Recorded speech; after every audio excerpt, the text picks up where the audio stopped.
Upon the city tower, the biting cold wind stung their faces mercilessly. Jiang Nanji and her legitimate sister Jiang Tanxin found themselves bound with their hands behind their backs.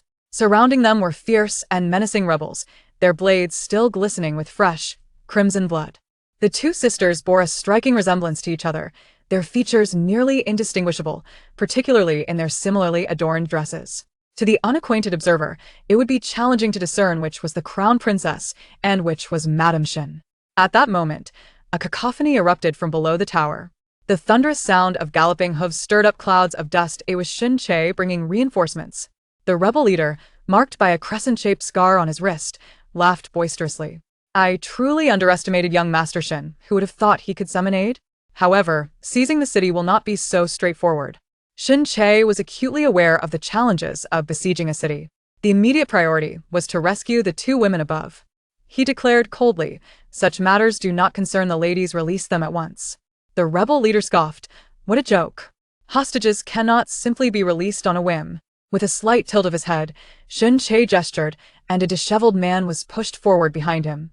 He pressed his sword against the man's throat, threatening, if you do not release them, I shall kill your brother. Brother, save me. The rebel leader's expression flickered as he observed the scene unfold. Finally, gritting his teeth, he declared, the crown princess cannot be released, I can only let one Madame Shin go. If you disagree, then all three shall descend into the underworld together. Which one is your wife? Shin Che was momentarily taken aback. In that instant of hesitation, Jiang Nanji realized that, despite her 5 years of toil and merit within the Marquis residence, she would always be overshadowed by the shining moonlight of Shin Chi's heart. Years ago, during the Lantern Festival, she accidentally fell into the water, only to be rescued by Shin Che. Subsequently, the Shun family came to propose marriage. Jiang Nanji was initially reluctant, yet her elder sister implored her earnestly, lamenting that she had lost their mother since childhood. She regarded Shin Che merely as an older brother and insisted that only Jiang Nanzi's marriage would uphold the dignity of both families. Yet now, Shin Che hesitated. Jiang Tanxin leaned close to Jiang Nanzi's ear, her voice barely above a whisper, yet her laughter was unrestrained. Gigi, just wait and see. Che will undoubtedly choose me. After all, I already bear his child. Upon hearing the mention of the child, Jiang Nanzi's eyes flickered slightly, and Jiang Tanxin's pride swelled further. I almost forgot. You have been married to the Marquis for 5 years without conceiving. Alas, you shall never have a child of your own, for Che has long administered contraceptive medicine to you. Jiang Nanji clenched her fist slightly, her voice icy. Did you compel him to do so? And if I did? Jiang Tanxin retorted with a disdainful snort. When my mother was gravely ill and still alive, your mother shamelessly climbed into my father's bed. I lost my mother at a tender age, and all of this is owed to you and your mother. Then why did you urge me to marry Shin Che back then, claiming you only viewed him as a brother? Because I wanted you to remain in his sight, so he would never forget me. Gigi, you have been my substitute for 5 years now. Continue to play that role until your end. Jiang Tanxin's pride grew with each word, nearly overwhelming her restraint. Jiang Nanji remained silent, her gaze calm as a still pond, fixed upon Shin Che.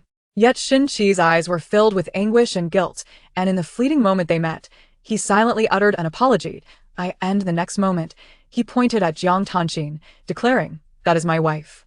Jiang Tanxin smiled with unrestrained pride. The leader of the rebels raised the gleaming, blood-stained blade in his hand. Jiang Nanji withdrew her gaze, turning to Jiang Tanxin with a remarkably calm tone. Jiang Tanxin, have you ever heard a saying? What is it? Do not utter so many meaningless words before death. As soon as the words left her lips, Jiang Nanji suddenly collided with Jiang Tanxin beside her, and together they plunged from the city tower. This scene astounded everyone present. Jiang Nanji caught sight of Shin Che, whose eyes were wide with disbelief, while the anguished screams of Jiang Tanxin echoed in her ears. A smile curled at the corners of her lips. The entire capital believed that Jiang Nanji, the third miss of the Jiang family, was gentle, obedient, and graceful. Later, as the matriarch of the Marquis household, she remained dignified and poised, a paragon among the noble women of the capital. Alas, she had merely been pretending. Now the necessity for pretense had vanished. It was regrettable that Shin Che stood too far away to be crushed by her fall. There lingered a hint of disappointment. Thud! Thud! The two women struck the ground one after the other, blood erupting like blooming lycoris radiata. My lady, Why are you still asleep? If you linger any longer, you will miss the Lantern Festival. Jiang Nanji opened her eyes to see her loyal maid, Mu Sui, her small face etched with urgency. Looking around, she realized she had returned to the day of the Lantern Festival at the age of 15. In her past life, during the Lantern Festival, her elder sister Jiang Tanxin had gifted her a gown. Dressed in Jiang Tangxin's attire, she had been pushed into the lake by the thronging crowd. As he passed by, Xin Che, without a moment's hesitation, plunged into the water to rescue her. However, it was only later that Jiang Nanji learned that Xin Che had believed the one in peril was Jiang Tanxin, which prompted his unreserved act of bravery. Consequently, Jiang Nanji found herself compelled to wed into the esteemed Ho family of the Xin clan. Recalling the harrowing experiences of her previous life, this time, Jiang Nanji resolved not to conceal her true nature. Casually, she remarked, "Burn the garments that Jiang Tanxin had sent." Mu Sui, bewildered, responded, "Miss, what do you mean? The eldest miss did not send you any clothes." Jiang Nanzi's hand froze momentarily. Could it be that Jiang Tanxin had returned? Mu Sui, prepare me for the festivities. I wish to attend the Lantern Festival. Mu Sui felt a pang of confusion had not her mistress just expressed a desire to remain behind. Yet, out of habit, she dutifully complied and swiftly set about her preparations. Before long, the copper mirror reflected the image of a strikingly beautiful girl on the cusp of womanhood. Her eyes resembled shimmering autumn waters, her brows akin to distant mountains cloaked in twilight mist, her lips crimson and teeth pearly white. Adorned with intricate hairpins and delicate beads, her hairstyle was exquisite. She wore a crimson brocade robe with diamond patterns beneath a light silver fox cloak. Holding a warming stove, Jiang Nanji stepped outside, feeling no chill despite the brisk air. Upon reaching the entrance of the Jiang residence, she spotted Jiang Tanxin, who was engaged in lively conversation with her elder brother, Jiang Qingjin, her face aglow with delight. Being of the same flesh and blood, the two sisters shared a naturally closer bond. Yet, upon noticing Jiang Nanzi's presence, Jiang Tangxin's smile vanished in an instant, her expression darkening with shadows. Jiang Nanji was acutely aware of the underlying tension, yet she maintained an air of innocence and charming politeness, smiling apologetically. "I apologize for keeping my brother and elder sister waiting. Let us depart, or we shall miss the excitement." Jiang Qingjin nodded, assisting her two younger sisters onto the carriage in succession. Throughout the journey, Jiang Nanji sensed that Jiang Tanxin was desperately suppressing something within her. With an innocent and naive expression, she remarked, "Congratulations, elder sister, on becoming the crown princess. It is a pity, however, that we sisters shall not be able to enjoy the Lantern Festival together next year." Jiang Xiang, the foremost civil minister, was certain that the crown prince would seek to marry a legitimate daughter from the Jiang family to garner the support of the scholars. The imperial edict of marriage had already been issued, with the wedding date set for the 9th day of the 3rd month. Jiang Tanxin clenched her handkerchief, speaking with veiled meaning, "Gigi, there is no need to rush, you two shall wed soon." Jiang Nanji, however, shook her head. "There is no hurry, I have just come of age, and I am still young." Jiang Tangxin's lips twitched. Did that impudent girl imply that she was old? They were merely a year apart. Upon reaching the street, the throngs of people were dazzled by the brilliant red lanterns. The lanterns took on myriad shapes, and around the stalls selling various trinkets, a lively crowd bustled. The three siblings disembarked from the carriage, but it wasn't long before they were separated due to the overwhelming number of people. Jiang Tanxin immediately began to search for the figure of Xin Che. In this lifetime, she had no intention of marrying that handsome yet ineffectual. She aspired to wed Akir, who would later become the Grand General of the state. Even when the rebel army besieged the city 5 years hence, she would follow Akir and bask in glory for a lifetime. Indeed, she soon spotted Xin Che standing not far away, clad in a white brocade robe, exuding an extraordinary elegance. Jiang Tangxin's eyes lit up, and she promptly made her way through the crowd. As she was about to approach Xin Che, she suddenly tilted her body and fell into the adjacent lake. Without hesitation, Xin Che leaped into the water to rescue her. All eyes were drawn to the scene. Jiang Nanji stealthily approached a lady nearby and, taking advantage of the moment, lifted her skirt and delivered a swift kick. With a splash, the woman also tumbled into the water. The one whom Jiang Nanji had pushed was Bai Jinhe, the granddaughter of the matriarch of the Xin family from the Marquis household. Bai Jinhe was cherished by her elders and often resided in the Marquis residence, closely attached to her cousin Xin Che, with aspirations of marrying him. In her previous life, She had frequently caused trouble for Jiang Nanji within the Marquis household.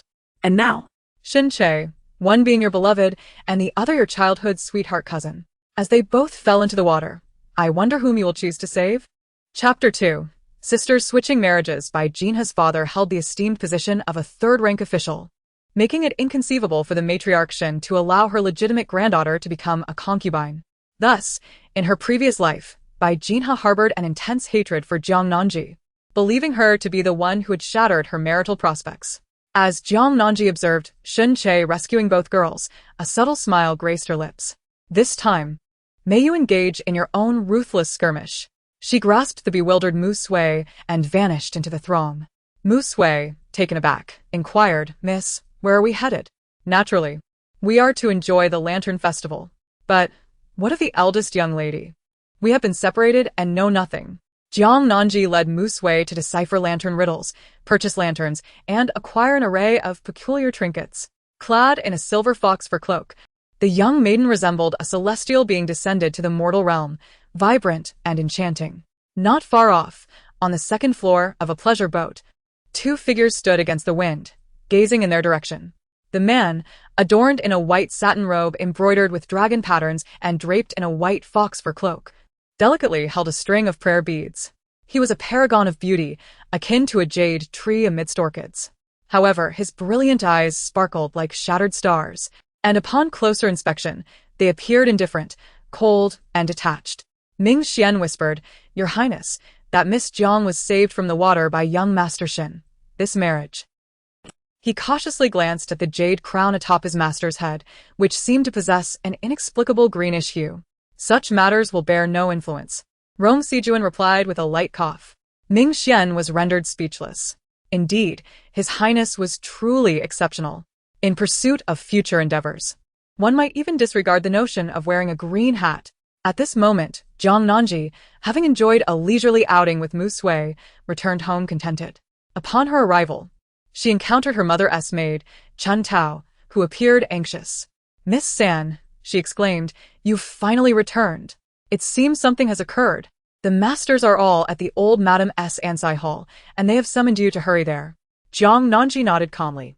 As she approached the entrance of Ansai Hall, before the curtain was even lifted, she overheard Jiang Tanxin engaged in conversation. Grandmother, my near-drowning incident, where I was rescued by Acre, has become common knowledge. I can hardly aspire to the status of the crown prince. However, with the imperial decree already issued, it cannot be disregarded. Perhaps it would be best for Gigi to take my place in marriage? After all, the decree only states that it concerns a legitimate daughter of the Jiang family, without explicitly naming me. This way, we can avoid incurring the emperor's wrath while achieving a mutually beneficial resolution. Upon hearing this, old Madame Jiang frowned slightly. She had always favored her eldest granddaughter.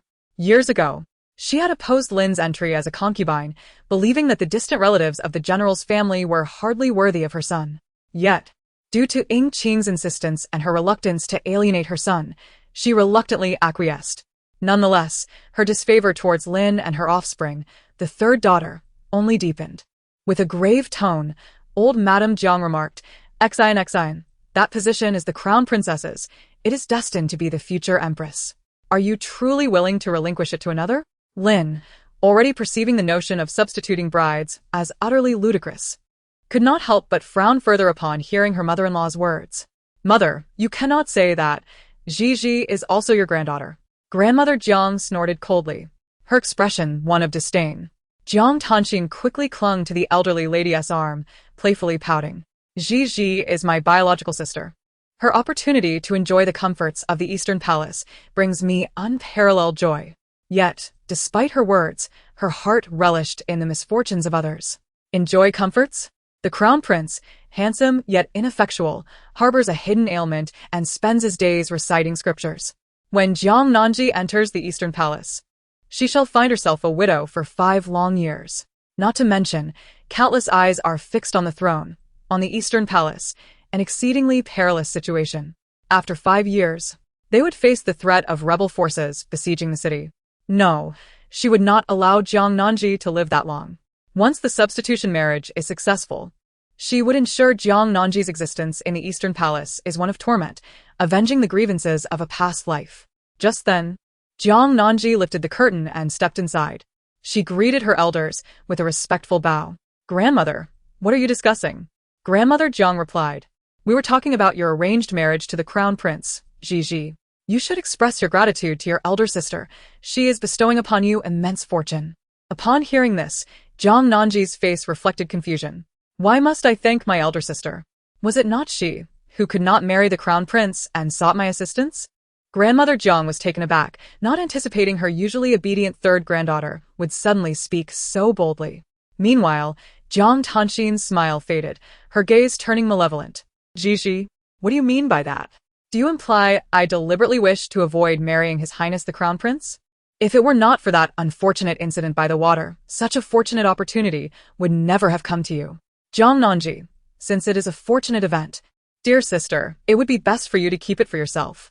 Perhaps His Royal Highness is magnanimous and does not resent you for your entanglements with another man? You. Enough. The head of the family, Jiang Xiang, finally spoke decisively.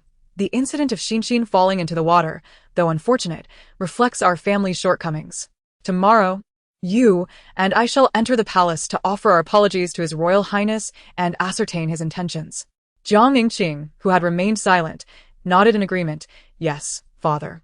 However, upon hearing this, Jiang Tanxin's expression darkened, and her gaze towards Jiang Nanji was laden with shadows. As dusk approached, the guests gradually departed from the matriarch's Ansai Hall.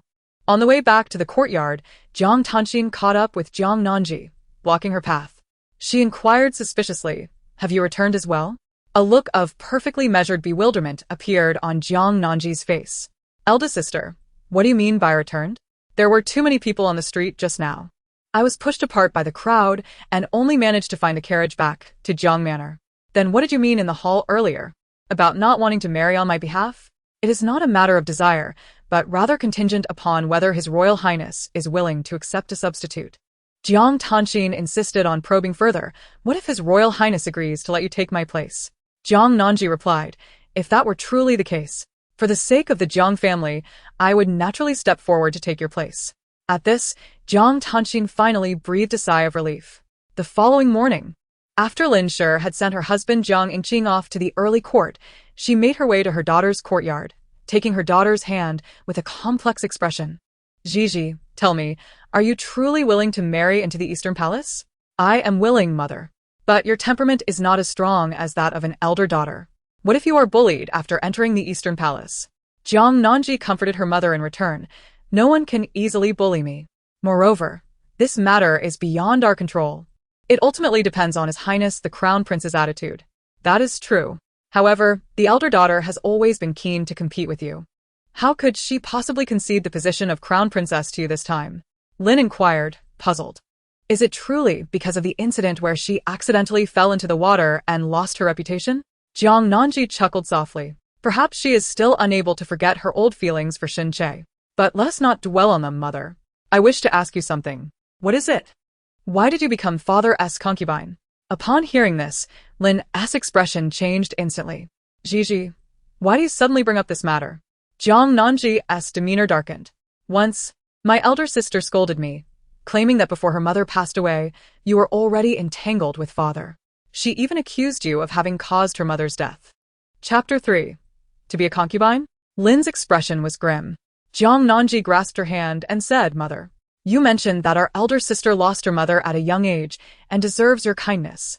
You have always treated her well, and I have complied with her wishes. Yet, she has made disparaging remarks on multiple occasions. Could it be that someone has been whispering malicious words into her ear? Furthermore, if this continues, I fear that our elder sister's heart may grow resentful towards us. Jiang Nanji sought to prepare her mother for what lay ahead, urging her not to indulge Jiang Tanxin in every matter. Lin fell silent for a moment, then spoke gravely. Ji, do not concern yourself with this matter. Leave it for me to resolve. Jiang Nanji nodded in agreement. Although there were no immediate developments concerning the issue, a few days later, news regarding the new bride emerged. To their astonishment, the crown prince had indeed consented. Jiang Tanxin was overjoyed and approached Jiang Nanji with a triumphant air. Ji, allow me to congratulate you. You are about to become the crown princess. Observing the elation radiating from Jiang Tanxin, Jiang Nanji replied nonchalantly, Ah, It seems the crown prince is quite averse to wearing such a green hat. Jiang Tanxin was momentarily taken aback, retorting with a sharp tone, regardless. This splendid match is one I have graciously bestowed upon you. You must be eternally grateful to me. No, it is I who have saved the Jiang family. Jiang Nanji countered, her gaze fixed on the darkening expression of Jiang Tanxin. Elder sister, has the Shin family come to propose yet? This remark struck precisely and fiercely, for thus far, there had been no sign of movement from the Shin family. Jiang Tanxin's expression shifted dramatically as she coldly remarked, naturally. I must first resolve matters concerning the Eastern Palace before the Shin family can propose marriage. Otherwise, it would be utterly inappropriate. After all, Acre cannot compete with His Highness the Crown Prince for a partner. As she uttered these words, her face radiated happiness, her heart brimming with thoughts of Shin Che's profound affection for her across 2 lifetimes. However, Jiang Nanji merely smiled contemptuously. How could Shin Che not dare? In the previous life, he not only competed with the crown prince for a wife but even brought shame upon him. In this lifetime, it will be intriguing to observe whether the bond you two share remains as deep once you are wedded. After all, men often possess an inherent flaw. What is unattainable is deemed most desirable, is it not? Consequently, Jiang Tanxin indeed waited day after day. Just as she was on the verge of losing patience and considering seeking out Shin Che for clarity, Madame Shin arrived with a matchmaker in tow. Madame Shin, somewhat plump and accustomed to squinting her eyes when speaking, wore a particularly amiable smile. However, Jiang Nanji, having spent 5 years as her daughter-in-law, was acutely aware of Madame Shin's duplicitous nature, her smile concealing a dagger. At that moment, Madame Shin cheerfully announced, since there are no objections, let us finalize this matter. We shall select an auspicious date, allowing Miss Jiang to become Che's principal wife. The teacup in Lin's hand nearly slipped from her grasp. What? Principal wife? Madame Shin nodded, adding with a hint of difficulty. After all, that evening, Jean he also fell into the water and was rescued by Cheer. This concerns a woman's reputation. And moreover, Jean he is the legitimate daughter of the Bai family. It would be utterly inappropriate for her to be a concubine. This matter was beyond Lin's authority to decide, so she could only temporize for the time being. Soon, the rest of the Jiang family became aware of the matter and deemed the Shin family utterly excessive. Jiang Tanxin, in particular, was infuriated, shattering the vases within the room. When Jiang Nanji learned of this incident, however, her spirits soared. She instructed Huazhao to head to the kitchen and specifically prepare a lamb hot pot. A variety of fresh vegetables and mushrooms were gathered, and the chef was tasked with slicing the lamb meat thinly, accompanied by an assortment of tangy and spicy dipping sauces. The 3 of them, 1 master and 2 servants, feasted heartily, their faces glowing with delight. Mu Sui, curious, inquired, Miss, do you think the eldest young lady might reconsider and wish to become the crown princess again? Jiang Nanji picked up a piece of perfectly cooked meat, savoring it slowly. No, she will undoubtedly marry Shin Che. As expected, it wasn't long before Jiang Tanxin relented and agreed to become a secondary wife. However, prior to that, she made a request. She insisted on entering the marriage before Bai Jinhao and demanded to obtain the authority of the housekeeper in the Marquis's residence. Ultimately, after much negotiation, both families reached a successful agreement. As the wedding date approached, preparations for the dowry needed to be expedited. Lin Shi, as the stepmother, had never been harsh on this daughter. She arranged a dowry consisting of 128 items, which was a lavish standard for noble young ladies in the capital, with each item being exquisite. Lin Shi managed the dowry with grace and propriety, yet despite her efforts, Jiang Tanxin remained ungrateful. To this day, she had not uttered a single word of mother to Lin Shi. Particularly infuriating was the revelation that Mama Chen, who had cared for her since childhood, would not accompany her to the Marquis's residence. Jiang Tanxin, seething with anger, sought out Lin Shi directly. Why do you refuse to allow Mother Chen to accompany me to the Marquis's residence? I lost my mother at a young age, and it was Mother Chen who nurtured me. What is your true intention behind this? Sitting nearby, Jiang Yingqing frowned slightly and said, Miaowan, what about Mother Chen? Let her accompany Xin to the Marquis's residence. Lin replied, Mother Chen and her family have already been sold by me. Why? Jiang Tanxin cried out, her voice high-pitched, as if she were about to rush over. Jiang Nanji, who had been sitting quietly, could not allow her to harm their mother. So she discreetly extended her foot, causing Jiang Tanxin to stumble and quickly retracted it. Ah! Jiang Tanxin fell flat on her face, and those around her hurried to help her up. Confused as to how she had fallen, she began to wail uncontrollably. Mother, why did you leave so early? If not, I would not have been so bullied. Hearing her eldest daughter's cries, Jiang Yingqing frowned and reproached Lin Miaoan. How could you do this? Usually, by this time, Lin would have softened, but this time she slammed the teacup onto the table with a resounding clatter. Why should I not? That Mother Chun has been whispering in the young lady's ear, claiming that I seduced you before your first wife passed away, even suggesting that I caused her death. Such a vile servant deserves to be sold. Jiang Yingqing was taken aback by her words, and his anger only grew. He turned to his eldest daughter and said, Xinxin, it is that wicked servant who is spreading falsehoods. You must not misunderstand your mother. She is unworthy of being my mother. Enough!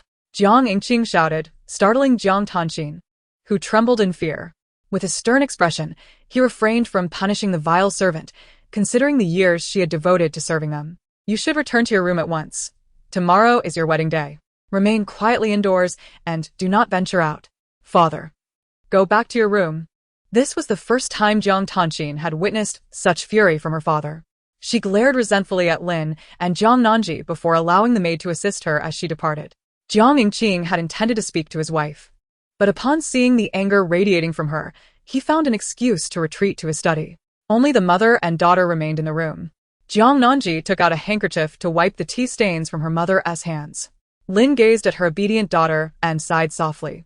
I pity my eldest daughter, who lost her mother at such a young age and has been wholeheartedly devoted since her marriage. Who could have anticipated that no matter what I did, I could never warm her heart? Chapter 4. Marrying His Royal Highness Jiang Nanji, she possesses neither heart nor gratitude. Henceforth, you need not extend kindness towards her, for she is unworthy. Observing her excessively tranquil daughter, Lin sighed and finally spoke the truth.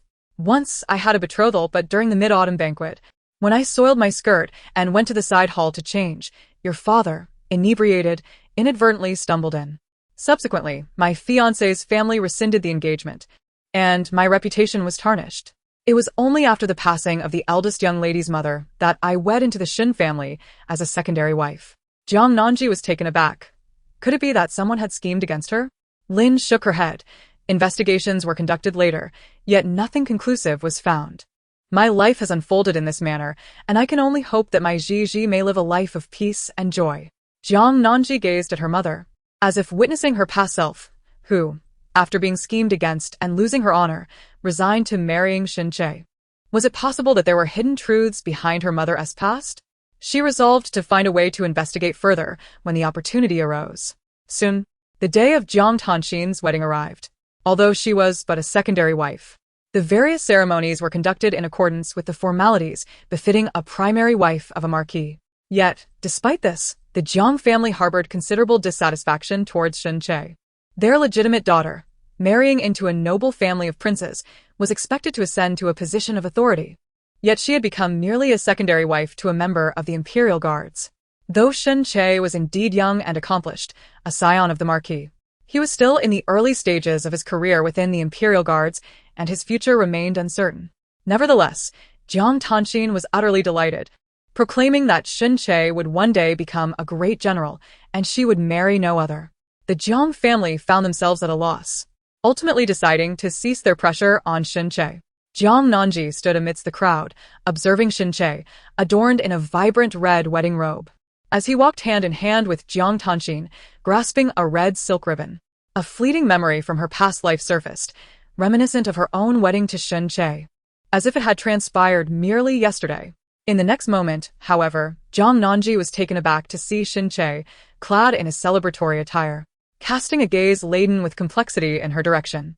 At that very instant, the matchmaker hurriedly urged them to proceed, prompting the groom to grip the silk ribbon and continue onward, rendering Jiang Nanji's earlier impression nothing more than a mere illusion. As the wedding procession moved farther away, accompanied by the raucous sounds of drums and gongs, Jiang Nanji turned to prepare for her own nuptials. Time flew, and before long, the 9th day of the 3rd month arrived.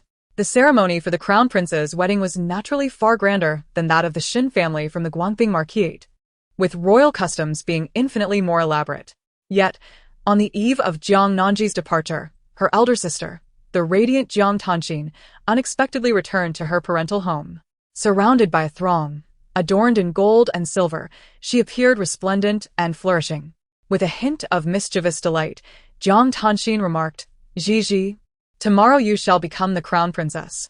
Are you feeling anxious?" Jiang Nanji retorted, "Did you feel nervous on the eve of your marriage to brother-in-law?" Jiang Tanxin beamed sweetly, dismissing the notion of anxiety.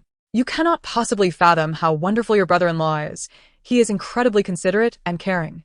On our wedding night, he was exceptionally gentle." Ahem. Lin interrupted with a gentle cough, cutting off Jiang Tanxin's words. What kind of sister speaks such frivolities to her unmarried sister? Madame Jiang, however, felt no sense of wrongdoing in her words. Rather, she was quite intrigued and inquired of her eldest granddaughter about her life at the Guoping Marquis residence. Jiang Tanxin, appearing somewhat bashful, replied, "On the very day after our wedding, my mother-in-law entrusted me with the management of the household." She continued, "Everyone at the Marquis's estate has treated me splendidly, especially Acre, who has been exceedingly attentive to me both day and night." In truth, however, on the following day during the tea ceremony, Madame Shen had given Jiang Tanxin a rather stern initiation, nearly scalding her with hot tea. Furthermore, the so-called authority to manage the household merely encompassed a fraction of responsibilities. Fortunately, Shin Che had been there to protect her and had assured her that she would be allowed to oversee the household in the future. Naturally, Jiang Tanxin had no intention of sharing these minor grievances with Jiang Nanji. At this moment, Jiang Nanji, brimming with curiosity, asked, "Elder sister, is that fair lady Bai easy to get along with?" In an instant, Jiang Tanxin's demeanor shifted dramatically. The fact that she had shared Acre's status as a secondary wife with Bai Jinhe had been a source of unease for her. Indeed, after their marriage, Acre had treated her exceedingly well. However, on the night he wed Bai Jinhe, he had spent the night in that wretched woman's courtyard. Though it was merely one night, it left Jiang Tanxin feeling as if a thorn were lodged in her throat. Jiang Nanji pressed, "Elder sister, why are you silent? Has that lady Bai bullied you?" Jiang Tanxin scoffed, "Dare she bully me? She is hardly worthy. In Acre's heart, I hold the utmost significance. Marrying Bai Jinhe as a secondary wife was merely a reluctant decision. Besides, Acre spends every night in my chamber. Gigi, it won't be long before you become an aunt." She laughed with a sense of schadenfreude. After all, in her previous life, Jiang Nanji had never experienced motherhood, even until her death. However, Jiang Nanji remained unruffled, lifting her teacup to take a sip. "Is that so? Oh, by the way, elder sister, this osmanthus tea is exceptionally fragrant and sweet, a gift from the Eastern Palace. Do give it a taste." Jiang Tanxin's smile faltered slightly. Tea from the Eastern Palace must indeed be exquisite. She took a sip, yet her smile revealed a hint of malice. "It seems the crown prince holds you in high regard, which is commendable. Tomorrow marks your grand wedding. You must be quite elated."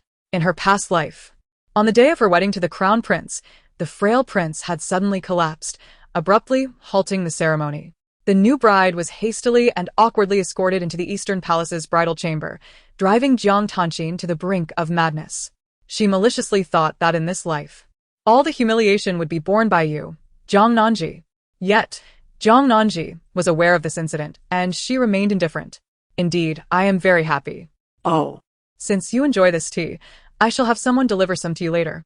Observing Jiang Tanxin's disdainful expression, Jiang Nanji smiled and took another sip of her tea. "In this life, you shall not have your own offspring." That night, Jiang Nanji slept exceptionally well, and when the maidservants awakened her in the morning, she instantly became alert. She cooperated with the matchmaker to prepare her makeup and don the intricate and exquisite phoenix crown and bridal robes. Veiled, she was carried by her brother and seated in the bridal sedan chair.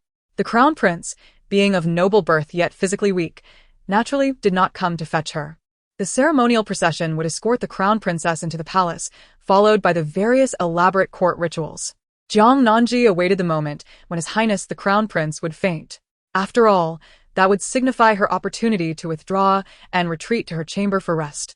Through the crimson veil, she could only catch a glimpse of the individual beside her, who held a length of red silk, their wrist adorned with a string of prayer beads, each joint distinctly defined, fingers pale and slender, strikingly beautiful.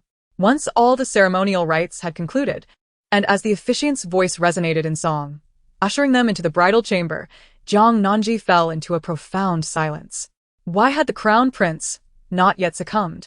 Though he remained conscious, she could distinctly hear his intermittent coughs throughout the proceedings, sending waves of alarm through her heart. As they entered the bridal chamber, his coughs grew more pronounced, nearly compelling Jiang Nanji to lift the veil. Suddenly, the crown prince spoke. "Crown princess, it is I who must unveil this red cover." Upon hearing his words, Jiang Nanji halted her movement, obediently sitting at the edge of the bed. It was only when the veil was finally lifted that she beheld the man before her in clarity. Chapter 5. Grant me a grandson. Your Highness, draped in a resplendent red wedding robe, adorned with a golden crown that shimmered brightly, the prince's handsome visage was tinged with a delicate pallor.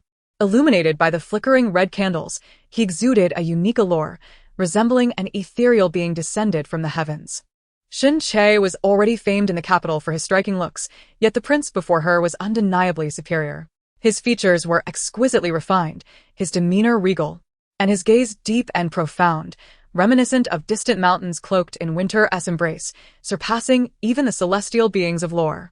Such beauty sparked within one a sense of impious desire, an urge to pull him down from his exalted pedestal.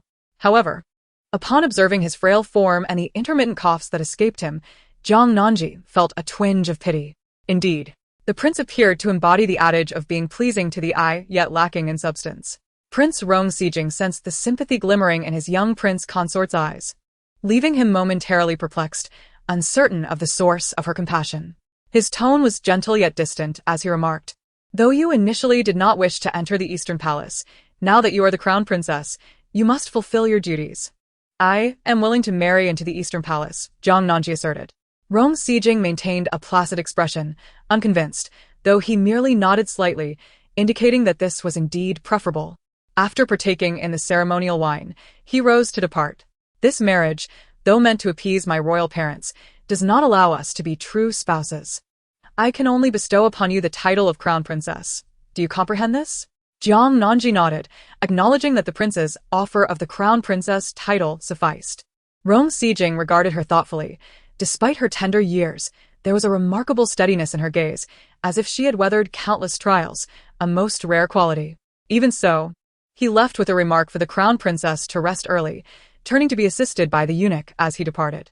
The departure of the other party on the night of their wedding was entirely within Jiang Nanji's expectations. She summoned Wazazamu to assist her in removing her makeup and changing her attire, for she was utterly exhausted from the day's events. Upon entering, Mu Sui was momentarily taken aback and inquired, "Miss, where is His Highness the Crown Prince?" Jiang Nanji calmly sipped her pork rib congee and replied, "Oh, perhaps he has gone off to recite scriptures." "What?"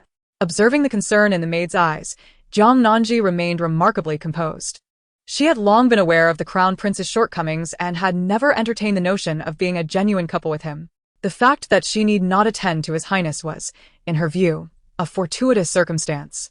Furthermore, her status was even more exalted than in her previous life.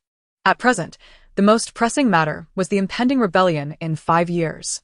However, she needed to become better acquainted with the Crown Prince before she could issue any warnings. As long as he possessed a modicum of intelligence, it should not be too difficult to devise a means of self-preservation before the military coup. In high spirits, Jiang Nanji relished her meal, bathed, changed, and then reclined upon the Zeton bed draped in crimson shoe brocade, retiring early. Meanwhile, Old Madame Lung reported everything concerning the Crown Princess to Rong Sijing, who was in the Buddhist hall. "The Crown Princess may be too young, after your departure. She did not exhibit sorrow or distress, and soon fell asleep. I have inquired and found that the Crown Princess is innocent and well-behaved, much more so than Miss Jiang." "Innocent and well-behaved? Much more so?" Rong Sijing recalled the day of the Lantern Festival, when the young lady had boldly lifted her skirt and kicked the daughter of the Bai family into the water, a sly glint appearing in his eyes. Cold Granny expressed her worries once more. "Your Highness, will the ladies of the Eastern Palace bully the Crown Princess?" Although Rong Sijing was indifferent to women, several had been introduced into the Eastern Palace. He replied in a calm tone, "For now, there is no need to concern ourselves with their affairs." "Yes, Your Highness." In the new chamber, Jiang Nanji was unaccustomed to the bed but slept soundly through the night. When Huazhao came to awaken her in the morning, she momentarily believed she was still in the Jiang residence. "Miss, it is time to rise. Today we must pay our respects to His Majesty and the Empress." Upon hearing this, Jiang Nanji was instantly alert. Rong Sijong was the sole son of His Majesty and Empress Sua, the only legitimate heir of the Great Chu. His position as crown prince was indisputable. However, the issue lay in the fact that Rong Sijong had been frail since childhood and had narrowly escaped death on several occasions. A hermit once told him that only by renouncing the world could he reclaim his life. Yet, how could a crown prince truly shave his head and become a monk? Especially after Empress Sua bore no further children, along with the intentions of her family, the Zhou clan. Crown Prince Rong Sijong ultimately resorted to a dual path of cultivation and governance, reciting scriptures while fulfilling his duties as crown prince. Though his health had improved slightly, he still appeared remarkably frail, giving the impression that he could depart from this world at any moment. This vulnerability stirred ambitions among the other princes and noble relatives, who could not help but feel that perhaps they still held a chance. At that moment, old Madame Lung knocked and entered, respectfully stating, "Your Highness, the Crown Princess. His Highness is unwell today, so you shall proceed to the palace to pay your respects to the Empress and Emperor alone." After old Madame Lung departed, Mu Sui's eyes turned red, indignantly defending her mistress. "This is utterly outrageous. On the night of the wedding, the cold shoulder. And now to pay respects to the Empress alone? Shouldn't the couple go together?" Jiang Nanzi adjusted the gold hairpin in her coiled hair while gazing into the bronze mirror. "It is nothing. After all, His Highness is unwell.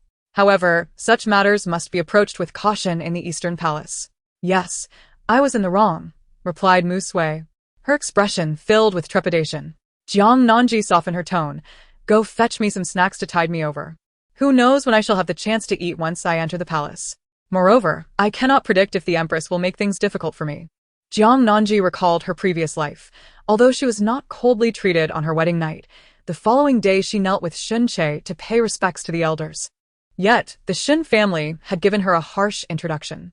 The stern matriarch, the subtly lethal Madame Shen, and the rigid Lord Shen. Not to mention Shun Che's sisters-in-law, each one difficult to deal with. And there was also the watchful cousin by Jinha. Jiang Tanxin had said nothing upon her return to her family. Could it be that Shin Che had shielded her from these trials? Upon arriving at Kuan-Ning Palace, the Emperor and Empress were already seated, engaged in conversation.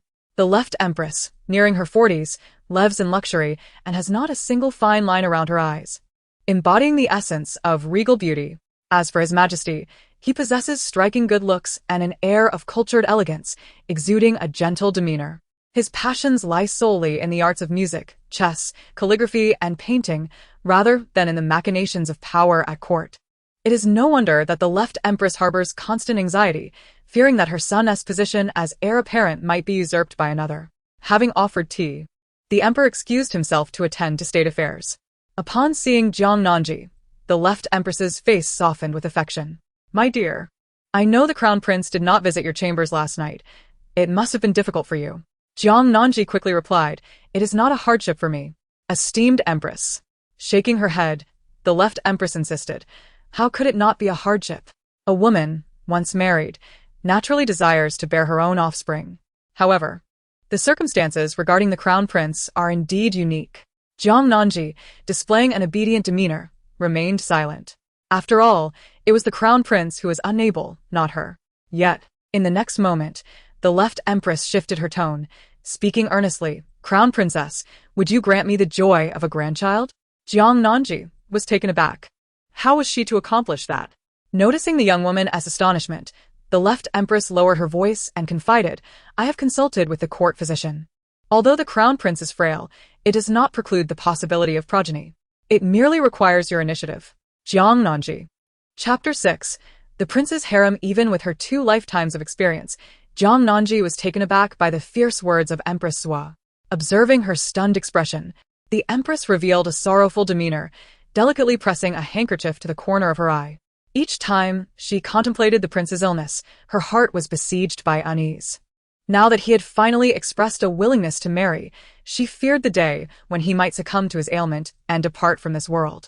In such a scenario, would chaos not reign supreme? Should the heir face calamity, the emperor would be rendered incapable of governing. Jiang Nanji understood that if that day ever came, the imperial city would be engulfed in bloodshed and turmoil. Had the imperial authority not been precariously balanced, the rebel forces would not have dared to invade the capital 5 years hence. The empress discreetly observed Jiang Nanji's expression, gripping her hand tightly. As the future princess, you will assist me, will you not? A blush adorned Jiang Nanji's cheeks as she shyly responded, Mother, but I. The empress understood her daughter's youth and timidity, recognizing her lack of experience in taking initiative. When the time comes, I shall have someone deliver books and illustrations to you. Or perhaps arrange for a tutor to guide you, she suggested. With her face flushed, Jiang Nanji stammered, just the books and illustrations will suffice. After all, it was entirely normal for a girl of tender age to be bashful. Yet, such modesty might render it even more difficult for the prince to take notice of her affections. The empress found herself at a loss, resorting to desperate measures. After conversing for a while longer, Jiang Nanji took her leave, bearing the empress's gifts. By the time she returned to the Eastern Palace, the shyness that had once graced her visage had vanished without a trace. She was not, after all, an innocent girl just stepping into adulthood. Although the fierce words of Empress Hua were somewhat astonishing, she understood that they were spoken with sincerity. Now that she had become the crown princess, her fate was inexorably intertwined with that of the crown prince. In fact, her own family, the Jiang clan, and her maternal Lin family had also been ensnared in this precarious alliance. Should the ship of their fortunes ever capsize, the consequences would be dire, potentially costing the lives of several hundred from the Jiang and Lin households. However, if she were to bear a child for the crown prince, Empress Hua would undoubtedly spare no effort in supporting the child's ascendance to power. This, indeed, was a viable strategy. In her previous life, Jiang Tanxin must have contemplated this path, yet she had never consummated her union with the crown prince, indicating her failure. This route was fraught with challenges. At that moment, Hua Zhao entered, bowing respectfully. Your Highness, several selected attendants have come to offer you tea. Although the crown prince was frail and devoted to Buddhist practices, there were already 4 selected attendants in the Eastern Palace. Jiang Nanji had discreetly gathered information about them in advance and nodded slightly, permitting their entrance. The 4 attendants entered in 2 groups. The foremost pair carried themselves with an air of defiance, reminiscent of young peacocks. One was Hua Rao, the youngest daughter of the Hua family, reputed for her skill with a whip, which could inflict considerable pain. Initially a candidate for the position of the crown prince's secondary consort, she had yet to be formally enshrined and was referred to as Hua Xianshi. Beside her stood another young woman clad in a pale pink silk gown, her movements measured and poised, embodying grace in her every gesture. This is the eldest daughter of Lord Sin's household, Sin Huanran, who is also a candidate for the position of the crown prince's concubine. It is indeed a curious coincidence that the Sin family is at odds with the Jiang family, while the Hua family has its own grievances with the Lin family, the maternal relatives of Jiang Nanji. It is no wonder that in her previous life, Jiang Tanxin endured such melancholy within the Eastern Palace. Standing behind her are 2 attendants, one being Li Xian and the other Bai Xian. The former was sent to serve the crown prince at the age of 16 by the left empress and is now the eldest among them at 23. The latter was originally a trusted maid of the left empress, renowned for her culinary skills, and is said to be favored by the crown prince. Collectively, the 4 of them possess considerable influence. Yet, Jiang Nanji remains seated in the principal position, composed and at ease as she observes them bowing in her presence. Hua Xian, the most impetuous of the group, after paying her respects to Jiang Nanji, boldly inquired, when shall the crown princess bestow titles upon me and Sister Tsin? Jiang Nanji replied, this matter is beyond my authority. I shall consult the crown prince shortly. Hua Xian huffed, feeling that the crown princess's demeanor was somewhat yielding and easily influenced. The eldest, Li Xian, spoke gently, Your Highness, now that you have assumed your role in the Eastern Palace, may we come to pay our respects daily? The other 3 turned their gazes towards the youngest crown princess. Was this a strategy of retreating to advance? Jiang Nanji smiled slightly. If that is the case, then let it be, as you suggest. Li Xian was momentarily taken aback. Hua Xian shot a glare at Li Xian, while Bai Xian remained silent, her presence barely felt. Sin Xianshi uttered several flattering remarks towards Jiang Nanji. The gathering of wives and concubines concluded amidst an atmosphere that appeared harmonious. Jiang Nanji addressed Hua Zhao, requesting her to summon Granny Lung.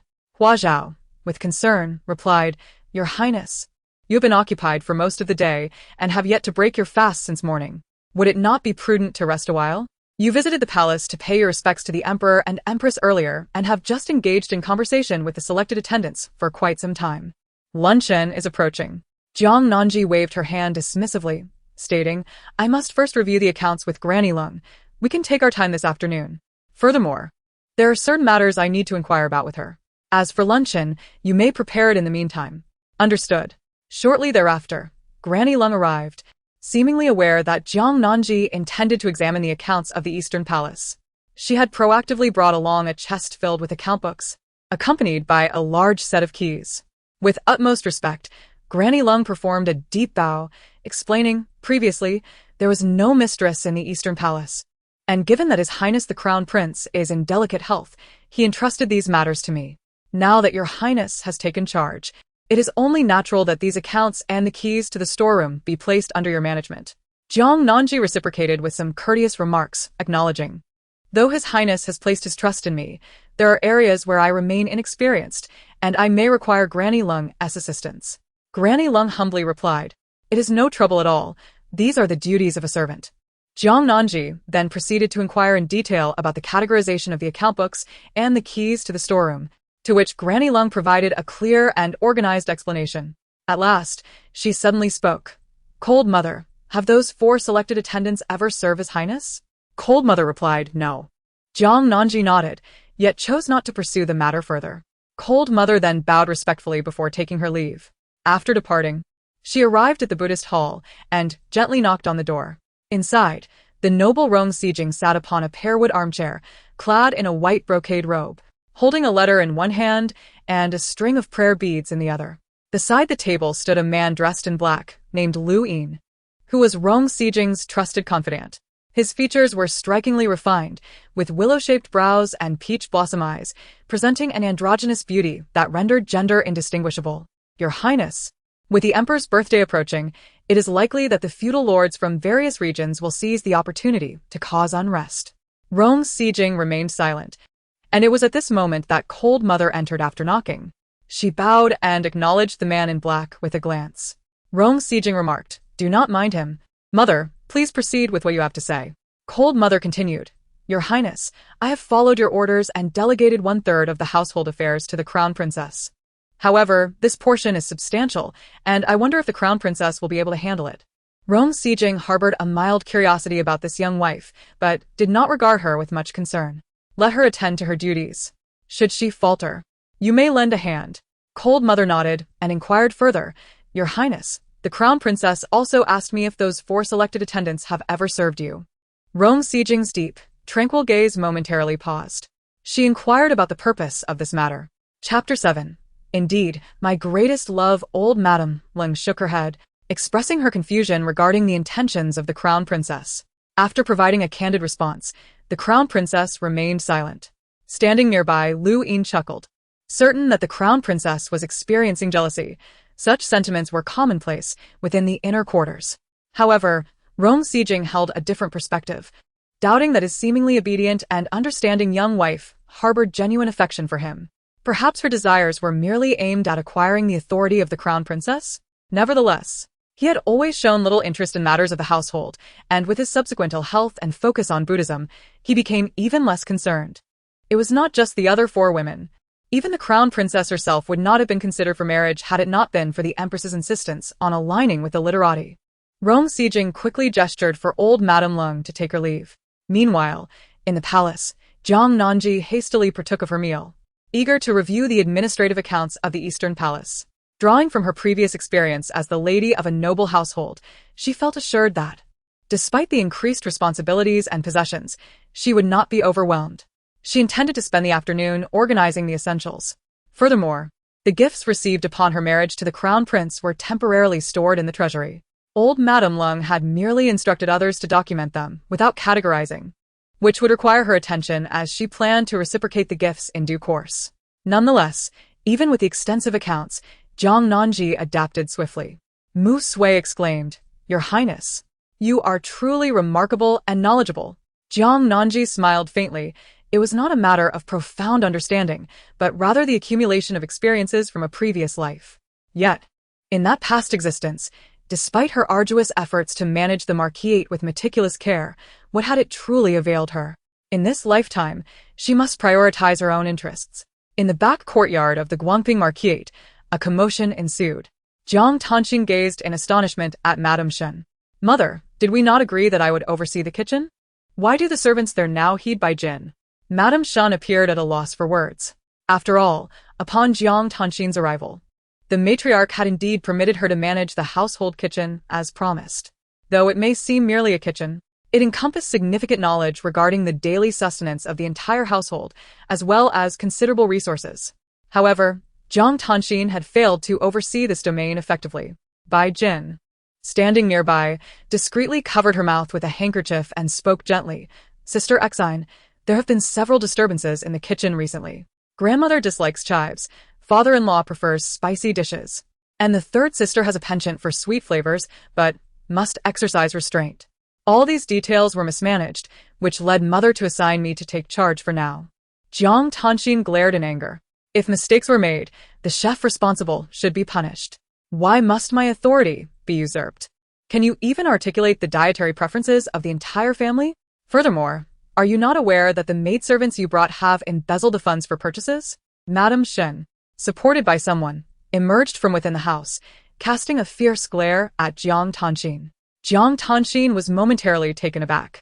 Everyone gazed at her with eager eyes, and suddenly, her eyes brimmed with tears as she turned and fled back to her courtyard.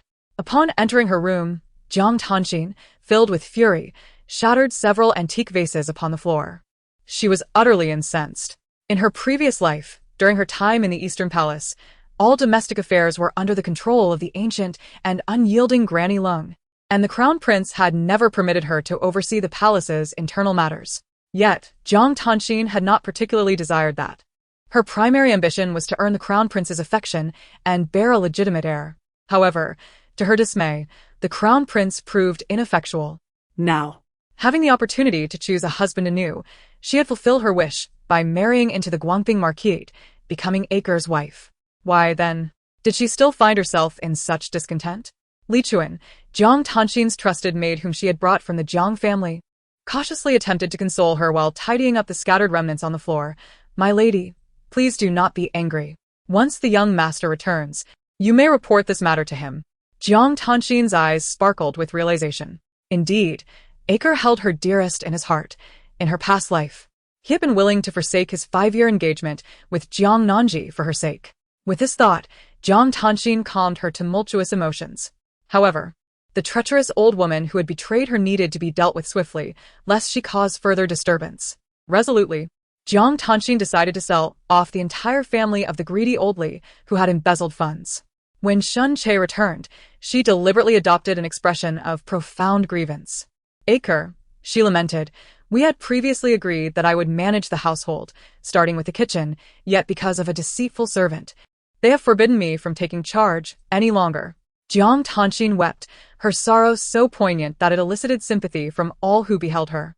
Shun Che's heart felt as though it were shattering. He hurriedly comforted for a while before rising to head to his grandmother's courtyard. Inside the main room, a young maid was massaging the legs of old Lady Shen. Upon seeing her grandson enter, the elderly matriarch bluntly inquired, "Have you come to plead on behalf of Jiang?" Shun Che replied, "Grandmother, it is that greedy servant who deceived Exire. Moreover, Exire is still young and inexperienced. Naturally, she would struggle at first. But she will improve with time." "Improve with time?" the old lady retorted. "Do you not know how many troubles Jiang has caused in the kitchen these past few days? She is young, and Jean He is also not very old. We ought to assign Jean He to manage things for a month and assess the results afterward." "But, grandmother..." Old Lady Shen, angered by his lack of resolve, interjected, "While we may tolerate your affection for Jiang in private, the significant matters of the household must be entrusted to capable hands." Madame Shen chimed in from the side, "Ah Che, there is no need for you to be anxious. If Jiang truly is inexperienced due to her youth, she can gradually learn over time. I am still young enough to take on more responsibilities." In truth, the notion that Jiang Tanxin should assume control of the household had already incensed Madame Shen. What did that imply? Was it an ill wish for her to meet an early demise? Madame Shen might not harbor affection for the old lady's granddaughter, by Jean He, Yet she certainly did not favor Jiang Tanxin. As Shen Che contemplated interjecting further, Madame Shen swiftly added another remark to silence him. By the way, I have heard that the Crown Princess has already begun to oversee the East Palace's provisions. It is evident that they are sisters, yet, Che. Is it possible that Jiang does not get along well with her stepmother? Shen Che was momentarily taken aback. He was well aware that his mother-in-law, Madame Lin, treated both Xiner and Gigi with equal regard. Gigi indeed possessed remarkable skills in managing household affairs. After all, he had witnessed how efficiently she had organized the Ho residence in a previous life. Surely, Xiner would not lag far behind, he mused. Shen Che said nothing further. After leaving his grandmother's courtyard, he strolled in the night breeze for a quarter of an hour before returning to Jiang Tanxin's quarters. With an eager expression, Jiang Tanxin inquired, Che, may I resume my duties in the kitchen? Shen Che replied, the affairs of the kitchen are quite trivial and rather crude, not suitable for you. In due time, I shall have my mother teach you to manage the accounts instead. Initially, Jiang Tanxin felt a twinge of annoyance upon hearing she could not oversee the kitchen. However, upon learning that she would be instructed by her mother-in-law in managing the accounts, her spirits lifted considerably. She leapt into Shen Che's embrace, wrapping her arms around his neck, and affectionately declared, Che, you truly love me the most. Shenke, Holding her waist, turned swiftly, and together they fell onto the couch. The maids had long since retreated, their faces flushed. As he gently loosened her garment, the bed curtains trembled softly. Shen Che closed his eyes. Indeed, his deepest affection was reserved for Xiner, and in this life, choosing his beloved was undoubtedly the right decision. Chapter 8. What happened so suddenly? In an instant, as emotions intensified, an exquisite and dignified visage flickered momentarily in Shen Che's eyes. The next moment, it transformed into a solitary figure plummeting from the city tower, her form engulfed in a cascade of crimson. Suddenly, Jiang Tanxin's body stiffened. She raised her gaze, astonished as she regarded Shen Che. Upon realizing something, Shen Che's countenance darkened, a tempest of emotions swirling within him. Gritting his teeth, he resolved to attempt once more. Yet he was met with another abrupt cessation. Observing the shadow of discontent upon Shen Che's face, Jiang Tanxin was momentarily taken aback. By the time she gathered her thoughts to voice her concerns, Shen Che had already donned his robe and exited the chamber. I just remembered I have some official matters to attend to. You should rest, Xr, he stated as he departed, leaving Jiang Tanxin in a state of bewilderment. A hint of confusion crept into her mind. This was rather unexpected. At this juncture, Shen Che was merely in his early 20s, a time characterized by fervor and vitality. How could he suddenly be unable to continue? In contrast to the tumultuous atmosphere of the Guangping Marquis' residence, the ambience of the Eastern Palace could be described as serene and tranquil. Of course, it was the Crown Princess, Jiang Nanji, who enjoyed this tranquility. She swiftly organized the ledgers delivered by the old matron and simultaneously ensured that all affairs in the Eastern Palace's rear courtyard were meticulously arranged. As for the matters concerning the front courtyard, they were under the capable supervision of Chief Steward Bai Ji. Bai Ji, a handsome and astute eunuch in his 20s, had left a lasting impression on Jiang Nanji after their brief encounter. She sensed he possessed an astute mind capable of discerning a multitude of nuances. Hua Zhao meticulously organized the completed accounts into a box. She whispered, Your Highness, today that Huaxian attendant once again broached the subject of titles. Do you truly intend to approach the Crown Prince? Jiang Nanji chuckled softly. Despite the Crown Prince's frail health, he was not forgetful. It was evident he had no intention of elevating them to concubine status. At this juncture, seeking the Crown Prince's favor on their behalf would only serve to offend him and offer no benefit to me. The families of those two were overly eager, hastily sending their daughters to the Eastern Palace. Was it not the difficulty of directly requesting concubine titles that prompted them to pursue an indirect approach? Jiang Nanji, however, wished to avoid such treacherous waters. Her primary concern was to devise a means by which the Crown Prince would willingly share a chamber with her, ensuring the continuation of their lineage. That was the crux of the matter. Nevertheless, Jiang Nanji set aside her belongings and rubbed her temples, deciding it would be prudent to rest early today. Your Highness, that is indeed wise. You should retire early and not exhaust yourself, Mu Sui advised. Jiang Nanji replied with exasperation, Have you forgotten that tomorrow is the day I return to my family? Mu Sui's eyes widened in realization, and then she cautiously inquired, "Your Highness, will the Crown Prince accompany you on your visit?" No, Jiang Nanji recalled that in her previous life, the Crown Prince had not accompanied Jiang Tanxin on her return, which was to be expected given his severe cough. He was as delicate as crystal and snow. Should any mishap befall the Jiang family, they could scarcely bear the consequences. Thus, she felt no disappointment over this anticipated outcome. Upon awakening the next day, Jiang Nanji rose early, tidying herself and ensuring that Hua Zhao and the others kept a close watch over the arrangements, placing the gifts for her return visit neatly in the carriage. At that moment, old Madame Lung entered, bowing respectfully as she spoke. "Your Highness, His Royal Highness the Crown Prince requests that you wait a moment. He requires an additional 15 minutes before he can depart." Jiang Nanji was taken aback. Was the Crown Prince also attending? After a brief pause, she noticed a fleeting, subtle expression on old Madame Lung's usually stern visage, which prompted her to add, "I am merely concerned for His Highness's health. I could indeed proceed with the visit on my own." Old Madame Lung bowed again, suggesting that the princess delay her departure for another quarter of an hour. Reluctantly, Jiang Nanji instructed Hua Zhao and the others to refine her appearance once more, ensuring that it was done with the utmost care. After all, she was to return home alongside the Crown Prince. Clad in a grand crimson gown adorned with golden phoenix patterns, the hem of her skirt fluttered gently with each step. The golden hairpin atop her head remained perfectly still, catching the sunlight and sparkling brilliantly. Despite the opulence of her attire, it seemed incongruous with her tender age. Yet, Jiang Nanji possessed a rare composure that transcended her years, effectively bearing the weight of such regal garb with elegance and grace, exuding an air of dignified beauty that commanded the respect of the palace maids. As she walked steadily, upon encountering the Crown Prince Rong Sijuan, she curtsied gracefully, declaring, "This humble servant pays her respects to His Royal Highness."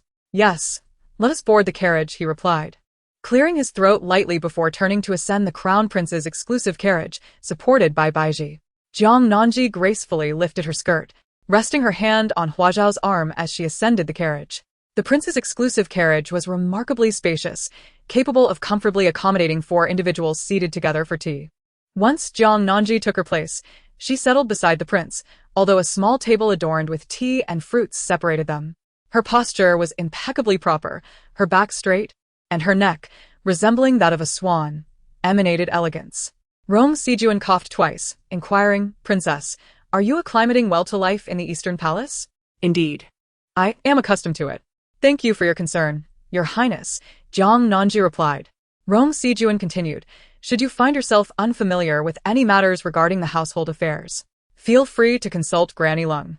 "Understood," she replied, her demeanor strikingly obedient. Rong Sijuan lifted his gaze, admiring the delicate line of her jaw. Even the slight tilt of her head seemed meticulously polished, exuding perfection. His eyes sparkled with intrigue. It seemed that Jiang Wang had truly nurtured his granddaughter with aspirations toward the position of empress. The prince's entourage was substantial, bustling with activity. The carriage glided smoothly, and as Jiang Nanji turned her head to observe, she noted that the water in the teacup remained utterly still. A wave of silence enveloped her. How could it be so devoid of motion? In such tranquility, what opportunity would present itself for her to seamlessly collapse into the prince's embrace, resulting in an unanticipated intimacy? As the inner court attendants heralded the arrival of the prince, Jiang Nanji realized that the rare chance to be alone with him had slipped through her fingers. Upon her return to the Eastern Palace, perhaps she could examine the collection of books and albums gifted by Empress Sua and engage in some scholarly pursuits. At the entrance of the Jiang residence, Lin stood with an eager expression. Upon witnessing the Crown Prince alight from the carriage, she swiftly turned to the young servant, commanding, "Quickly summon the master and the elders, and inform them that His Highness the Crown Prince has arrived." "Yes." As she watched the servant dash away with great haste, Lin could not suppress her resentment towards the eldest daughter, Jiang Tanxin, who had returned home a step ahead. That girl repeatedly asserted that Jiang Ziji would undoubtedly return home today, leading the rest of the Jiang family to refrain from coming out to greet her. Meanwhile, as Rong Sijing descended from the carriage and observed the somewhat vacant entrance, he furrowed his brow slightly. At that moment, Jiang Nanji also stepped down from the carriage, only to suddenly twist her ankle and collide directly into Rong Sijing. Chapter 9. Have you consummated your union? Your Highness, be cautious. Your Grace, watch out. The palace attendants at the entrance were suddenly flustered. In that fleeting moment when Jiang Nanji collided with Rong Sijing, he extended his hands with remarkable strength to steady her waist. Even through the fabric, the heat radiating from his palms was palpable. Yet, in the next instant, those strong hands seemed to lose all their strength, releasing her completely. The two tumbled to the ground, their skirts and robes entangled in a chaotic embrace. Lin Shi and the others hurriedly helped them to their feet. Jiang Nanji, supporting her mother's arm, quickly adjusted her appearance and turned to Rong Sijing with an apologetic gaze. Your Highness, I am terribly sorry. I stumbled just now. Are you unhurt? Rong Sijing coughed several times, his previously pallid complexion now tinged with an unusual flush of color. I am fine, cough, cough, the crown princess need not worry. Observing their formal demeanor, as if they were mere acquaintances, Lin Shi tightened her grip on her daughter's hand. At that moment, Jiang Xiang emerged, hastily ushering his son and grandson to the front hall to receive the crown prince. Meanwhile, Jiang Nanji accompanied her mother, Lin Shi, towards the Ansai Hall. In a hushed tone, Lin Shi inquired, Ji, have you consummated your union with the crown prince? Jiang Nanji shook her head. Your Highness is devoted to his faith and wishes to refrain from breaking his vows. However, he has entrusted old Madame Lung with the management of the Eastern Palace's affairs to me. Lin Shi felt a pang of sympathy, eager to speak further. But mother and daughter had already reached the entrance of the Ansai Hall. Jiang Nanji suddenly halted in her tracks. The faint sound of Jiang Tanxin's voice drifted from the inner room. Lin expressed her frustration, stating, I stood at the door to greet you alone just moments ago because the eldest miss returned to the manor today. She firmly asserted that His Highness the Crown Prince would not accompany you back, which is why your grandfather and the others did not come out. Clad in her resplendent crown princess robe, Jiang Nanji lifted her chin slightly and remarked, Mother, despite your tireless efforts since marrying into the Jiang family, grandmother has never truly acknowledged you, nor has she shown much regard for me. Ji. Jiang Nanji turned to her mother, a playful smile gracing her lips. Now that His Highness the Crown Prince has arrived, did not grandfather and father hasten to welcome him? According to propriety, grandmother should have come out to greet me as well. Indeed, while Jiang Matriarch held a noble title, Jiang Nanji was now the Crown Princess, a member of the royal family, where hierarchies were starkly evident. Lin hesitated. Ji, is it appropriate to put our elders in such a predicament? Jiang Nanji shook her head. Is this truly a dilemma for our elders? No, it is imperative to teach those unworthy of the title of elder what it means to uphold the distinctions of rank. Jiang Nanji cast a glance at Hua Zhao, who promptly lifted the curtain and announced loudly, the crown princess has arrived. Instantly, Jiang Matriarch and Jiang Tanxin within the room froze, their expressions darkening, yet both refrained from rising. Jiang Nanji lowered her gaze to her sleeve, speaking deliberately, so, grandmother is not at home? In that case, I shall proceed to return to the Eastern Palace with His Highness. Upon hearing this, Jiang Matriarch immediately grew anxious. This cannot be allowed. They cannot possibly explain this to His Highness the Crown Prince. Thus, the matriarch immediately rose, aided by her maidservants as she made her way outside. Jiang Tanxin lagged a few steps behind, but still pushed aside a maid to support Elder Jiang. Observing Jiang Nanzi, adorned in her splendid brocade robe, a sense of displeasure welled within her, and she offered a perfunctory bow, her tone cool. Sister, such grand airs you carry. Grandmother is already of advanced age, yet you still subject her to such turmoil. Elder Jiang's expression darkened, reflecting her silent agreement with Jiang Tanxin's words. Jiang Nanji retorted, I am not as formidable as my elder sister. You dare to instigate the Jiang family and defy the imperial authority. I did not. Jiang Tanxin protested. You did not? Then why did you deceive our family members into not greeting at the door? I can overlook it since we are family, but do you not fear the consequences of showing such disrespect to His Highness the Crown Prince? Elder Jiang remained unconvinced, casting a questioning glance at her daughter-in-law. Is it true that His Highness has indeed arrived? Madame Lin nodded, confirming that the patriarch and her husband were presently in the main hall, accompanying the Crown Prince. With this revelation, Elder Jiang's ire towards Jiang Nanji's earlier affront dissipated. Her gaze softened with affection. Ji, it appears you have caught the eye of His Highness. Come. The wind is strong outside. Let us retreat indoors. Very well. Jiang Nanji was ushered into the Ansai Hall, leaving Jiang Tanxin behind. After a moment, as if regaining her senses, She suddenly rushed back in, exclaiming, "This is impossible. His Royal Highness is in such frail health. How could he possibly accompany you to your family home? In the previous life, His Royal Highness did not accompany her back, did he?" Jiang Nanji. If elder sister doubts it, she may venture to the front courtyard to verify. Surely I would not go so far as to find someone to impersonate His Royal Highness to deceive you all. Yet, dear sister, why do you so fervently wish, even with a hint of schadenfreude, that His Royal Highness would not accompany me? Jiang Tanxin fell silent. Meanwhile, old Madame Jiang, who had always doted on her eldest granddaughter, began to harbor some displeasure. Xian, it is a fortuitous event for our Jiang family that His Royal Highness accompanies Jiji back. Do you truly wish for His Royal Highness to despise Jiji and our family? Jiang Tanxin managed a strained smile, insisting, "Of course not. I am merely overly concerned for Jiji." She awkwardly settled at the end of the room, watching her grandmother tenderly holding Jiang Nanji's hand, showering her with affectionate inquiries, her jealousy and resentment nearly causing her to tear the handkerchief she clutched. Yet Jiang Nanji observed all of this with a slight smile.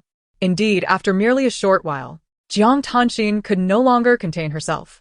She abruptly interrupted the ongoing conversation, maliciously inquiring, "Jiji, you and His Royal Highness have not yet consummated your union, have you?" Such a question had already been posed by Lin Shi earlier, but since Lin Shi was her mother and genuinely concerned for her, Jiang Nanji had answered truthfully. However, now, with Jiang Tanxin's malicious inquiry, "Jiang Tanxin, what is your true intention in prying into royal secrets?" Jiang Nanji's sudden exclamation nearly startled old Madame Jiang. Jiang Tanxin stood there, momentarily stunned into silence. Jiang Nanji furrowed her brows and turned to her grandmother. "Grandmother, you must admonish my elder sister for her indiscreet words. Thankfully, we are surrounded by our own kin. If any of the palace attendants were to overhear, it would spell disaster." Jiang Leo Tai was taken aback. But upon hearing the potential repercussions for the Jiang family, she immediately shot a glare at her eldest granddaughter. "Tanxin, how could you speak so thoughtlessly? Apologize to Jiji at once." Jiang Tanxin had never been scolded in such a manner by her grandmother, especially not for the sake of Jiang Nanji. Consumed by indignation, she refused to offer an apology and instead rose to perform a respectful bow to her grandmother. "Grandmother, I just remembered that there are matters to attend to at home. I shall take my leave." With that, without waiting for Jiang Leo Tai's response, she stood and departed with her maid in tow. Chapter 10, Mother.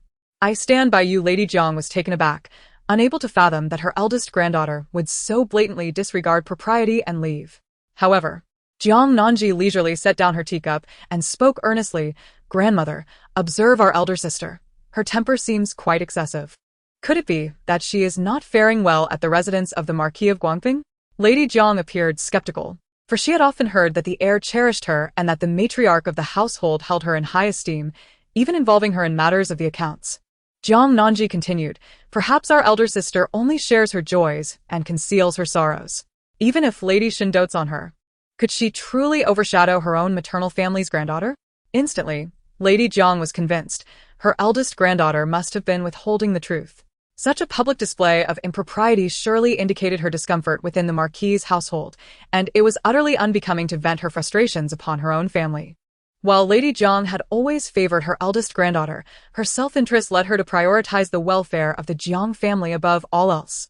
Jiang Nanji further remarked, "Regardless of whether our elder sister has faced adversity at the Marquis's residence, once the door is closed, we are all kin. However, should she behave in such a manner in more prominent circles, it could spell disaster for the Jiang family." Lady Jiang regarded her often overlooked third granddaughter, now radiating grace and poise, with a tumultuous heart. Nevertheless, she nodded in agreement. Jiji spoke wisely, and surely she would offer more guidance to her in due time. With her objectives fulfilled, Jiang Nanji had no desire to linger any longer. After a brief exchange, she expressed her fatigue and announced her intention to return to her original quarters. Lin followed her, eager to inquire further of her daughter. After they departed, Madame Jiang let out a deep sigh and turned to her chief maid, saying, "Look at Jiji now, having garnered the favor of His Highness the Crown Prince. She seems entirely transformed. I wonder what Xinxin was thinking back then, why she was so determined to marry Xinche. How splendid it would have been to enter the Eastern Palace directly." The chief maid found it difficult to respond, yet she wholeheartedly agreed with the sentiment. Only a fool would choose a marquise over the Eastern Palace. Meanwhile, Jiang Nanji returned to her courtyard, finally feeling a sense of relaxation. Glancing at the familiar screen and ornaments still positioned at a distance, she felt as if she had not yet married. Lin Shi, seated beside her, looked at her daughter with an expression of curiosity. "Nanji, what is it? Why do you look at me like that?" Jiang Nanji inquired. Lin Shi replied, "I feel that my Ji seems somehow different. You would never have dared to confront your grandmother like that. Nor would you have spoken of the eldest miss in such a manner." Jiang Nanji responded, "I simply endured it before. But now I do not wish to continue suppressing myself. Mother, you too. Feel free to express your thoughts and act as you wish. I will support you." Lin Shi paused, grasping her daughter's hand. "Oh, my dear, you need not always worry about me. It is not easy for you in the Eastern Palace either. I am well. The Crown Prince treats me with respect, and he has entrusted me with the affairs of the Eastern Palace. The selected attendants are also quite well behaved." Jiang Nanji reassured her. Upon hearing this, Lin Shi felt a bit more at ease. The mother and daughter conversed for a while until it was time for their meal. During the meal, His Highness the Crown Prince remained utterly silent, and the Jiang family dared not disturb him, their hearts filled with anxiety. Ultimately, the gathering concluded amidst the Crown Prince's pronounced coughs. Before departing in the carriage, Jiang Nanji lifted the curtain and glanced at her mother, whose face was etched with concern. A slight frown appeared on her brow. She still had no means to investigate the matters surrounding her mother's past, uncertain if there was indeed malice involved. Furthermore, with the passage of over a decade, such inquiries would likely prove even more arduous. At that moment, the Crown Prince's thunderous cough echoed in her ears once more. Jiang Nanji hastily poured a glass of water and asked, "Your Highness, are you unwell?" Rong Sijing accepted the cup, only to set it down gently. "Why does it seem that the Crown Princess is not particularly pleased today?" Jiang Nanji was taken aback by the Crown Prince's remark. She quickly shook her head, asserting no. "I am exceedingly joyful today. Moreover, I am quite surprised that your Highness would accompany me back home." Rong Sijing replied, "A return visit is inherently a matter for a husband and wife." Jiang Nanji chose her words carefully. She could hardly express her concern that he might collapse due to his frail health in the Jiang household. Such treasonous thoughts were better left unspoken. Suddenly, Rong Sijing spoke again. "Is it only your mother who treats you well in the Jiang family?" Jiang Nanji almost denied this, but found herself at a loss for words. Her grandfather and father, as heads of the family, held great expectations for their eldest son, showing little regard for the daughters. After all, girls were married off to forge alliances, solidifying the Jiang family's standing in the grand realm of Dechu. There is no need to elaborate on grandmother, who is undeniably biased towards Jiang Tanxin as always. Only mother, the Lin matriarch, genuinely cherishes her. Jiang Nanji reminisced about her past life, where her mother succumbed to despair within the Jiang household, her eyes reddening slightly. In truth, her mother had never wished to marry her father as a concubine, but she could not finish her sentence, her voice catching in her throat. Rong Sijing offered her a handkerchief, which Jiang Nanji accepted, gently pressing it to the corners of her eyes, timidly apologizing. "I beg your pardon, your Highness. I should not have imposed these thoughts upon you." "It is nothing," he replied, yet he refrained from probing further into the unfinished sentiment of but. Clutching the handkerchief, Jiang Nanji fell silent once more. The carriage lapsed into quietude, interrupted only by the occasional sound of Rong Sijing's cough. Upon returning to the East Palace, he naturally proceeded to the Buddhist hall, while Jiang Nanji retreated alone to her chamber. After bathing and changing, she dismissed Hua Zhao and the others, reclining on the soft couch and gazing at the canopy draping the ceiling. She recalled the deliberate fall she had staged at the entrance of the Jiang residence today. The Crown Prince might be more inscrutable than she had anticipated. Could it be that his formidable hands possessed martial prowess? She wondered if her earlier remarks in the carriage might prompt the Crown Prince to investigate matters from the past. Meanwhile, within the inner sanctum of the Buddhist hall, Rong Sijing had removed his outer robe and was being attended to by a young eunuch as he bathed and changed. With his long hair cascading down, he clasped the prayer beads, sitting cross-legged with his eyes firmly shut, not even a single cough escaping his lips. Moments later, Ming Xian entered, bowing respectfully and stating, "Your Highness, the adopted daughter of the southwestern prince, Ronghua, has assumed a new identity and returned to the capital with General Lin Yu." Rong Sijing slowly set down the letter, astonished that they had chosen the Lin family. Ming Xian continued, "It appears to be the case, however. It remains uncertain whether the Lin family will assist the southwestern prince upon learning of the young lady's true identity. She is likely to lie low within the Lin household for a time. Yet, as I understand, General Lin Yu already has a legitimate wife. It is conceivable that bringing this young lady home will stir a minor tempest within the Lin family." Rong Sijing softly murmured the name Lin family on his tongue, suddenly recalling the earlier probing of his young princess consort in the carriage. Chapter 11. Do you regret marrying me? Investigate the Lin family closely. And also look into why Jiang Yingqing took the Lin lady as his consort back then. Yes. Ming Xian found it peculiar. Why was there a need to delve into the affairs of Jiang Yingqing and the Lin family? Could it be that His Highness harbors concerns about an intimate alliance between the Lin and Jiang families, potentially leading to a rebellion? His Highness is indeed farsighted and remarkably astute. Meanwhile, in the palace chamber, Jiang Nanji had fallen into a deep slumber, only to be abruptly awakened from her dream. Gasping for breath, her mind haunted by visions of crimson chaos. She gently pressed her forehead, puzzled. Wasn't the incident involving the Lin family meant to transpire a year later? Why then did it invade her dreams so suddenly? Jiang Nanji's mother, Lin Miaowan, was a distant relative of the Lin family from the general's manor, known for its loyalty to the state. After a tragic accident befell her family, Lin Miaowan was left as the sole survivor and was subsequently sent to the Lin family in the capital. There, she was cherished by the elderly matriarch as if she were her own granddaughter. The matriarch eventually arranged a promising match for Lin Miaowan with none other than Su Guogong's second son, Su Maotua. They were a handsome couple, deeply in love. However, a mishap during a royal banquet 16 years ago led to the Su family retracting their proposal, leaving Lin Miaowan in a precarious position and causing the matriarch to fall gravely ill. The other members of the Lin family harbored resentment towards Lin Miaowan. With no other choice, she agreed to become Jiang Yingqing's consort, hoping to avoid further trouble for the Lin family. Although the matriarch eventually recovered, she was left with a condition that impaired her recognition of others. Lin Miaowan felt a profound sense of guilt, which led her to refrain from frequenting the Lin household, consequently affecting Jiang Nanji's interactions with them as well. Jiang Nanji recalled that a year later, rumors circulated about the Lin family colluding with traitors and harboring spies. Yet, the matter remained unresolved until one fateful night, when a ruthless assassin descended upon the Lin family, leaving no survivors, not even the innocent children, who lay amidst the bloodshed. In her previous life, Jiang Nanji had inadvertently passed by, witnessing the horrific scene of blood staining the entrance of the Lin residence, which haunted her with nightmares for several days.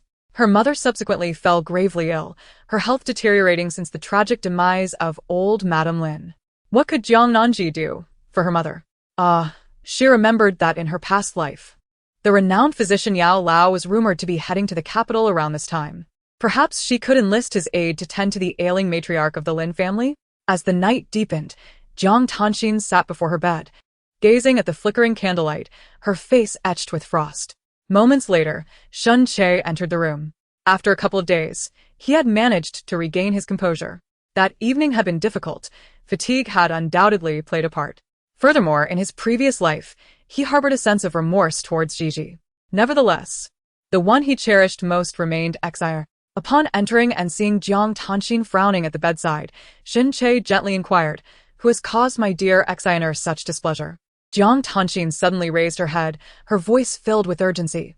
"Acre, is His Highness the Crown Prince feeling better?" The gentle smile on Shin Che's face faltered. Why had Exiner said such a thing all of a sudden? Jiang Tanxin bit her lip. Today marked the return visit of Jiang Nanji, and the Crown Prince had accompanied her back. Grandmother had even mentioned her in a favorable light. The more she spoke, the more aggrieved she felt. Why had the Crown Prince not accompanied her on her return visit in the last life? Why had he not allowed old Lady Lung to entrust her with the affairs of the Eastern Palace? If the Crown Prince truly had recovered and ascended to the throne smoothly, then Jiang Nanji would become the Empress. Had she not suffered a great loss? As Shin Che observed the increasingly agitated Jiang Tanxin, he not only failed to comprehend her anger, but the pleasant mood he had been in evaporated in an instant. He suddenly reached out and tilted Jiang Tanxin's chin, fixing his gaze upon her. "Exiner, do you regret marrying me?" Jiang Tanxin's complaints were abruptly silenced. No, she did not regret, nor would she ever regret. Reflecting on the outcome of her previous life, Jiang Tanxin willingly wrapped her arms around Shin Che's neck, settling softly in his embrace as she whispered, "How could I? I am merely exasperated by Jiang Nanji today. She has always indulged me since childhood, and now, having suddenly married into the Eastern Palace, she has become high and mighty, her nose nearly pointed toward the sky." Shin Che pondered for a moment and realized that in his memories, Gigi had always been gentle and virtuous, poised and gracious. He had never witnessed her behaving with such arrogance. In a fleeting moment of distraction, Jiang Tanxin eagerly wrapped her arms around his neck and kissed him passionately. Shin Che instantly cast aside his previous thoughts. The two tumbled onto the bed. After a fervent exchange, they lay quietly in each other's embrace. Shin Che gently kissed Jiang Tanxin's forehead and said, "Exiner, I have a splendid idea that could persuade grandmother to entrust you with the management of the shops owned by the Marquis' residence." Jiang Tanxin's heart leaped at his words. She had been poring over the account books alongside the Marquis' wife for quite some time, her head spinning from the numbers, yet she had made little progress. Now, hearing Shin Che's suggestion felt like a timely solution to her lingering troubles. "Please tell me, what is this brilliant plan? Did you not bring along some shops and estates as part of your dowry? If you proactively approach grandmother and propose to incorporate these properties into the Marquis' estate for unified management, she will undoubtedly agree." Jiang Tanxin hesitated, her first thought being one of reluctance. However, she soon recalled that in her previous life, Gigi had also contributed her dowry to the Marquis' residence. It seemed likely that Gigi had employed a similar tactic to win the favor of the old lady Shen, ultimately securing the position of head of the household. Noticing the uncertainty in her gaze, Shin Che playfully pinched the soft flesh at her waist and continued, "Moreover, once the authority of the household is firmly in your grasp, you can later separate those shops and reclaim them as part of your dowry, and no one will be the wiser." Jiang Tanxin's eyes sparkled with realization. "Very well. Let us proceed with this plan." The following day, Jiang Tanxin visited Old Lady Shen to discuss the matter. As expected, Old Lady Shen entrusted her with the management of the shops and properties belonging to the Ho residence. When Jiang Tanxin departed with the keys to the storeroom, she encountered Bai Jinhe, whose expression radiated immense satisfaction. "Sister Jinhe, the kitchen will require your assistance, more than ever, as grandmother has assigned me to oversee our Ho family shops and estates." Upon hearing this, Bai Jinhe's demeanor shifted dramatically, prompting her to rush to Old Lady Shen in tears. Yet, Old Lady Shen merely smiled knowingly, saying, "Jinhe, some matters cannot be judged solely by their surface appearance. The Guangping Ho residence may seem prosperous, but in truth, it has begun to suffer losses internally. With so many people to support and the additional burden of 2 collateral families, the annual income from the official salaries is utterly insufficient. While the number of shops may appear plentiful, many have become unprofitable. If Jiang Tanxin were to voluntarily contribute her dowry to alleviate the situation, Old Lady Shen would be overjoyed and would never refuse. However, once Jiang Tanxin comprehends the true state of the inner workings of the Ho residence, extricating herself from this predicament will prove to be no easy task. Chapter 12. Who Tempts Whom? While Jiang Tanxin remained oblivious to the machinations surrounding her dowry, Jiang Nanji was diligently tending to her private treasury. In her previous life, she had discerned that the Marquis, though outwardly resplendent, was deeply in debt. By the year's end, even the funds for gifting were woefully inadequate. During the festive season, many noble families found themselves unable to afford new garments. At that time, Jiang Nanji devoted herself wholeheartedly to the welfare of the Marquis, and her astute decisions significantly aided its stability. Ultimately, she even contributed her own dowry to alleviate its financial woes. The esteemed matriarch, Lady Shen, was thoroughly convinced of Jiang Nanji's capability to provide a life of luxury for the household, which led to her being entrusted with the management of the estate. In this life, however, Jiang Nanji resolved to maintain control over her finances with utmost prudence. She instructed Hua Zhao, "You are to meet with the stewards of these estates and shops. Assess their character and report back to me with honesty. Do not venture alone. Seek out Chief Steward Bai to accompany you with 2 strong guards." "Understood," Hua Zhao replied. Just as Hua Zhao departed, she returned at once. For Bai Ji had come personally. Seizing the opportunity, Jiang Nanji communicated her request for 2 guards to accompany Hua Zhao. Bai Ji responded, "Yes, Your Highness. I shall arrange this matter promptly." Jiang Nanji nodded appreciatively. "I appreciate your efforts, Chief Steward Bai. By the way, what brings you here?" Baiji replied, Your Highness, I must inform you that His Highness is to depart for the royal hot springs tomorrow and will be away for more than 10 days. The Crown Prince has been away from the Eastern Palace for quite some time, and it is indeed necessary to inform her, the Crown Princess. However, Jiang Nanji suddenly recalled the task assigned to her by Empress Sua. Is not this visit to the hot springs the most opportune moment? Jiang Nanji inquired. Is the hot spring palace far from the capital? To my shame, I have never indulged in a hot spring bath. Although the young crown princess radiated youthfulness, she possessed a beauty akin to a blooming peony. Her confession of having never experienced a hot spring softened the hearts of those around her in an instant. Baiji was somewhat astonished, realizing that even he, as a court official, felt a pang of compassion. Yet, he maintained his composure, revealing no signs of his inner thoughts, and replied, The hot spring palace is not far from the capital. It can be reached in a day's journey by carriage. The springs there are indeed delightful, with some possessing medicinal properties. He spoke earnestly, and Jiang Nanji listened with equal seriousness. After Baiji concluded his remarks, he cupped his hands in farewell and departed. Jiang Nanji instructed Hua Zhao to accompany him down, ensuring that arrangements for the guards to patrol the village were settled. Once they left, Mu Sui gazed dreamily, recalling tales of a certain hot spring that could render one's skin as fair as snow, wondering if such a spring existed in the palace. They, the servants, did not dare to hope for even a single bath, but it would be nice to wash their hands in the whitening spring water. Jiang Nanji remained silent. Her indifference to the hot spring experience was overshadowed by her concern for the frail and noble crown prince, who would be soaking in those waters. Meanwhile, upon returning to report to Rong Sijing, Baiji mentioned Jiang Nanji's remark about never having bathed in a hot spring throughout her life. Rong Sijing lifted his gaze to him. Baiji promptly replied, Your Highness, the Crown Princess has also instructed me to find 2 guards to escort one of her trusted maidservants to visit some shops and estates. Rong Sijing inquired, Is it part of the Crown Princess's dowry? Indeed, Baiji affirmed. Suddenly, Rong Sijing recalled that his little Crown Princess only had a frail mother, who doted on her in the Jiang family. She had never even soaked in a hot spring, which was truly lamentable. Please inquire whether the Crown Princess would like to accompany us tomorrow. If she does, ensure that everything is prepared in advance. Yes, Your Highness. When Baiji conveyed the message to Jiang Nanji, she expressed profound joy at the prospect of going and even instructed Mu Sui to reward Baiji with silver. However, she inquired further, aside from myself, which other chosen maid will accompany this time? Baiji responded, replying to Your Highness, the Prince's meals have always been overseen by the maidservant Bai. Jiang Nanji understood. That maidservant Bai was a confidant of Empress Sua and the sworn sister of the current steward Bai.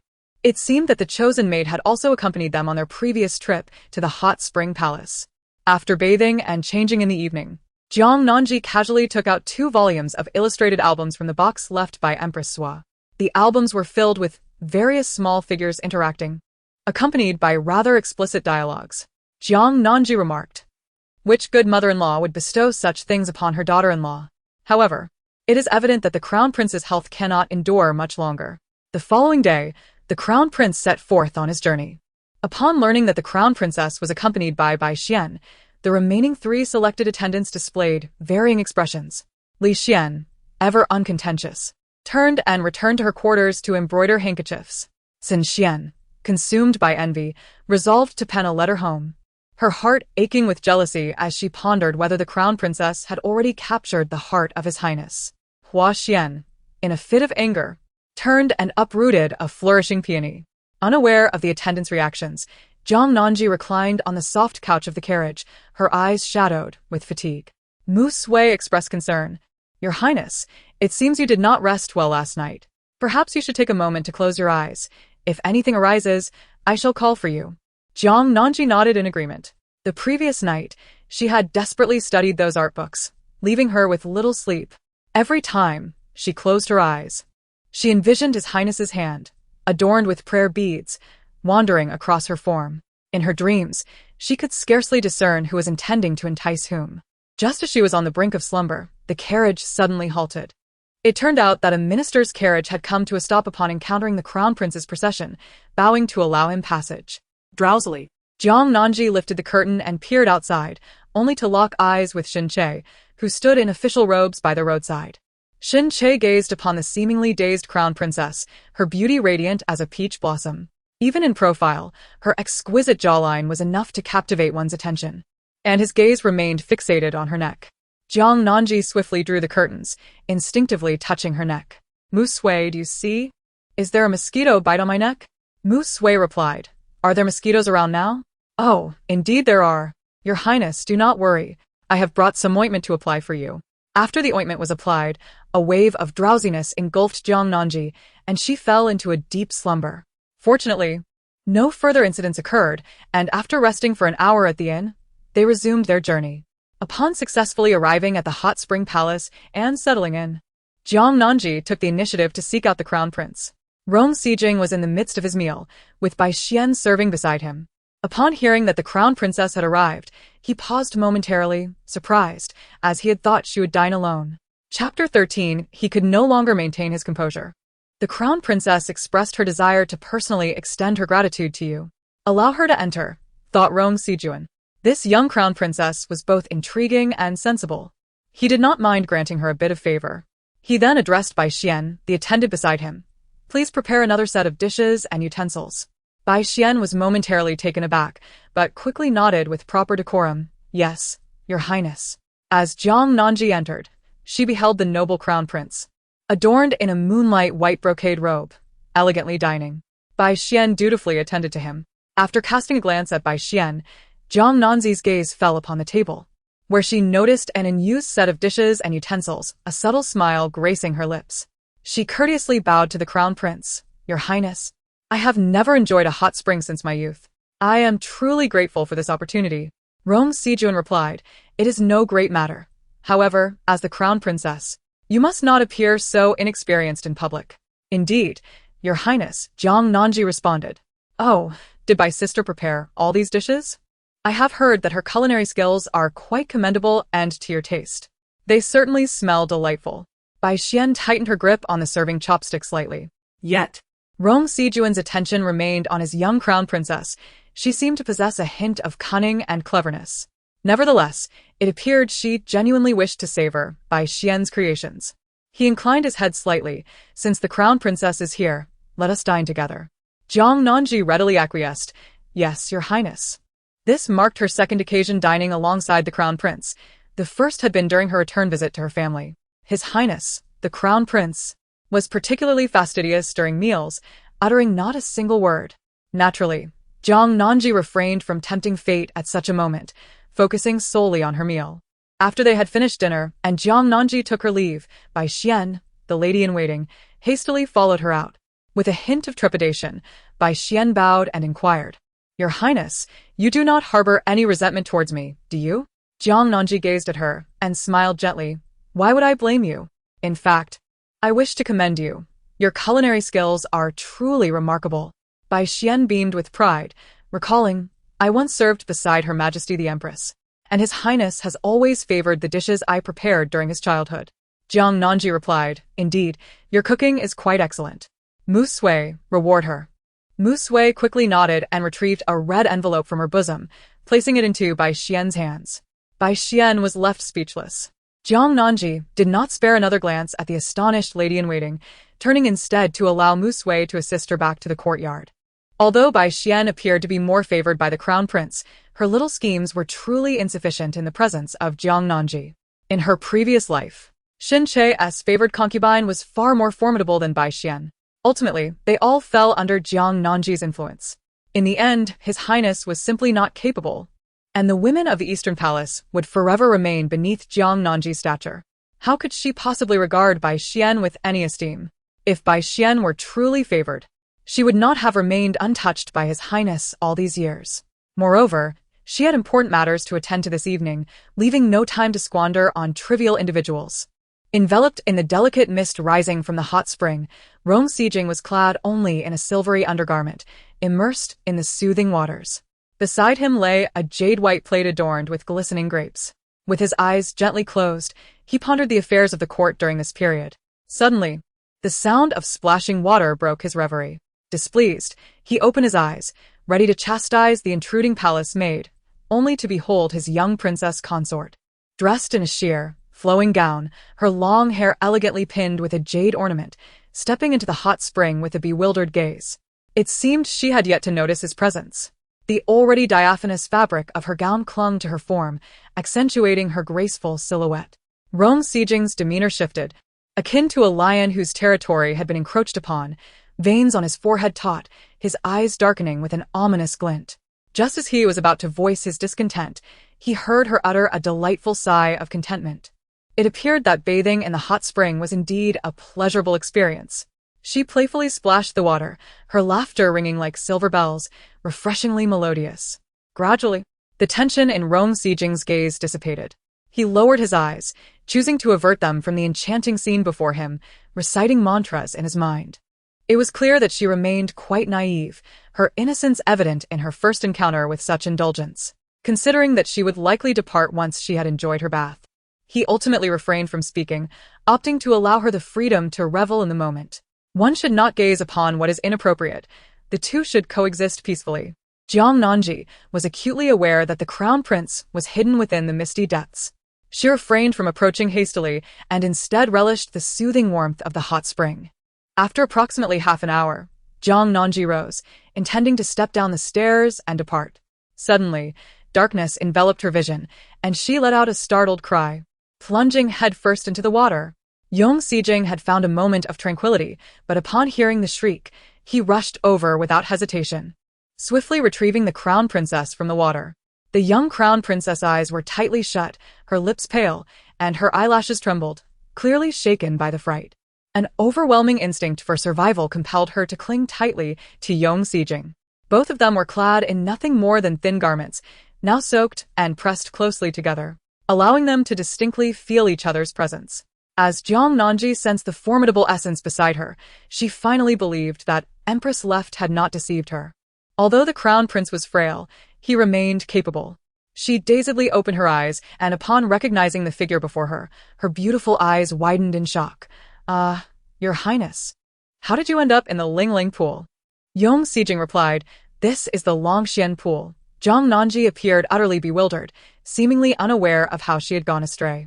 However, in the next moment, she belatedly realized that she was being embraced by the crown prince and hurriedly attempted to push him away. Yet, her efforts proved futile. Jiang Nanji lifted her gaze, locking eyes with the crown prince, and in the next instant, she watched in astonishment as he suddenly leaned back. Subsequently, his body plunged into the pool, sending up a tremendous splash. Jiang Nanji swiftly assisted the crown prince to his feet. Your Highness, are you all right? Please speak. Do not frighten me. The crown prince kept his eyes tightly shut, remaining silent. In such a situation, it was imperative to summon the palace attendants. However, as he lay there with his eyes closed, he suddenly felt a pair of soft lips brush against the corner of his mouth. He found himself enveloped in the embrace of the owner of those cherry blossom lips, experiencing a myriad of softness. Although he feigned illness, he was indeed disinterested in women. Yet, at that moment, surrounded by such tenderness, he detected a sweet fragrance that seemed reminiscent of a particularly delectable treat. The crown prince, feigning unconsciousness, found it increasingly difficult to maintain his act as a surge of resentment welled up within him, contemplating how to envelop the mischievous little crown princess in his embrace, devouring her whole, and then he could no longer sustain the pretense. What are you doing? Chapter 14. He is different towards her despite his frailty. His voice retained the regal authority of the crown prince. Jiang Nanji exclaimed, Your Highness, you are awake. I saw you nearly drown earlier, and I had heard that one could revive someone through breath. I gave it a try, and indeed, you have awakened. At this moment, Rong Sijing's expression was incredibly complex. He suddenly coughed forcefully and murmured, Quickly go upstairs and put on your garments properly. Jiang Nanji inquired, Your Highness, do you still wish to soak a while longer? But your fingers have already begun to wrinkle. Rong Sijing glanced at his oblivious yet alluring crown princess, slightly closed his eyes, and replied, I wish to remain in the water a little longer. You should dress and step outside, allowing Baiji to come in and attend to me. Understood. Suddenly, Jiang Nanji lowered her head, caught sight of her own appearance, and gasped, her ears instantly flushing crimson. She turned and hurried up the steps, rushing to the screen to wrap herself snugly. In her haste to leave, she even forgot to inform Rong Sijing, reflecting her utter panic. Rong Sijing, with his dark, obsidian eyes, observed the flustered retreat of his little crown princess, a faint smile gracing his lips. Was she genuinely simple-hearted? Or had Jiang Wang taught her to be shrewd and cunning, intending to feign reluctance while inviting him closer? Jiang Nanji ran back to her quarters in a flurry. As she unfastened her outer robe, the damp fabric clung to her skin, presenting a disheveled yet enchanting sight. Mu Sui, in a state of alarm, exclaimed, "Your Highness, what has happened to you?" The shyness that once adorned Jiang Nanji's face had completely vanished. With an air of calm, she instructed Mu Sui to prepare some hot water and brew a bowl of ginger tea with brown sugar. Mu Sui, concerned for her mistress, promptly took care of these tasks. After indulging in a warm bath and sipping the ginger tea, Jiang Nanji dismissed Mu Sui, having changed into dry undergarments. She reclined on the couch and retrieved a small sketchbook from beneath her pillow. The endeavor to ensnare the crown prince posed significant challenges, primarily due to the inherent risk of overstepping one's bounds. Should the crown prince be unwilling, the consequences could be dire, potentially affecting her family as well. Thus, Jiang Nanji resolved to adopt a gradual approach, akin to boiling a frog in lukewarm water. Her initial step was to acclimatize the crown prince to her touch, while their shared meals would subtly familiarize him with her presence. This way, when the opportune moment arose, she would be poised to act decisively and effectively. The news of the crown princess catching a cold soon reached Rong Sijing. Dressed in a light golden robe, he sat cross-legged on a soft couch. As he withdrew his hand, he addressed the elderly man with white hair and eyebrows sitting beside him, saying, "Dr. Luo, please take a look at the crown princess for me." Knowing that Dr. Luo would be present at the hot spring palace, Rong Sijing had opted not to bring the court physicians along. The crown princess's unexpected attendance was an unforeseen development. Dr. Luo's eyebrows shot up in surprise as he exclaimed, "Your Highness, you actually brought the crown princess along? Are you perhaps planning to break your vows?" As Rong Sijing's lips curled in a slight grimace, he remarked, "Why are you so verbose when I merely asked you to examine me?" Aware of his temperament, the esteemed physician, Luo, refrained from further comment. However, as he turned to exit alongside Bai Ji, the old man muttered under his breath, "Oh, Bai, is it not true that this princess consort possesses an unparalleled beauty?" Bai Ji, caught in a state of indecision, neither affirmed nor denied, but inquired with curiosity, "Why do you say such things, Luo?" The physician stroked his beard thoughtfully. "Surely, the princess consort is exceedingly lovely. Otherwise, the crown prince would not have been captivated. Alas, even heroes falter before the charms of beauty." Bai Ji found herself both amused and exasperated, yet she chose not to respond immediately, opting instead to escort Luo to the residence of the princess consort. Upon hearing that the crown prince had summoned a physician, Jiang Nanji realized her efforts from the previous night had not been in vain. She tidied her appearance and lowered the curtains of her bed before sending Mu Sui to invite the doctor in. The moment Luo entered, Jiang Nanji was taken aback, a sudden clarity washing over her. In her previous life, Luo had certainly come to the capital for the crown prince's ailment, so his presence by the prince's side was hardly surprising. A wave of positivity surged within her as she recognized that since exchanging husbands with Jiang Tanxin in this lifetime, her wishes seemed to manifest effortlessly. With a gentle demeanor, she addressed the physician, "I beseech you, esteemed Luo, to examine me. I have been plagued by persistent headaches." Luo replied, "Your Highness, at such a tender age, you are acquainted with an old man like me?" Jiang Nanji smiled softly. "In my youth, I chanced upon you in the capital, though I was merely a little maid from the Jiang family back then." The divine physician Luo experienced a moment of clarity as he stroked his beard and proceeded to examine Jiang Nanji's pulse. It was merely a common cold, nothing more severe.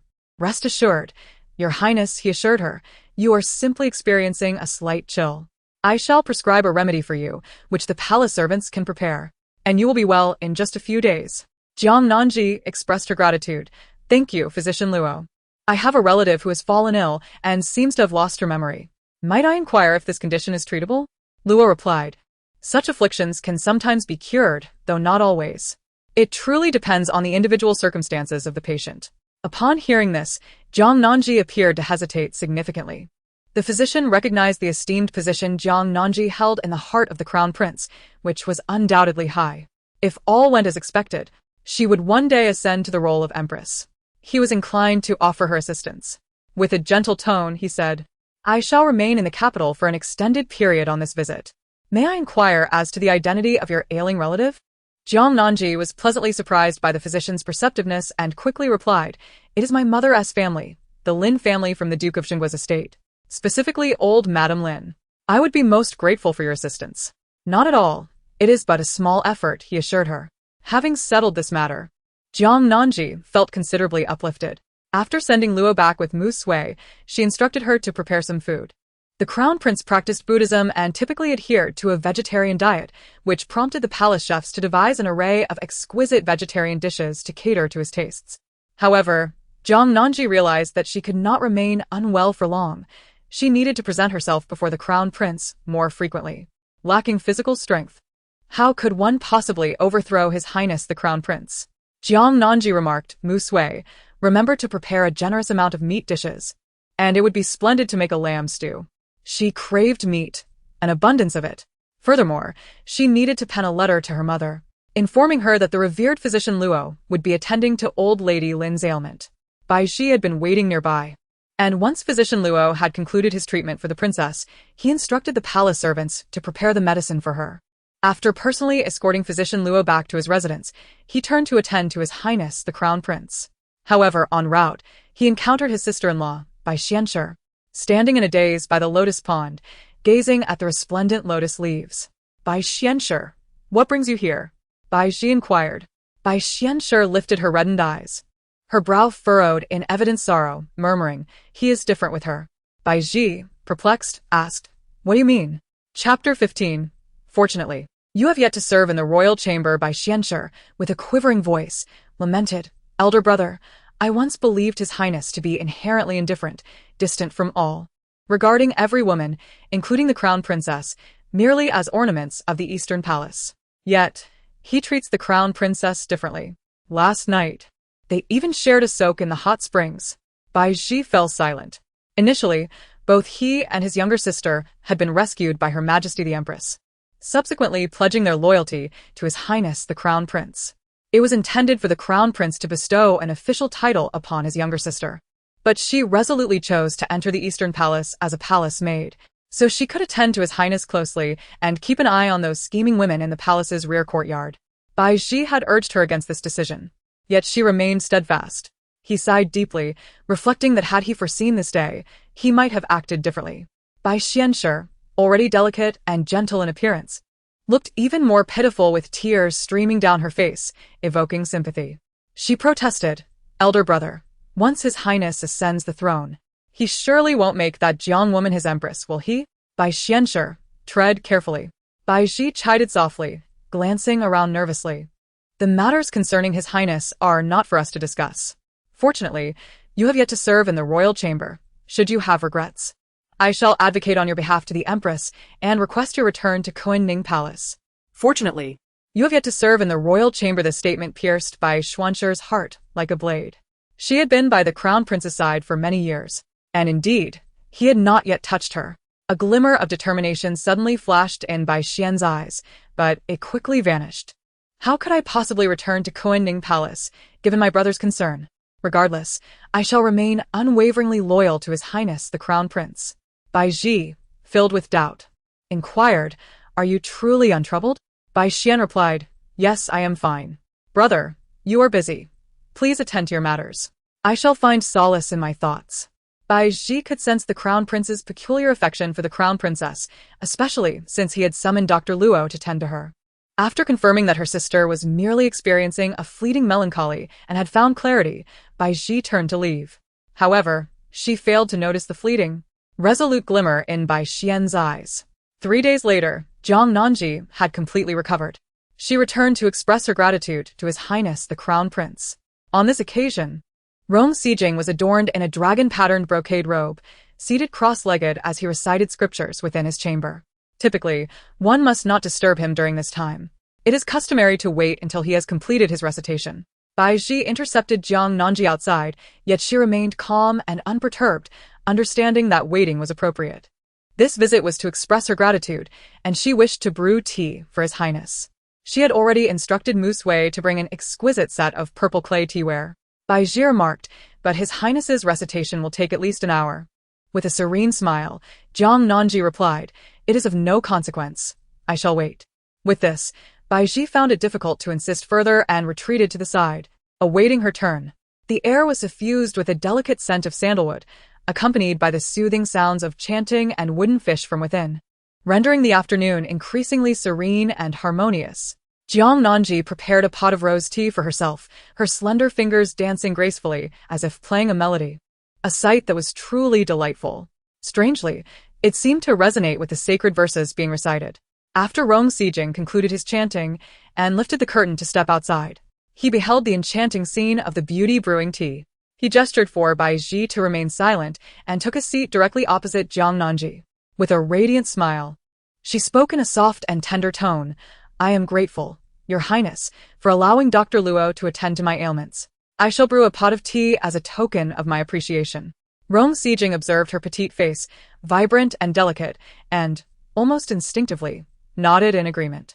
He mused that it was merely a cup of tea, inconsequential in the grand scheme of things. While the crown prince and his consort enjoyed a harmonious companionship, the atmosphere at the Guangping Marquisate was shrouded in gloom. The venerable Lord Shin spoke earnestly. There were a total of 20 garrisons this time, with 10 positions of both commander and deputy commander promoted. How could there be none for you? It was no wonder the old marquis was anxious. The Guangping Marquisate had long been in decline, lacking anyone in high office. Now, with Ake's exceptional talents, they had pinned their hopes on him to ascend and bring glory to the family name. Who would have anticipated that he remained merely a member of the Jinwu Guard? Shen Che furrowed his brow. In his previous life, he had indeed been overlooked during the initial promotions. It was only after Ji interceded with the Lin family and sought the garrison commander, Lin Yu, on his behalf that he was elevated to the position of garrison commander. Indeed, this marked a pivotal moment for Shen Che as he embarked on his official career, ultimately achieving remarkable success on the battlefield of Beijiang. In this lifetime, he had previously sought out Lin Yu, yet Lin Yu had refused even to meet him. Old Lord Shen expressed his concern. Ah Che, do speak. Is there truly no solution? Shen Che replied, we might seek assistance from General Lin Yu. After all, Xinr's stepmother hails from the Lin family. The old lord's eyes sparkled with hope, then hastened to speak to your wife. Let us resolve this matter swiftly. For delay would mean waiting another 3 years. Nodding in agreement, Shen Che rose to find his wife, Jiang Tanxin. He recalled that in his previous life, despite being Xinr's stepmother, the Lin matriarch had always treated Xinr kindly. Surely, if Xinr were to plead, the Lin matriarch would be inclined to assist. However, as Shen Che entered their abode, a ledger suddenly fell at his feet, stunning him momentarily. Jiang Tanxin gazed at him, her eyes brimming with unshed tears. Ah Che, are you in cahoots with them, conspiring to deceive me regarding my dowry? Shen Che furrowed his brow. When have I ever deceived you about your dowry? Jiang Tanxin retorted. The Marquisate scarcely possesses any profitable shops now. At present, the most lucrative ones belong to my dowry. And you claim there has been no deception? It was your suggestion to merge the shops and estates from my dowry into the Marquisate's treasury. In disbelief, Shen Che found it hard to fathom. Never had he worried about the household affairs in his previous life, as Ji had managed the Marquisate with impeccable order. He hastily began perusing the ledgers, flipping through them one after another, his expression growing increasingly grave. Shen Che's expression darkened. Xinr, I truly have no knowledge of this matter. Please wait a moment. I will inquire with grandmother to ascertain the truth of the situation. How could the Ho residence possibly be so impoverished? Jiang Tanxin, observing his earnest demeanor, deduced that he was indeed unaware of the circumstances. She softened her tone slightly, suspecting that someone had fabricated the financial records to deter her from managing the household. Che, I will accompany you to seek clarification from grandmother. Naturally, Shen Che could not bear the thought of Jiang Tanxin being deceived in such a manner. Grasping her hand firmly, he assured her, Xinr, do not worry. I shall unveil the misunderstanding behind this and ensure you are not wronged in any way. Upon hearing Shen Che's words, Jiang Tanxin felt a measure of relief. Regardless of the outcome, as long as Shen Che stood by her side, everything would be resolvable. The two then proceeded to Baishiju, where grandmother Shen resided. Chapter 16. You have conspired to deceive me regarding my dowry. As night fell, the elderly lady was already inclined to slumber. Just as Madame Shen was on the verge of drifting off, a cacophony erupted from outside. Her eyes widened in surprise, and the wrinkles on her face deepened. Who could be causing such a commotion at Bai Shou residence at this late hour? The young maid hastily replied, Madam, it is the heir and his wife who have arrived, claiming they wish to speak with you. Madame Shen, displeased, retorted, what urgent matter could possibly require discussion at this hour? Did you not inform them that I had already retired? We did convey that, but the heir insisted on returning tomorrow. However, the heir's wife, Lady Jiang, disagreed. Madame Shen, who had never favored Jiang Tanxin, felt her irritation escalate. She angrily struck the maid with a teacup, exclaiming, what nonsense! How could that Jiang woman possibly be worthy of the title of heir's wife? The rightful heir's wife is clearly Jin He. The maid promptly knelt, apologizing profusely. Meanwhile, Shun Che stood at the doorway, exposed to the night breeze. His expression less than favorable. He gently coaxed Jiang Tanxin, Exiner, it is quite late. Grandmother has already retired. I shall accompany you tomorrow, once I return from my duties. Jiang Tanxin insisted no. What if someone deceives grandmother? The sooner this matter is resolved, the better. Aki. You wouldn't want that fraud to continue causing turmoil in the Ho residence, would you? Shin Che was momentarily at a loss for words, feeling a wave of agitation. How could such a straightforward situation be mishandled by a few women? In his previous life, he had never troubled himself over such trivialities. At that moment, a cold laugh echoed through the air as Madame Shen interjected with a snort. Who dares to claim that our Ho residence harbors a fraud? Jiang Tanxin. Could it be that the fraudster is you? Jiang Tanxin promptly instructed her maid to bring forth the account books. Grandmother, there is a discrepancy in the accounts. Why has the income from our shops diminished so significantly each year? Could it be that someone has embezzled the funds? Madame Shen remained unperturbed, asserting that the account books were accurate. Did not your mother-in-law take you to review them recently? Jiang Tanxin would not concede. During her earlier examination of the account books, she had dozed off and failed to scrutinize them closely, leaving her oblivious to the dire state of the finances. Their commotion had drawn the attention of Madame Shen, Lord Shen, and Bai Jinhe, among others. Bai Jinhe cast a jealous glance at Shin Che, who stood beside Jiang Tanxin, before supporting Madame Shen and admonishing, Sister, this is quite inconsiderate of you. How could you disturb grandmother's rest? Jiang Tanxin retorted, Bai Jinhe, have you manipulated the accounts? Have you absconded with the missing funds from ES shops? Bai Jinhe looked bewildered. What have I embezzled? I only oversee the kitchen and have never tampered with those account books. Madame Shen cleared her throat softly. Jiang, I have reviewed these account books, and they align with what I have seen previously. What, then, is all this commotion about? You are the one causing the disturbance. Jiang Tanxin's eyes widened in astonishment.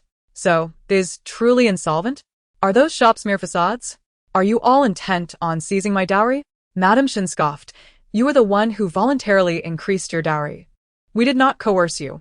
Are you implying that you wish to relinquish your responsibilities, that you have no intention of managing this household any longer? Consider this carefully. Should you choose to decline this time and step back from your duties, whoever takes charge henceforth will command your obedience in all matters.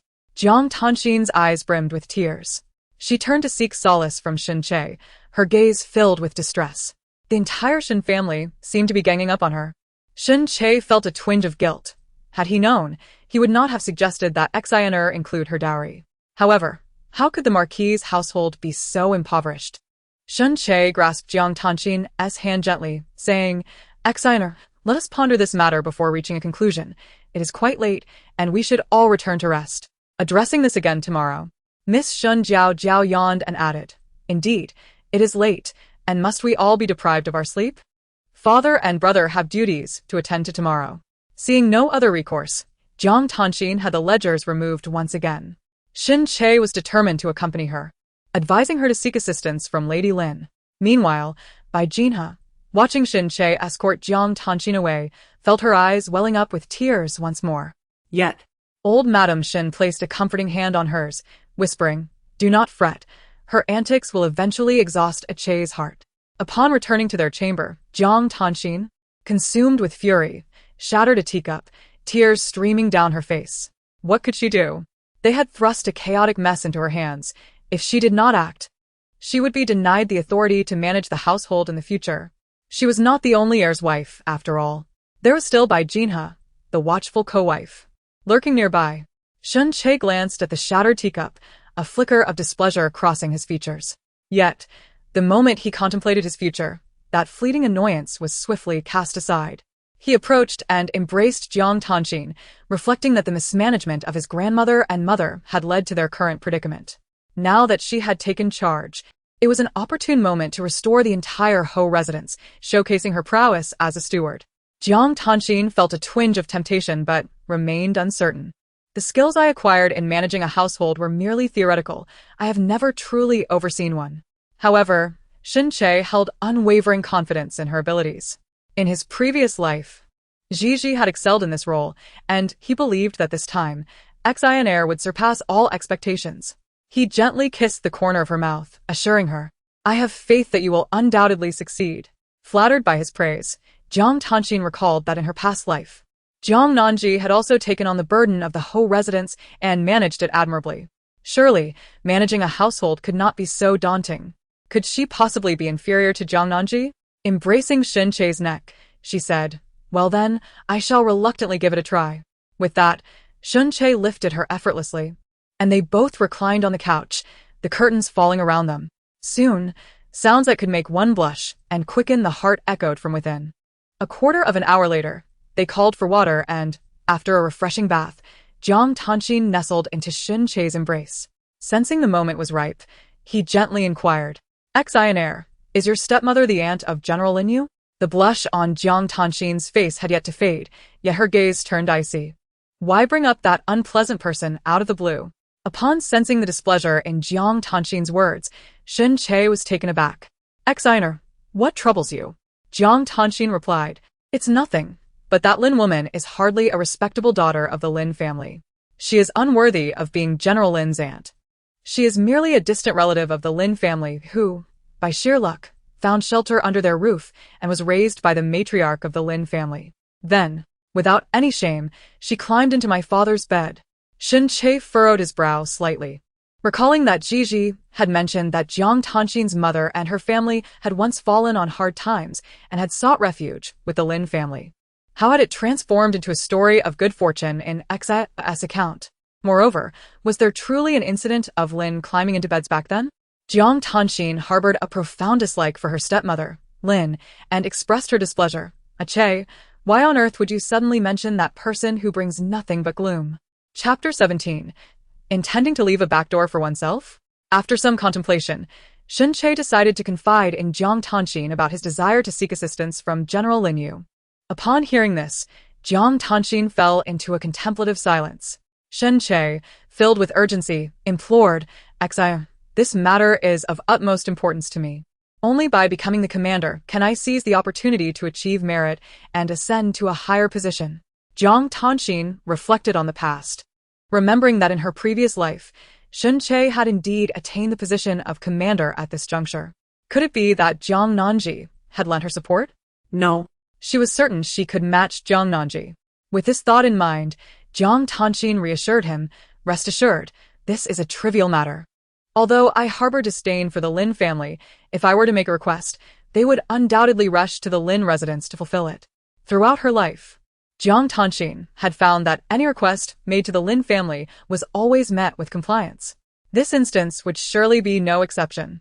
Upon hearing this, Shin Che's spirits lifted, and he embraced her, showering her with kisses. He later called for water. As dawn broke the following day, Shin Che went to his duty, and Jiang Tanxin tidied herself before returning to her maternal home. Upon her arrival, she headed straight to the residence of her stepmother, Lin Shi, and bluntly stated, "You must visit the Lin family and request General Lin's assistance in promoting Che to the position of commander." Lin Shi had already received a letter from her daughter, Gigi, the previous day. In the letter, Gigi mentioned two matters.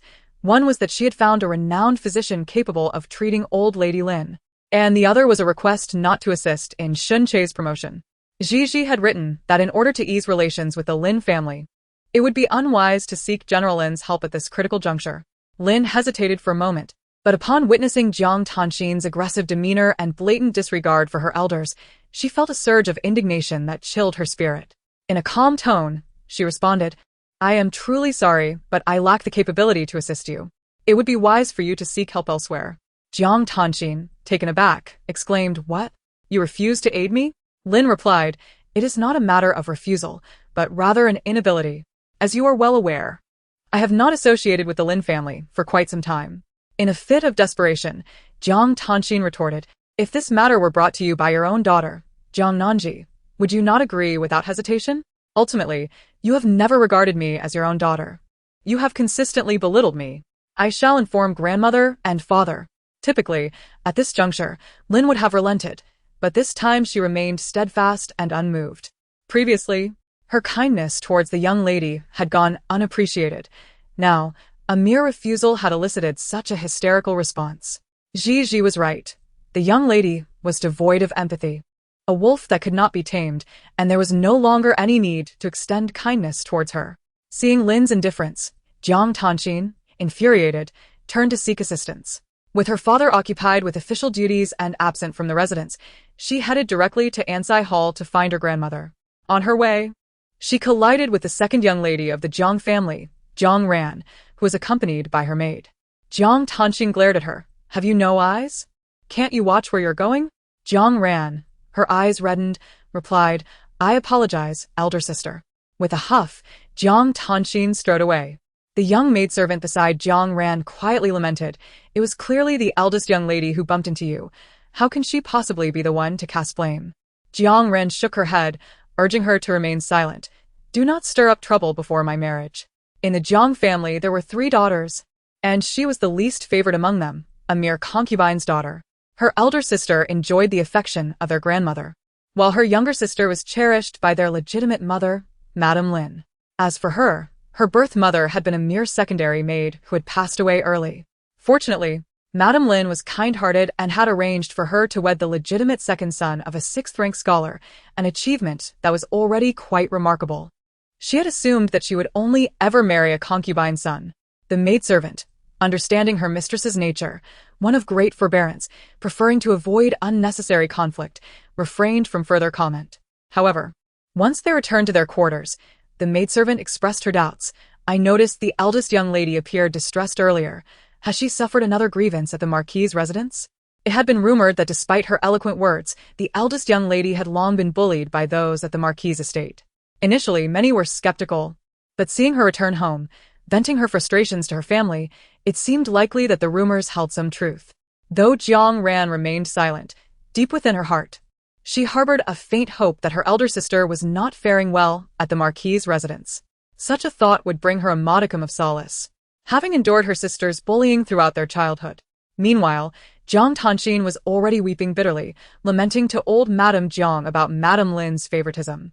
Old Madame Jiang, however, frowned and replied, Madame Lin's words hold merit. The Lin family has long ceased their association with her. If she could speak to General Lin, why would I ever look down upon her? However, could she not plead with General Lin on my behalf? The Lin family holds her in contempt. If she were to make such an appeal, would it not ultimately tarnish the reputation of our Jiang family? Jiang Tanxin found herself at a loss for words. What was the reason that Jiang Nanji could do it, yet she could not? Before she could utter another word, her grandmother waved her hand, declaring her fatigue and dismissing her. With a sullen expression, Jiang Tanxin returned to the Marquis's residence, dejected. At the Royal Hot Spring Palace, Jiang Nanji had already recovered from her cold and was enjoying her days immensely. During the daylight hours, she delighted in the company of Muxiue, admiring blossoms, chasing butterflies, and occasionally, in a burst of inspiration, capturing the beauty on canvas. As evening approached, she would indulge in the hot springs at Lianlong Pool. The ruse of mistakenly entering the wrong pool could only be employed once. Overuse might provoke the Crown Prince's displeasure. After all, while the Crown Prince may not be in the best of health, his intellect remained intact. With their return to the capital fast approaching, she pondered how to orchestrate another opportunity for intimate contact. As she soaked in the hot spring, a sense of drowsiness began to overtake her. Perhaps it was best to refrain from haste. Besides, her previous misstep of tumbling into the Crown Prince's embrace would suffice for now in dealing with the Empress. If it were so effortless to win the Crown Prince's favor, a shrewd individual like Empress Luo would surely become wary of her. In her past life, Jiang Nanji had been well versed in the intrigues of the inner court and understood the notion of moderation. Now, she applied this wisdom to her current circumstances, allowing herself to revel in this rare moment of tranquility. Suddenly, a cacophony of unsteady footsteps erupted, accompanied by indistinct voices engaged in conversation. Jiang Nanji was taken aback. Just as she intended to retrieve her robe from behind a screen, an individual boldly barged in. Instinctively, she retreated into the pool, allowing the mist to envelop her form. In that fleeting moment, the intruder stumbled into the room. Jiang Nanji locked eyes with the crimson-eyed Rong Sijing, and both were momentarily silenced. However, it was evident that Rong Sijing's state demanded action. He stepped into the hot spring, and before Jiang Nanji could react, he audaciously stripped away her garments. The Crown Prince. Jiang Nanji was utterly astonished. Could it be that His Highness had suddenly had a change of heart, intending to leave her with something more? Hush. Rong Sijing raised a finger, gently resting it upon her lips, which appeared delectably fresh from prolonged immersion in the warm water. He murmured in a husky tone, "Crown Princess, might I trouble you for a favor?" Chapter 18. Your Highness, why is your face so red? Assisting the Crown Prince with a trivial matter? Such an opportunity was one that Jiang Nanji yearned for. She obediently nodded, inquiring, "What would your Highness have me do?" "Continue to soak in the bath, feigning that nothing has transpired and that you have not encountered me," came the response. Jiang Nanji's beautiful almond eyes widened in surprise. Was this truly all? She had anticipated that witnessing the Crown Prince's flushed demeanor might prompt him to solicit her assistance in a more intimate manner. Yet, before she could voice her thoughts, Rong Sijing abruptly plunged into the water. Jiang Nanji was left speechless. Should she remind the Crown Prince that she was entirely unclothed during this bath? Meanwhile, at the entrance, Mu Sui exclaimed loudly, "Bai Xian, the Crown Princess is inside soaking in the hot spring. You must not barge in." Bai Xian retorted, "I saw the Crown Prince enter. He appears to be inebriated and unwell. I must deliver him a hangover remedy." Mu Sui hesitated, yet she knew that her lady was alone inside. The Crown Prince had not arrived. Bai Xian remained adamant. "I witnessed His Highness enter. Why do you persist in obstructing me? Is there something scandalous within?" With a forceful shove, she knocked Mu Sui to the ground and hastily made her way inside. Bai Xian's hands trembled slightly as she grasped the tray, her nerves fraying. There was no turning back now. She was determined to share an intimate moment with the Crown Prince, ideally conceiving his child. Otherwise, just as Bai Xian rushed in, she beheld a vision of beauty amidst the swirling steam of the pool. The beauty possesses a complexion whiter than snow, crimson lips, and dark eyes, with ink-black hair cascading gently. Even though Bai Xianshi herself is a woman, she cannot help but acknowledge that the young princess of the Eastern Palace, despite her tender age, is the most exquisite among them all. Jiang Nanji gazes languidly, surveying Bai Xianshi, who is looking around curiously. "Bai Xianshi, do you not have your own pond? What brings you to my palace?" Bai Xianshi gritted her teeth. "Your Highness, His Royal Highness the Crown Prince is inebriated. I saw him here and came to deliver a cup of sobering soup." Jiang Nanji paused momentarily, feeling a sudden itch beneath her foot. Unable to suppress a muffled groan, she almost kicked away the Crown Prince, who was playfully scratching her foot beneath the water. Which good prince resorts to tickling another's foot? Noticing the suspicion in Bai Xianshi's gaze, Jiang Nanji suddenly broke into a smile. However, the smile was cold and devoid of warmth, starkly contrasting with her usual amiable demeanor. "Bai Xianshi, are you deliberately mocking me? How could His Royal Highness possibly be here? He did not even attend our wedding night. What do you imply by suggesting he would come here?" "I, Bai Xianshi, how audacious of you! Who permitted you to ridicule me? Furthermore, your previous insinuations about scandalous dealings, such slander against me, is it that you seek to court danger?" Upon witnessing the growing ire of the beauty in the water, Bai Xianshi felt a twinge of panic and hastily apologized. "Your Highness, I did not mean it in that way." Jiang Nanji scoffed. "Do you still remember your status as a concubine? Even if you once hailed from Koenning Palace, do you believe I would hesitate to discipline you?" Bai Xianshi suddenly understood that this young princess consort was indeed bold enough to strike her. Her complexion turned pale, and she quickly knelt, saying, "It was my mistake. I shall take my leave and no longer disturb the princess consort's bathing." Jiang Nanji regarded her with an indifferent gaze. Had she not been concerned that the prince might drown in the water, she would have seized the opportunity to further diminish this Bai Xianshi's arrogance. However, there was no need for her intervention. To dare administer such a potion to His Highness, only to be rejected, she would likely face dire consequences. "Never mind. Today my mood is pleasant. You may kneel in peace." "Yes." Bai Xianshi, as if granted a reprieve, quickly gathered her belongings and fled. Jiang Nanji let out a sigh of relief. This woman had the audacity to administer drugs to His Highness, yet a mere reprimand rendered her so fearful? Truly pathetic. Suddenly, a realization struck Jiang Nanji. His Highness had been submerged for far too long. She could not bear the thought of him perishing. Just as she lowered her head, she noticed a wisp of crimson rising from the pool.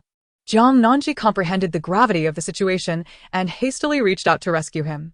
As anticipated, the prince emerged, drenched and with blood streaming from his nose beneath his prominent brow. Jiang Nanji thought it was well-deserved. Yet, outwardly, she feigned a demeanor of trepidation and shyness. The crown prince, Rong Sijing, had eyes ablaze with crimson fury, but suddenly he forcefully pushed her away and turned to leave. However, after taking just a few steps, he became aware of an unusual sensation within his body, causing him to freeze. A voice from outside interrupted the silence. "Your Highness, shall this servant enter to attend to you?" Jiang Nanji glanced at the crown prince, who appeared to be immobilized as if under a spell, and declared, "No need. Guard the entrance diligently. Permit no one to enter. Anyone who dares to disturb my tranquility in the bath shall face punishment." Yes. At last, silence enveloped the area outside. Jiang Nanji observed that the crown prince sat with his back to her, cross-legged at the edge of the pool, hands clasped together, murmuring incantations. Was he attempting to chant a sutra to suppress that malevolent fire within? A subtle smile graced Jiang Nanji's lips. Such a splendid opportunity. If she did not seize the moment, it would be an act of sheer folly. After all, the chance to savor the delicacies of life had been laid before her. Had it not? Just as she emerged from the pool, the sound of water splashing echoed around her. Rong Sijing suddenly commanded, "Do not move." Jiang Nanji replied with feigned grievance, "Your Highness, I have soaked in the pool for far too long. My fingers have pruned." Rong Sijing was momentarily at a loss for words and fell silent. Jiang Nanji hastily approached the screen and took up her garments. The intricacies of women's attire were already cumbersome, and given the current circumstances, it was not appropriate to summon a maid for assistance. Thus, Jiang Nanji took her time dressing, the sound of jingling ornaments accompanying her movements. Though turned away from her, Rong Sijing could almost envision how flustered she was, hastily donning her garments, allowing the sumptuous robe to gradually envelop her snow-white skin. He gently bit his tongue, the metallic taste of blood permeating his mouth. While the pain rendered his mind somewhat clearer, he pondered the source of the potent drug that Bai Xianshi had procured, which exhibited such audacity. However, it appeared she could no longer remain. Yet, considering her years of loyalty, Rong Sijing did not harbor the intent to harm.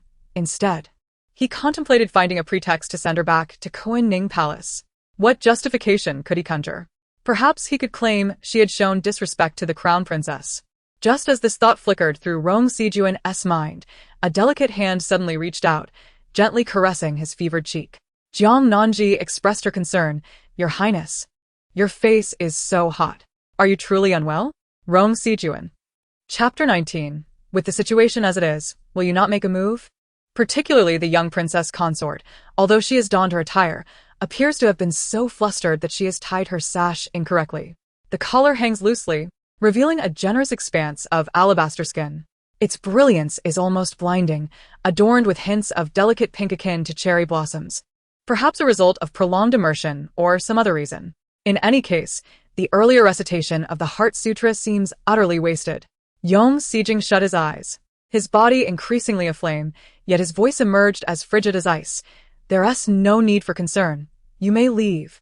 His tone mirrored that which he had used to hastily dismiss Jiang Nanji and the other attendants moments ago. However, Jiang Nanji was reluctant to forfeit such a splendid opportunity. Her concern remained palpable as she inquired, "Your Highness, do you feel unwell? Should I summon Chief Steward Bai? Or perhaps, would you prefer I call for the divine physician to attend to you?" She stood too close, her presence imbued with a faint, sweet fragrance, a lingering remnant of her recent bath that enveloped him like a soft embrace. Rong Sijing's grip on the prayer beads tightened as though he were clutching the very neck of this enchanting, beguiling creature before him. Abruptly, he opened his eyes, the depths tinged with a fierce crimson, his demeanor exuding a palpable threat. Jiang Nanji instinctively took a half-step back, resembling a startled little rabbit. Rong Sijing, with his gaze partially lowered, felt the cold sweat trickling over the taut veins on his forehead. In a husky voice, he commanded, "Guard the door, and send for Physician Luo." Jiang Nanji was taken aback, realizing that he truly possessed remarkable restraint. In her effort to preserve her image in Rong Sijing's eyes, she quickly nodded and turned to flee, resembling a frightened rabbit pursued by a wild wolf, careening haphazardly, her porcelain-like toes barely finding purchase on the ground as she nearly slipped. Rong Sijing remained oblivious, following the fleeting silhouette until it vanished from sight. Unbeknownst to him, once Jiang Nanji stepped outside, her initial panic swiftly morphed into a profound sense of regret. After all this, why had she not taken the plunge? Was it truly that His Highness was lacking, or was it the ineffectiveness of the potion administered by the white chosen attendant? Jiang Nanji composed herself, instructing Muzhui to summon physician Luotian and chief steward Bai, and by the time they arrived, she had already discreetly exited. Although she had not succeeded in ensnaring His Highness, Jiang Nanji harbored the belief that she had certainly garnered his favor, albeit a favor that may have little to do with romantic feelings at this moment. Soon, the prince and his entourage prepared to return to the capital. Upon arriving at the East Palace, Rong Sijing ordered that the white chosen attendant be escorted back to Kuan-Ning Palace, with Bai Ji personally overseeing her return. Bai Ji, aware of the events that had transpired, simply remarked to his stepsister that she was being foolish. The white chosen attendant had been weeping. Yet just as they approached Kuan-Ning Palace, she suddenly spoke up. "Brother, did His Highness spend the night with Jiang?" Bai Ji gazed at his sister, whose eyes brimmed with obsession, and replied earnestly, "No, he did not last night, but who knows what the future holds. So you might as well abandon that hope and serve the Empress Dowager well from now on. His Highness has already shown mercy towards her. Had it been someone else who dared to administer medicine to His Highness, they would not have been left intact." The news of Bai Xian's dismissal stunned the other 3 selected attendants, prompting them to urgently seek information about the events that transpired in the Hot Spring Palace. Ultimately, they learned that Bai Xian had dared to confront the crown princess and had shown her disrespect, resulting in punishment. Upon hearing this, Li Xian remained silent. However, upon seeing this, Qin Xian felt that the crown prince had become increasingly attentive to the crown princess and hastily wrote a letter home to report. The final attendant, Hua Xian, upon hearing how much the crown prince cared for the crown princess, was so incensed that she took out a whip and mercilessly lashed the palace servants around her, as if they were the crown princess herself. As for the crown princess, Jiang Nanji, upon learning that the crown prince had used her as a pawn, could only twitch her lips in disbelief. Nevertheless, considering that he had sent Dr. Luo to treat old Lady Lin, she chose to forgive him. Jiang Nanji reclined comfortably on the favored concubine couch, allowing Mu Sui to massage her calves while listening to Hua Zhao report on the specific situations of her dowry shops and estates.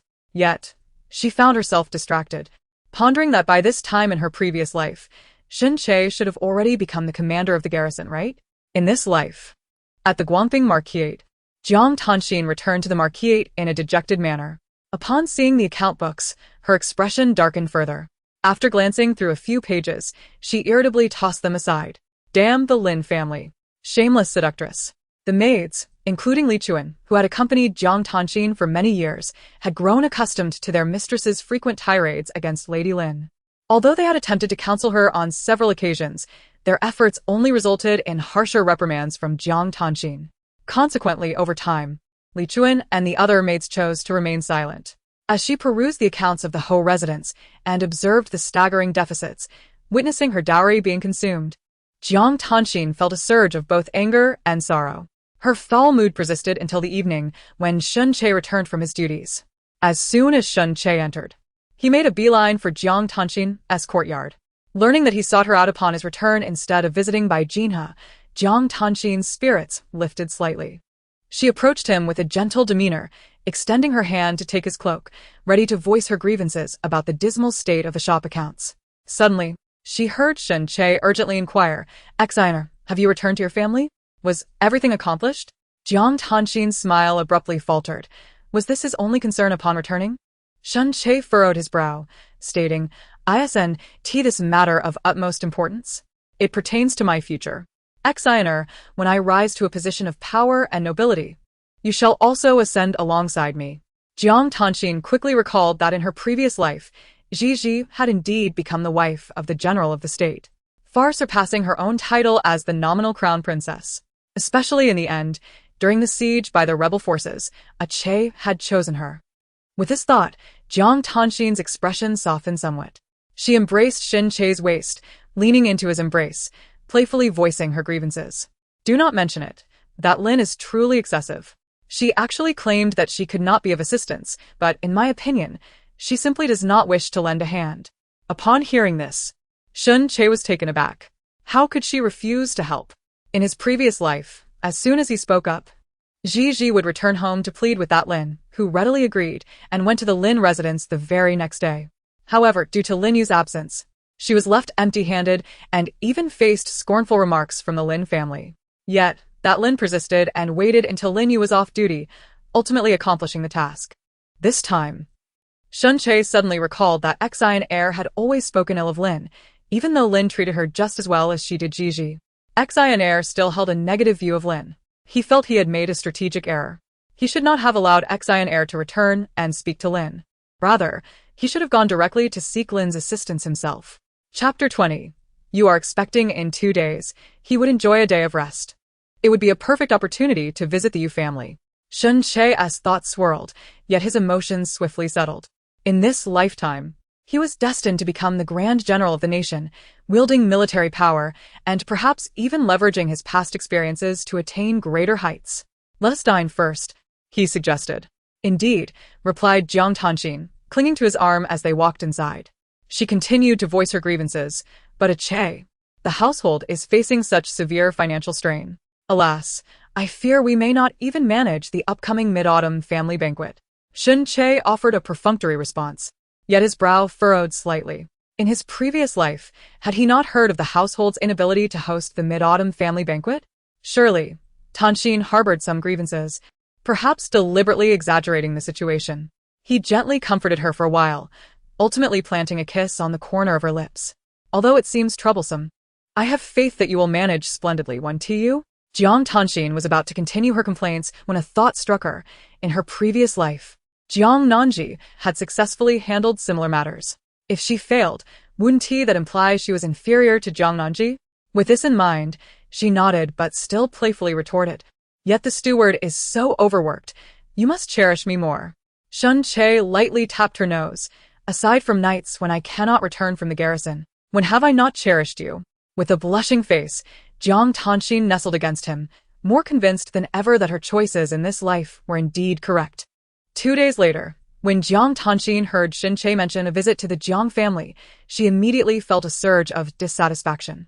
"Archer, what has prompted your sudden visit to my home?" Naturally, Shun Che would not divulge the truth. Instead, he gently replied, "I have been preoccupied, and it is only fitting that I pay more visits to my father-in-law and his family. My actions, of course, are also intended to bring you honor." Jiang Tanxin considered his words and nodded in agreement, feeling even more delighted when she observed Shun Che instructing the butler to prepare gifts. "Look, Jiang Nanji hardly ever returns home, let alone brings her husband along. I am quite different." However, upon witnessing Shun Che and Jiang Tanxin depart for the Jiang residence, laden with an abundance of gifts, Bai Jinha's expression darkened.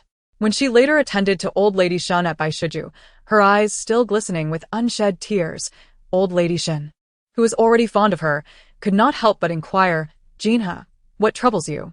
Bai Jinha dabbed at the corners of her eyes with a handkerchief and replied, somewhat pitifully, "Grandmother, Jinha is perfectly fine." Seated nearby, Shun Jiaojiao scoffed, "How can you say that? Cousin Jinha, your temperament is simply too accommodating." "Grandmother, you are unaware that today, elder brother prepared an array of gifts and went back to the Jiang family with that Jiang woman." Old Lady Shen frowned upon hearing this. "This is neither a homecoming nor a holiday. What need is there for gifts?"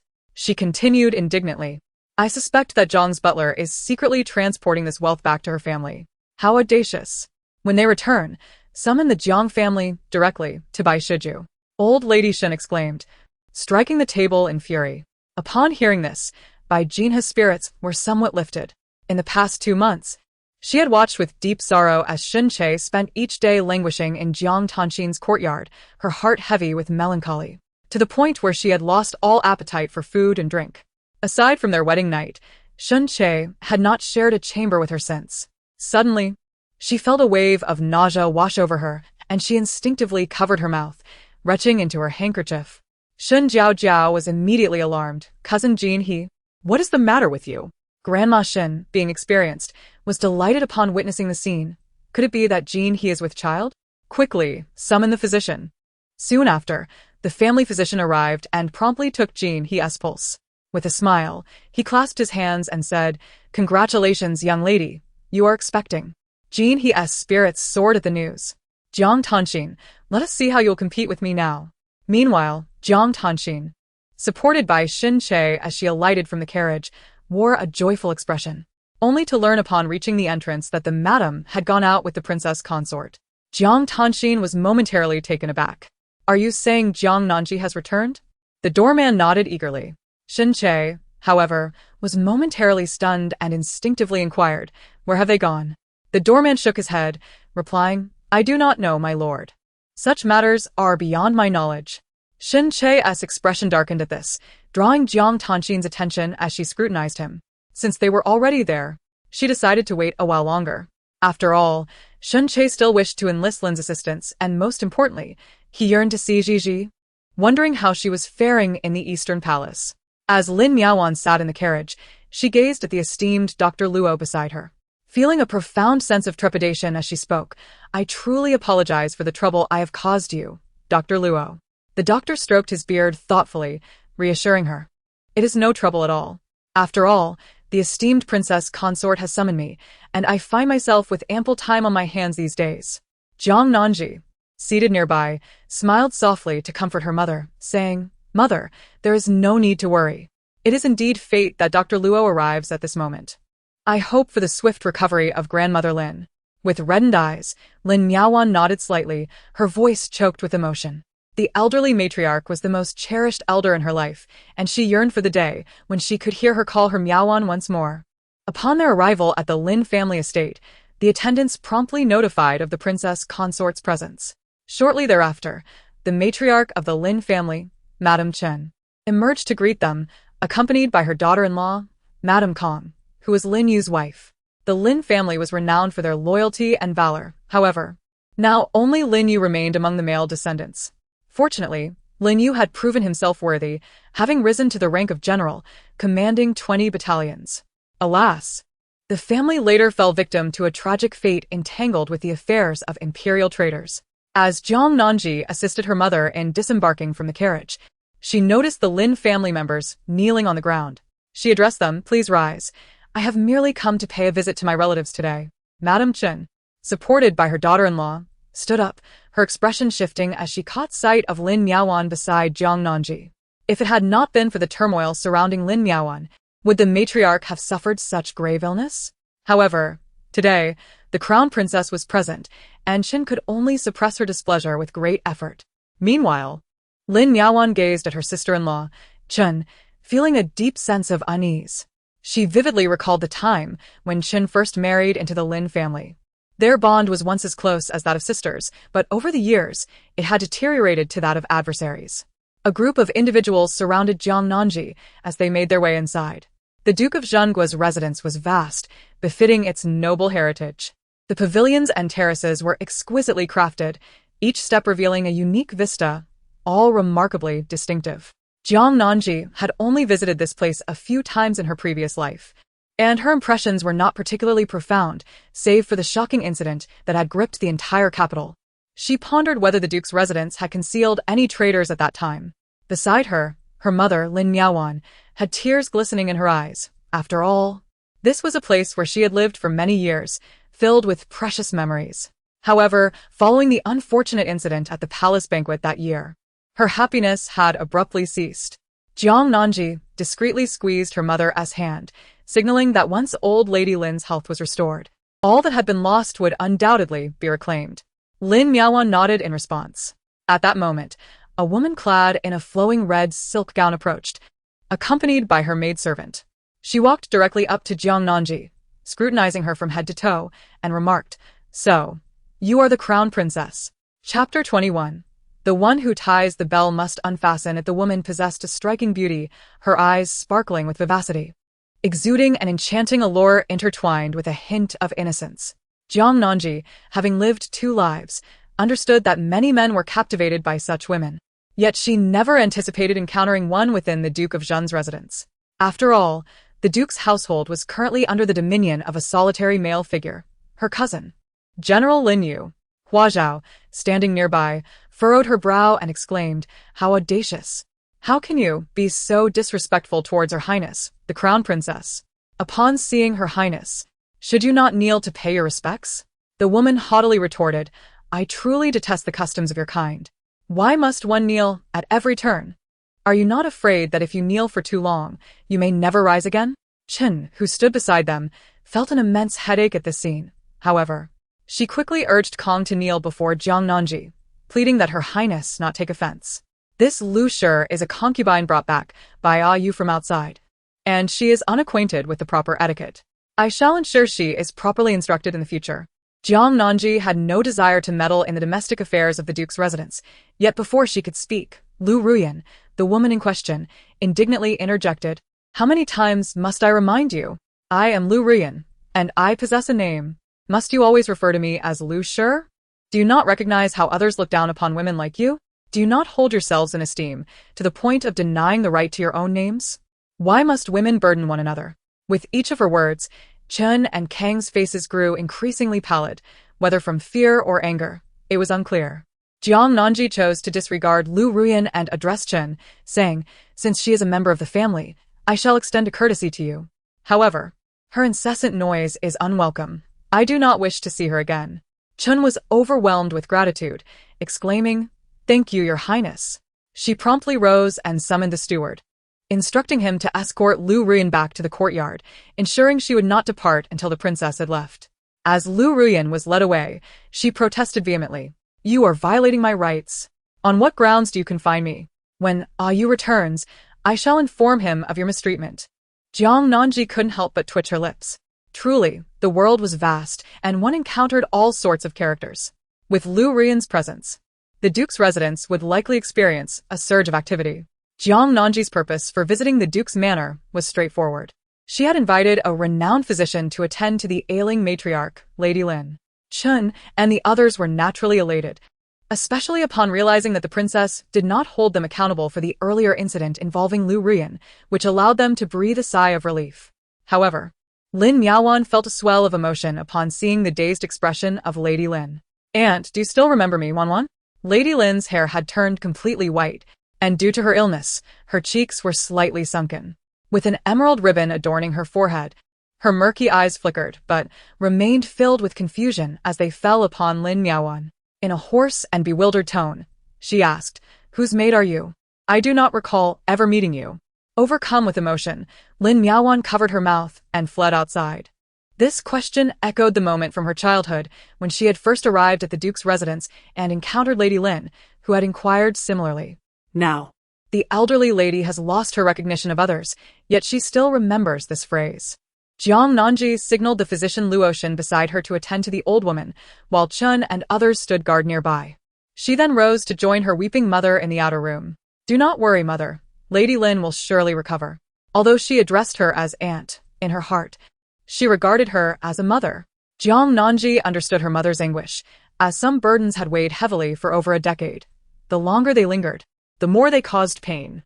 To untie the knot, one must first tie it. Only when Lady Lin is completely healed will the burden in her mother's heart be lifted. Moreover, there was the tragic incident concerning the Lin family. For some reason, when mentioning the spy, Jiang Nanji suddenly recalled encountering Lu Ruyan on the road.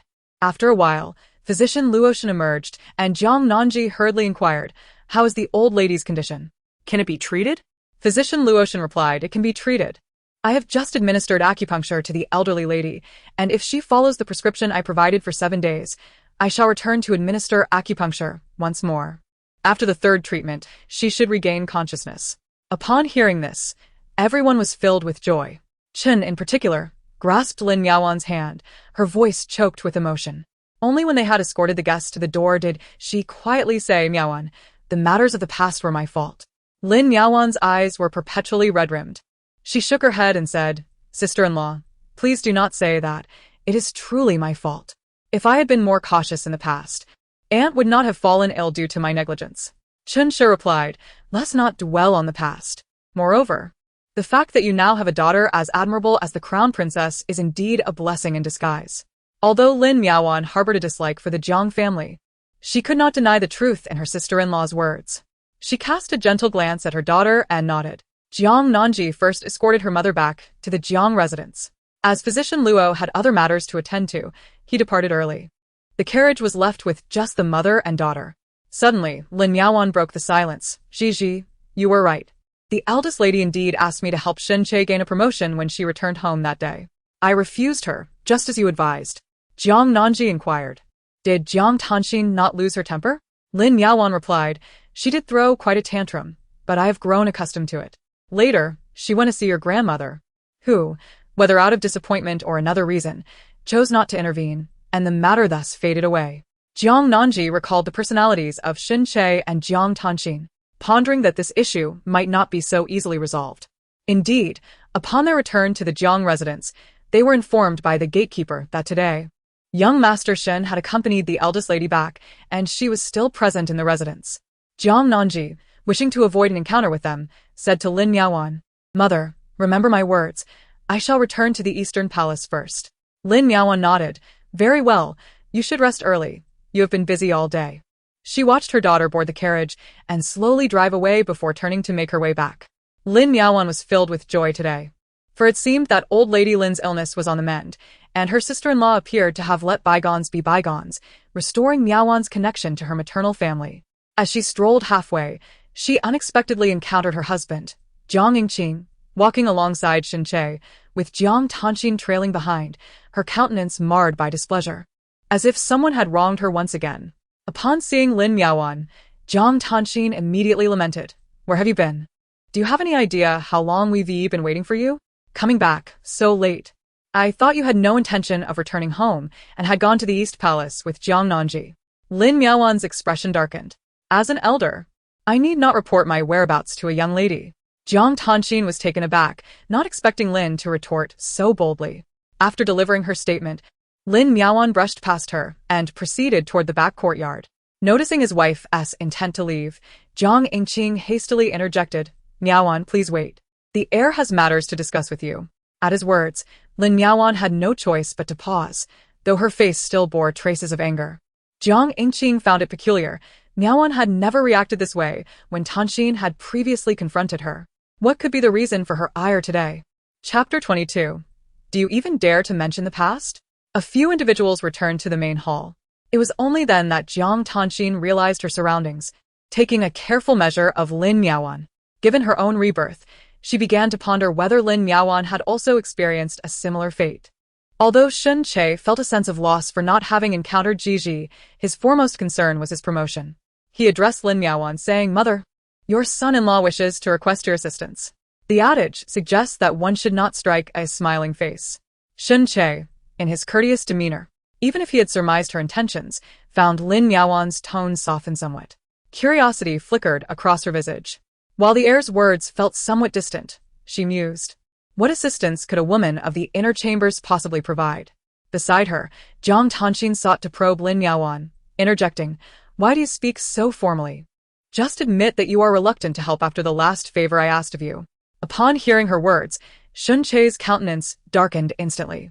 Although the Lin family had previously declined his request, he had come in person this time, hoping that perhaps they might grant him this favor. Yet, her interruption had thwarted his intentions. Lin Miaowan tightened her grip on the handkerchief, and when she raised her gaze again, her expression was one of profound discomfort. Miss, how can you think so of me? Is it that I am unwilling to assist? Rather, it is that I am incapable. Alas, matters of adulthood are beyond your comprehension. Discussing them with you is futile. She then stood, addressing Shen-Che, My lord, I truly cannot be of assistance this time. I implore you to consider alternative solutions. Shen-Che pressed his lips together, filled with profound regret for having brought Jiang Tanxin back with him. Meanwhile, Jiang Yingqing recalled his son-in-law's words, suggesting that a promotion would yield greater benefits, and he, as the father-in-law, could also bask in the ensuing glory. With this thought in mind, he attempted to persuade Lin Miaowan, who was on the verge of leaving, to reconsider. Miaowan, do wait a moment. There's no need to hastily decline. Perhaps we can devise another plan? I remember how Lin Yu used to call you his dear cousin, as you shared such a close bond. How dare you bring up the past? Lin Miaowan suddenly lifted her head, her eyes reddened with fury as she glared at Jiang Yingqing, reminding him of the disdain with which she had once been forced into marriage. A wave of guilt washed over Jiang Yingqing. However, Jiang Tanxin, witnessing the scene, immediately interjected. How can you speak to my father in such a manner? If it weren't for him accepting you back then, you might still be an old maid. Silence. Jiang Yingqing struck Jiang Tanxin across the face, leaving her momentarily stunned. The shock rippled through everyone present, leaving them speechless. Despite his lingering dissatisfaction with Jiang Tanxin, Shun Che swiftly enveloped her in his arms, frowning as he addressed Jiang Yingqing. How could you lay a hand on Exiner, my esteemed father-in-law? Jiang Yingqing glanced down at his own hand, momentarily at a loss for words. Meanwhile, Jiang Tanxin, cradling her face, cried out in anguish. You actually struck me for that wretch? Jiang Yingqing, I've always believed that you conspired with her to bring about my mother's demise. Jiang Yingqing trembled with fury, exclaiming nonsensically, You ungrateful daughter, leave at once. Do you think I truly value the Jiang family? I shall never return. After uttering these words, Jiang Tanxin turned on her heels and dashed outside. Shin Che, feeling helpless, had no choice but to pursue his wife. Meanwhile, Lin Miaowan observed the scene and retreated to her own courtyard. Upon her return, she found herself increasingly troubled by the events that had transpired. Previously, when Jiang Tanxin had challenged her, Jiang Yingqing had been indifferent, offering only a few words of reprimand. What had changed today that led to such an outburst of violence? However, when Jiang Yingqing sought to confront her, he was met with a closed door. Lin Miaowan had no desire to see him at that moment. At the entrance, Jiang Tanxin had already taken her seat in the carriage heading home, nestled in Shin Che's embrace, weeping uncontrollably. I told you that Lin is nothing but a pretender. Look, she can no longer maintain her facade. Her true nature has been revealed. With a stepmother comes a stepfather, and now even grandmother seems to have been deceived by them, showing me no affection. How I lament the early death of my dear mother. Shun Che gently patted her back, reassuringly saying, Shiner, do not be disheartened. You still have me. Gradually, Jiang Tanxin began to regain her composure. Indeed, the Jiang family was destined for decline. Her grandfather was a kind-hearted fool, and her father, Jiang Yingqing, had failed to rise in rank, harboring no hope of succeeding her grandfather as the prime minister. Her elder brother had once served as a companion to the crown prince, but was later besieged by numerous adversaries. In 5 years, when the rebel forces besieged the city, the Jiang family would face dire consequences. Jiang Tanxin coldly contemplated the moment when she would witness the members of the Jiang family kneeling before her in supplication, seeking to avenge the humiliation she endured today. Ah Che, I am grateful for your presence. With that, Jiang Tanxin embraced Shin Che, pressing her lips to his. Shun Che returned the kiss with indifference, yet his thoughts were occupied with the notion that if the Lin family's approach proved futile, he would need to devise an alternative strategy. He pondered what Lin Yu's preferences might be, considering how he might best cater to them. However, this endeavor was far from straightforward, as the Lin family was notoriously obstinate. The frustration that arose from what should have been a simple affair, now complicated by Jiang Tanxin's conflict with the Lin family, sparked a flicker of resentment within Shin Che. Upon their return to the Guangping Marquis residence, as Shin Che assisted Jiang Tanxin down from the carriage, the grievances she had endured at her family home had dissipated entirely. She grasped Shin Che's hand, preparing to sweetly suggest that they dine in her chambers that evening, when a servant's jubilant voice interrupted, exclaiming, Congratulations, young master. The young mistress is with child. Jiang Tanxin's smile instantly froze. The servant, oblivious to the tension, was simply fulfilling his duty, knowing that such joyous news would earn him a reward. In truth, Shin Che was also elated.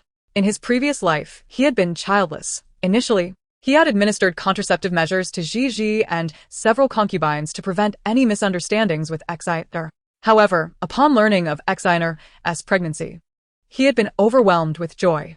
Who could have anticipated that Ji would act so resolutely, leaping from the city tower with Exiner, thereby extinguishing his only child? Recollecting his thoughts, Shun Che joyfully rewarded the gatekeeper, only then remembering Jiang Tan Exine. He turned back to find her standing still, tears cascading from her eyes. Her gaze vacant, yet her hand rested upon her abdomen. A child. She too had once possessed a child. It was all the fault of that wretched Jiang Nanji. Moreover, why had she and a Che enjoyed countless nights together without conceiving? That shameless Bai Jin He, having only spent a single night with a Che, was already with child? Jiang Tan Xian, engulfed in profound melancholy, clutched Shin Che's arm and softly implored, "Che, I am feeling quite low. Could you stay with me?" Shin Che nodded. After all, Xian heir had recently endured grievances at her family home. It was only right to escort her back to her quarters. However, as Jiang Tan Xian reached the doorway, she suddenly turned and struck the newly appointed gatekeeper across the face. "I am the legitimate young lady. Who are you addressing as young lady? Call out incorrectly once more, and I shall break your dog legs." The gatekeeper, stunned, covered his face in disbelief. Both ladies were consorts, yet did not they refer to each other as young lady in public? He dared not retort, merely nodding in submission. Shenke, Observing Jiang Tan Xian's audacious demeanor, knitted his brows slightly. Chapter 23. The Crown Princess is a little fox with claws. Shin Che pondered. The Xianer in his memory should not be like this.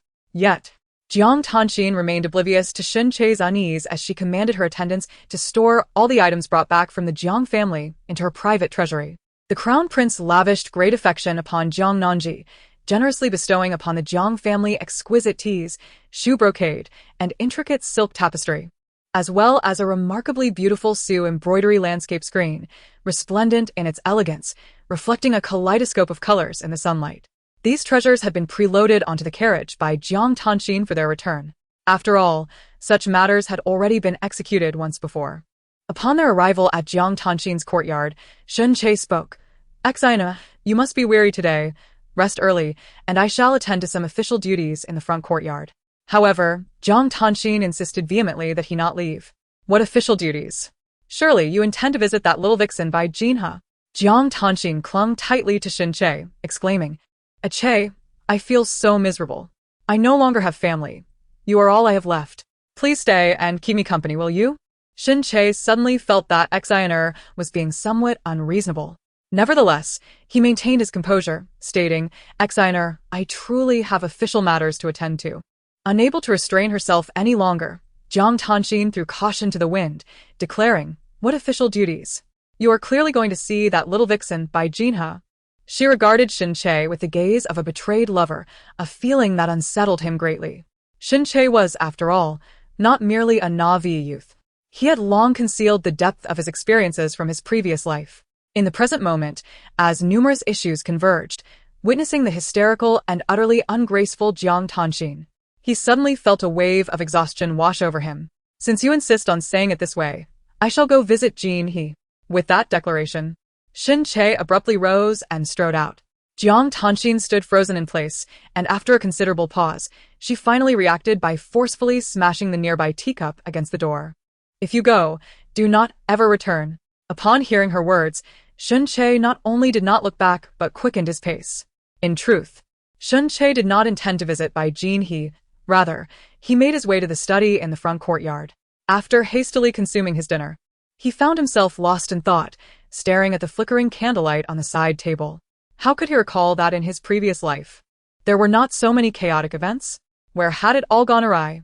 In stark contrast to the turbulent happenings at the Duke of Guangping's residence in the Eastern Palace, Jiang Nanji curiously observed the Crown Prince who was dining before her. Who could explain why the Crown Prince had chosen to come to her courtyard for dinner? It was utterly astonishing. Jiang Nanji certainly did not believe that it was her charm that had captivated His Highness. After all, this was a man who never sought an audience without purpose. However, as she anxiously accompanied the Crown Prince through a meal of vegetarian dishes, he elegantly dabbed at the corners of his mouth with a handkerchief, uttering not a single word. Jiang Nanji felt increasingly uneasy. Could it be that her decision to send Physician Luo to the Duke of State's residence to attend to old Madame Lin was disapproved of by the Crown Prince? That seemed unlikely. If he were opposed, he would have outright refused to allow Physician Luo to go. At that moment, Rong Sijing raised his hand and commanded everyone to withdraw. This was the sleeping quarters of Jiang Nanji. And thus Hua Xiaomu and the others exchanged glances with her before hastily bowing and departing. Even Chief Steward Bai and the others took their leave. In the presence of a solitary man and woman, even the flickering candlelight seemed to take on a suggestive quality. Jiang Nanji sat there, her expression unwavering. Yet a multitude of thoughts flitted through her mind. Her greatest secret was her rebirth, but she was confident that the Crown Prince had not discerned it. Even if he had, who among the rational would contemplate such an extraordinary notion? It must pertain to something else. Could it be that the crown prince had come to a realization and wished to secure a future for himself? Rong Sijing observed his young crown princess with curiosity. Though she was youthful, she exuded a composure and grace that was remarkable. How had Jiang Wang, that amiable chancellor, managed to cultivate such a granddaughter? Rong Sijing inquired. Does the crown princess not wish to know what matters concern me? Jiang Nanji replied obediently, no matter the issue. Should the crown prince command me, I shall comply. Rong Sijing struck his fist against the soft surface, yet warmth flickered in his gaze. Twirling the prayer beads, he remarked, I hope the crown princess can completely forget the events that transpired at the hot spring palace. Bai Xian, after all, is affiliated with the left empress. If this matter escalates and reaches the outside world, it may lead to misunderstandings regarding the discord between the empress and her son, provoking unnecessary complications. Currently, many eyes are fixed on my position as crown prince. I do not wish to draw misfortune toward my mother. Jiang Nanji blinked, pondering what could possibly transpire at the hot spring palace. Was it not merely a place for soaking in hot springs? Your Highness, I find great delight in the hot springs there. Might you consider bringing me along once more? Her cleverness was undeniable. Rong Sijing regarded her clear gaze, grinding his teeth in contemplation. Before him stood what appeared to be a charming, pure white fox, innocent and endearing at first glance, yet possessing not only intelligence but potentially sharp claws as well. Very well, he replied with intrigue. By the way, I recently stumbled upon a piece of information. The maid who soiled Lin Miaowan's gown at the palace banquet has an identical twin sister, who is now married. Here is her address. Rong Sijing placed a note upon the table and rose to depart. Just as he was about to exit, he paused and added, Oh, by the way, the Empress Dowager may summon you to the palace for flower viewing tomorrow. Jiang Nanji, who had risen to see him off, was momentarily taken aback upon hearing this, but her lips soon curled into a smile. She bowed gracefully, expressing her gratitude for His Highness's reminder, and wished him a restful evening. Indeed, he replied. As Rong Sijing exited, he turned to see the young princess consort hastily spinning around to dash toward the table. Seizing the note, a smile flickered on his lips, and an inexplicable sense of satisfaction washed over him. Returning to the Buddhist hall, he sat cross-legged with his eyes half closed, reciting prayers as the room filled with the soothing aroma of sandalwood. Moments later, the esteemed physician Luo entered, bowing respectfully, Your Highness. That Lu Ru Yen is indeed highly suspect. Her words are most peculiar. Today at the Duke of Zhengguo's residence, she spoke with great insolence, directly opposing the crown princess. Rong Sijing opened his eyes. Just as physician Luo anticipated a response, he closed them once more. Is the illness of old Lady Lin treatable? Physician Luo immediately adopted a serious demeanor. Your Highness, you may question my character, but you must not doubt my medical skills. When I take action, the ailment shall surely be cured. However, Rong Sijing chose not to respond further. Meanwhile, within the crown princess's chamber, Jiang Nanji gazed at the note, her heart racing. The maid who had soiled the empress's garments years ago had witnesses and evidence to prove her innocence. Yet, if she had a sister who bore an uncanny resemblance. Chapter 24. Concern over her son's affection. Jiang Nanji had long harbored suspicions that her mother's tragic accident was not merely a misfortune. She speculated that someone had deliberately tarnished her mother's reputation, leading her to forsake a promising match and ultimately wed Jiang Yingqing. Jiang Nanji's initial suspect was her father, Jiang Yingqing, followed by her mother's former fiancé's family, the Duke Su's household. Lastly, she pondered if her mother had inadvertently offended someone or if it was a matter involving the political adversaries of the Lin family from the Duke of Town's residence. In any case, Jiang Nanji did not accept the notion that it was an accident. She glanced at the address, inhaling deeply. If she could ascertain whom that palace maid was currently associated with, the truth would be laid bare. Without delay, Jiang Nanji summoned Hua Zhao, meticulously outlining her plans. At the break of dawn the following day, Hua Zhao donned her ordinary attire and departed the East Palace to investigate the palace maid.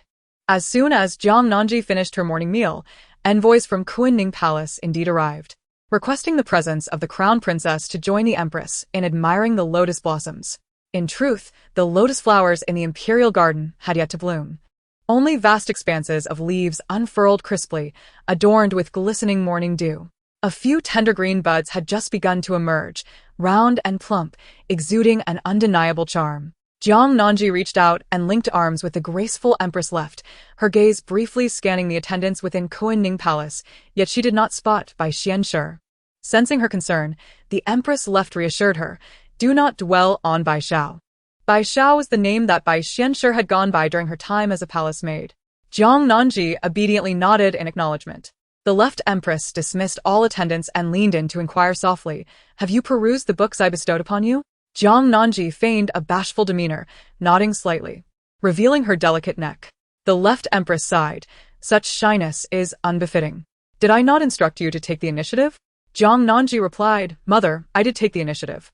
On that day, I shared a hot spring with the crown prince." Upon hearing this, the left empress's interest was piqued. Her eyes sparkled with anticipation as she eagerly asked, "And then?" Jiang Nanji wore an innocent expression. There was nothing else. The left empress felt a twinge of disappointment, yet gazing at Jiang Nanji's lovely face, she contemplated that her son's physical health was assured, and that it was only a matter of time before he succumbed to his desires. The fact that he refrained from approaching Bai Xiao but allowed the crown princess to shield him indicated that the crown princess held a unique place in his heart. While outsiders believed Bai Xiao had offended the crown princess, leading to her return to Kuan-Ning Palace, the left empress was aware of Bai Xiao's use of medicine, which had irked Xiao Jing.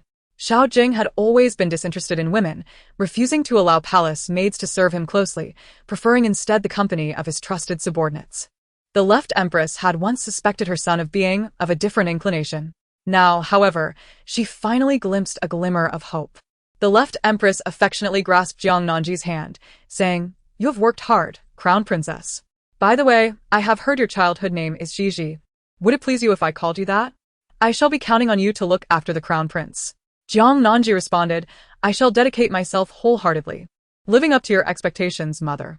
The Empress Dowager nodded in satisfaction and graciously invited Jiang Nanji to share lunch in the Kuan-Ning Palace, bestowing upon her numerous exquisite jewelry and adornments before allowing her to depart. Upon returning to the Eastern Palace, it was not long before Hua Zhao returned. "Your Highness, I have gathered the information. The woman residing in Qingshi Alley is named Fei Yun. She was released from the palace at the age of 25 and now has a 6-year-old daughter named Luana." Jiang Nanji narrowed her eyes. This Fei Yun may no longer be who she once was. It implies that one of the sisters has perished, while the other has assumed her identity and continued to live on. During the banquet years ago, one had assaulted her mother, Lin Miaowan, while the other provided cover. Since one of them later died, there were no witnesses to corroborate the events. This explains why the Lin family's investigation yielded no results at that time. Jiang Nanji pressed on, "What is Fei Yun's husband's occupation?" Hua Zhao shook her head, stating that Fei Yun had no husband. The neighboring residents were also tight-lipped, with only an elderly woman suggesting that Fei Yun might be the consort of a high-ranking official. "I have instructed Ding Yi to keep watch in that vicinity to ascertain which dignitary it may be." Jiang Nanji felt reassured by Hua Zhao's diligence. Her arrangements were meticulous. However, who exactly is Ding Yi? Ding Yi, along with Jia, were the two guards previously dispatched by Steward Bai, both highly skilled in martial arts, accompanying Hua Zhao to the marketplace. Originally, Hua Zhao intended to go alone, but Ding Yi had followed her. Hua Zhao harbored some concerns, "Your Highness. Is it true that the Crown Prince is aware of this matter? Have I perhaps erred in some way?" Jiang Nanji let out a sigh of relief, gesturing dismissively. "The residence of Fei Yun was indeed bestowed upon me by the Crown Prince, and Ding Yi shall accompany you there. It is likely also at the Crown Prince's behest." Jiang Nanji had long recognized that the Crown Prince was not merely a decorative figure. His prolonged tenure in the Eastern Palace suggested he possessed considerable capabilities. For instance, he might be skilled in martial arts, and he surely commanded a cadre of formidable individuals. Moreover, Jiang Nanji began to suspect that his illness might be a pretense. Yet she lacked sufficient evidence for the time being. It remained a mystery why, in her previous life, she had met a fate of imprisonment. Now, as she resided in the Eastern Palace, any endeavor she pursued would inevitably come to the Crown Prince's attention. Nonetheless, Jiang Nanji maintained a positive outlook. After all, she was aligned with the Crown Prince's faction, and her actions would not jeopardize his interests, allowing them to coexist peacefully. In fact, she sensed that the Crown Prince was, whether intentionally or not, indulging her. She was quite content with the current dynamic. Moving forward, she simply needed to uncover the true identity of Fei Yun's paramour. However, After a couple of days without any news from Fei Yun, Jiang Nanji learned that the heir's consort, by Jinhe, was with child. This brought to mind her previous life, where she had been poisoned by Xin Che and Jiang Tanxin, resulting in her inability to conceive. Now that Bai Jinhe was unexpectedly expecting, Jiang Tanxin must be in a state of utter dismay. In reality, Jiang Tanxin was not merely distressed, she was positively livid. For 3 consecutive days, Xin Che had not returned to her courtyard, although she had inquired with the servants, who informed her that the heir was occupied during the day and spent his nights resting in the study of the front courtyard. Jiang Tanxin remained unconvinced. With the mid-autumn family banquet approaching and preparations still incomplete, it was particularly disheartening that Xin Che was engaged in a cold war with her. The entire household had begun to fawn over Bai Jinhua ever since it was revealed that she was with child. In a fit of anger, Jiang Tanxin declared that she would no longer concern herself with the banquet. Upon hearing this, old Madame Shen was so enraged that she could hardly catch her breath. She turned to her eldest daughter-in-law, Feng Shi, and commanded, "Go retrieve the keys to the pantry. Since she cannot manage this household, she shall no longer have the authority to do so." Feng Shi had long harbored thoughts of this and promptly nodded, saying, "Mother, I will see to it at once. Do not be upset. We will ensure that the mid-autumn family banquet proceeds without delay." Upon learning that her authority as steward was to be revoked, Jiang Tanxin felt an immediate surge of dissatisfaction. However, regardless of her protests, she could only watch helplessly as Feng Shi and her associates took away the account books and even seized the keys to the pantry. Overcome with anger, she felt darkness encroaching and fainted on the spot. Chapter 25. On what grounds do you strike me? The maid, Li Chuan, hurriedly pinched Jiang Tanxin's acupoint and offered her water. After a considerable effort, Jiang Tanxin finally regained her composure, only to suddenly cry out, "Why does everyone bully me? Why does everyone bully me?"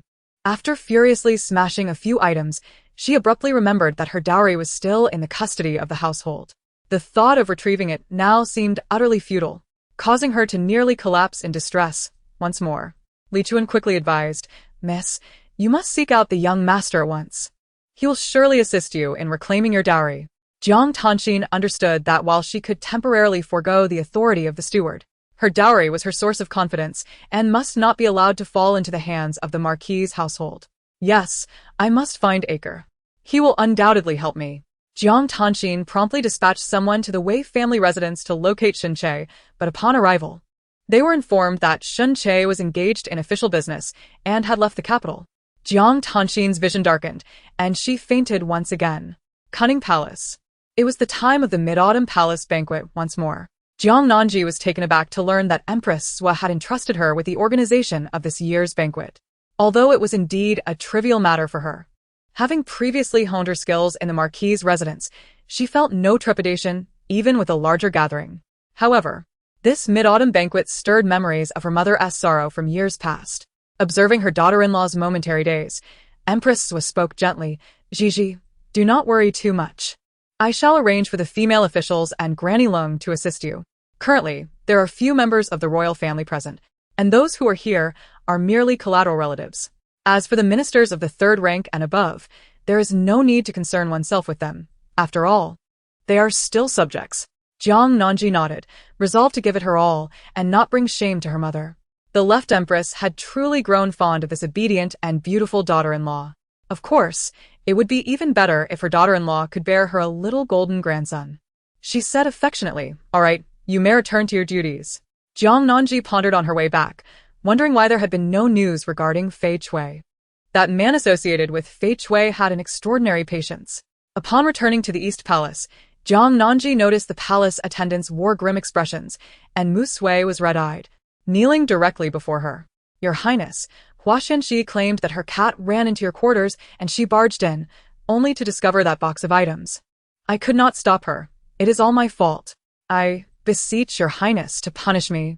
Seeing the crowd of kneeling attendants, several of whom bore the marks of whips, Jiang Nanji's expression darkened. She had known that those few chosen attendants were not to be trifled with. However, as long as they did not cause any trouble, she had no intention of taking action. Little did she expect that they had been biding their time, waiting for her. "Where is Hua Xianxi now?" she inquired. Replying to your Highness. Hua Xianxi took people to remove that box of items and said she was going to report to His Highness the Crown Prince. Upon hearing this, Jiang Nanji felt a sense of relief wash over her. She secretly hoped that the Crown Prince would catch sight of the entire chest of items, which would serve to enlighten him and, in turn, reflect credit upon the esteemed Hua Xianxi. Jiang Nanji, accompanied by the injured palace servants, made her way directly to the Crown Prince's Buddhist hall where he was reciting scriptures. Upon her arrival, she found Hua Xianxi having just encountered the Crown Prince, fervently lodging a complaint. Your Highness, a large chest of filthy items has inexplicably appeared in the Crown Princess's chambers. You must take action regarding this matter. Such allegations, voiced in the presence of the public, could only serve to humiliate the Crown Princess. The Crown Prince, Rong Sijing, was momentarily taken aback. His young Crown Princess harbored such peculiar interests? As he pondered this, a palace servant announced the arrival of the Crown Princess. With a wave of his hand, he permitted her entry. Shortly thereafter, Jiang Nanji entered, bowing respectfully. This humble servant greets your highness. Hua Xianxi, standing nearby, interjected with a mocking tone. How swiftly the crown princess arrives. Now, do enlighten us regarding this chest of items. Jiang Nanji regarded the smug Hua Xianxi, recalling that in her previous life, it was this very person who had whipped Jiang Tanxin before she was even conferred the title of concubine. Strangely, the crown prince had not reprimanded her for that transgression, perhaps out of regard for the esteemed General Hua, or due to his own favor toward Hua Xianxi. There was an occasion when Jiang Tanxin returned to her maternal home, weeping uncontrollably and smashing numerous items in her fury. Jiang Nanji happened to be present then and thought that since the opponent had provoked her, it would suffice to retaliate in kind. Jiang Nanji retracted her thoughts and strode forward, raising her hand to deliver a resounding slap to Hua Xianxi. The sharp crack echoed loudly through the serene Buddhist hall, leaving everyone momentarily stunned.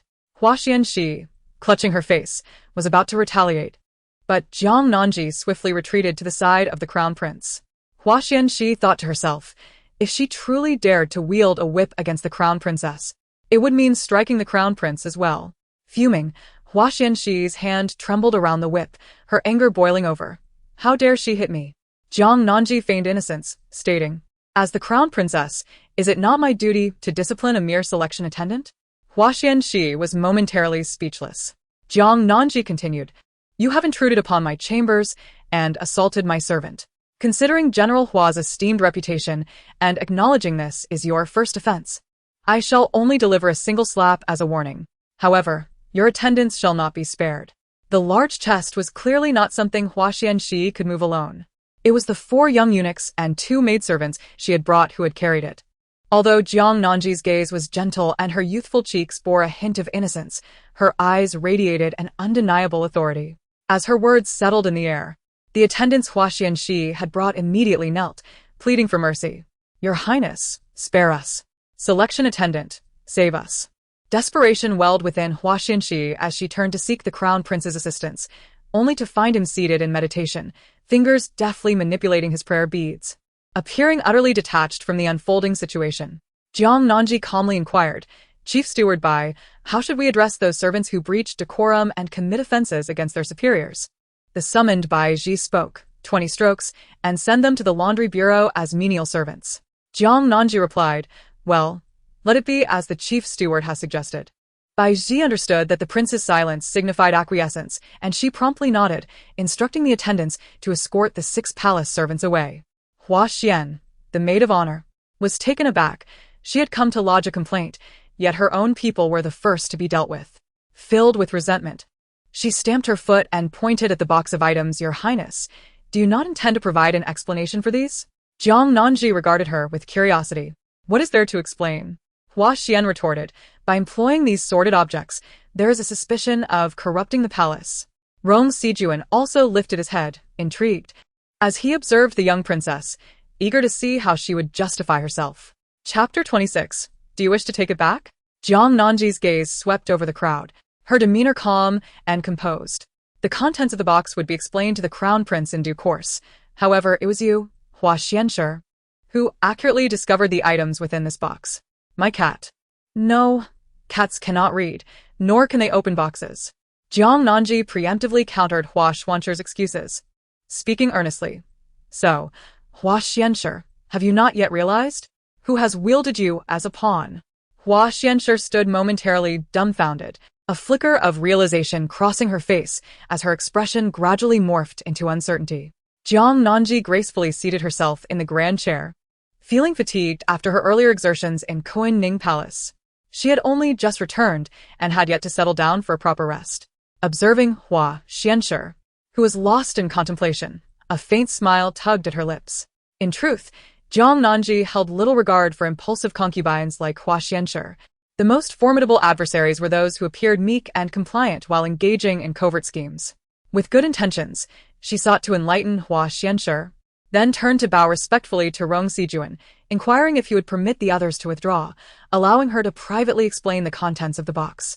Rong Sijuan nodded, gesturing for everyone to leave, including Hua Xianshi, who, after receiving a slap, remained deep in thought, pondering whether she had indeed been manipulated.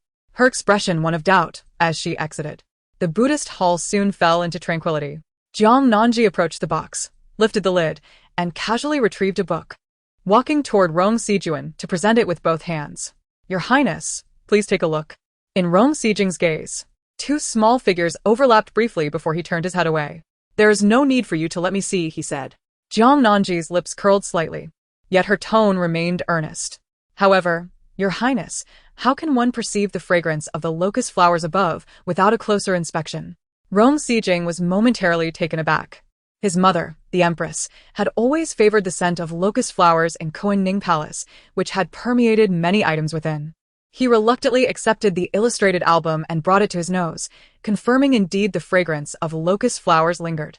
His handsome face darkened. Jiang Nanji immediately adopted a tone of feigned grievance.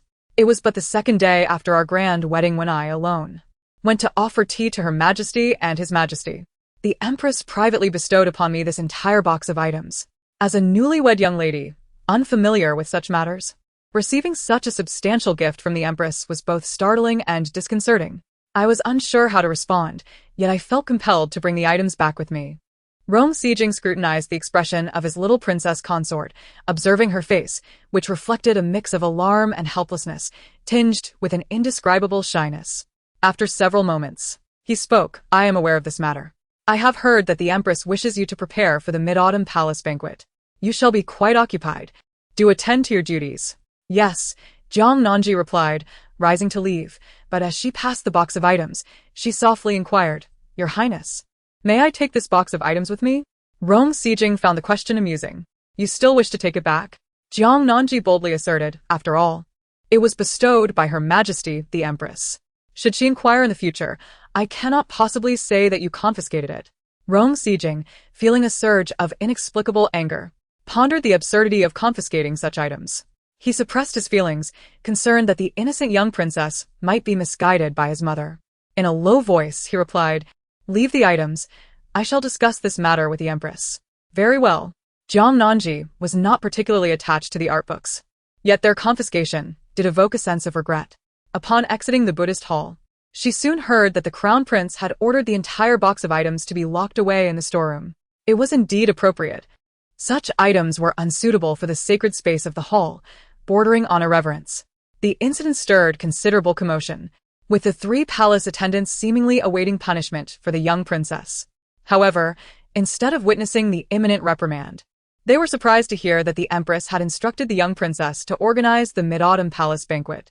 Sin, one of the attendants, expressed disbelief as she queried her confidant. The palace made Kaidai. Are you certain His Highness did not reprimand her at all? Kaidai nodded. Indeed. His Highness ordered that box of items to be collected and secured by Steward Bai. Sin's eyes brimmed with jealousy. She is no more deserving than I. Why then? Does our fates diverge so drastically? Jiang Nanji basked in favor, while she had not even been granted the title of a concubine. Reflecting on a letter from home, Sin murmured, It seems I must adjust my approach. Since His Highness dotes on the Crown Princess so, I shall have to cultivate a sisterly bond with her. At that moment, a palace maid entered and reported, Your Highness, Lady Hua has arrived. Would you like to see her? Lady Xin immediately replied, Go tell Lady Hua that my illness has not yet improved, and I fear that I might transmit my ailment to her, so I shall not meet her. Indeed. It was by chance that Lady Tsin had learned of the peculiar circumstances within the Crown Princess's chamber. She perceived this as an opportune moment to ensnare the Crown Princess in a predicament. However, Lady Tsin had no desire to emerge from the shadows. Thus she subtly divulged this matter to Lady Hua. That foolish woman, upon discovering an opportunity to vex the Crown Princess, acted decisively, only to suffer losses far greater than anticipated. Lady Tsin gazed at the resplendent peonies before her and thought, I have truly underestimated this Crown Princess. Meanwhile, the Crown Princess, whom she had begun to regard with newfound respect, was in the small kitchen, personally preparing a soup. Your Highness, are you certain that His Highness will enjoy the soup you have prepared? There was a hint of concern in Mu Sui's voice. After all, the only one who had previously attended to His Highness's dietary preferences was that Lady Bai. Following Lady Bai's departure, it was now Granny Lung who supervised the prince's meals. Jiang Nanji scooped out a spoonful to taste and confidently declared, how could the dishes I prepare possibly be unpalatable? Although Jiang Nanji was not particularly skilled in the culinary arts, in her previous life at the residence of the Marquis of Guangping, the elderly Lady Shun was notoriously finicky. When she fell ill, she insisted on eating only the dishes prepared by Jiang Nanji herself. This was primarily due to Lady Shun's jealousy over Jiang Nanji's ascension to the position of the heir's fiancée, leading her to create difficulties at every turn. Initially, Jiang Nanji's culinary creations were rather ordinary. However, she was a person of great diligence. She approached every endeavor with utmost seriousness. If she chose to undertake a task, she would strive relentlessly for perfection. After preparing 3 dishes and a soup, Jiang Nanji smiled and remarked, the remaining dishes are for you all. Mu Sui and the others had not harbored high expectations, but when a young palace maid picked up a piece of vegetarian chicken stir-fried with Buddha's hand, her eyes widened in astonishment, resembling a little squirrel. Wow, this is truly delicious. Meanwhile, Jiang Nanji instructed the palace servants to carry the food box. This time, the Crown Prince was not in the Buddhist hall but rather in the study. As they approached the study, the sound of intermittent coughing could be heard. Baiji stood at the door, and upon seeing Jiang Nanji, he hurriedly bowed in greeting, Your Highness, what brings you here? Chapter 27. Almost thought I had broken my vow. Jiang Nanji smiled gently. I have personally prepared a few dishes to express my gratitude to His Highness the Crown Prince. Although there had been no news from the palace maid Feiyun, the health of old Madame Lin was improving. In any case, each dish could serve as a token of appreciation to His Highness. One of the most crucial aspects of the gradual approach is to ensure a strong presence before the target. It had been far too long since their last intimate encounter at the hot springs. If the effects were not reinforced, all previous efforts might go to waste. However, Baiji hesitated. Your Highness, the Crown Prince typically dines according to established protocols. Jiang Nanji replied, You may taste the dishes first before presenting them to His Highness.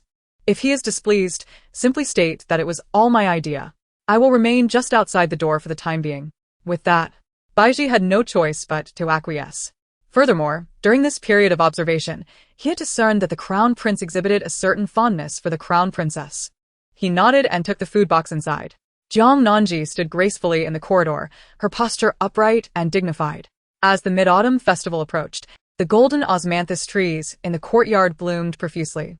A gentle breeze carried the sweet fragrance of the flowers toward her. Jiang Nanji instructed, Muzhui, gather some osmanthus flowers. We shall make osmanthus cakes. Muzhui nodded eagerly, certainly. This was a cherished tradition for Jiang Nanji before her marriage, an activity she eagerly anticipated each year during the Mid-Autumn Festival. As the Mid-Autumn Festival approached, Mother would often be in a melancholic mood. In an effort to bring a few more smiles to her face, I took it upon myself to learn the art of crafting sweet and delectable osmanthus cakes to present to her. Within the confines of the study, separated by a mere wall, Rong Sijuan set down the Chinese book he had been reading, just as Baiji entered, carrying a food box. Without any pretense, Baiji spoke candidly. Your Highness, these dishes have been prepared by Her Highness the Crown Princess herself. Rong Sijuan was momentarily taken aback. She could cook? Baiji continued. I am not entirely certain, but it seems the Crown Princess learned specifically for you, as she mentioned it was to express her gratitude. Your Highness, would you like to partake in these dishes? If not, I can have the kitchen prepare something else. Let them remain, Rong Sijuan replied. This little Crown Princess truly intrigued him. It seemed she was acutely aware of her boundaries, always approaching him, yet skillfully navigating within the realm of safety. She never provoked his ire, instead sparking his interest. For instance, during the last incident when the attendant Hua came to complain, he had not even intervened, and yet the little crown princess resolved the matter with remarkable efficiency.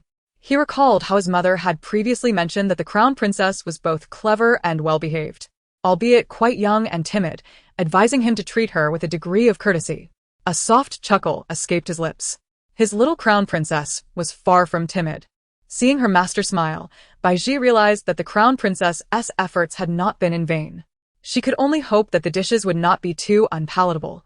Otherwise, the crown prince would surely hold the crown princess in even greater esteem. Baiji produced a silver needle, as was customary, to test the dishes for poison. Once assured of their safety, she began to serve the crown prince. After the first bite, Rong Sijing paused momentarily, causing Baiji to feel a surge of anxiety. "Your Highness, is the flavor unsuitable? Shall I remove it and have the kitchen prepare something new?" "No need to remove it." Although Rong Sijing adhered to a vegetarian diet due to his Buddhist beliefs, over time, he found the flavors rather bland and increasingly discerning. The dishes prepared by his young crown princess were indeed ordinary home-cooked meals, yet they were enhanced with sugar, chili, and vinegar, transforming their taste into a delightful complexity. In particular, a vegetarian chicken dish was so expertly crafted that he almost believed he was consuming meat, thus breaking his vow. As he neared the completion of the meal, he elegantly dabbed his mouth with a cloth, his voice imbued with satisfaction. "Baiji, please fetch that set of rosewood furniture for the crown princess, along with the coral screen adorned with golden flowers and turquoise." Baiji acknowledged and added, "The crown princess is just outside." Rong Sijing was momentarily taken aback. Suddenly, he heard a melodious laughter. Approaching the window, he gazed upon several palace maidens gathering osmanthus blossoms beneath a few nearby trees. Not far away, the young crown princess donned a floor-length gown of pale pink cloud-patterned silk, the hem embroidered with blooming peonies. The golden hairpin in her coiffure swayed gently with her laughter. Her skin as radiant as snow, her eyes sparkling like autumn waters, yet she exuded an air of grace and poise, embodying a captivating elegance that was both contradictory and irresistibly alluring. He suddenly closed the window, clasping his prayer beads, and instructed Baiji, "I wish to meditate. Do not allow anyone to disturb me." "Understood," Baiji replied, bowing respectfully before retreating. Jiang Nanji was unaware that she had just been observed. Upon turning around, she saw Baiji emerging with a food container. The delay suggested that His Highness was pleased with the meal. However, Jiang Nanji was taken aback that the crown prince had not summoned her to join him. Baiji, beaming with joy, said, "Your Highness is very satisfied with the dishes you prepared, and has instructed me to bring over the set of Zeatonwood furniture and the coral screen that His Majesty rewarded last year." Jiang Nanji inquired, "Where is His Highness?" Baiji responded, "He has gone to meditate, and should not be disturbed." Jiang Nanji pondered for a moment, and suddenly understood. It seemed that today's meal had not been in vain. She smiled and nodded, saying, "Thank you for your efforts today, Chief Bai." After handing Baiji a purse filled with golden leaves, Jiang Nanji departed with Mu Sui and the others, returning to her chamber to prepare osmanthus cakes. Once completed, she carefully packaged a portion, adding some other delicacies and fabrics, and instructed Hua Zhao to deliver them to the Jiang family. As Lin Miaowan savored the osmanthus cakes made by her daughter's own hands, her eyes brimmed with tears. "Gigi is so busy every day, yet still remembers to make me osmanthus cakes," she remarked. Hua Zhao chuckled, "Your Majesty is touched by the kindness of the lady." Lin Miaowan felt a deep sense of comfort and asked, "By the way, how is Gigi faring in the East Palace? Has she faced any bullying?" Hua Zhao reassured the lady, stating that the Empress was quite safe in the East Palace, and no one dared to bully her. The Crown Prince held the Empress in high regard, and the Empress had entrusted her with the arrangements for the upcoming Mid-Autumn Palace banquet. Lin Miaowan paused momentarily before nodding in acknowledgement. She preferred not to dwell on her own sorrows and instead earnestly remarked, "Please convey to Gigi that the rewards from the East Palace, which she specified to be placed in the storeroom, have all been taken to the residence of the Marquis of Guangping by the eldest young lady." Hua Zhao inquired, "Did she also take the embroidered landscape screen?" Indeed, she did. Although Lin Miaowan was uncertain as to why Gigi instructed the eldest young lady to take those items, after witnessing the events surrounding Dr. Luo's treatment of old Madame Lin, she instinctively chose to acquiesce to her daughter's wishes. Furthermore, Jiang Nanji's actions were motivated by a desire for vengeance. Chapter 28. She intended to fish for big game although Jiang Tanxin had married into the Guangping Marquise. She could not bear to part with the luxuries she had enjoyed in the Eastern Palace during her previous life, such as the finest teas, exquisitely crafted garments made from rare fabrics, and the exquisite furniture reserved solely for royal use. Therefore, when she decided to bring those treasures to the Guangping Marquise, Jiang Nanji had forewarned their mother not to impede her. Most of those possessions posed no issue. However, the screen, infused with musk, presented a concern. Moreover, Jiang Tanxin had an affinity for placing a few lily flowers indoors. The mingling of those two fragrances would create a toxic blend. Ultimately, she would allow Jiang Tanxin to experience the anguish of forever being childless. Furthermore, if Xin Che were to remain in Jiang Tanxin's chamber for an extended period, engaging in intimate relations with her, over time, he too would find himself bereft of offspring. At that moment, in the Guangping Marquise, the weary-eyed Jiang Tanxin surveyed the exquisite furnishings of her room, momentarily lost in reverie, as if she were still in the Eastern Palace. No. She was not in the Eastern Palace. In this lifetime, she was the wife of a Che. And what of that wretched Bai Jinhe? How dare she bear a Che's child? Jiang Tanxin endeavored to compose herself, recalling how her past self, Jiang Nanji, had dealt with that vile Bai Jinhe. A sudden wave of sorrow washed over her as she remembered that, in her previous life, Bai Jinhe had never become a Che's legitimate wife. She had merely been a distant cousin residing in the Guangping Marquise. Bai Jinhe was not even a Che's woman, nor had she ever been with child. Why has everything changed? Why? Jiang Tanxin, in a fit of rage, smashed objects around her, causing Li Chuan to sustain injuries and remain silent. Aware that the people of the Ho residence had realized Jiang's fall from grace, the heir preferred to spend the night in the front study rather than visit her courtyard. After a while of shattering things in her room, Jiang Tanxin gradually calmed down, her gaze growing resolute. No, there is still a way. I can seek out Jiang Nanji. Jiang Tanxin knew that the four women in the Eastern Palace were not virtuous. She intended to use this as leverage to negotiate with Gigi, persuading her to assist in promoting a Che. Once a Che was helped in this manner, he would undoubtedly remember her kindness, rekindling their bond and aiding her in reclaiming her dowry. Resolute in her decision, Jiang Tanxin promptly dispatched a formal invitation to the Eastern Palace. As the future consort and the direct elder sister of the Crown Princess, her invitation was swiftly delivered to Jiang Nanji's desk. Me? Jiang Nanji chuckled softly, surmising that Jiang Tanxin must be facing some dilemma. While she had no intention of offering assistance, she found amusement in the situation. Setting the account books aside, Jiang Nanji raised her hand and instructed, "Let her come tomorrow morning." Understood. After Mu Sui left, she returned shortly, with a complex expression. "Your Highness, Xin Xianshi has arrived, and even claimed to have personally prepared a bird's nest and lotus seed soup for you. Do you think she might have poisoned it?" Jiang Nanji shook her head. Directly poisoning was something Xin Xianshi would not dare to do, but the weasel surely harbored ill intentions.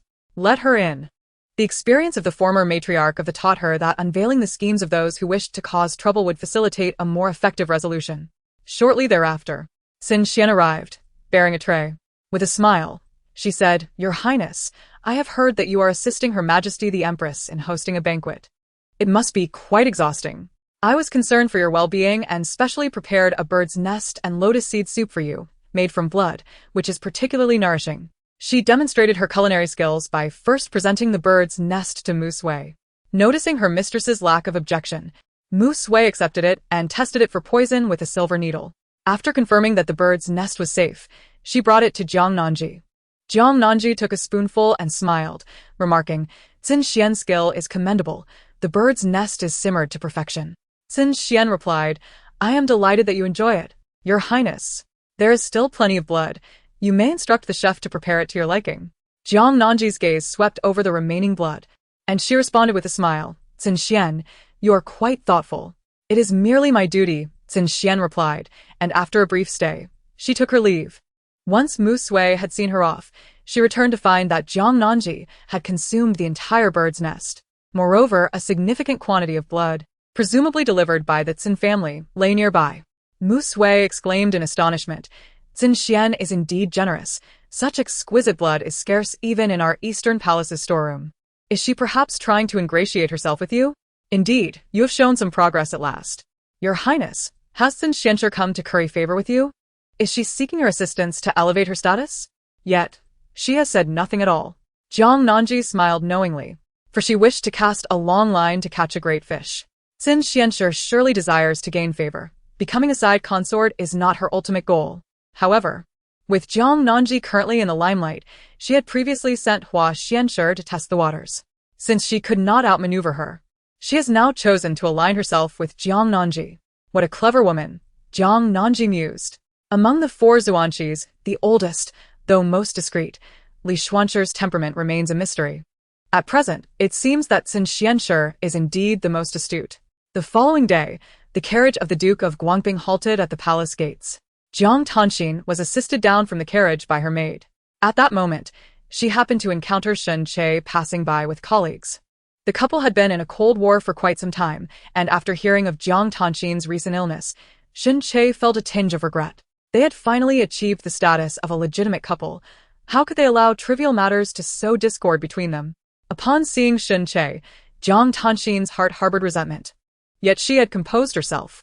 No matter what, she must not engage in further quarrels with Shen Che. What if this led him to completely turn to that wretched Bai Jinhe? As Shen Che approached, Jiang Tanxin softly said, "Che, will you come to my courtyard tonight and dine with me?" Seeing her so humble and deferential, Shen Che felt a softening in his heart. He nodded slightly, acknowledging her sentiment. So, it is Ji who misses me, sending someone to summon me to the palace for a conversation. Shen Che furrowed his brows. The first thought that crossed his mind being a suspicion. Could it be that the crown prince wishes to see Xian heir? A wave of jealousy surged within him, for in his previous life, Xian heir had indeed married the crown prince. Jiang tanned Xian, unaware of Shen Che's troubled expression, worried that their hard-won reconciliation might slip away. She quickly leaned closer to his ear and whispered, "Not long ago, Gigi visited the Lin family at the Duke of Zhangguo's estate. She should have a good relationship with them. Gigi has always been most obedient to my requests. I asked her to speak favorably on your behalf to General Lin." Chapter 29. Has the young lady of the Jiang family regretted? Upon hearing this, Shen Che felt a sudden dissolution of jealousy, transforming instead into a profound sense of camaraderie. Were it not for the inappropriate setting, he would have certainly embraced Jiang Tanxin without hesitation. Nonetheless, he gently squeezed her palm, affirming his gratitude for her kindness. "I shall wait for you here after my shift, and we shall return home together." Very well. Jiang Tanxin felt elated. As she parted ways with Shen Che and stepped into the Eastern Palace, she adjusted the crimson hairpin nestled in her coiffure. Once again, she found herself in the Eastern Palace. In her previous life, she had been the mistress of this domain. However, the crown prince was utterly ineffectual, and the presence of the elderly Mama Lung, along with 2 secondary consorts and 2 selected attendants, only added to her woes. Those 4 women were certainly not virtuous. She couldn't help but wonder how Jiang Nanji had fared under their tyranny.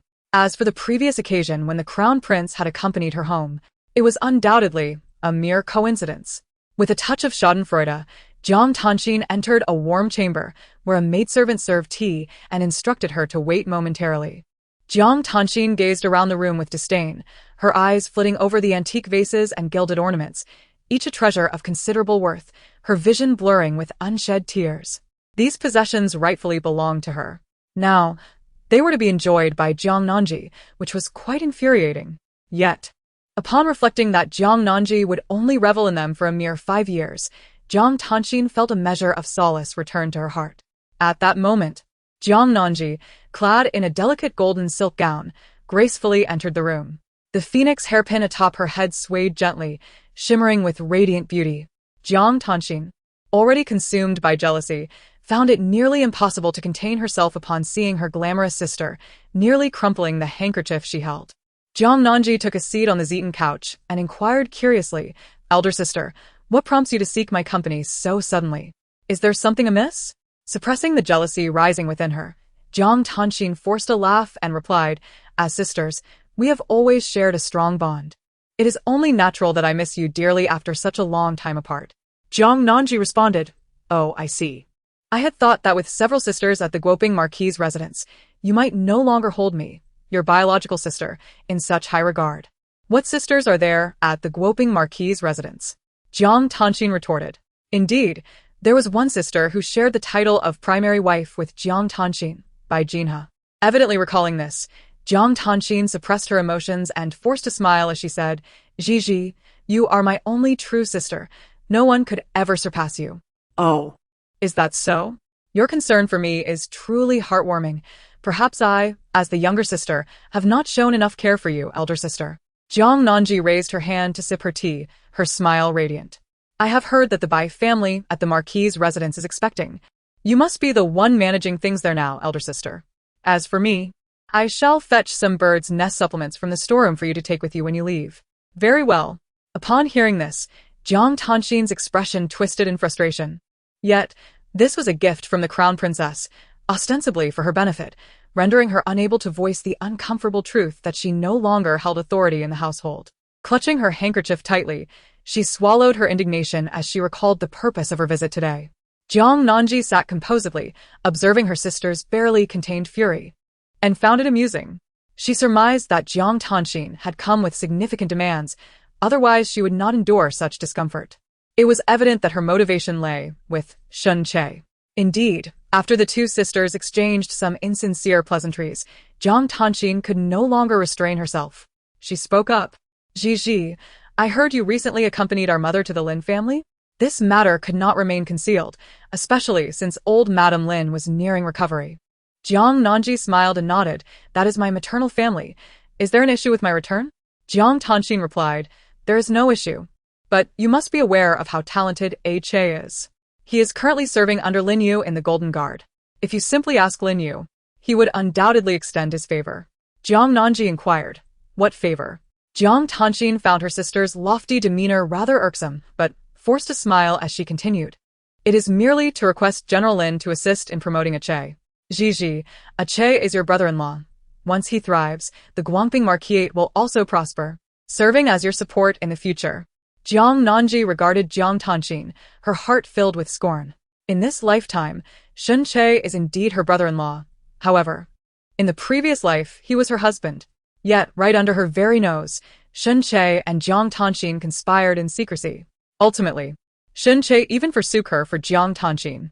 Jiang Tanxin, fully aware of this, had the audacity to seek her assistance. How could one possess such shamelessness? How could there exist such utterly brazen individuals in this world? Although Jiang Nanji wore a smile, it did not reach her eyes. She shook her head, advising her elder sister to refrain from such nonsensical talk. After all, they were women of the inner quarters and should not meddle in court matters. Unperturbed, Jiang Tanxin persisted, insisting that this was not a matter of state, but rather a domestic concern since Aceh was her brother-in-law. "Gigi, can't you simply lend a hand to your elder sister?" Jiang Nanji chose to ignore her, her gaze lowered, remaining silent. Frustrated, Jiang Tanxin glanced around and whispered urgently, "Gigi, if you assist me, I shall reveal the weaknesses of those 4 women in the Eastern Palace's rear courtyard." Jiang Nanji found it amusing. In her previous life, Jiang Tanxin had been relentlessly bullied by those 4 women, yet now she pretended to offer guidance. With heartfelt sincerity, Jiang Nanji replied, "Elder sister, please do not speak in such a manner. I get along splendidly with Hua Xian and the others." Jiang Tanxin was rendered speechless, inwardly cursing Jiang Nanji for putting on a fade, but as her words failed to penetrate, she quickly lost her patience. "Gigi, have you forgotten? Your position as the crown princess is entirely thanks to me." The surrounding palace maid shifted in expression, casting worried glances at Jiang Nanji. Jiang Nanji remained unperturbed, for she had caught sight of a vivid yellow through the window, indicating that His Highness the Crown Prince was approaching the entrance, and it was highly likely that he would overhear Jiang Tanxin's words. Thus, Jiang Nanji resolved to stoke the flames further. She shook her head and said, "Elder sister, I shall not involve myself in any political matters. If Lord Shen is truly capable, he would not need to resort to underhanded tactics. His path would ascend effortlessly. If your purpose today is to discuss this matter, then I kindly suggest you take your leave." Jiang Tanxin, flustered, rose and confronted her. "Jiang Nanji, do you genuinely believe that having become the crown princess places you above me? If it were not for my decision to have you stand in for me, would you have ever had the opportunity to occupy this position? You are utterly ungrateful." So, Is it to be said that the eldest daughter of the Jiang family now harbors regrets? Chapter 30. How to Enchant a Woman. Rong Sijing entered the room. Despite his frail condition and pallid complexion, his strikingly handsome features were breathtaking. Moreover, as the crown prince, he exuded an air of nobility that captivated Jiang Tanxin's attention entirely. In her previous life, she had genuinely admired the crown prince, not solely for his esteemed position, but also for his striking visage. Although Shun Che was also handsome, he paled in comparison to the crown prince. Alas! It was a pity that the crown prince proved to be not only impractical, but also fell victim to betrayal, ultimately leading to a tragic demise. Jiang Tanxin snapped back to reality and promptly bowed, addressing him as Your Highness. However, Rong Sijing bypassed her and approached Jiang Nanji, noticing the young girl's slight pout and reddened eyes, which clearly indicated she had been wronged. A shadow of displeasure crossed Rong Sijing's gaze. Though he could not fulfill the role of a true husband to the young princess, she was nonetheless his wife, and it was his duty to protect her from any harm inflicted by others. With this thought in mind, Rong Sijing took Jiang Nanji's small hand and seated himself beside her on the Rohan couch, turning once again to Jiang Tanxin. Miss Jiang, I wish to inquire, do you regret marrying Shin Che? Do you regret not entering the Eastern Palace? Regret marrying Shin Che? Regret not entering the Eastern Palace? No. She would never harbor such regrets. This had been the most astute decision since her rebirth. Without hesitation, Jiang Tanxin knelt before him, affirming with conviction. This humble servant does not understand why Your Highness would ask such a question. My relationship with young Master Shin has always been harmonious, and I harbor no regrets whatsoever. Rong Sijing barely cast a glance at her. Instead, he tenderly directed his gaze towards Jiang Nanji seated beside him. Regardless of whether you harbor any regrets, I must express my gratitude for your decision to annul the engagement. It has allowed Nanji to become my bride, and I am genuinely enamored with her. Such words cut deep. Jiang Tanxin, consumed by envy, dug her nails into the carpet, while Jiang Nanji looked on in astonished delight at Rong Sijing. Moments ago, Jiang Nanji had deliberately let the crown prince overhear Jiang Tanxin's remarks, hoping he would develop a distaste for her. Yet, unexpectedly, there was a delightful surprise. His Highness was actually protective of her. Upon reflection, perhaps her subtle approach towards the crown prince had begun to yield results. Furthermore, she was now the crown princess, firmly aligned with the crown prince's faction. Jiang Nanji felt a sense of comfort, contemplating that it wouldn't be long before she could inform the crown prince about the rebellion that would arise in 5 years.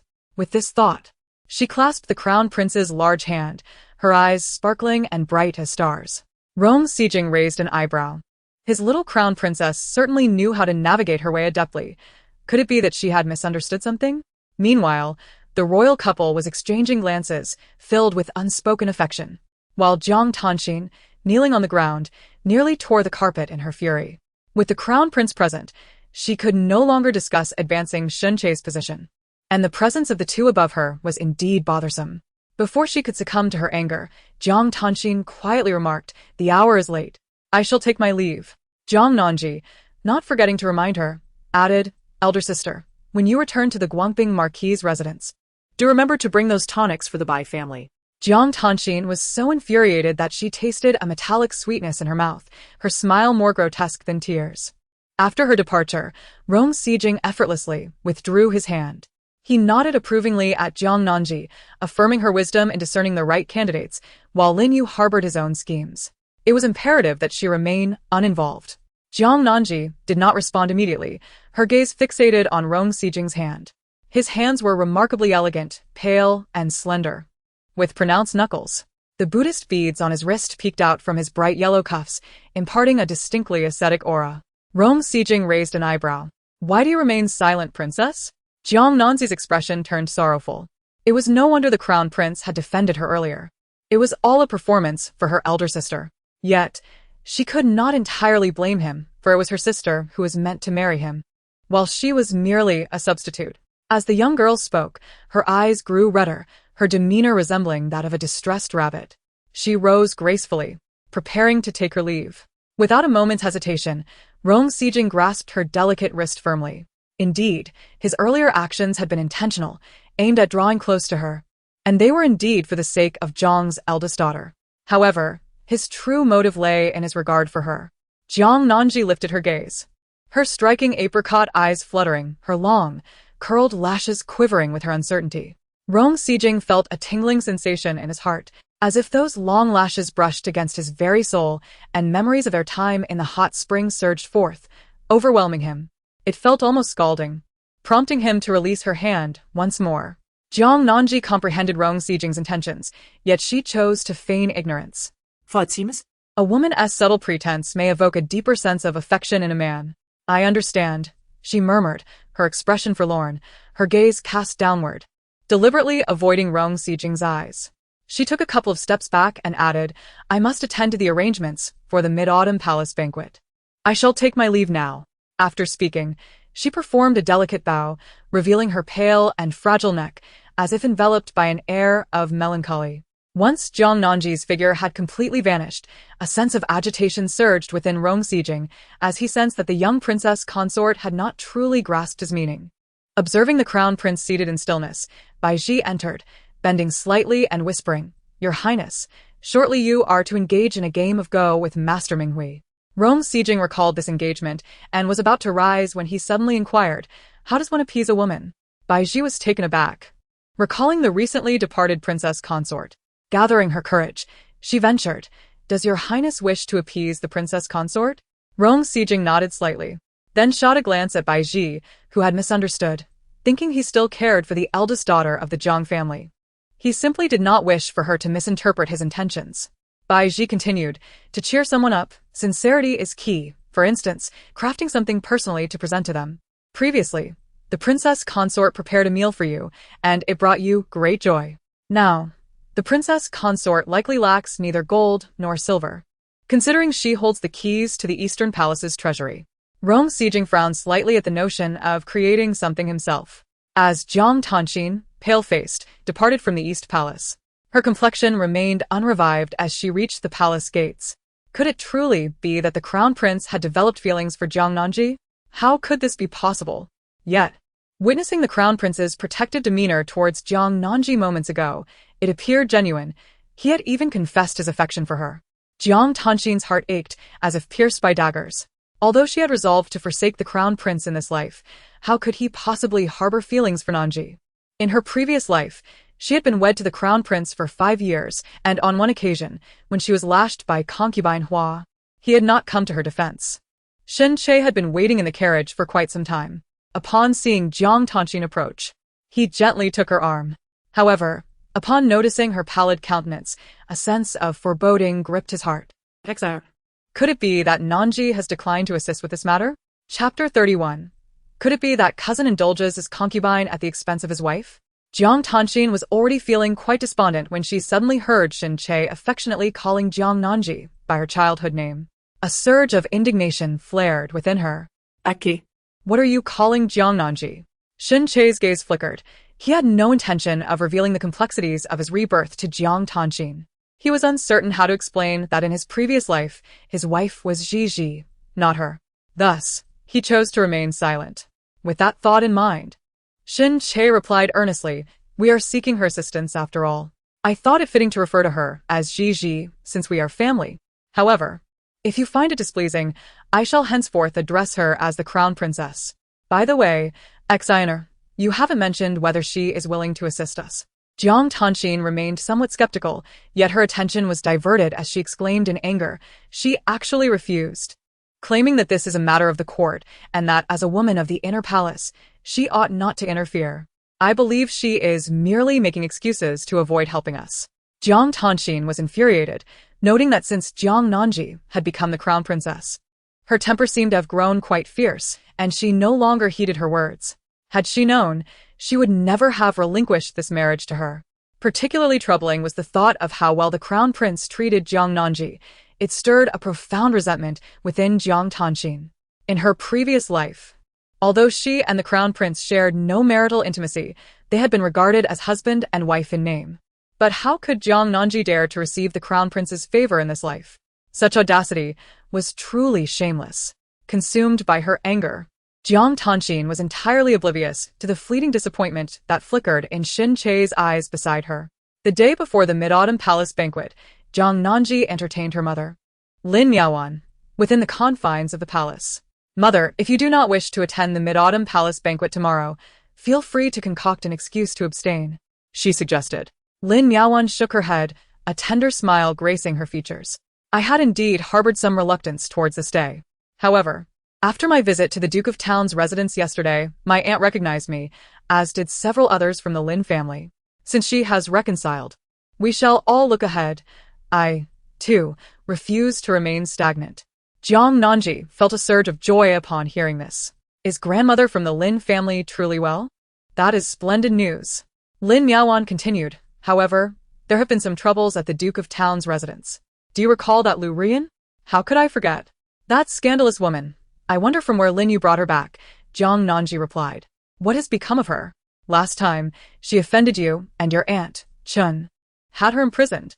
Lin Yu returned in a fit of rage, confronting Chun over this matter, and he even harbored resentment towards your cousin, Kong. Jiang Nanji instinctively disliked Lu Rian, her brow furrowing in concern. Could it be that my cousin dotes on his concubine at the expense of his wife? Lin Miaowan nodded, her expression troubled. I truly do not understand your cousin's behavior. He was always such a sensible child, yet he has suddenly descended into this chaos. Jiang Nanji recalled the tragic fate of the Lin family in her previous life and grew increasingly suspicious that Lu Ruyan might be the source of their misfortune. If she could confirm this, perhaps she could avert the Lin family's impending doom. Fortunately, the Lin family tragedy was still a year away. Observing her mother in distress, Jiang Nanji gently reassured, Mother, do not worry. I shall arrange for someone to investigate Lu Ruyan. Indeed, she sincerely hoped that the esteemed Duke's residence would not be thrown into chaos by that woman. After all, Lin Yu was now the sole hope for the Lin family. Once her mother had departed, Jiang Nanji summoned the housekeeper, Bai Ji. Bai Ji, could you assist me in investigating someone? Bai Ji responded. Who does the esteemed princess wish to inquire about? Jiang Nanji replied, the concubine of Lin Yu from the Duke's residence, Lu Rian. A flicker of astonishment crossed Bai Ji's eyes, though he masked it adeptly, bowing respectfully. As you wish, Your Highness. I shall arrange for an investigation immediately. Jiang Nanji nodded appreciatively. I appreciate your help, Bai Ji. Of course, Bai Ji said, and upon exiting Jiang Nanji's presence, he promptly proceeded to the front courtyard to report this matter to Rong Sijing. As Rong Sijing paused momentarily while handling his prayer beads, he contemplated the implications. It was likely due to her mother's influence. His young princess consort was deeply attached to her family, naturally, as her mother, Lady Lin, rekindled ties with the Duke's residence. She would take notice of Lu Ruyan. Furthermore, during Jiang Nanji's last visit to the Duke's residence, Lu Ruyan had confronted her, yet she ultimately received Lin Yu's protection. Bai Ji spoke softly, Your Highness, our people have been closely monitoring Lu Ruyan and have found her behavior rather peculiar. She has refrained from any contact with outsiders. Yet she possesses remarkable abilities that have even led Lin Yu to favor his concubine over his wife. Throughout the court, Lin Yu's staunch adversaries have begun to impeach him over this matter. Rong Sijing inquired, is it possible that Lin Yu is aware of Lu Ruyan's true identity? Bai Ji shook his head, noting that, at present, Lin Yu remained oblivious, though he certainly held Lu Ruyan in high regard. Your Highness, how should I report to the Empress? I cannot simply claim that Lu Ruyan is a spy from an enemy nation, as that would likely arouse suspicion and could alarm the crown princess. Rong Sijing twirled the Buddhist beads in his hand, contemplating. The crown princess is astute. If she has begun to harbor doubts, she must suspect that there is something amiss with Lu Ruyan. You may inform her in a couple of days, stating that Lu Ruyan is not merely an ordinary peasant girl, and her true identity requires further investigation. Bai Ji was taken aback, realizing that His Highness seemed to be increasingly concerned for the crown princess. Was it possible that the identity of such a spy could be gradually revealed? Nevertheless, he bowed respectfully and replied, Yes, I understand. Suddenly, Rong Sijing spoke again. Go to the storeroom and fetch a piece of high-quality jade, along with a carving knife. Bai Ji immediately complied, initially believing that His Highness was simply indulging a spontaneous whim to carve something. Little did he know that the prince was meticulously sculpting a lifelike fox. Bai Ji surmised that this gift was intended for someone special. As anticipated, the Mid-Autumn Palace banquet was held as scheduled. The melodies of orchestral strings linger in the air as the enchanting dancers, adorned in resplendent silk skirts, gracefully sing and twirl. Nearby, the esteemed musicians deftly caress their instruments, never faltering in their performance.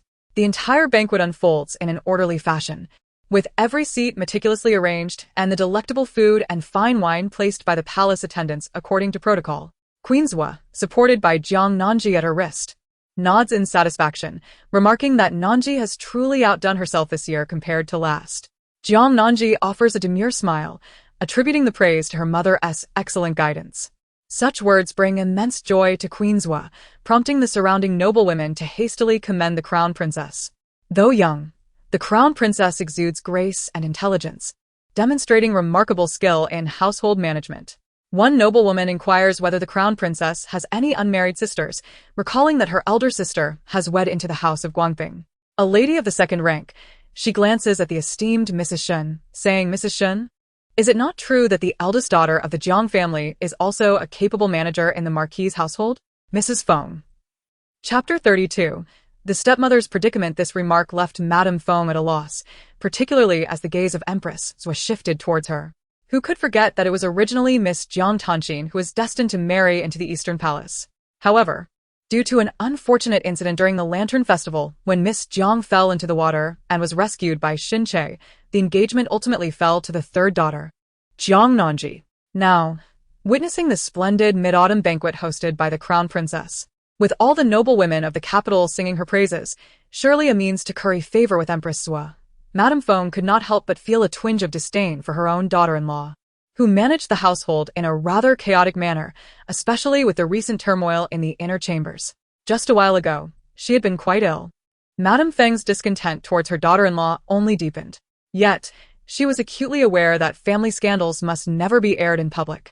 With a forced smile, she remarked, "My daughter-in-law is indeed quite capable, but she cannot compare to the crown princess." Upon hearing this, Empress Zhua's demeanor brightened significantly. Jiang Nanji, however, discreetly cast a glance at Madame Feng and discerned the deep sense of helplessness and envy reflected in her eyes. After all, Madame Feng was undoubtedly thinking how much better it would have been if the third daughter of the Jiang family had been the one to marry into their household. As the banquet was about to commence, Jiang Nanji assisted the Empress in taking her seat at the primary position designated for the ladies. She adjusted her gown to return to the secondary position. With the Empress Dowager absent from the palace, Jiang Nanji held the distinction of being the second most esteemed lady in attendance.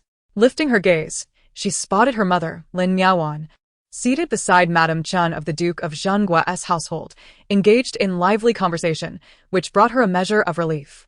Previously, my mother did not attend the Mid-Autumn Palace banquet, so this time, upon her consent, Jiang Nanji arranged for her to sit beside Madame Chen, allowing them the opportunity to converse.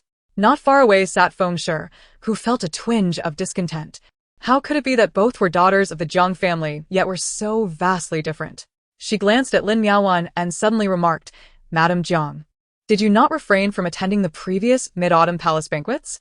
Lin Miaowan replied, "In past years my health was not well, but this year I am fortunate to be in good spirits. Is there something troubling you, Madame Shen?" Around them, the noble ladies whispered amongst themselves, for it was expected that these two were in-laws, yet their relationship seemed far from cordial. Feng Shi's gaze flickered to the princess consort seated at the head of the table, and with a hint of sarcasm, she said, "What could I possibly have to say? I am merely concerned for you. By the way, Madame Jiang, you have indeed raised the princess consort exceptionally well, young, composed, and gracious. In fact, she surpasses your biological daughter in every regard." "Oh, I almost forgot. Madame Jiang is merely the stepmother of the eldest daughter of the Jiang family." Though her words meandered like a winding path, a careful ear would discern her grievance towards Lin Miaowan for nurturing her own daughter so well while seemingly neglecting the eldest daughter. Historically, stepmothers have faced much hardship. Following Feng Shi's remarks, many noble ladies began to scrutinize Lin Miaowan, their sentiments shifting towards sympathy for the eldest daughter of the Jiang family. Seated beside Lin Miaowan, Madame Chen felt irked and shot a glare at Feng Shi. "Madame of Guangping Marquis, are you implying dissatisfaction with the eldest daughter of the Jiang family?" Feng Shi replied with a smile that did not reach her eyes. "Oh, I would never say such a thing." Lin Miaowan gently pressed her hand against her sister-in-law Chen's, addressing Feng with a tone of earnestness. "In our Jiang family, we treat every daughter equally, including the concubines within our household. However, the behavior of a daughter-in-law ultimately depends on her mother-in-law. It is truly lamentable for our eldest daughter, who, despite being a legitimate daughter of the Jiang family, has been compelled to assume the role of a secondary wife. This situation is indeed a fault of mine. I should never have allowed her to leave the house that day. What kind of family would willingly let their legitimate daughter become a secondary wife? Oh. And the Bai family is no exception. The expressions of the Bai family members darkened, as this matter was hardly one to be spoken of with pride. If it were not for their daughter's eagerness, who among the esteemed families would permit their legitimate daughters to take on such a role? Feng's demeanor shifted as she quickly turned to console the Bai family, sensing the conversation had momentarily diverted. Chen then whispered to Lin Yaoan, "Your kinship is indeed lacking. It would be wise to limit interactions with them in the future." Lin Yaoan nodded in agreement, having devoted her sincere affection to the eldest daughter only to have it squandered. Henceforth, she resolved to be less accommodating towards the family of this eldest daughter. This small incident swiftly reached the ears of Empress Sua and Jiang Nanji, who, upon realizing her mother had not been at a disadvantage, chose to remain silent. Empress Sua glanced at her daughter-in-law with increasing satisfaction. In stark contrast to the lively atmosphere among the female guests, the male guests were rather subdued. The emperor had recently acquired a renowned painting by Tang Bohu and was eager to admire it, leaving him little time to indulge in the flattery of the ministers. He leaned toward his son seated beside him and murmured, "Jing, you may stay here to drink with them. Your father is unwell and shall return to the palace shortly." Rong Sijing gazed at his father, the emperor, with a sense of exasperation. "Your Majesty, I do not partake in wine," he stated firmly. After all, he considered himself somewhat of a monk, bound by the stringent precepts of monastic life, which included a vegetarian diet, abstinence from alcohol, and renouncement of carnal desires. The emperor pondered this for a moment before pressing on. "Then you shall drink tea while they indulge in wine. I shall take my leave for a while." Rong Sijing clasped his hands together. "Father, I must return to the palace shortly, as it is time for my recitation of scriptures." The emperor was left speechless, realizing that should he compel his son to abandon his studies for the sake of wine, he might lose him entirely to the affairs of state. It was evident that both the emperor and the crown prince were somewhat distracted, while the attending ministers, understanding the mood, refrained from excessive toasting, engaging instead in light conversation and occasional clinking of glasses. Lin Yu raised his cup and offered a toast to Jiang Yingqing. "Uncle, please." Jiang Yingqing was genuinely delighted today. For Lin Yaoan had agreed to attend the Mid-Autumn Palace banquet, indicating that she had finally put the past behind her. The young and accomplished Lin Yu addressing him as uncle served to further strengthen their bond. After downing his drink, he exchanged a few more words with Lin Yu, and as the conversation flowed, he recalled his brother-in-law Shin Che and couldn't help but mention, "My elder brother-in-law works under your command. I trust you shall provide him with guidance in the future." Lin Yu contemplated momentarily, recognizing whom he referred to, and thus offered a vague agreement. The lively Mid-Autumn Palace banquet has gracefully come to a close, without a single mishap occurring, which has further endeared the esteemed Empress Sua to her daughter-in-law, Jiang Nanji. As the guests departed and Jiang Nanji returned to the Eastern Palace, she changed out of her resplendent royal attire, allowing Mu Sui to massage her sore shoulders and neck. In her previous life, while managing the household affairs of the Marquis of Guangping, she had developed a persistent ache in her shoulders. Now, being still quite young, she must take extra care. Although she yearned to leave a good impression on Empress Sua, her health remained paramount. Having heard that the crown prince had returned early and was currently in the Buddhist hall, Jiang Nanji instructed Mu Sui, "Please take the box of vegetarian flour mooncakes that I made with my own hands to His Highness." "Yes," Mu Sui replied. Today's banquet featured an array of mooncakes, yet Jiang Nanji surmised that the discerning and devout crown prince would likely refrain from indulging in them. Thus, it was her duty to attend to His Highness with utmost consideration, thereby fostering a connection that would encourage him to draw nearer to her. Shortly after Mu Sui departed, Hua Zhao entered quietly. She whispered, "Your Highness, just now Ding Yi returned to report that there is news from the maid Fei Yun." Chapter 33. The heart that had long been suspended finally stilled upon hearing the news. Jiang Nanji initially felt a surge of joy, but as she observed the somber expression on Hua Zhao's face, she swiftly regained her composure. She inquired, "Who is that person?" Ding Yi noticed the master had entered the residence. Hua Zhao expressed her concern, stating that it was still uncertain, and instructed Ding Yi to continue observing. It was possible that the master had already returned to the estate by then. Leaning back on the imperial concubine's couch, Jiang Nanji rested her hand on her forehead. The heart that had long been suspended finally stilled. Is it possible for Ding Yi to facilitate a blood tie recognition between the two individuals? Hua Zhao paused in surprise. I shall inquire, but Your Highness, it is premature to draw conclusions. Perhaps your father merely came to know that Fei Yun by chance. Jiang Nanji shook her head. In truth, her father, Jiang Yingqing, was the one most likely to be implicated in this matter. Until now, she had only subconsciously hoped it was not him. Despite her father's emotional distance from his children, he remained her biological father and her mother's husband. If it were true that he orchestrated the unfortunate incident during the Mid-Autumn Palace banquet, the resolution would ultimately fall to her mother to decide. At that moment, Jiang Yingqing had just exited the alley and entered a carriage. He tore off a sachet that he had just hung at his waist and threw it out the window. It was a gift from Fei Tsui. He held no affection for her, yet she had rendered him significant assistance, which warranted his support and the promise of a child. However, that was where his commitment ended. Today, it was a rare delight to see Miao Wan willing to attend the Mid-Autumn Palace banquet, which completely erased her previous grievances, signifying that she had truly let go of that matter in her heart. He was also contemplating how to tenderly cherish her this evening. After all, they had been married for many years, and Lin Miaowan had generally refrained from allowing him into her chamber. This was precisely why they had only one daughter, Ji, and had not been blessed with any other children. Jiang Yingqing harbored hopes of having a son with Miaowan, whom he intended to guide with utmost care, ensuring the family legacy would be passed down to this child. With such thoughts, he found himself displeased with Fei Chui, who had summoned him due to the child's cries. This woman was starting to become overly greedy. The handsome and refined Jiang Deren's eyes flickered with a faint shadow as he instructed his subordinates, "Dispose of her and the girl. I no longer wish to see them in the capital." Such ambition could not be tolerated. The cloaked figures outside nodded in agreement. Meanwhile, Ding Yi, who had been dozing on the rooftop, suddenly awoke to the sound of a woman's scream and a child's wail from within. Startled, he leaped down to rescue them. Unbeknownst to Jiang Yingqing, who was oblivious to the failure of his murderous intentions, he returned to his residence and inquired of his servants. "Has my wife retired?" The servant replied, "Madam has grown weary today and has already rested." Jiang Yingqing felt a twinge of regret, blaming that wretched Fei Chui.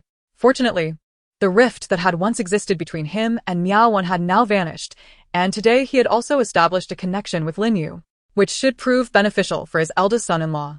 More importantly, today, daughter Ji also captivated the audience at the banquet, winning the favor of Empress Sua. Jiang Yingqing was in high spirits, dreaming of promotions and wealth, as well as a harmonious relationship with his wife, Lin Miaowan, until he fell asleep that night.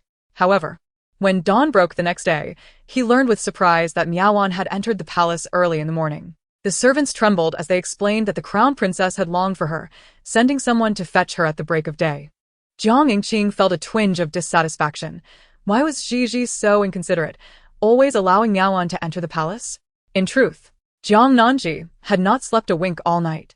She received word in the dead of night that the mother and daughter were to be silenced. But Ding Yi had intervened, rescuing them, and they were now brought to the Eastern Palace. Jiang Nanji met a woman named Fei Tsui that very night. This woman was not Fei Yun. Fei Yun was her twin sister, who had passed away, and Fei Tsui had assumed her sister's identity to live outside the palace as Jiang Yingqing's concubine. Initially, despite being wounded, Fei Tsui remained tight-lipped, unwilling to divulge Jiang Yingqing's name. Jiang Nanji approached the young girl. "You must be Luaner? I bear a resemblance to Jiang Tanxin, and you share some similarities with us as well." Luana was quite young and still trembling from the assassination attempt she had just endured. Yet, inexplicably, upon seeing Jiang Nanji, she felt an urge to draw closer. Observing this, Fei Tsui quickly embraced her daughter, intending to maintain her charade. "Crown Princess, I do not comprehend your intentions." "Jiang Nanji, Jiang Yingqing intends to eliminate both you and your daughter, yet you still protect him? Do you know why he has suddenly resolved to kill you today? It is because my mother has finally relinquished the events of that palace banquet from over a decade ago, leading him to believe that you pose a significant threat that must be eradicated. Your Highness, the Crown Princess, I shall remain silent." Silence is acceptable, yet a blood oath may be required. Jiang Nanji glanced at the timid young girl. One drop of blood would not suffice, so she contemplated drawing several more. "Even if this child is not my father's, I shall test the suspicions against all possibilities. Can you bear to watch your daughter's blood drain away?" Fei Tsui's face instantly turned pale with terror. Not only she, but even Ding Yi, standing nearby, looked at Jiang Nanji in astonishment. Is this truly the timid and gentle crown princess, as described by His Highness? To threaten with bloodshed at the slightest disagreement seems more like an act of bullying others. Jiang Nanji was well aware that her words today would soon reach the ears of the crown prince, and she had no intention of concealing them from him. The previous method of gradual persuasion was far too slow. A more provocative approach was necessary. However, for now, uncovering the truth behind her mother's past was of utmost importance to Jiang Nanji. Fate Sui, though deeply in love with Jiang Yingqing, cherished her daughter even more, and ultimately succumbed to despair, collapsing to the ground. Your Highness, I implore you to spare Luaner. She knows nothing. In those bygone days, I was ensnared by my own folly. In my desire to be with Lord Jiang, I conspired against your mother. All of this is my fault. Jiang Nanji recalled her mother's tragic demise in her previous life, her gaze distant and unyielding. You bear some blame, yet the greatest culpability lies with the instigator. When you meet my mother tomorrow, you shall reiterate these words. Your Highness. Jiang Nanji lowered her eyes slightly and gestured for them to be dismissed. Yes. This matter swiftly reached the ears of Rong Sijing, causing the prayer beads in his hand to slip from his grasp. A look of incredulity crossed his usually pallid face, which had been feigning illness for years. Bai Ji, standing nearby, furrowed her brow and remarked, Ding, you must have misheard. Such words could not possibly have come from the crown princess. While she is undoubtedly intelligent and adept at navigating the intricate dynamics of the inner court, this incident is of a different gravity altogether. How could such cold-hearted declarations escape her lips? Chapter 34. Must part ways. Ding Yi, rendered speechless, remarked, My Lord Bai, how could you utter such words? Would I possibly deceive His Highness? The crown princess is no mere innocent. She could very well be. He carefully considered his phrasing, glancing at the frowning prince, and ultimately declared, she might be a beautiful serpent, a siren from legend, capable of beguiling the heart only to later ensnare it. Rong Sijing cast his gaze downward at the half-carved jade fox. Ding Yi and Bai Ji dared not speak, awaiting their master's command, for they understood that their lord kept a deliberate distance from women, or indeed, from strangers altogether. As the crown prince, marked for greatness from a tender age, he had grown amidst the shadows of assassination attempts. His subsequent feigned illness was a reluctant measure, but it afforded him the guise of a monk, which, to some extent, curtailed the attempts on his life. Many awaited his demise, their urgency for his assassination waning. Yet, Rong Sijing comprehended that this respite was but fleeting. He must swiftly foster his own power and discreetly eradicate the hostile forces that lingered, ensuring his safety. Amidst internal strife and external threats, Rong Sijing's existence was wrought with hardship, and he remained wary of placing his trust in others. now, Having finally mustered the willingness to draw closer to the newlywed crown princess, who could have anticipated that she might be a Black Lotus? What ulterior motives did the Jiang family harbor, or were there deeper, more insidious adversaries lurking behind the crown princess? Rong Sijing suddenly lifted his gaze to regard Ding Yi. When the crown princess uttered those words, did she make an effort to avoid you? Ding Yi honestly shook his head, indicating no. She scarcely cast a glance at her subordinate. It seemed as though the matter concerning her biological father had provoked her to the point of shedding her facade. Rong Sijing suddenly smiled, a thought crossing his mind. No, she intentionally made it known to me. What? Ding Yi exchanged a concerned glance with Bai Ji, harboring unease for their master. Why, when it came to the crown princess, did the once astute and formidable master appear somewhat uncharacteristic?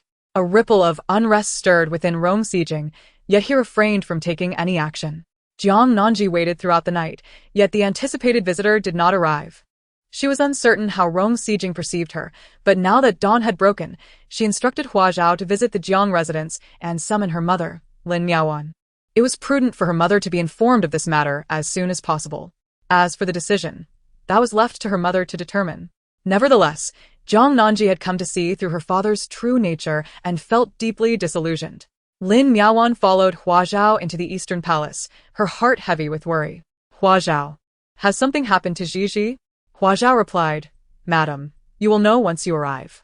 The anxiety in Lin Miaowan's heart did not dissipate until she reached the warm chamber and found her daughter, Gigi, safe and sound, sipping tea. However, once her gaze fell upon a pair of mother and daughter nearby, she was abruptly taken aback. The memories she had nearly forgotten began to assail her once more. Lin Miaoan felt a sense of bewilderment. Gigi, this is. Jiang Nanji gently took her hand and sat down. Mother, prepare yourself for what Fate Sue is about to reveal. It may weigh heavily upon your heart, as she will recount the truth of the palace banquet from years past. However, if you wish to avoid this knowledge, I shall promptly send her away. Lin Miaoan glanced at the timid expressions of the mother and daughter, hesitating for a moment before finally nodding solemnly. Gigi, let her speak. Jiang Nanji inclined her head slightly, signaling Fate Sue to repeat what she had spoken the previous night. Indeed, upon learning that the instigator of those past events was none other than her current husband, Jiang Yingqing, Lin Miaoan's body swayed unsteadily. Jiang Nanji instructed Hua Zhao to escort Fate Sue and her daughter away, while she continued to hold her mother's hand, offering silent yet resolute support. When Lin Miaoan lifted her gaze, tears streamed down her face. Gigi, have I been foolish?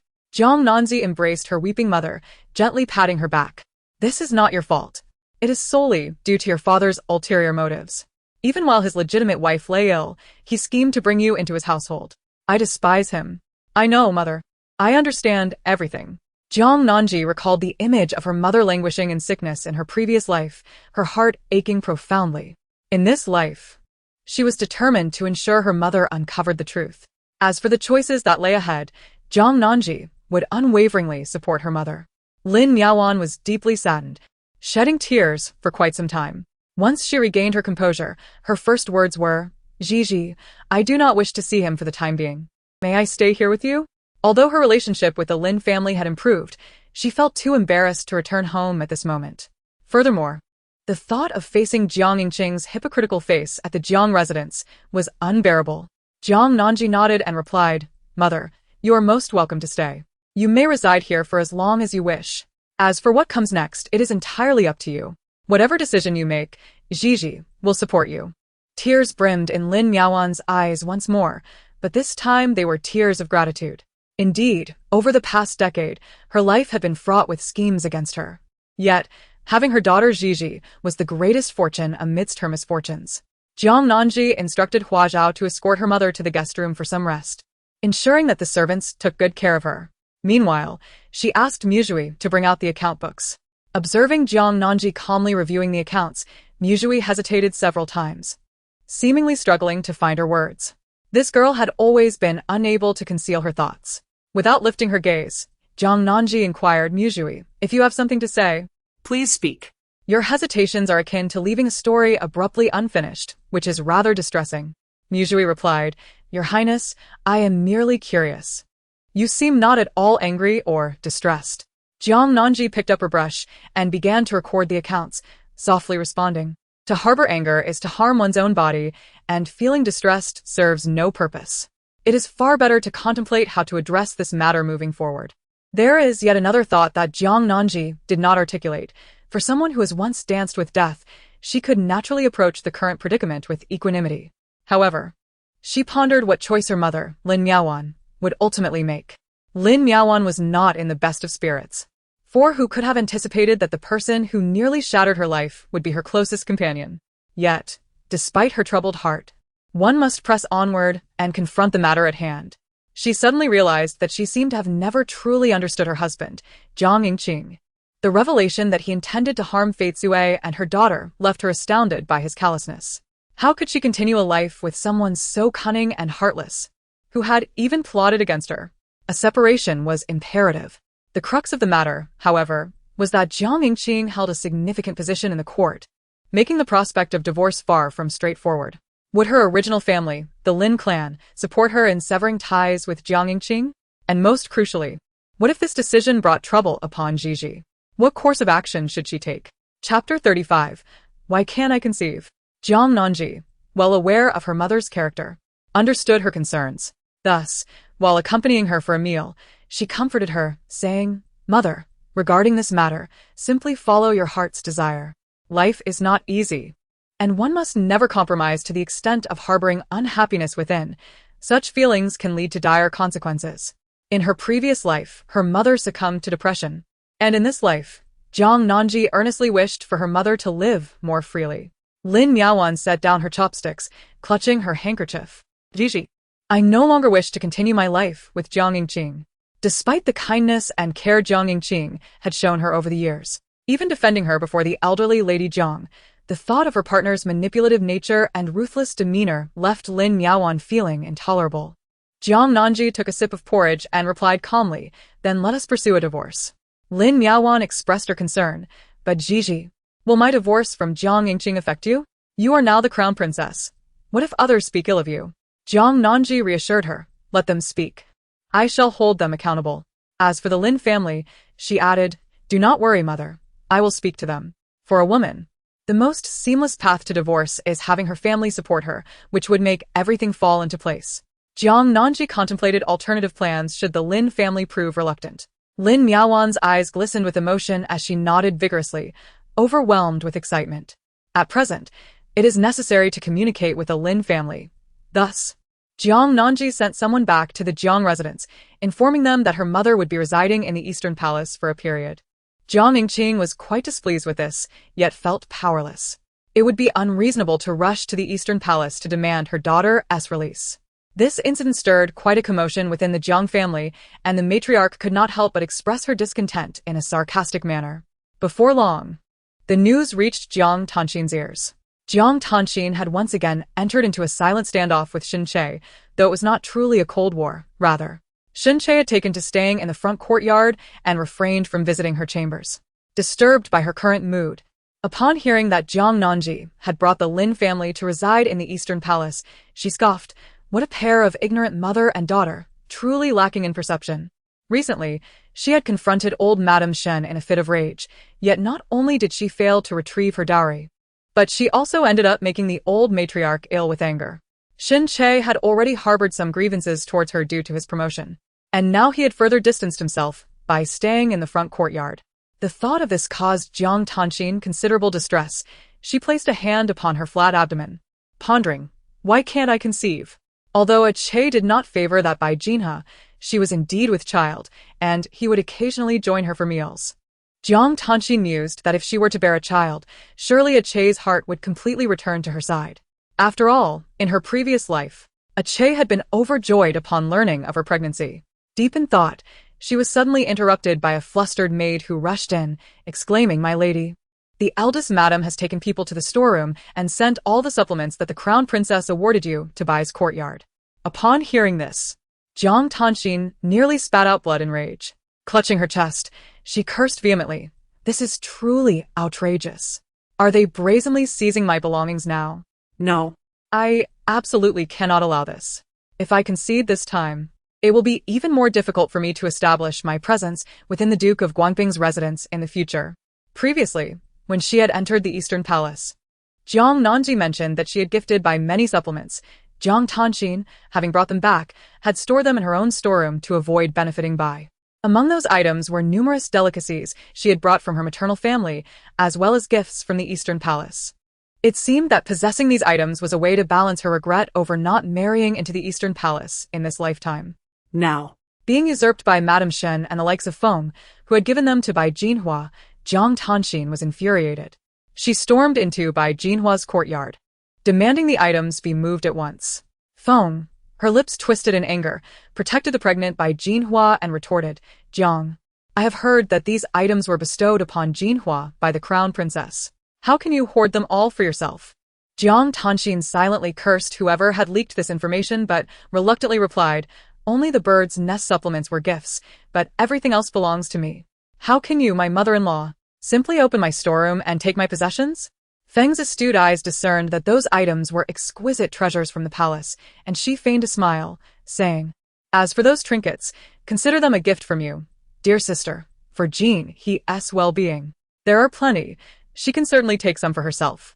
After all, the Guoping Marquis's residence had just endured a rather strained mid-autumn festival, leaving them in dire straits. She yearned to acquire some valuable items for herself. Bai Jin, ever compliant, caressed her noticeably rounded belly with a gentle smile, expressing her gratitude. "Thank you so much, Sister Xian." Jiang Tan Xian was nearly driven to the brink of fury, nearly spitting blood from her indignation, yet at that moment, she felt powerless to retaliate, choosing to bide her time until she could report to Xin Che later. Meanwhile, Xin Che rode his steed, his gaze fixed upon the fleeting sight of a dark blue, gilded carriage, heading directly towards the Lin family of the Duke of Zhenghua. As the curtain fluttered slightly, it revealed Jiang Nanji's exquisite profile. Perhaps due to her status as the crown princess, Shunche noted that Gigi seemed to exude an even more formidable aura. Though her features remained youthful and delicate, she possessed an undeniable charm that inspired immediate reverence. This was a stark contrast to her previous demeanor of gentle grace, compelling him to steal a few more glances. His colleagues, noticing his pause, inquired with curiosity, "Young Master Shin, what captivates your attention?" Shunche glanced in the direction of Jiang Nanji's carriage and replied, "Today happens to be a day of rest. Shall we invite General Lin for a drink?" His companion's eyes sparkled with enthusiasm. "That sounds splendid. The selection for the final commander has yet to conclude. Should I manage to catch General Lin's eye and attain a promotion, what joy it would bring." The two rode forth to the residence of the Duke of Zhenghua. As they approached the Duke's estate, Jiang Nanji clasped her mother Lin Miaoguan's hand, reassuring her, "Do not worry, mother. With your daughter by your side, you have support. If the Lin family refuses to shelter you, then wherever I am, that shall be your home." Lin Miaoguan's eyes brimmed with tears once more as she tenderly caressed her daughter's hair, confessing, "I harbor resentment towards Jiang Yingqing. Yet I am also grateful to him for bringing you into this world." Jiang Nanji pressed her cheek against her mother's warm palm. The carriage halted before the Duke's residence, and the mother and daughter disembarked in succession. Upon notifying the attendants, they were ushered inside by the servants. Jiang Nanji pondered that now that old Lady Lin had regained her memory, she would likely wish to protect her mother, and thus, there should be no need for excessive persuasion. However, as they progressed halfway, a commotion arose nearby, drawing her attention. Jiang Nanji lifted her gaze to witness her cousin Lin Yu shielding Lu Ruyan behind him, raising his hand to deliver a resounding slap to his wife, Kong. Chapter 36. What to do if he is unwilling to part ways. Before the servants, he struck his legitimate wife, an act that cannot be taken lightly. Jiang Nanji had heard whispers. It seemed that those in the court were already denouncing Lin Yu for his favoritism towards his concubine at the expense of his wife. The Lin family of the Duke of the Nation held a precarious position within the court, as he was the sole remaining male heir, favored by the emperor, and wielding military power at such a tender age. At that moment, Jiang Nanji contemplated how the Lin family would ultimately face ruin within a year. They must have obstructed many and become a thorn in the side of numerous adversaries. The dubious figure of Lu Ruyan was likely a spy planted by their sworn enemies, intent on dismantling Lin Yu and the Lin family entirely. In her previous life, upon her rebirth, Jiang Nanji had not involved herself much in the affairs of the Lin family. However, now that her mother sought to return to the Lin family, it was imperative that the Duke of the Nation's household must not collapse. Furthermore, the parasite within must be eradicated. The crown princess has arrived. With the call from the palace made, Lin Yu and the others were momentarily taken aback, hastily approaching Jiang Nanji to pay their respects. Jiang Nanji approached her tearful sister-in-law, Madame Kong, her gaze icy as she addressed the surrounding servants. "If today's events were to leak, you and your family shall not see the light of tomorrow." The servants fell silent, kneeling in compliance. Madame Kong, who had just been struck, slowly realized the gravity of the situation, her cheeks swollen. Yet she looked at Jiang Nanji with gratitude. Even Lin Yu's face momentarily reflected a hint of remorse. He recognized that he had acted rather impulsively. Only Lu Ruoyan, sheltered behind Lin Yu, peered out and furrowed her brow at Jiang Nanji, saying, "Why do you constantly shout about violence and bloodshed? Does being the crown princess make you so exceptional?" Previously, Lu Ruoyan had confronted Lady Kong, and Lin Yu had not found anything amiss. However, upon witnessing her speak to the crown princess in such a manner, he immediately frowned and admonished, "Ruoyan, you must not be disrespectful to Her Highness, the crown princess." Lu Ruoyan, feeling aggrieved, replied, "I am merely speaking the truth. Everyone should be treated equally. Why is it that she can so easily decide matters of life and death for others?" Normally, Lin Yu found Lu Ruoyan's remarks intriguing and amusing, but now he felt utterly overwhelmed. Although Jiang Nanji was nominally his relative, a cousin in reality, she was the esteemed crown princess. There was a hierarchy to be observed. After being scolded by Lin Yu, Lu Ruoyan appeared somewhat bewildered, her eyes instantly welling with tears. Jiang Nanji, sensing that tears were imminent, was not fond of such displays, especially since her mother's matters were of utmost importance during her visit to the Duke of Zhen's residence. Jiang Nanji waved her hand and said, "Cousin, I do not wish to see your concubine. Please escort her back to her quarters, and do not let me see her again. Lin Yu felt a sense of DJVU from her words, but upon noticing the crown princess's reluctance to further chastise Ruoyan, he was filled with gratitude. He promptly nodded and turned to Lu Ruoyan, saying, Ruoyan, you should return to your quarters to rest. Lu Ruoyan was taken aback and wanted to say more, but Lin Yu had already pulled her away. At this moment, Chun had arrived, and upon understanding the sequence of events, she expressed her apologies, saying, I apologize for causing the crown princess any embarrassment. Jiang Nanji shook her head, replying, Fortunately, it is I who have come today. Had it been someone else, the rumor circulating outside tomorrow would be unpredictable. Chun wore a look of guilt, and Jiang Nanji chose not to dwell on the matter further. Taking her mother Lin Yaoguan's hand, she first went to visit old Madame Lin. Though old Madame Lin's hair had turned completely white, her health had improved, and with recent care, her spirits were quite good. The earlier commotion involving Lu Ruyan had been kept from her knowledge. Upon seeing Lin Yaoguan and her daughter arrive, old Madame Lin's eyes sparkled with joy as she exclaimed, Yaoguan, Ji, you have come. At this time, Chun had also calmed her gentle-natured daughter-in-law and settled into a more tranquil demeanor, engaging in conversation with the others for a while. After exchanging pleasantries, Jiang Nanji shared a glance with her mother, and Lin Yaoguan, clutching her handkerchief, spoke up, Aunt, I have come today to request your assistance with a matter. Old Madame Lin looked at her affectionately, saying, My dear girl, we are family. There is no need for formalities. Though our Duke of Jinggua's residence is not what it once was, Xiuyu can still manage things. If you find yourself in any difficulty, do not hesitate to speak. There is no need for such a request. With tears in her eyes, Lin Yaoguan replied, Aunt, in the past, I was schemed against by Jiang Yingqing, which tarnished my reputation and led to my marriage being annulled by the Su family, forcing me to marry him as a secondary wife. Now that I know the truth, I no longer wish to continue living with him. I want a divorce. Madame Lin was taken aback. Chen, who was beside her, wore an equally astonished expression, and even Kong, who had been sorrowful moments ago, turned in disbelief. Madame Lin gazed at the young woman she had raised, deeply concerned. Could this truly be the case? Jiang Nanji, seated nearby, set aside her teacup and affirmed the gravity of the matter, stating that she had thoroughly investigated the situation and obtained both physical evidence and witnesses. Recalling events from years past, Madame Lin was suddenly overcome with sorrow, her eyes welling with tears as she embraced Lin Yaoguan and began to weep. The others hurriedly comforted her, anxious that the emotional turmoil might trigger a relapse of her old ailments. However, Jiang Nanji had consulted with physician Luo prior to this revelation and received assurances that while the old lady might experience heightened emotions, there would be no risk of a relapse, which gave her the courage to speak out. They could not allow her health to deteriorate further.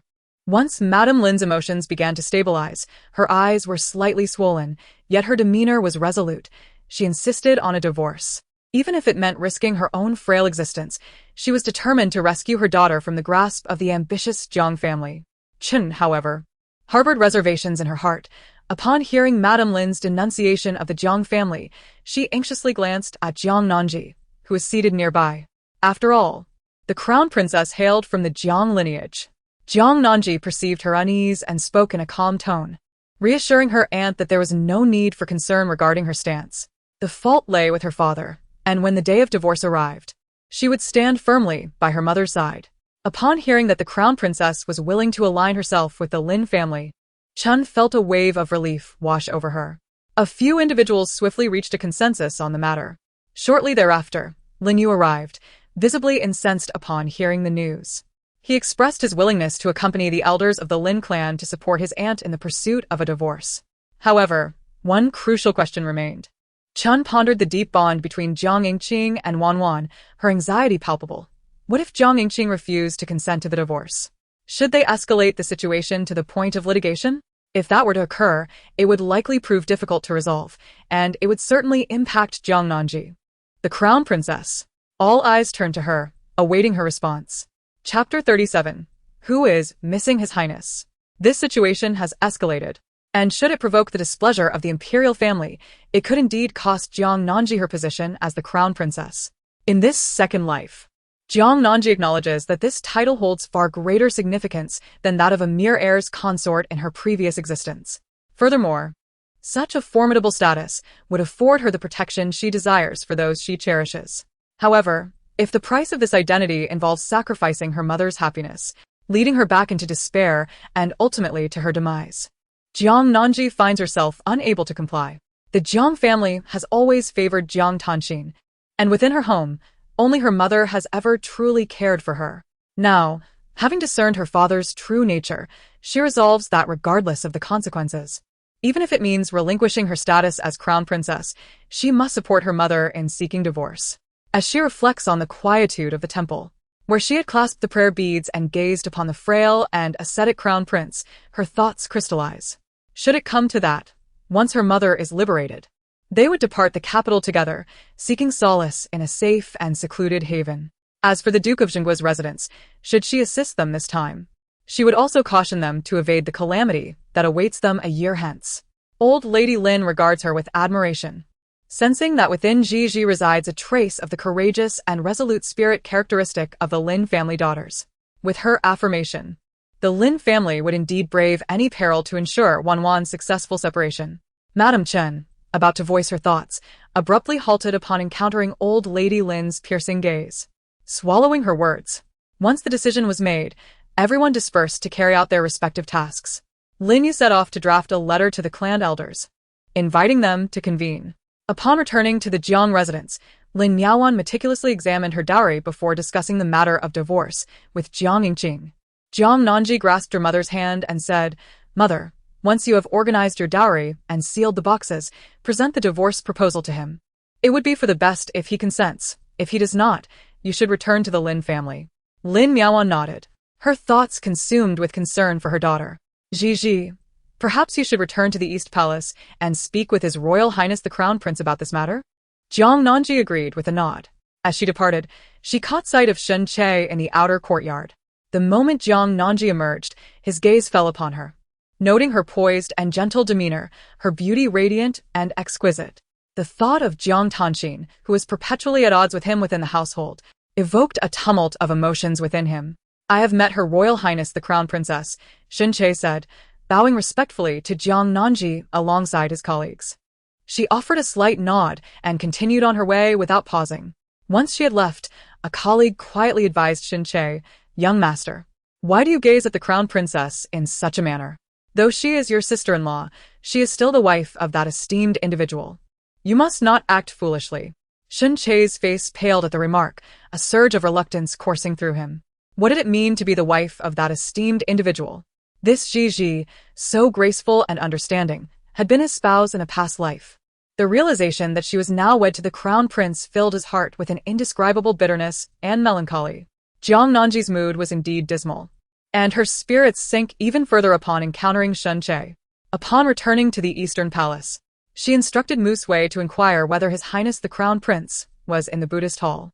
Indeed, as her mother had suggested, it was prudent for her to speak with His Highness. However, upon Mu Sui's return, she shook her head, revealing that the Crown Prince had left the city and had yet to return. Jiang Nanji was taken aback. In her recollection, the Crown Prince was either attending court within the palace to assist His Majesty with state affairs or retreating to the Buddhist hall in the Eastern Palace to recite scriptures. The previous excursion had been to the Royal Hot Spring Palace, where Jiang Nanji had accompanied him. Even then, a multitude of attendants had accompanied them, due to concerns for the Crown Prince's safety. This sudden departure from the city left her apprehensive.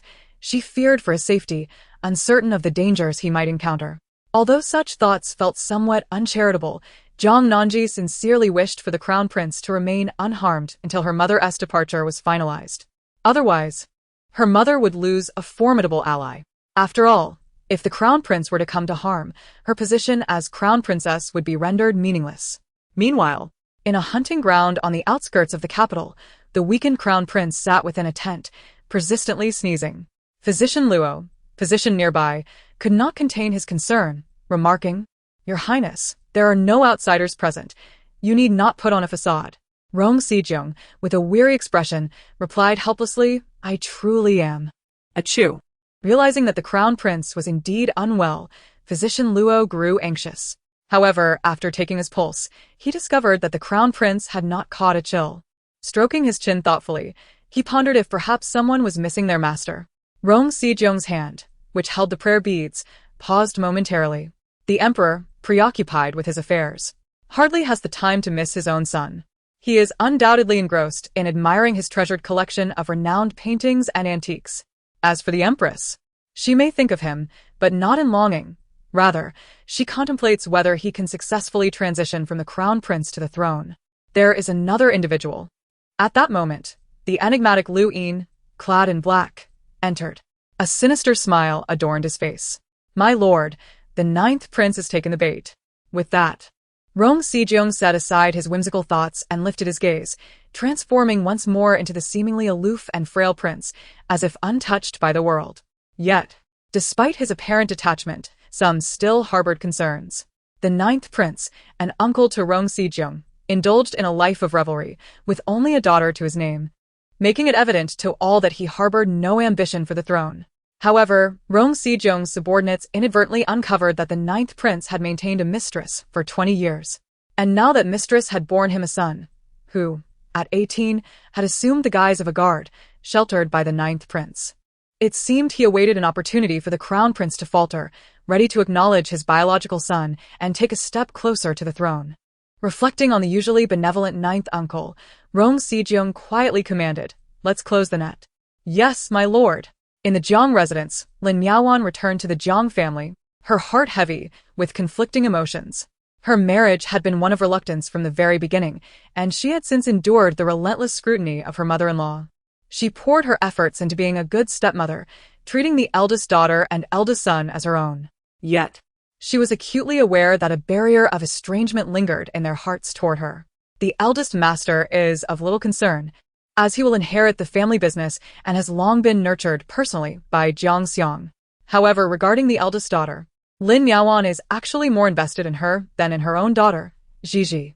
She diligently fulfills her role as the matriarch of the Jiang household, taking great care of the family. Reflecting on her life over the past decade, she feels it has been in vain, devoting herself tirelessly to her enemies, which seems utterly absurd. Lin Miaowan summoned her dowry servants and instructed Granny Kai to inventory the dowry. Granny Kai, who had once nursed Lin Miaowan and accompanied her to the capital to seek refuge with the Lin family, expressed her concerns. "Madam, what on earth is happening? Why are we counting the dowry?" Lin Miaowan looked up with reddened eyes, her voice trembling as she replied, "Granny, I intend to part ways with Jiang Yingqing." Upon learning the circumstances, Granny Kai's heart ached for her. She embraced Lin Miaowan and gently patted her back, offering comfort as she had done in her childhood. "Since the young lady has made her decision, I shall gather people to organize the dowry at once." The matter of the dowry immediately caught the attention of old Madame Jiang, who arrived at the storeroom, leaning on her cane. Her expression stern as she glared at Lin Miaowan. "Lin, what is the meaning of this commotion?" Chapter 38. Do not fool around, I intend to divorce Jiang Yingqing. At this moment, Lin Miaowan had regained her composure. She was aware that numerous supporters stood behind her, thus she must adopt a more resolute stance. Lady Zhang's eyes widened in shock, her finger pointing accusatorily at Lin Miaowan, and after a prolonged silence, she finally found her voice.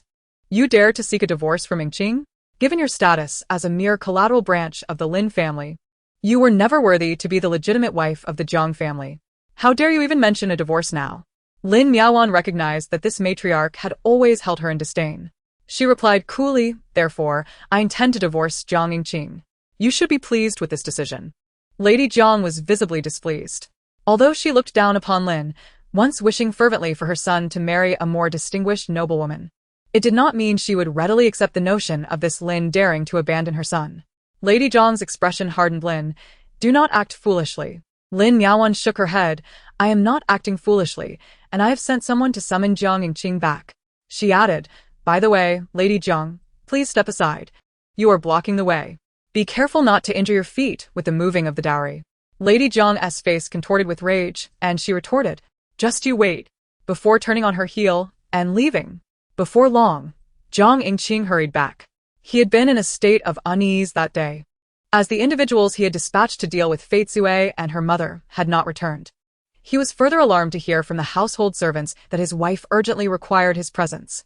Upon learning that Lin Miaowan intended to divorce, Jiang Yingqing gazed at the meticulously arranged dowry with wide eyes, his first reaction being one of vehement dissent. Lin Miaowan regarded his insincerely contorted visage, pondering. Jiang Yingqing, if you were aware of this day, why act thus from the beginning? Jiang Yingqing furrowed his brow and replied, Miaowan, what do you mean by this day and that day?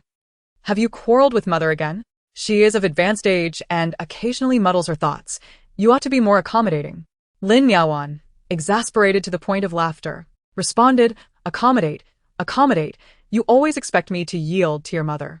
Jiang Yingqing, why did you not conspire to bring home another woman during the mid-autumn palace banquet to appease her? Why must it be me? Jiang Yingqing's countenance shifted. Miaowan, has someone been filling your ears with nonsense? There must be some misunderstanding. Allow me to explain. Lin Miaowan retorted, there is no misunderstanding. I simply wish to divorce. Suddenly, Jiang Yingqing became agitated, his eyes glistening with unshed tears. I do not consent to the divorce. Miaowan, I adore you. I wish to spend my entire life with you and shall never agree to separation. Yet, the longer I linger in your presence, the more repugnant it becomes. As Lin Miaowan attempted to leave, Jiang Yingqing hastily grasped her wrist. In response, Granny Kai swiftly stepped forward, positioning herself protectively around Lin Miaowan.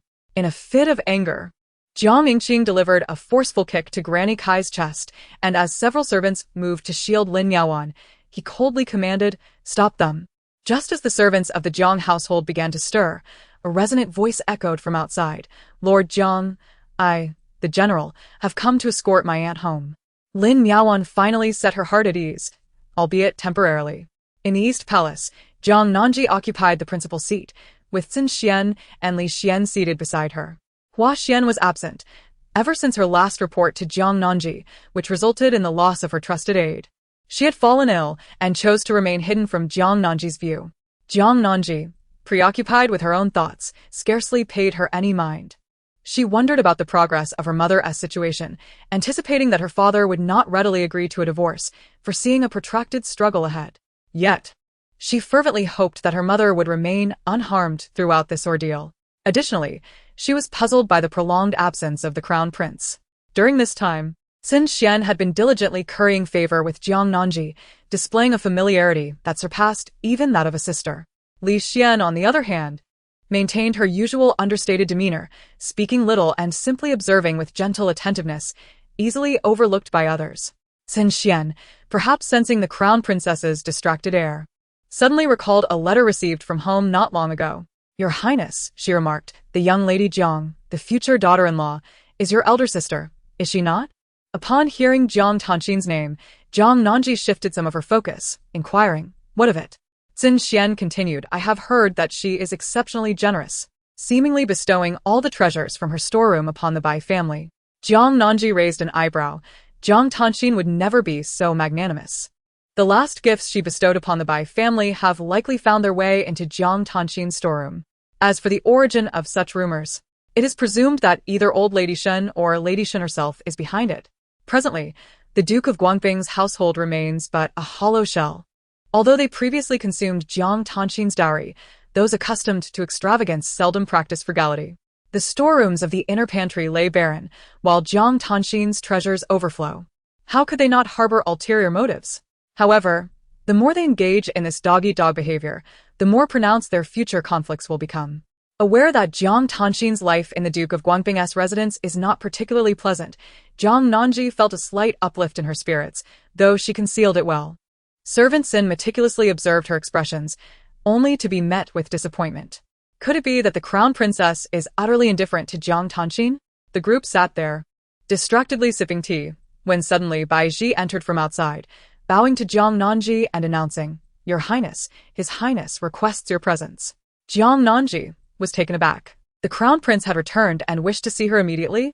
This concubine understands, she replied, adjusting her attire before following Bai Ji out.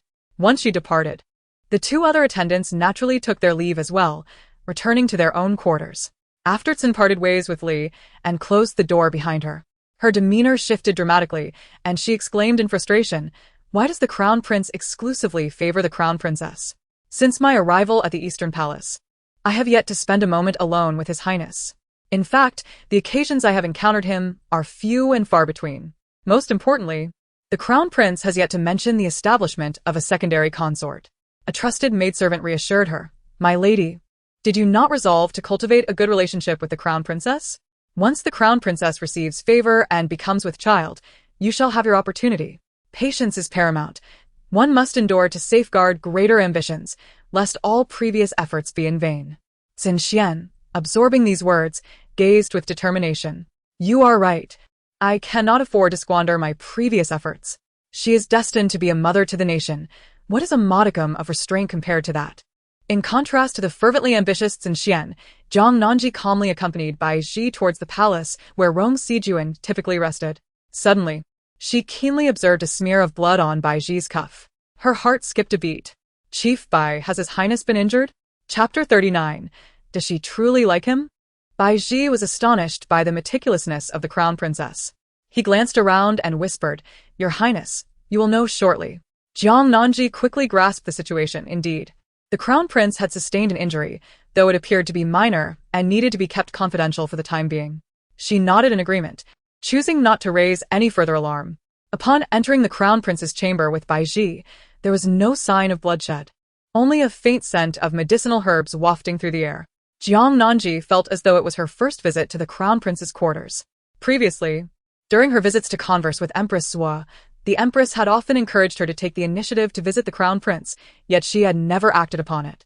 To her surprise, she had been summoned by the crown prince today. The overall ambience of the crown prince's chamber was adorned in warm hues of yellow, with few items decoratively arranged, each exquisite in its own right, exuding an air of orderliness.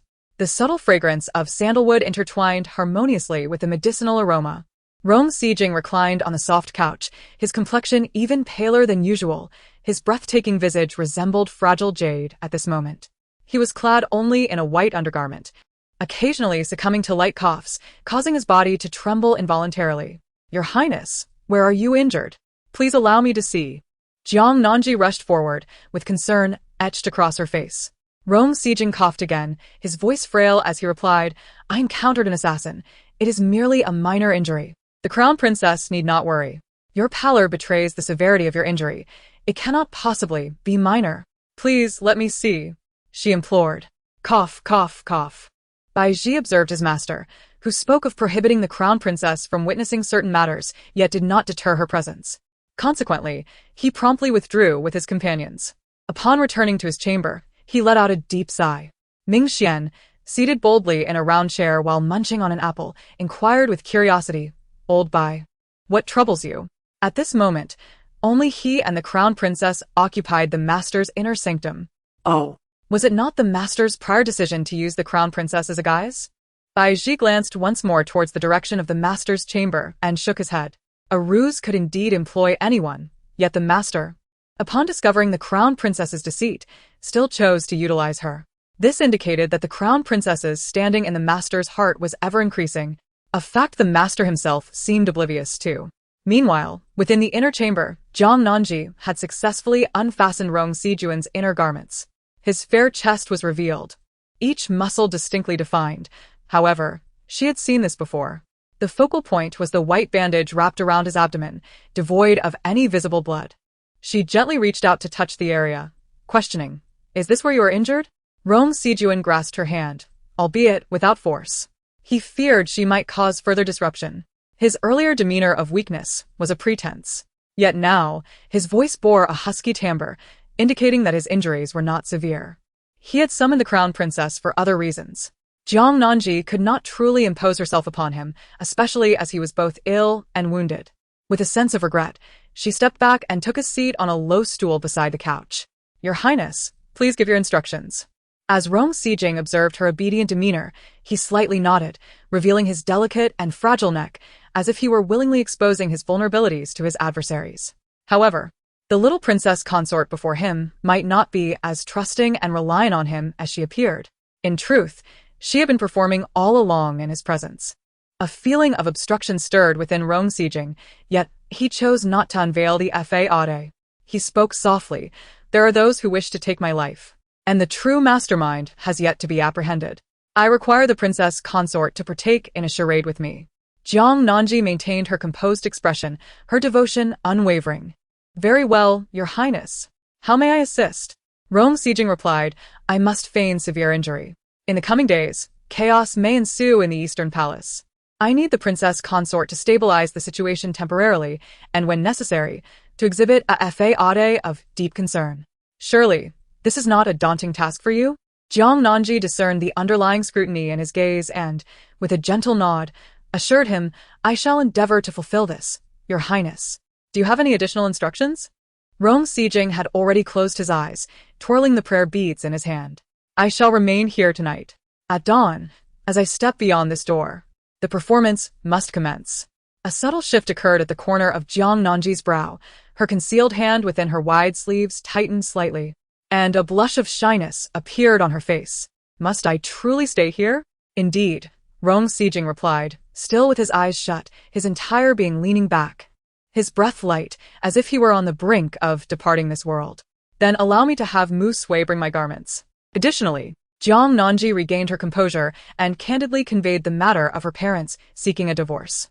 She tentatively inquired, Your Highness, will this matter have any impact on you?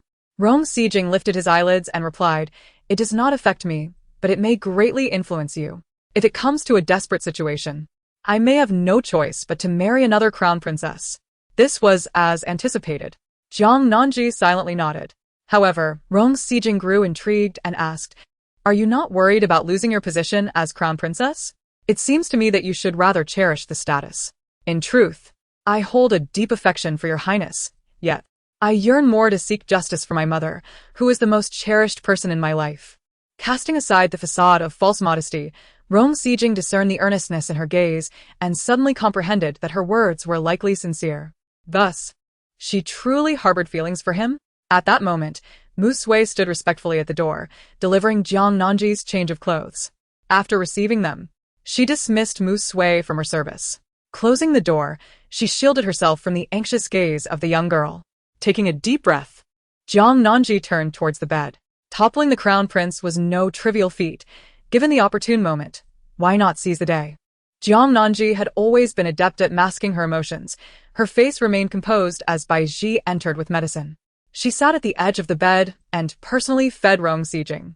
Though Rong Sijing consumed the medicine, he remained inexplicably silent.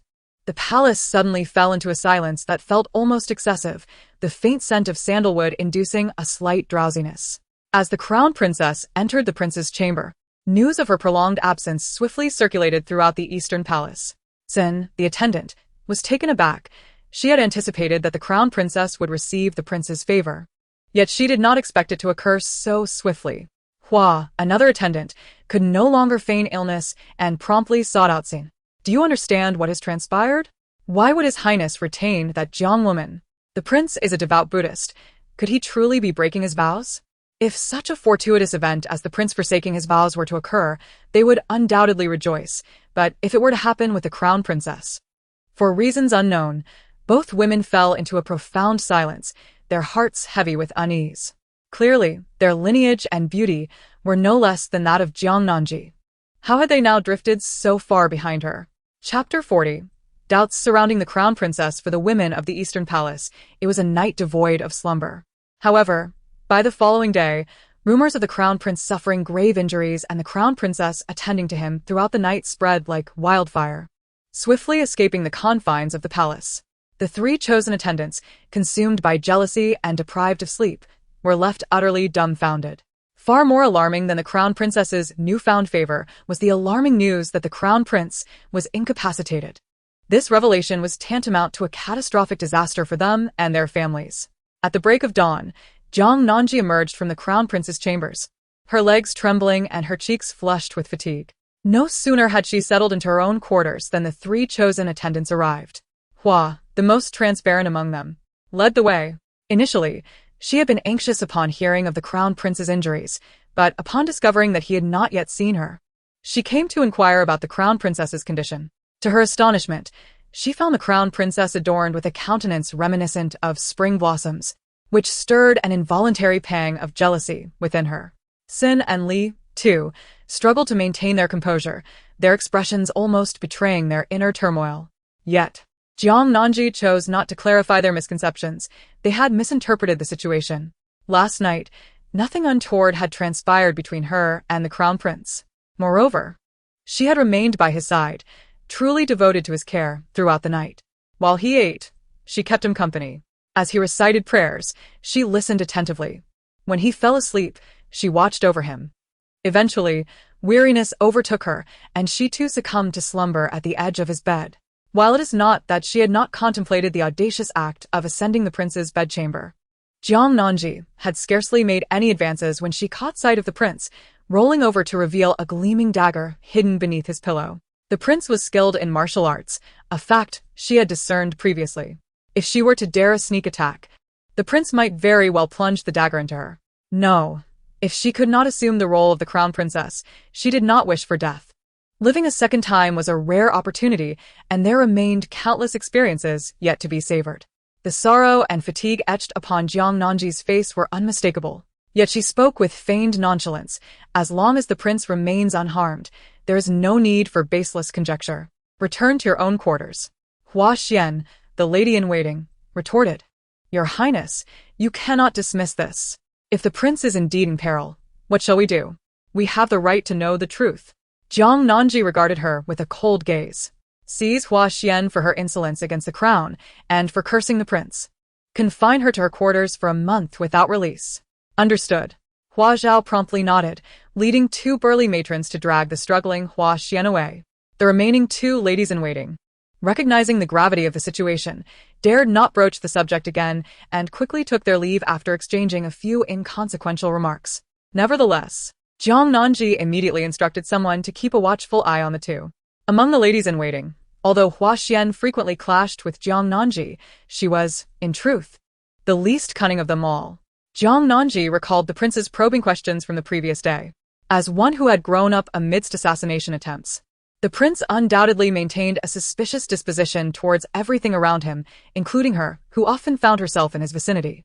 Yet Jiang Nanji was acutely aware that she harbored no interest in conspiring against the crown prince. Her sole desire was simply to survive. Nevertheless, it was evident that there were still spies lurking within the Eastern Palace. The question lingered, was it servants-in or servantly? In her previous life, Jiang Nanji had vaguely overheard Jiang Tanxin mention that the women in the crown prince's harem posed a threat. Who, then, was the true mastermind behind these machinations? Having endured a restless night, her weary visage required no embellishment. It served well to deceive outsiders. Yet sustenance was essential. So she instructed Musui to present a lavish breakfast while she clandestinely dined behind closed doors. It would not do for anyone to suspect that the crown prince lay ill, while she indulged herself in such high spirits. As she ate, thoughts of her mother began to gnaw at her. Her father, she believed, did not wish to separate from her mother, yet should this matter escalate, it could embroil both the Jiang and Lin families, even drawing the attention of the imperial court.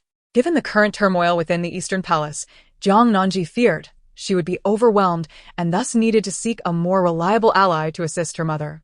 Suddenly, a figure came to mind, the man known as the cold-faced king of Hell of Dechu, named Shang-Chi at merely 30. He had attained the esteemed position of Minister of Justice, renowned for his unwavering integrity and remarkable acumen in adjudication. Although Jiang Nanji had no prior acquaintance with this esteemed gentleman, she recalled that during her mother's final moments in her previous life, he had indeed made an appearance. Upon her return to her mother's grave, she had witnessed Minister Shang standing there, silently shedding tears. Words may go unheard. Yet the mere thought of another shedding tears before his mother's grave, alongside the words of the esteemed Minister of Justice, suggests that he could indeed be of assistance to her. With this in mind, Jiang Nanji promptly penned a letter and entrusted it to Hua Zhao for delivery to the Minister of Justice, ensuring it reached Lord Shang directly. Meanwhile, Rong Sijuan reclined languidly, listening to Ming Xian's report. The son of the 9th prince had been apprehended yesterday, and today he learned of your grave injuries. This morning, he had already donned his attire and entered the palace. This was precisely what Rong Sijuan had anticipated, despite the prolonged seclusion of his 9th uncle. Impatience was beginning to manifest. Ming Xian pondered, was it not said that he sought the throne for his son? Yet it seemed he himself harbored a greater desire for that position. Rong Sijuan replied coolly, at over 50, he undoubtedly aspires to ascend the throne himself. For now, we shall observe and await the turmoil he incites, discerning who aligns themselves with him. This time, we must eradicate those individuals completely. Otherwise, we may find ourselves facing even more perilous assassination attempts in the future. Understood.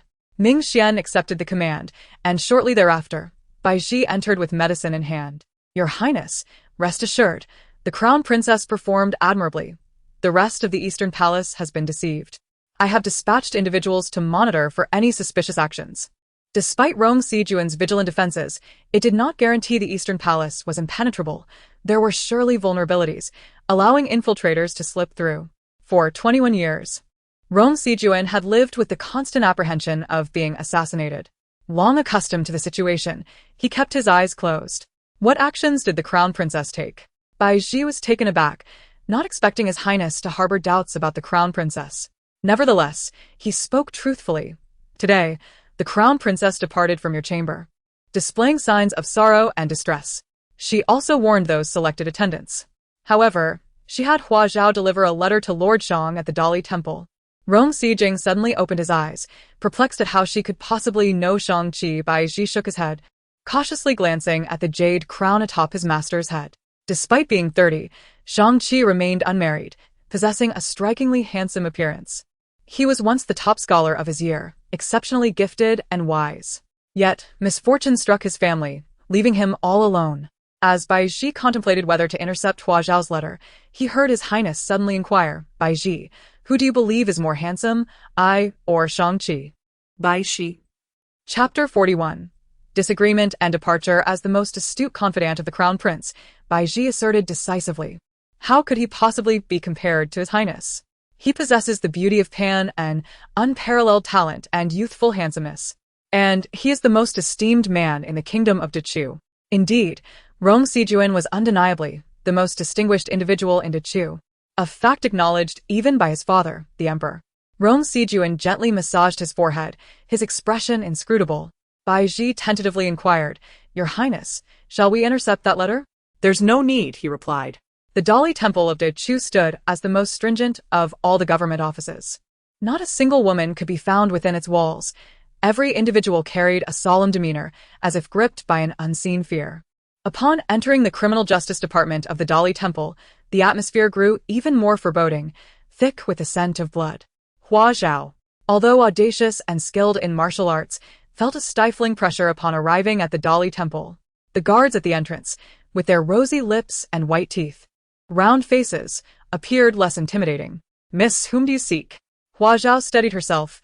I am a maidservant to the Crown Princess, and I have urgent matters to discuss with Minister Shang of the Dali Temple. The guard hesitated. Are you certain you wish to see our Minister Shang? Hua Zhao nodded earnestly. If Minister Shang is available, I would appreciate it if you could lead me to him. The guard replied, He is indeed present, but I cannot guarantee he will see you. Please wait a moment. I will inform him. Very well. The guard entered to deliver the message and soon returned to usher Hua Zhao inside. Hua Zhao, with an air of calm composure, followed the guard into the room. She was led to a chamber adorned with a grand screen, where the subtle fragrance of books intertwined with the rich scent of ink. Out from behind the screen stepped Shang-Chi, donned in official attire. Though he was barely in his 30s and possessed strikingly handsome features, his demeanor was exceedingly stern. And he displayed a chilling ruthlessness when interrogating prisoners. Even the reigning emperor felt a twinge of trepidation in his presence. Hua Zhao experienced a flicker of fear as well. However, despite her apprehension, she endeavored to suppress her inner terror. She bowed respectfully and addressed him, Lord Shang. This letter has been entrusted to me by the Crown Princess for your personal review. Shang-Chi, slightly taken aback, realized he had scarcely encountered the Crown Princess, Jiang. Renowned throughout the realm of Dechu for his unwavering integrity, he treated everyone with impartiality, never indulging in flattery or sycophancy, not even towards the Eastern Palace. Yet, inexplicably, he found himself compelled to meet this maidservant. He opened the letter and began to read its contents. As he perused the text, the expression of the cold-faced Minister of Justice gradually shifted. Although his features retained their intimidating severity, an unusual glimmer danced in his eyes. Hua Zhao remained on edge. Yet she recalled her master's orders and stood there with her head bowed, awaiting his response. Eventually Shang-Chi spoke. This official understands. I shall send someone to escort you to the Eastern Palace for the witness. At that moment, Hua Zhao exhaled in relief, her excitement bubbling forth. Your kindness is greatly appreciated, my lord. Shang-Chi remained silent, watching as she departed before walking over to the brazier and incinerating the letter. Could it be that she intends to part ways with Jiang Yingqing? A wave of indescribable turmoil surged within Shang-Chi's heart as memories flooded back to that stormy night in a dilapidated temple when she was engulfed by fever. And that gentle woman extended her hand in assistance. Indeed, Jiang Nanji's dual preparations proved astute. Although Lin Miaowan had returned to the Lin family, Jiang Yingqing promptly brought his father, Jiang Xiang, to the door, seeking to reclaim Lin Miaowan. Jiang Yingqing was confident that the Lin family would not escalate the matter. Nor would they confront him in court, particularly since Fei Chui was already deceased, leaving no witnesses. With sincerity in his tone, he asserted, "There must be some misunderstanding regarding the events of that year. How could I possibly be responsible? Miaowan, you are aware of how I have treated you over the past decade, are you not?" Lin Miaowan retorted, "Your treatment of me, and the question of whether you were involved in those past events. Do these two matters bear any intrinsic connection?" Miaowan Jiang Xiang, an elderly man of considerable rigidity and sternness, cleared his throat and interjected, "Lin family, after so many years, our Jiang family has always been fair to you.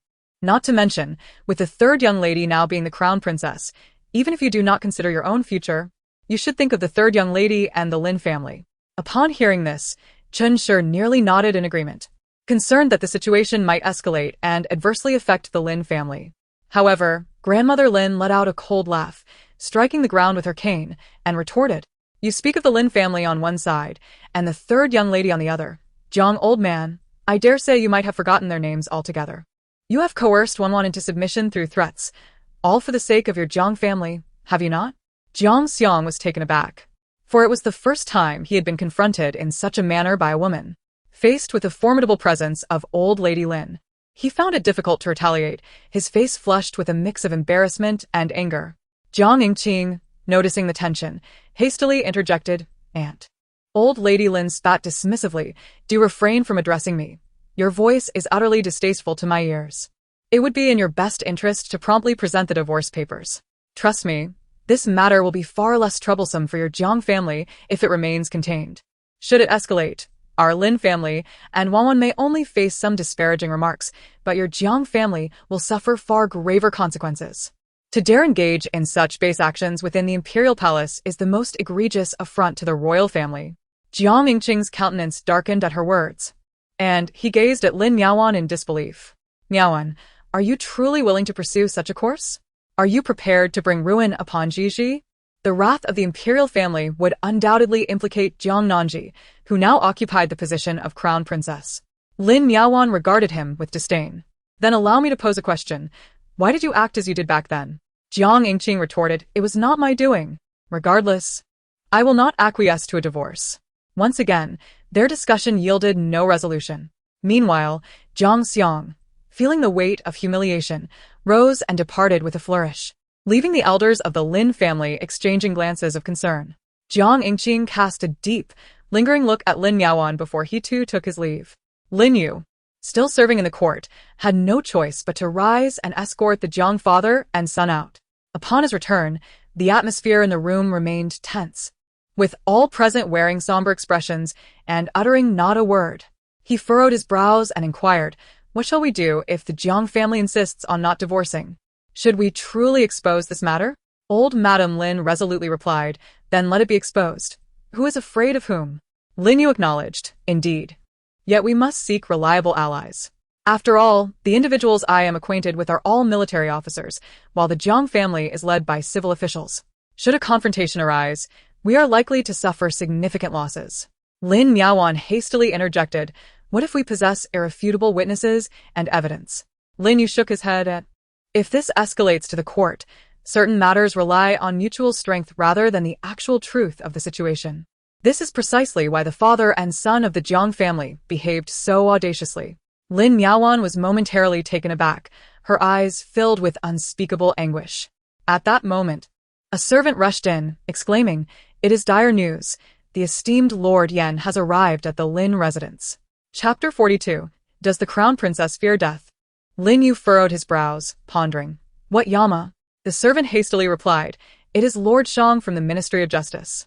Lin Yu's countenance shifted. He was a military general and had never previously engaged with Lord Shang.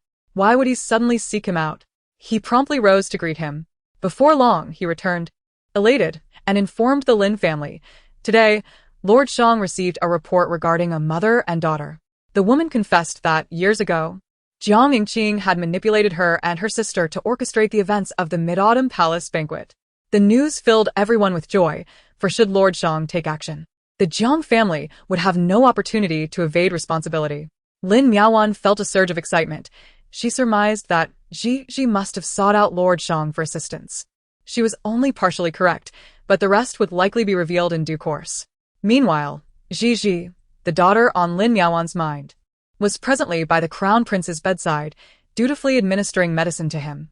Rong Sijing, observing her delicate and obedient demeanor, found himself rather fond of her. Despite knowing it was all an act, he curiously inquired, "How do you know Lord Shang?" Jiang Nanji, maintaining a composed facade, replied, "Lord Shang is known for his integrity and fairness. Hu Chu is unaware of his reputation." Rong Sijing countered, "Yet he has never interfered in others' affairs." Jiang Nanji lifted her gaze, her smile radiant. "That depends on what he perceives as trivial matters and what he considers significant. Your Highness, come, take your medicine." Rong Sijing found himself increasingly perplexed by the young princess consort. He had always harbored a profound dislike for women serving him closely. Yet he still leaned forward and swallowed the nourishing medicine offered to him. Though it was merely an ordinary tonic, its bitterness was quite pronounced upon entering his mouth. Fortunately, a faint, sweet fragrance wafted from the young princess consort. Observing her flower-like beauty, he remarked, "Given that there will soon be watchful eyes on the Eastern Palace, you should refrain from going out for the time being." Jiang Nanji paused slightly, gripping the medicine bowl, before responding, "Yes, Your Highness." Rong Sijing was aware of her concerns regarding her mother's divorce and, in a moment of impulse, added, "If there is something of utmost urgency, have Baiji send someone." Jiang Nanji felt a warmth in her heart. She lifted her gaze, her expression growing earnest. "Your Highness, will there still be attempts on your life in the coming days? It is not so easy to assassinate me, yet they will send spies into the Eastern Palace to ascertain whether I still draw breath," he replied. Jiang Nanji found herself at a loss for words, yet observing Jiang Tanxin's eagerness to change partners in this lifetime, she understood that the Eastern Palace was likely not a place of comfort in the past. Rong Sijing clutched the prayer beads in his hand and calmly inquired, "Are you afraid of death, Princess Consort?" Jiang Nanji shook her head before nodding. Rong Sijing, puzzled, asked, "What does that mean?" Jiang Nanji replied, "In truth, the thought of death is not terrifying, yet I still fear it, for there are many things I wish to accomplish that remain undone. In this lifetime, Jiang Tanxin and Shun Che continue to thrive, so how could she easily succumb to death? Having endured such a tragic fate in her previous life, Jiang Nanji, now reborn and especially aware that Jiang Tanxin possesses memories of her past, has resolved not to allow her any respite. Naturally, the unfaithful Shun Che will not be spared either. To eliminate him directly would be a simple task, yet it would lack the thrill she seeks. Jiang Nanji has contemplated what those two desire most, and intends to strip them of everything, ultimately inciting mutual disdain between them, a true dog-eat-dog scenario. This would starkly contrast the so-called profound love they shared in their past life. Such a revenge would undoubtedly prove far more intriguing. Yong Sijing was somewhat perplexed by the fleeting glimmer in the young princess's eyes and could not help but inquire, "Is there something the princess wishes to accomplish?" Jiang Nanji gazed at his handsome visage and earnestly replied, "Your Highness, I long to become a mother." This desire burned deeply within her, yet in her previous life, it was cruelly snatched away by those two wretches, transforming into an unattainable dream. However, upon hearing her words, a faint blush crept across Yong Sijing's fair face, and his grip on the prayer beads tightened. He turned his head sharply, stating, "It is getting late. You should return." Jiang Nanji, puzzled, responded, "Your Highness, did you not invite me to stay with you tonight? Otherwise, others may believe you have sustained grave injuries." The prince was indeed severely wounded, and the princess had tirelessly attended to him through the night, appearing utterly haggard. This is the predominant signal within the Eastern Palace at this moment, intended to lure the fish to the hook. Rong Sijing fell into silence, lifting the medicinal bowl to drink it all, then gesturing towards the soft couch behind the screen, instructing her to rest there tonight. Ultimately, he could not bear to see her kneel by the couch as she had done previously. Jiang Nanji understood that all her efforts during this period had not been in vain. She had begun to see results. However, to completely lead the crown prince to break his vows, it would likely require a pivotal opportunity. She obediently walked behind the screen, the candlelight soon casting her graceful silhouette upon it. Rong Sijing turned away, sitting cross-legged and grasping his prayer beads, reciting scriptures. Yet, despite being unable to see her, the image lingered in his mind. The enchanting figure behind the screen appeared to have shed her outer robe, delicately removing the jeweled hairpins from her coiffure one by one. Her arms were slender, and the shadow cast through the screen added an allure to her form. Rong Sijing even recalled how her skin radiated a porcelain-like fairness, becoming adorned with a blush of peachy pink when warmed by the steam of the hot spring. He suddenly felt a parched sensation and raised his hand to take a sip of the cool tea beside him. Jiang Nanji unexpectedly spoke up, "Your Highness, if an assassin were to visit tonight, should I not rest alongside you?" Rong Sijing was left wondering if the young princess consort had deliberately made such a suggestion. Yet, in truth, it was indeed the case. To create an illusion of his deep affection and closeness to the princess consort, it was only natural for them to become more intimate. With his eyes half closed, Rong Sijing spun the prayer beads in his hand with increasing fervor. Yet he emitted a soft hum in response. The figure behind the screen immediately rose to don their shoes. A sudden exhilaration surged through Rong Sijing's heart, prompting him to add, "Make sure your attire is properly arranged." Jiang Nanji obediently acknowledged, adjusting her collar before taking a few steps to the bedside. Upon seeing the crown prince reclining there, his fingers deftly manipulating the beads, his eyes cast downward, she perceived no intention of movement from him. Jiang Nanji inquired, "Your Highness, may I lie outside? It would render our act more convincing." According to protocol, it was indeed customary for the crown princess to rest outside, facilitating her care for the crown prince. Rong Sijing responded with a non-committal hum and shifted inward slightly, allowing Jiang Nanji to recline in the warmth of the spot he had just vacated, imbued with a faint scent of sandalwood. She pulled the quilt up to her chin and, in hushed tones, asked, "Is your Highness feigning affection for me because the Jiang family finds itself on your list of suspicions?" Chapter 43. Could it be that the farce has become reality? Rong Sijing was well aware of his young princess consort's remarkable intellect. It came as no surprise that she could deduce such matters. The candles had long extinguished, leaving only 2 flickering flames on the nearby table. The curtains had descended, obscuring the faint light and rendering the 2 figures within a blurred and enchanting silhouette. Instead of answering, Rong Sijing posed a question. "Can the princess consort assure me that the Jiang family harbors no treachery?" Jiang Nanji replied, "I cannot ascertain their loyalties. My grandfather and father have never discussed matters of the court in our presence. Only my elder brother possesses some knowledge." The inner courtyard was firmly under the control of the matriarch, Jiang Laofuren. Eventually, when her authority waned, she entrusted household affairs to Jiang Nanji's mother, Lin Miaowan. The Jiang family adhered to numerous rules, with a distinct separation between the front and back courtyards. Rong Sijing recognized her words as truth. For Jiang Xiang was a traditionalist and a stern scholar. In his eyes, sons and grandsons were the rightful heirs to the family legacy, while daughters and granddaughters were merely tools for advantageous marriages. He believed the young princess consort was reminiscing about the days when only her mother offered her protection within the Jiang household. Just as he contemplated whether to offer her some comfort, the person beside him unexpectedly turned, facing him directly. Rong Sijing's gaze faltered. Being skilled in martial arts, his vision was naturally sharper. Even in the dim candlelight, when most would struggle to see clearly, he could distinctly perceive the delicate curve of the princess consort's fair neck, cascading downwards, a vision of pure alabaster. In a flurry, Rong Sijing hastily closed his eyes. Jiang Nanji, unaware of his actions, earnestly inquired, "Your Highness, if my grandfather and the others truly harbor ill intentions, and I were to present evidence to you, would that count as a righteous act of familial betrayal, thus earning merit?" Upon hearing this, Rong Sijing fell into a peculiar silence for a moment, contemplating the unkindness the Jiang family exhibited towards the young princess consort. After all, she would not be so resolute, even eager to enact such a righteous betrayal, if that were not the case. As he pondered these matters, a frail and delicate hand suddenly reached out, poised to touch Rong Sijing's chest. He instinctively grasped it. "What do you intend to do?" A hint of grievance laced Jiang Nanji's voice in the darkness. "Your Highness, I noticed you had not spoken for a while, and wanted to see if you had fallen asleep." Rong Sijing's lips twitched, if she sought to ascertain his slumber. Why would she reach towards his chest?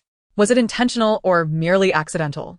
Nevertheless, he subconsciously relaxed his grip, intending to encourage the young princess consort to behave. Suddenly, a sound of a click echoed through the air. Someone had leaped through the window. Reacting instinctively, Rong Sijun seized Jiang Nanji's wrist, swiftly pulling her behind him, switching their positions.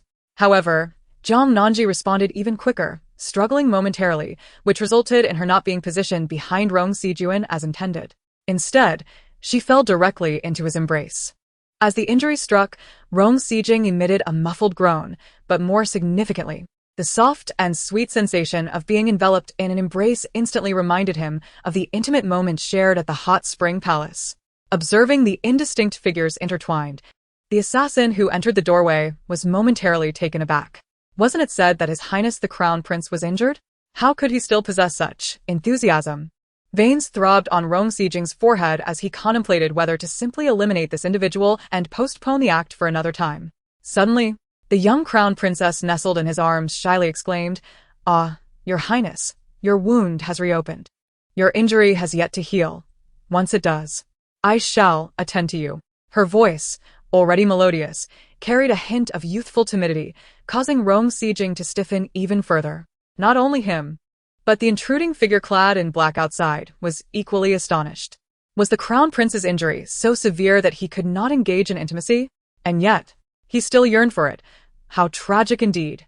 In a show of compliance with his young crown princess, Rong Sijing gently rested his hand on her slender waist, letting out a soft sigh. "Gigi, my time may be limited. I had intended to leave you with a child, but, alas, I find myself powerless." Jiang Nanji felt the heat of the large hand at her waist, causing her body to involuntarily shiver slightly. She believed herself to be performing admirably, unaware that the crown prince surpassed her in skill. Yet the performance must continue, for ultimately, it was someone who could not break the vow who would bear the brunt of it. She suddenly leaned down, resting her entire being against him, kissing his neck, her voice trembling with a hint of tears as she said, "Your Highness, you must not say such things. You will surely recover." "What? Shall I continue? Do you require me to take the initiative?" At that moment, even Rong Sijuan's handsome face froze, and the eavesdropping figures cloaked in black outside fell into a profound silence. The prince's chamber was enveloped in an extraordinary stillness, only interrupted by the crackling of the red candles. Rong Sijuan strained to resist the urge to cast the person in his embrace away. He instinctively pinched her waist, eliciting a soft protest from Jiang Nanji. "Your Highness, be gentle." "Gigi, it seems I am still unable." The figures in black, filled with regret, recognized that the two within were likely sweating profusely, and as the call for palace attendance was imminent, they quietly withdrew from the chamber. Once assured of their departure, Rong Sijuan clenched his jaw, preparing to push the person in his arms away. Yet, she was quicker, deftly freeing herself and kneeling properly at the foot of the bed. Cautiously, she lifted the curtain to peek outside, whispering with a hint of trepidation, "Your Highness, has that person left?" The fire within Rong Sijuan remained in a state of tumult, caught in a limbo, prompting him to respond in a low, subdued tone. Jiang Nanji sighed in relief, patting her chest as she said, "Then, Your Highness, shall I rest on the warm couch behind the screen?"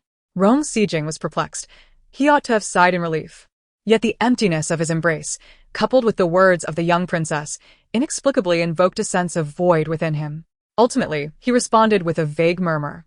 As the young princess decided to take her leave, Rong Sijing hastily shut his eyes, grasping the Buddhist beads on his wrist, attempting to recite scriptures silently in order to dispel the lingering emotions in his heart. However, the darkness outside was profound, and during their earlier entanglement, their garments had become intertwined. Thus, when Jiang Nanji intended to rise and step past the prince's resting place, her clothing was unexpectedly tugged, causing her to stumble once more into Rong Sijing's arms. The hand that clutched the beads inadvertently brushed against her delicate, fair skin. Rong Sijing. Jiang Nanji, startled by the sudden jolt, felt a sharp pain, her eyes glistening as she instinctively exclaimed, "Your Highness, that hurts." Just then, Bai Ji, who had been tracking a figure in black, returned and was about to report to her master when she overheard this unexpected exchange. She found herself caught in a dilemma. Could it be that the two nobles inside had turned their pretense into reality? Chapter 44. Just a little more there were matters that had already been restrained, time and again. Now that taut string was on the verge of snapping. Rong Sijing felt the suppressed blood surge suddenly towards the crown of his head. By the time he realized what was happening, a large hand had firmly grasped her waist, drawing her closer. This was not their first kiss. He recalled their last encounter in the hot spring palace, which had been fleeting and tentative. Yet, due to their inexperience, their teeth grazed against her lip, leaving a faint metallic taste lingering in the air. Jiang Nanji whimpered, akin to a small rabbit caught by a fierce wolf, overwhelmed by fear or shock. She forgot to struggle, and her instinctive reactions transformed into reluctant, yet inviting, whimpers. Bai Ji, adhering to propriety, closed her mouth and refrained from rushing in to report, instead patiently waiting at the door until the sounds within had completely subsided. In the darkness, the kiss extended for an indeterminate time, lost to memory. However, certain feelings, magnified by the shadows, became more intense than during their previous encounter in the hot spring palace, rendering it almost unbearable. Just as Jiang Nanji believed that he was about to abandon restraint, it came to an abrupt halt. In the next moment, a silk blanket imbued with a subtle sandalwood fragrance suddenly enveloped her entirely, wrapping her up securely. Rong Sijing sat up abruptly. He did not glance at the scene behind him, yet he caught sight of the sweetly scented, lotus-pink undergarment that lay scattered at the bedside. Unable to continue watching, for further observation would. Jiang Nanji's sweet and gentle voice carried a hint of confusion. Your Highness? Rong Sijing's gaze darkened slightly as he clenched his fists. He endeavored to maintain a tone of indifference. Go to the Buddhist hall. There will be no further danger. The crown princess should rest early. With that, he promptly rose from the bed, donned his cloak, and strode out. During the performance, he affectionately referred to her as Gigi, but now, he addressed her as the crown princess. Jiang Nanji struggled out from beneath the quilt, noticing the string of prayer beads that had somehow wrapped around her legs. How unfortunate, she thought. It was just a hair's breadth away. Since the opportunity had slipped by, she chose not to dwell on it any further. She tidied her attire and soon fell into a deep slumber. Yet, Rong Sijing found himself unable to sleep. Not only was he restless, but it felt as if he had consumed several cups of bitter tea, leaving a fiery turmoil within him. He instinctively sought to recite scriptures to calm his mind, only to realize his wrist was devoid of any prayer beads. Perhaps recalling something, his handsome face grew even darker. Bai Ji was witnessing the prince's grim expression for the second time. The first instance had been when he was 18, and the left empress had administered drugs to him, subsequently throwing 2 bare maidens onto his bed. This was due to her apprehension that her son may not be incapable, but rather inclined towards the affections of men. The prince, furious, had thrown the maidens out and had not spoken to the left empress for 3 whole months. It was only through the intervention of His Majesty that the mother-son relationship was somewhat mended. Once again, a frown marred his countenance. Could it be that the prince had been coerced by the crown princess? Yet it seemed unlikely. Bai Ji was utterly perplexed. At that moment, Rong Sijing had swiftly redirected his focus, stating coldly, "Where has that man in black gone?" Bai Ji promptly replied, "Your Highness." The man in black went to Xin Xian's courtyard, where he lingered for half an hour before departing the East Palace. I have instructed Jia Man to pursue him. Previously, after news spread of the prince's severe injury, the crown princess, Xin Xian, and Li Xian had all communicated with outsiders. The crown princess had sent a message to Shangqi. Xin Xian had notified his family, while Li Xian had dispatched a trusted maid from the East Palace to the southern part of the city to procure some fabrics. Rong Sijing commanded, "Retrieve the garments and scented pouches crafted by the Li family for me, and present them to Dr. Luo for examination." Bai Ji was taken aback. "Your Highness, do you suspect Li Xian?" Rong Sijing replied, "The Xin family has not yet declared their allegiance. Xin Xian is merely vying for favor. As for the crown princess, it is better left unsaid." Bai Ji found herself momentarily bewildered, unable to discern whether the prince was showing favoritism towards the crown princess or had been incensed by her actions. Without delving further into the matter, she promptly accepted the orders and set about her tasks. Meanwhile, Rong Sijing endured a sleepless night. It was only at dawn that he returned to his chambers, the faint shadows beneath his eyes betraying his weariness. He had intended to feign severe injuries, and at this moment, his pallor appeared increasingly convincing. Upon discovering that his bed had been meticulously arranged, devoid of any lingering presence, Rong Sijing could not help but release a barely perceptible sigh of relief, accompanied by a subtle sense of emptiness within him. It was unclear what he was anticipating. He reached beneath the pillow and, to his delight, felt the familiar string of beads he usually carried. A gentle easing of his brow ensued as he leisurely adorned his wrist with the bracelet. However, for reasons unbeknownst to him, the beads appeared to possess an unfamiliar essence. In an impulsive act, Rong Sijing brought the bracelet close to his nose, inhaling the sweet fragrance reminiscent of his little princess consort. Meanwhile, Jiang Nanji had returned to her chamber, where, while partaking in her breakfast, she listened to Hua Zhao relay the affairs concerning the Lin family. The Jiang family was opposed to the divorce, and despite the Lin family summoning the elders, their efforts proved futile. It appeared they believed the Lin family would not escalate the matter. Jiang Nanji scoffed, surmising they were leveraging her to intimidate her mother, weren't they? Hua Zhao nodded in affirmation, adding that they also claimed her mother was excessively selfish and repeatedly insisted that the events of over a decade ago should no longer be dwelled upon. They likely remained convinced that the Lin family would not dare to revive such a long-standing issue. Jiang Nanji could almost envision her father's demeanor, self-proclaimed as deeply affectionate. Yet in reality, he was nothing more than a hypocritical charlatan. In truth, her father, Jiang Yingqing, was of the same ilk as Shin Che, both equally insincere and despicable. Jiang Nanji inquired, "Are the Lin family's attitudes resolute?" Hua Zhao, "Lady Lin harbors deep affection for your mother, fiercely protective of her." Similarly, General Lin shares this sentiment. Yet his mother, Madame Qin, exhibits a certain hesitance, perpetually anxious that this matter might bring misfortune upon the Lin family. Jiang Nanji comprehends that her aunt, Madame Qin, though not malevolent, naturally prioritizes her own interests in such circumstances, which is understandable. As for her cousin Lin Yu's unexpected defense of her mother, Jiang Nanji finds herself quite taken aback. After all, she holds no favorable views toward men who favor their concubines over their wives. Hua Zhao remarked, "Initially, General Lin feared he might suffer losses before the literati led by the Jiang family. Fortunately, with Minister Shang's involvement, it is assured that your mother will not endure any injustice." Indeed, Jiang Nanji has faith in Shang-Chi, as his character is widely recognized. However, she is rather intrigued as to why Shang-Chi treats her mother with such exceptional kindness. Chapter 45. Benevolent Deception? This matter can only truly be understood by the person involved. Perhaps, as events unfold in the future, clues will emerge. Lin Miaowan's attempt to divorce Jiang Yingqing has escalated to the point of reaching the Dali Temple, leaving the entire capital in a state of shock. During this period, Jiang Tanxin, who had been in a rather foul mood, was taken aback upon hearing the news. What is going on? In my previous life, they did not cause such a ruckus over a divorce. She mused to herself, filled with suspicion. Chunli, being a maidservant from the Jiang residence, expressed her concerns. "My lady, word has come from the manor, asking you to return to the Jiang household to persuade the madam. What do you think about this?" Jiang Tanxin replied with a cold laugh, "What should I persuade her about? I am not her biological daughter. Why don't they go to the Eastern Palace to bring Jiang Nanji back to persuade her?" Li Chun responded, "This servant does not know, but perhaps they have already sought her out." Jiang Tanxin had no intention of involving herself in this matter.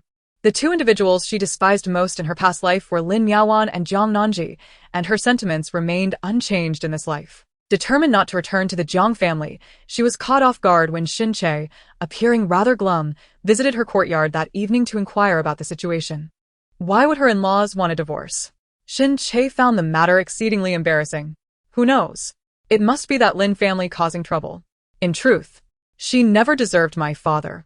A solitary orphan, she merely capitalized on the Lin family's influence. What qualifications did she have to marry into the minister's residence as a legitimate wife? Being a concubine would have been an elevation for her, yet she remained unsatisfied. Furrowed his brow and said, "Exer, tomorrow you shall return home to investigate the matter. I have heard that they intend to escalate this to the Dali Temple. If this affair grows larger, our Guangping Marquisate shall also suffer disgrace." His tone bore a hint of severity. Moreover, after finishing his words, Shun Che turned to leave. Jiang Tanxin instructed Chunli to keep watch, only to discover that Shin Che had ventured to Bai Jinha's courtyard. Cursed be Lin Miaowan. It is all her fault. Otherwise, a Che would have remained in my courtyard. Listening to Jiang Tanxin habitually curse her biological mother, Chunli hesitated and inquired, "My lady, shall we return to Jiang Manor tomorrow?" "Of course we shall return.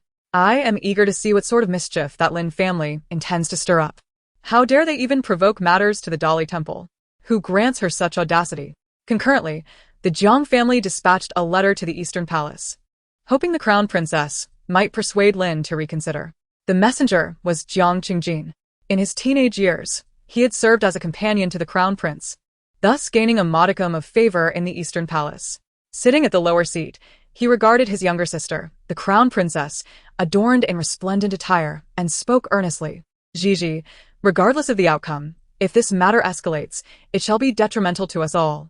We are all members of the Jiang family, and thus share both glory and misfortune. I sincerely hope you can persuade our mother not to entrench herself in stubbornness. Jiang Nanji regarded this older brother, who perpetually donned the air of superiority yet had perfectly inherited their father Jiang Yingqing's facade of virtue, with a cold and distant gaze. Brother, do you believe that mother should not hold a grudge against father for the schemes he orchestrated against her? Jiang Qingjin observed that ever since his younger sister became the crown princess, her demeanor had transformed remarkably, exuding an aura of authority that made her gaze almost too fierce to behold. He cleared his throat, refraining from asserting that she ought not to be resentful. Yet he hoped for a resolution that would not escalate into a public spectacle. Although the Lin family stood by her, would they continue to lend their support should matters spiral out of control? Moreover, Gigi, you are a daughter of the Jiang family. Should this issue intensify, the royal family would surely cast blame upon you. Therefore, it would be prudent for you to counsel mother delicately. This matter should be resolved privately among ourselves. How shall we address it? Minimize the grave to a triviality, or erase the trivial altogether. If we wish to avoid a commotion, why not permit father to part ways with mother amicably?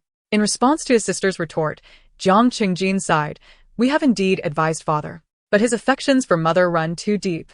Even if there were past machinations, they were undoubtedly well-intentioned. Well-intentioned machinations? Jiang Nanji scoffed. Mother's reputation was shattered, forcing her to leave the Lin family. The entire capital pointed fingers at her, and she nearly succumbed to despair, contemplating self-harm. Is this what father calls love? Once, Lin Miaowan, her mother, had indeed been driven to the brink of hopelessness. A solitary girl, she had grown up under the watchful eyes of the Lin family. And just as she glimpsed the prospect of a joyful life, it was all obliterated by Jiang Yingqing.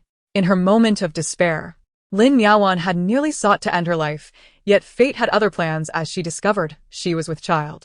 Jiang Nanji's eyes were filled with sorrow. Elder brother, please return and persuade father to let go. It would be for the best, for everyone, and for our family. As for me, you are already aware that the crown prince is unwell, and I cannot leave. Then, at the very least, you could write a letter to mother, he suggested. Jiang Nanji coldly regarded him. I have already expressed everything I needed to say to mother. I will not pen another letter. And you need not try to manipulate the situation. Jiang Qingjin's expression faltered, for he indeed had intended to forge his sister's handwriting to convince their mother. However, he had not anticipated being exposed by her, nor that she would inform their mother in advance. At that moment, Baiji entered from outside and quietly announced, Your Highness, the Crown Prince requests your presence. Jiang Nanji nodded and turned to Jiang Qingjin. The only way to avoid further escalation is to persuade father to relent. Brother, for my status, your career, and the future of the Jiang family, please earnestly counsel father.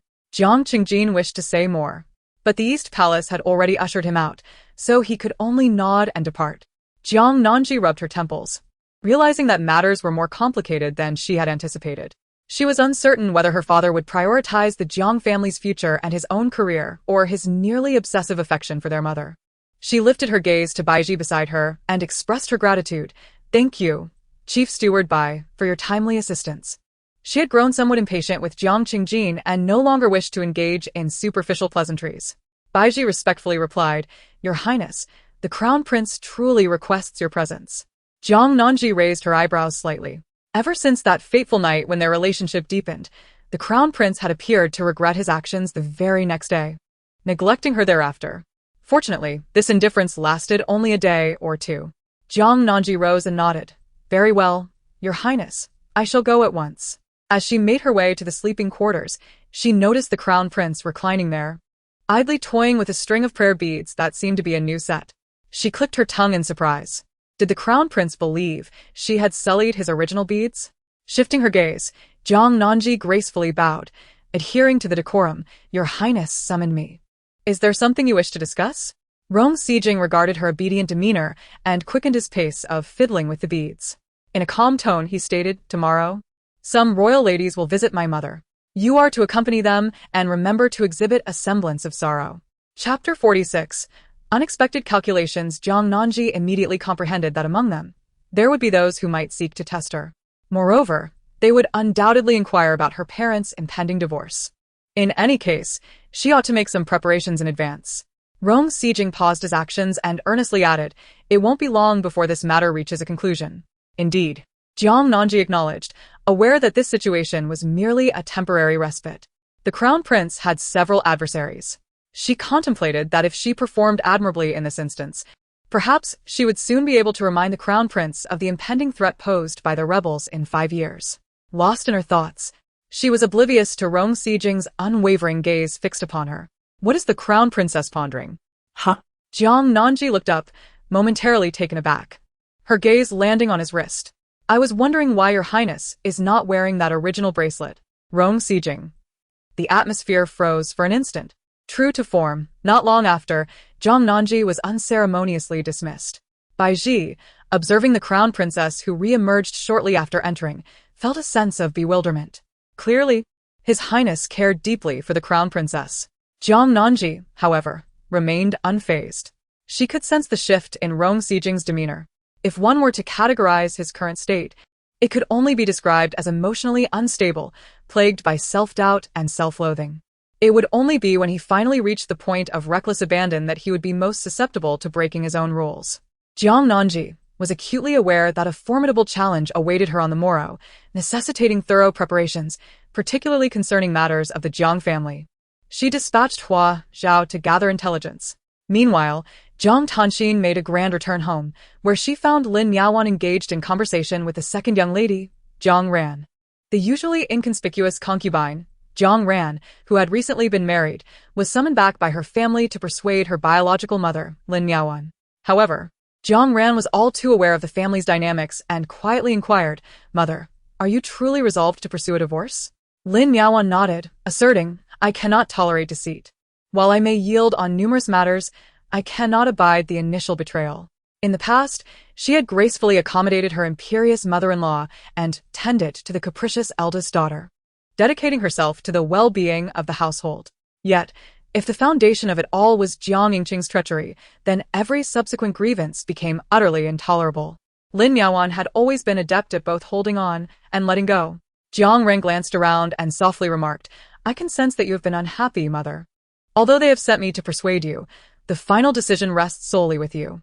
A wave of tenderness washed over Lin Yaoan as she acknowledged Jiang Ran's struggles, saying, "This matter does not concern you. Focus on your own life. By the way, how are you faring in your marital home? Is your mother-in-law and sister-in-law easy to get along with? They treat me well, so you need not worry, mother." In truth, her in-laws had also urged her to dissuade Lin Yaoan from seeking a divorce, yet Jiang Ran swallowed those words. Although she possesses a somewhat delicate temperament and generally maintains a low profile, her stepmother has indeed treated her with genuine kindness over the years. If the dissolution of their marriage is what her stepmother desires, she silently supports it in her heart.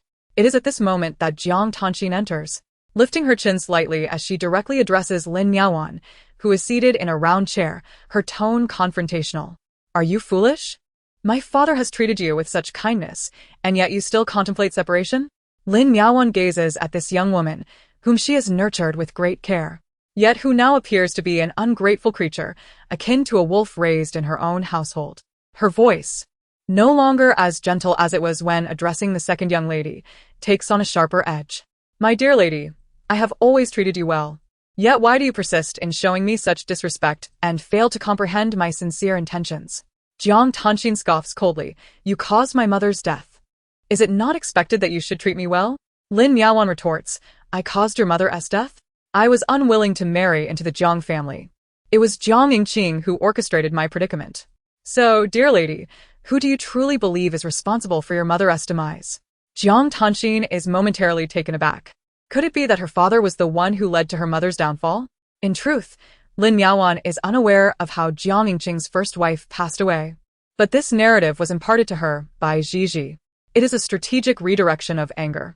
Jiang Tanxin is the type who clings stubbornly to her grievances. As long as she can shift her ire onto Jiang Yingqing, the already beleaguered man might more readily acquiesce to a separation. Step by step, Ji has indeed anticipated this. Sure enough, as Lin Miaowan's words linger in the air, Jiang Tanxin's expression shifts dramatically, and she promptly exits to confront her father. Jiang Yingqing. Only Jiang Ran's complexion was ashen, as she recalled the early demise of her biological mother. Lin Miaowan, in truth, was unaware of the sordid affairs of the Jiang family from the past. She spoke softly. The Jiang family is bound to descend into chaos soon. It would be prudent for you to return home early and not involve yourself in this turmoil. Yes, mother, but in the future. May I still visit the Lin family to seek you? Of course, you may. However, there is no need to address me as mother anymore. You may call me Aunt Lin from now on. Jiang Ran sighed with relief, nodded, and then rose to leave with her maid. Once they were in the carriage, the maid quietly remarked, "My lady, the separation of the matriarch will undoubtedly affect you." Jiang Ran replied calmly, "The impact is inevitable. Yet seeing mother in such distress weighs heavily on my heart. Moreover, regardless of the circumstances, I am still a daughter of the Jiang family. As long as grandfather remains the prime minister, there is no need for concern. Additionally, the Lin family is quite formidable, being led by a prominent military general. Even if my stepmother leaves the Jiang family to return to the Lin family, as long as our bond remains close, it could actually be beneficial for her." The maid remained perplexed, but Jiang Ran chose not to elaborate further. She lifted her gaze to the window, contemplating. The individuals most affected by these events would certainly not be her. The two legitimate daughters were both well married. They would bear a far greater burden. Meanwhile, Jiang Tanxin, feeling desolate, had not managed to see her father, Jiang Yingqing, and instead went to her grandmother, the matriarch, to lament. Grandmother, how did my mother truly die all those years ago? Did it have anything to do with that incident? Old Lady Jiang felt her forehead twitching from her granddaughter's tears and hurriedly said, "Shiner, you must not speak of this carelessly. Your mother simply fell ill and passed away."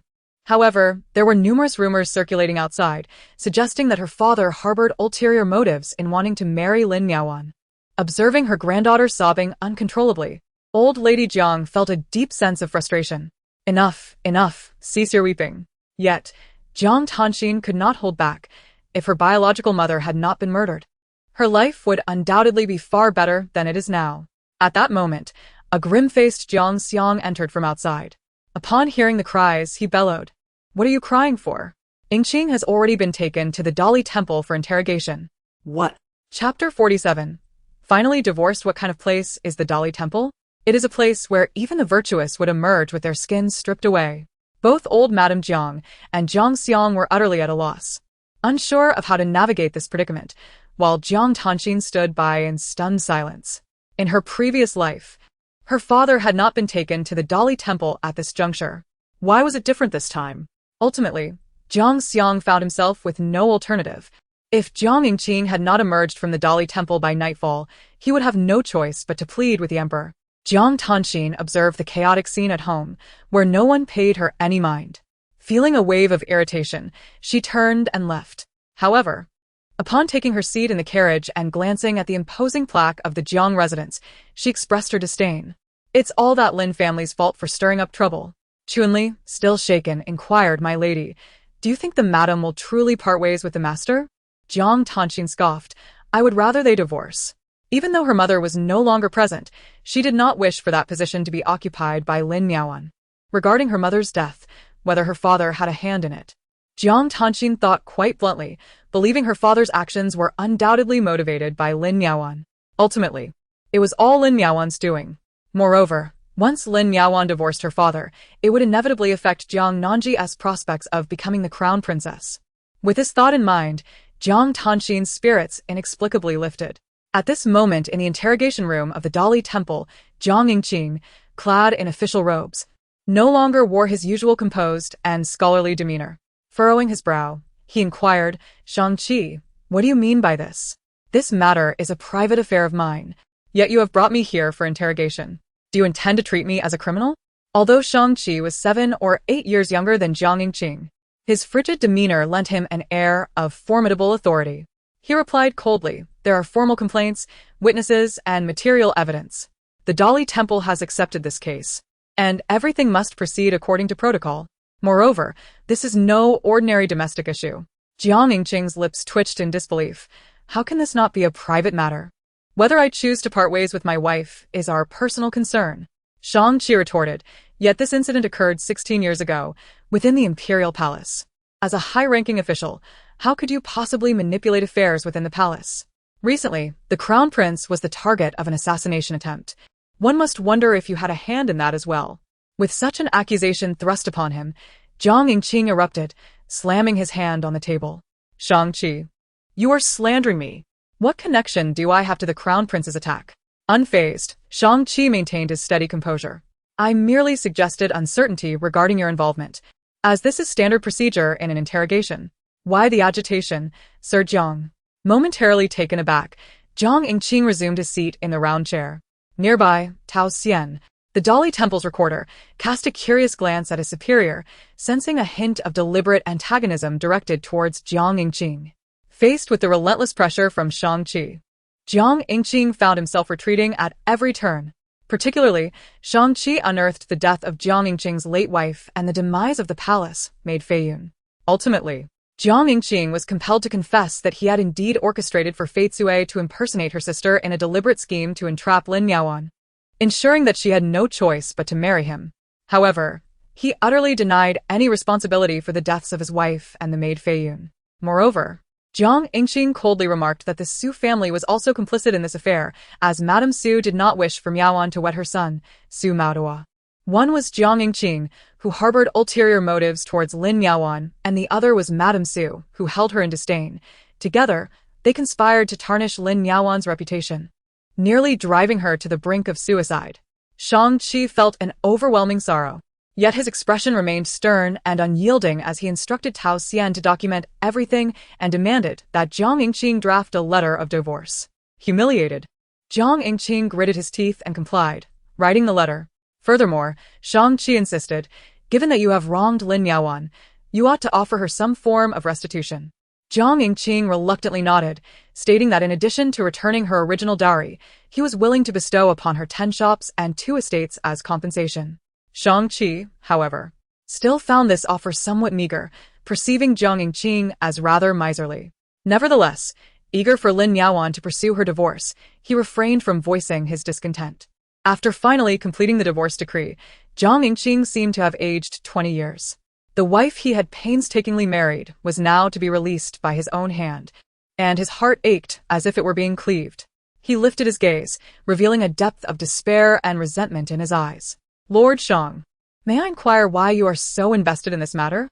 Is it because Gigi, as the crown princess, is coercing you into this action?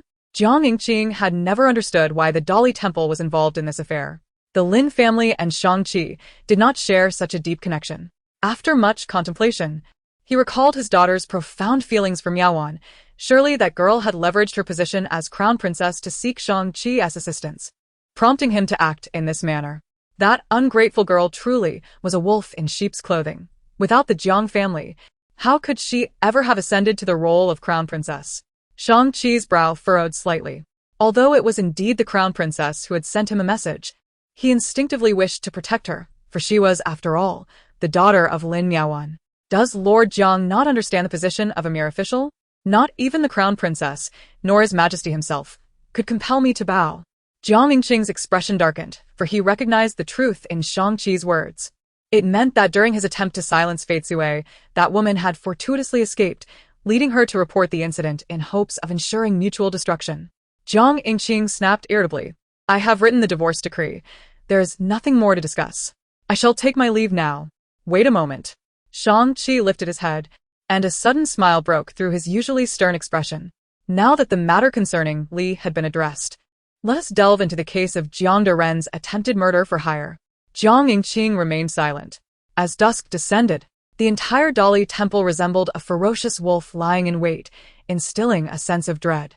After enduring 10 lashes, a thoroughly disheveled Jiang Yingqing was assisted away by the servants. Shang-Chi, having organized the judgment document, resolved to visit the Eastern Palace to inform the Crown Prince of the matter. Given that the Crown Prince was now engaged in state affairs, and considering that Jiang Yingqing was his father-in-law, it was only proper for Shang-Chi to pay a visit. Tao Xian could no longer contain himself. He handed over the records to his superior and quietly inquired, Sir, has that Jiang Deren offended you in some way? aware of his superior's unwavering integrity. He had not anticipated such severity. Shang-Chi cast a cool glance in his direction, rendering Tao Xian instantly mute. After a brief interval, Shang-Chi arrived at the Eastern Palace to meet the ailing crown prince and recounted the events. Observing the outcome of 10 lashes and a temporary dismissal from office, Rong Sijing could not help but grimace. It must be said, Shang-Chi's punishment of Jiang Yingqing was indeed harsh. Chapter 48. Whom does the crown princess support? In the realm of the powerful, this matter holds immense significance. If Lin Yaoan were not supported by the Lin family, and if her daughter were not the crown princess. If Shang-Chi were unwilling to stand up for Lin Yaoan, the outcome might have been inconclusive. Yet the reality is as such. Jiang Yingqing has indeed stepped onto a precarious path. Fei Chui, having aided in the transgressions, was sentenced to take the compensation from Jiang Yingqing and leave the capital immediately, never to return, especially after nearly losing her life and having a young child to care for. It is likely that Fei Chui would not dare to return, for although Jiang Yingqing has been dismissed from his position, Jiang Xiang remains the prime minister and the Jiang family would not let her off easily. Noticing that Rong Sijing had remained silent for an extended period, Shang-Chi felt uncertain about his thoughts. He furrowed his brow and remarked, "Your Highness, are you concerned that dismissing Jiang Yingqing might disrupt the balance of power within the court?" This was indeed a consideration for Rong Sijing. Matters within the court hinge upon a delicate equilibrium. Jiang Yingqing himself may be inconsequential, but the Jiang family behind him, particularly his father Jiang Xiang, is a significant player in the political arena. Should this piece on the chessboard be affected, it could lead to upheaval in the entire game. Shang-Chi felt a sense of urgency, fearing that the crown prince might refrain from punishing Jiang Yingqing.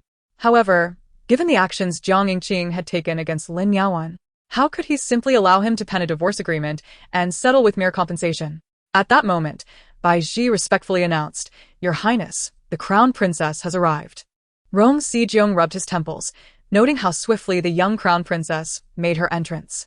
Upon receiving the news that Shang-Chi had arrived at the Eastern Palace, Jiang Nanji immediately set aside her tasks and hurried over, fully aware that this indicated a resolution regarding her mother's situation. Maintaining her poised and gentle demeanor, she nodded in acknowledgement after Shang-Chi paid his respects and then turned her gaze towards Rong Sijing, addressing him with, "Your Highness, am I arriving at an inopportune moment?" "The crown princess has arrived at the most opportune time. Shang-Chi, please convey the outcome of the Jiang Yingqing case to the crown princess," came the response. Shang-Chi, harboring a hope that Jiang Yingqing would receive a heavier sentence, even suggested that the circumstances surrounding the death of Jiang Yingqing's first wife were laden with suspicion. Not to mention the mysterious demise of the palace maid Fei Yun. Upon hearing that her father, Jiang Yingqing, was to be suspended from his position, Jiang Nanji cast a surprised glance at Shang-Chi. This individual was far more benevolent towards her mother than she had anticipated, seemingly seeking retribution on her mother's behalf. Although she felt a sense of satisfaction in this course of action, Jiang Nanji was mindful of her own image, dabbing at the corners of her eyes with a handkerchief to adopt a sorrowful expression. Little did she expect that her father could be such a person. Rong Sijing cast a fleeting glance at her, sensing that the tears on the young crown princess's face appeared somewhat exaggerated. Shang-Chi remained silent, fully aware that if the crown princess were to show any softness at this moment, it would diminish the likelihood of the crown prince dismissing Jiang Yingqing from his post. Yet, if that were the case, it would thwart any chance of avenging Lin Yaoan. At that moment, Jiang Nanji choked back her emotions and declared, "Regardless, one must bear the consequences of their own mistakes. After all, my mother has endured far greater injustice." Rong Sijing understood that, in the heart of the young crown princess, her mother undoubtedly held greater significance. Shang-Chi also felt a sense of relief. Finally, Rong Sijing gestured dismissively, conceding, "Then let it proceed according to your judgment, Shang-Chi." With a respectful nod, Shang-Chi inquired, "I wonder, will Prime Minister Jiang report this matter to His Majesty?" Rong Sijing shook his head, assuring, "My father will not involve himself in this affair.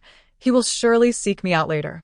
I am currently gravely injured and engaged in the pursuit of the assassin. At this juncture, Prime Minister Jiang is unlikely to approach me." It was only because Shang-Chi stood firm and unafraid of any speculation that he dared to arrive at the Eastern Palace amid such turmoil. Yet, it was evident that he was pleased, and after bowing respectfully to both Rong Sijing and Jiang Nanji, he rose and departed. In her heart, Jiang Nanji also felt elated. knowing that Shang-Chi would swiftly convey this news to the Lin family of the Duke of Jinghua. Her intuition proved correct. Upon exiting the Eastern Palace, Shang-Chi hastened directly to the Duke's residence. The gatekeeper of the Duke's mansion was about to close the door when he unexpectedly spotted Shang-Chi striding in, causing him to startle greatly. "Mr. Shang, what brings you here?" he nearly blurted out, almost calling him the King of Hell. Shang-Chi, unfazed, nodded and instructed, "Fetch Lord Lin. Inform him that the matter has been resolved." "Yes, at once." Moments later, Lin Yu quickly arrived in the reception hall, accompanied by the equally jubilant Lin Miaowan. Their eyes met, and an unexpected flicker of discomfort crossed Shang-Chi's stern visage as he instinctively adjusted his official hat. Lin Yu personally served tea to Lord Shang. "My lord, has the matter truly been resolved?" Lord Shang nodded, producing 2 items from his robe. One was the divorce decree penned by Jiang Yingqing, and the other was Jiang Yingqing's sentence. The 10 lashes had already been administered, and the imperial edict for his dismissal would arrive at the Jiang residence by tomorrow. Lin Miaowan clutched the divorce decree, her eyes instantly welling with tears. She was somewhat dazed, unable to believe that she had genuinely divorced Jiang Yingqing. Perhaps sensing her discomposure, Lin Miaowan bowed respectfully to Lord Shang. "This matter is greatly thanks to you, my lord." The joy in Lord Shang's heart gradually faded as he realized that Lin Miaowan had not recognized him throughout their interaction. An inexplicable sense of disappointment washed over him. Fortunately, his habitual stern expression concealed any shift in his emotions. "I merely acted in accordance with the law," he replied. Lin Miaowan nodded, dismissing further thoughts, for Jiang Yingqing's crimes were undeniably established. Lord Shang did not linger long before taking his leave. Meanwhile, Lin Yu stroked his chin in suspicion, wondering why he felt something was amiss about Lord Shang. Lin Miaowan, looking bewildered, remarked, "What is it?" "Lord Shang is merely executing his duties, a man of integrity and virtue." Lin Yu responded, "He is indeed a good official. Nonetheless, everyone harbors their own secrets. Moreover, it was truly Lord Shang who aided us in this affair. I shall invite him for a drink another day. Tomorrow, I shall take a break and go to the Jiang residence to retrieve your dowry, dear aunt." "Very well. Not only the dowry, but also the additional compensation of shops and estates provided by Jiang Yingqing." Although the reasons behind Jiang Yingqing's unexpected generosity remain a mystery, Lin Miaowan would not hesitate to accept what was offered to her. One can only imagine the chaos that would ensue in the Jiang household when the Lin family arrived the following day to collect Lin Miaowan's dowry, only to receive the imperial decree for Jiang Yingqing's dismissal. Jiang Nanzi felt a tinge of regret for missing such a grand spectacle. At that moment, she was seated to the left of the Empress Dowager in Kuan-Ning Palace, flanked by several elegantly attired ladies of distinguished demeanor. Closest to the Empress Dowager's right was Princess Li, the wife of the 9th prince, who was gazing at Jiang Nanji with a concerned expression, inquiring if it was true that calamity had befallen the crown princess's family. Chapter 49. Is it a subtle invitation to rejection? This inquiry is rather astute. The term the prince's consort's household could refer to either the Eastern Palace or the Jiang family of the Xiang Mansion. It must be noted that inquiring about the Eastern Palace raises suspicions of prying into the prince's condition, while questioning the Jiang family intends to embarrass the consort. After all, with her parents embroiled in a tumultuous separation, the prince's consort, elevated through marriage, would undoubtedly feel a sense of disgrace. Thus, with no other recourse, the consort can only speak of matters concerning the Eastern Palace. Any fragment of information she divulges would be sufficient for the princess of the 9th to glean insights and report back to her husband, the 9th prince. The left empress's gaze momentarily faltered, yet she refrained from hastily responding. If the consort cannot manage such a trivial matter, how will she navigate future challenges? Were Jiang Nanji a typical young girl of her age, she might be at a loss for words. However, armed with the wisdom of her previous life, she felt no trepidation in the face of the 9th princess's cunning inquiries. Thus, the young and beautiful prince's consort, with her eyes veiled in a mist of emotion, cast a grateful glance towards the 9th princess. The concern expressed by her, the 9th aunt, left her at a loss. The 9th princess, taken aback, responded, "Ah." Jiang Nanji, visibly moved, remarked, "It is said that every family has its own hardships, yet with such caring relatives, I ought not to dwell in self-pity." This seemed to be an answer, yet it also felt like a non-response. Upon realizing this, the 9th princess's expression grew somewhat unnatural. She could not discern whether the consort was being deliberately evasive or simply did not comprehend the implications. Her gaze shifted to the Minister of Right's wife, Madame Sun, who stood nearby. The Lady Su Guogong, known as Ji Shi, is the esteemed aunt of Ji Luo, the Minister of Rights. Ji Luo's sister, Ji Yun, is married to Su Maotua, the legitimate second son of Su Guogong, thus intertwining their families even further. Notably, Su Maotua is the very man who, years ago, was betrothed to Lin Miaowan but subsequently called off the engagement. Sun's expression tinged with a forced smile, her tone laden with nostalgia as she remarked. Reflecting on that incident from years past, it truly evokes a sense of melancholy. Otherwise, my daughter-in-law Yun would not have united in matrimony with Su Maotua. Jiang Nanji's brows flickered slightly. She had already gleaned from Shang-Chi that the Su family was implicated in that affair, albeit it had yet to be publicly acknowledged. At this juncture, Sun's involvement suggested that both Ji Luo and Su Guogong had aligned themselves with the ninth prince. It was undeniable that today was akin to a banquet at Hongmen for Jiang Nanji. However, a Hongmen banquet is reciprocal, and with careful observation, she could discern who had conspired with the ninth prince. Sun, in this instance, was akin to a fish that had willingly swum into the net. Jiang Nanji tightened her grip on her handkerchief, raising her gaze to fixate sharply on Sunday. Although Sun was her senior, she found herself momentarily unnerved by Jiang's piercing stare. Instinctively straightening her back, Jiang Nanji stated, "Madam Ji, your words seem to suggest a hint of opportunism. Might it be that the Ji family was also involved in the events of that mid-autumn palace banquet?" The extent of the Ji family's involvement remained uncertain, as it was only known that the Su Guogong's household had a hand in the matter. Nevertheless, this did not deter Jiang Nanji from using it to provoke Sun and intimidate the Ji family. Indeed, Sun's expression changed, and she rose from her round chair. "Your Highness, such a notion is entirely unfounded. Please do not speak in such a manner." Jiang Nanji, with her wide, innocent eyes, expressed her bewilderment. If there is truly nothing amiss, then why does Lady Ji appear so anxious? Sun was momentarily rendered speechless. The complexion of the ninth princess darkened further. Following this, several other ladies engaged in subtle probing, all of which were deftly deflected by Jiang Nanji's skillful responses. Observing her daughter-in-law's impeccable composure, the left empress's admiration deepened. As a multitude of thoughts swirled among the guests during their luncheon, Jiang Nanji announced her intention to return to the Eastern Palace, as numerous matters awaited her attention there. The left empress, aware that she would be accompanying the crown prince, readily acquiesced. Among the noblewomen, the lady of Guangping, Feng, who sat at the edge, wore an inscrutable expression. She reflected on the erudition and grace of the crown princess Jiang, contrasting it starkly with her own Jiang family member. Despite being sisters, how could they differ so vastly? Yet, upon recalling the troubles that had beset the Jiang family, and noting that the crown princess's status appeared unaffected, Lady Feng felt a slight relief. She had been concerned that the troubles of the Jiang family might adversely impact their own Guangping marquisate. Regardless of the thoughts of others, Jiang Nanji returned to the Eastern Palace with her attendants, first visiting the Buddhist hall to see the crown prince. Since their last encounter, Rong Sijing had been somewhat awkward for a time, yet Jiang Nanji acted as if nothing had transpired.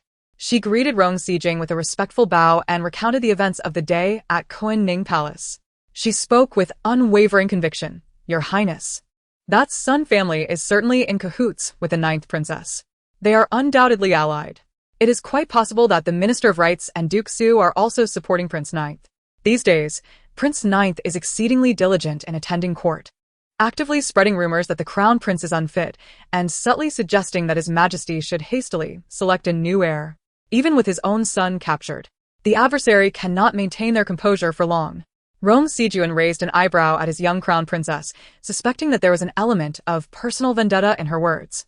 After all, the events of the Mid-Autumn Palace banquet involved the Duke Su as well. Now, Su Maotua had married the Minister of Right's sister. He nodded slightly, deciding to have someone investigate further. Jiang Nanji performed a courteous bow. "Does your Highness have any further matters to attend to? If not, I shall return to the palace." Observing her eagerness to depart, Rong Sijun frowned slightly, about to voice his desire for her to stay, when a sudden thought struck him. Was the young crown princess playing hard to get? In the brief span of a few breaths, a multitude of thoughts raced through Rong Sijun's mind, and ultimately, he gestured with his hand. "Since the crown princess is weary, you may return to rest." Jiang Nanji felt a tinge of regret. It was evident that the crown prince wished for her to remain, yet he did not speak up to keep her. Although she felt a sense of disappointment, she nevertheless bowed graciously and turned to leave the Buddhist hall. However, once she had departed, Rong Sijuan found himself unable to continue reciting the scriptures and reluctantly turned to review official documents instead. Upon returning to her chamber, Jiang Nanji summoned Hua Zhao. It has come to light today that the Jiang family has received an imperial decree, prompting the Lin family to retrieve Lin Miaowan's dowry. As Jiang Nanji could not attend in person, she entrusted her confidant, Hua Zhao, to go in her stead. Hua Zhao, usually a serious individual, could not suppress a smile while recounting the events that transpired in the Jiang household today. When the decree was announced, the matriarch fainted. Later, upon learning that the Lin family intended to take away 10 shops and estates from the Jiang family as well, she collapsed once more. Initially, they had planned to enter the palace to meet the emperor, but for reasons unknown, Jiang Xiang ultimately abandoned that idea. After the official delivering the decree departed and the Lin family vacated the premises, the Jiang family promptly closed their doors. Jiang Nanji could almost visualize the scene. The proud grandparents, who had basked in their status for most of their lives, could scarcely have anticipated such a day for the Jiang family. However, when her father schemed against her mother, her grandparents must have been aware of the machinations at play. Despite this knowledge, they continued to look down upon her mother, leaving Jiang Nanji at a loss for words regarding their behavior. In her previous life, her mother endured countless injustices, but fortunately, in this incarnation, she might be afforded a more comfortable existence. Hua Zhao continued, noting that initially, the common folk were unaware of the reasons behind the separation of the adults. The Jiang family allowed their servants to spread rumors, claiming it was the lady's wrongdoing that led to her being dismissed. Unable to tolerate this, the maidservant informed the surrounding villagers that it was the adults' misdeeds, deceiving the lady and violating the law, that precipitated their separation, resulting in the adults' demotion. Chapter 50. Why has she not conceived? It is evident now that the Jiang family harbors malice. Even at this juncture, they still seek to tarnish Lin Miaowan's reputation.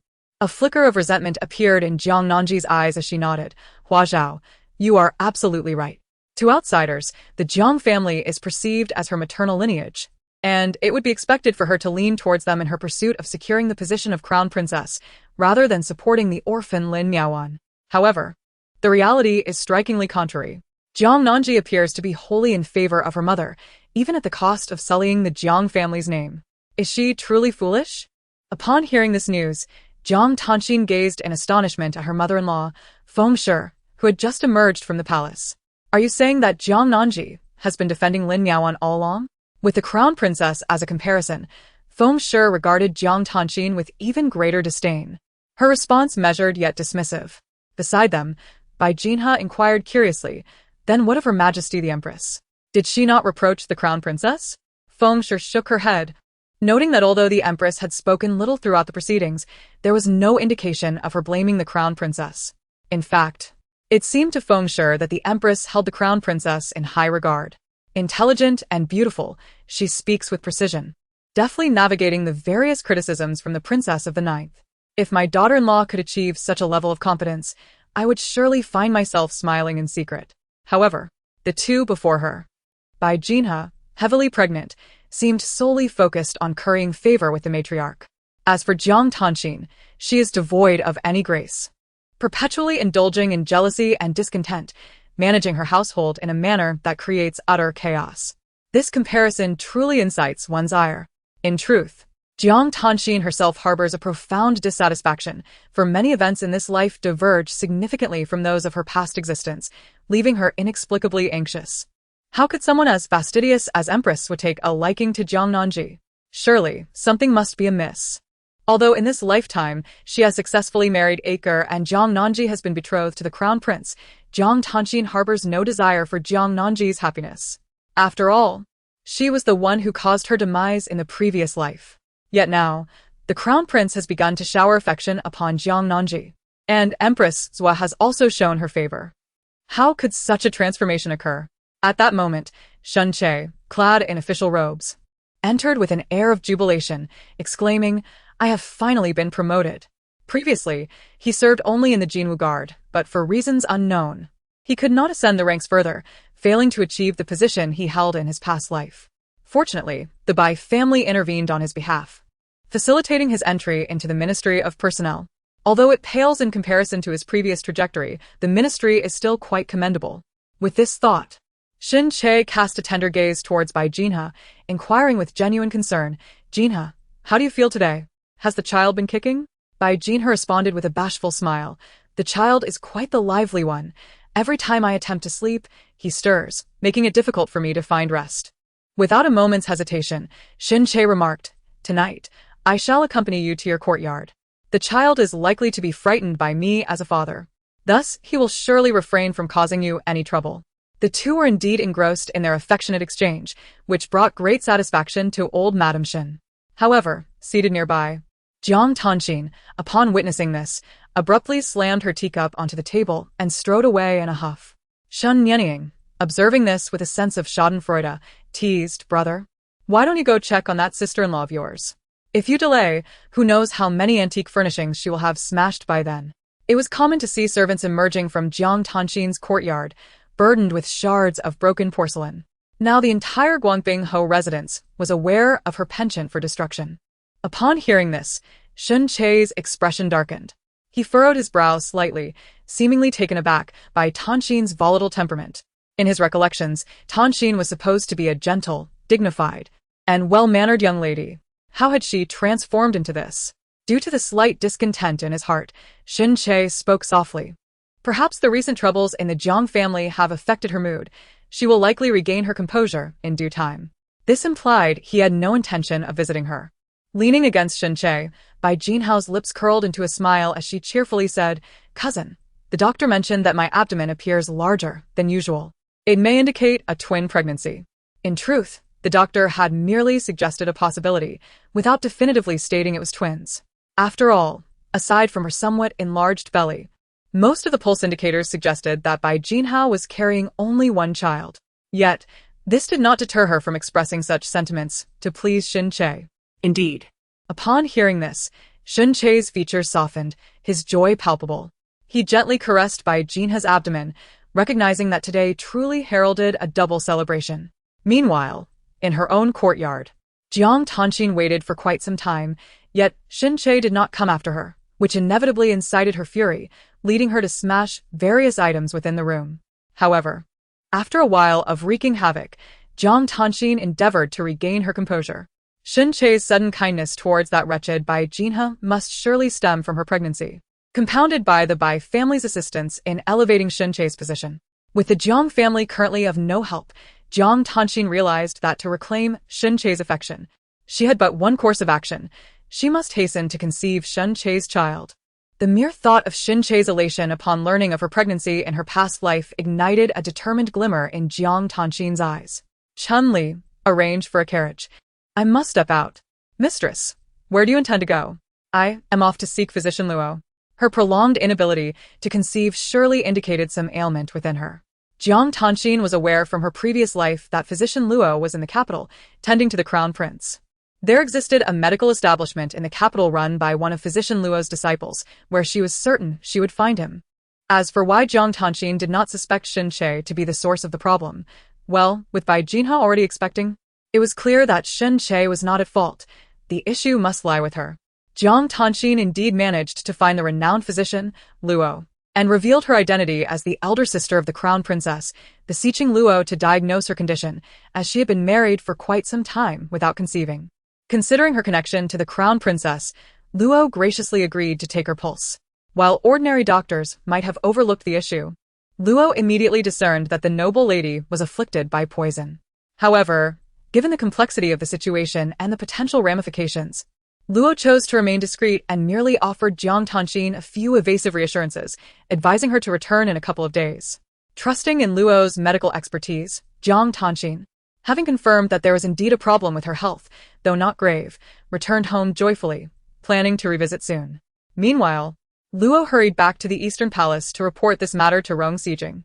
"Your Highness, it appears that the Jiang lady has been poisoned, which is the reason for her inability to conceive.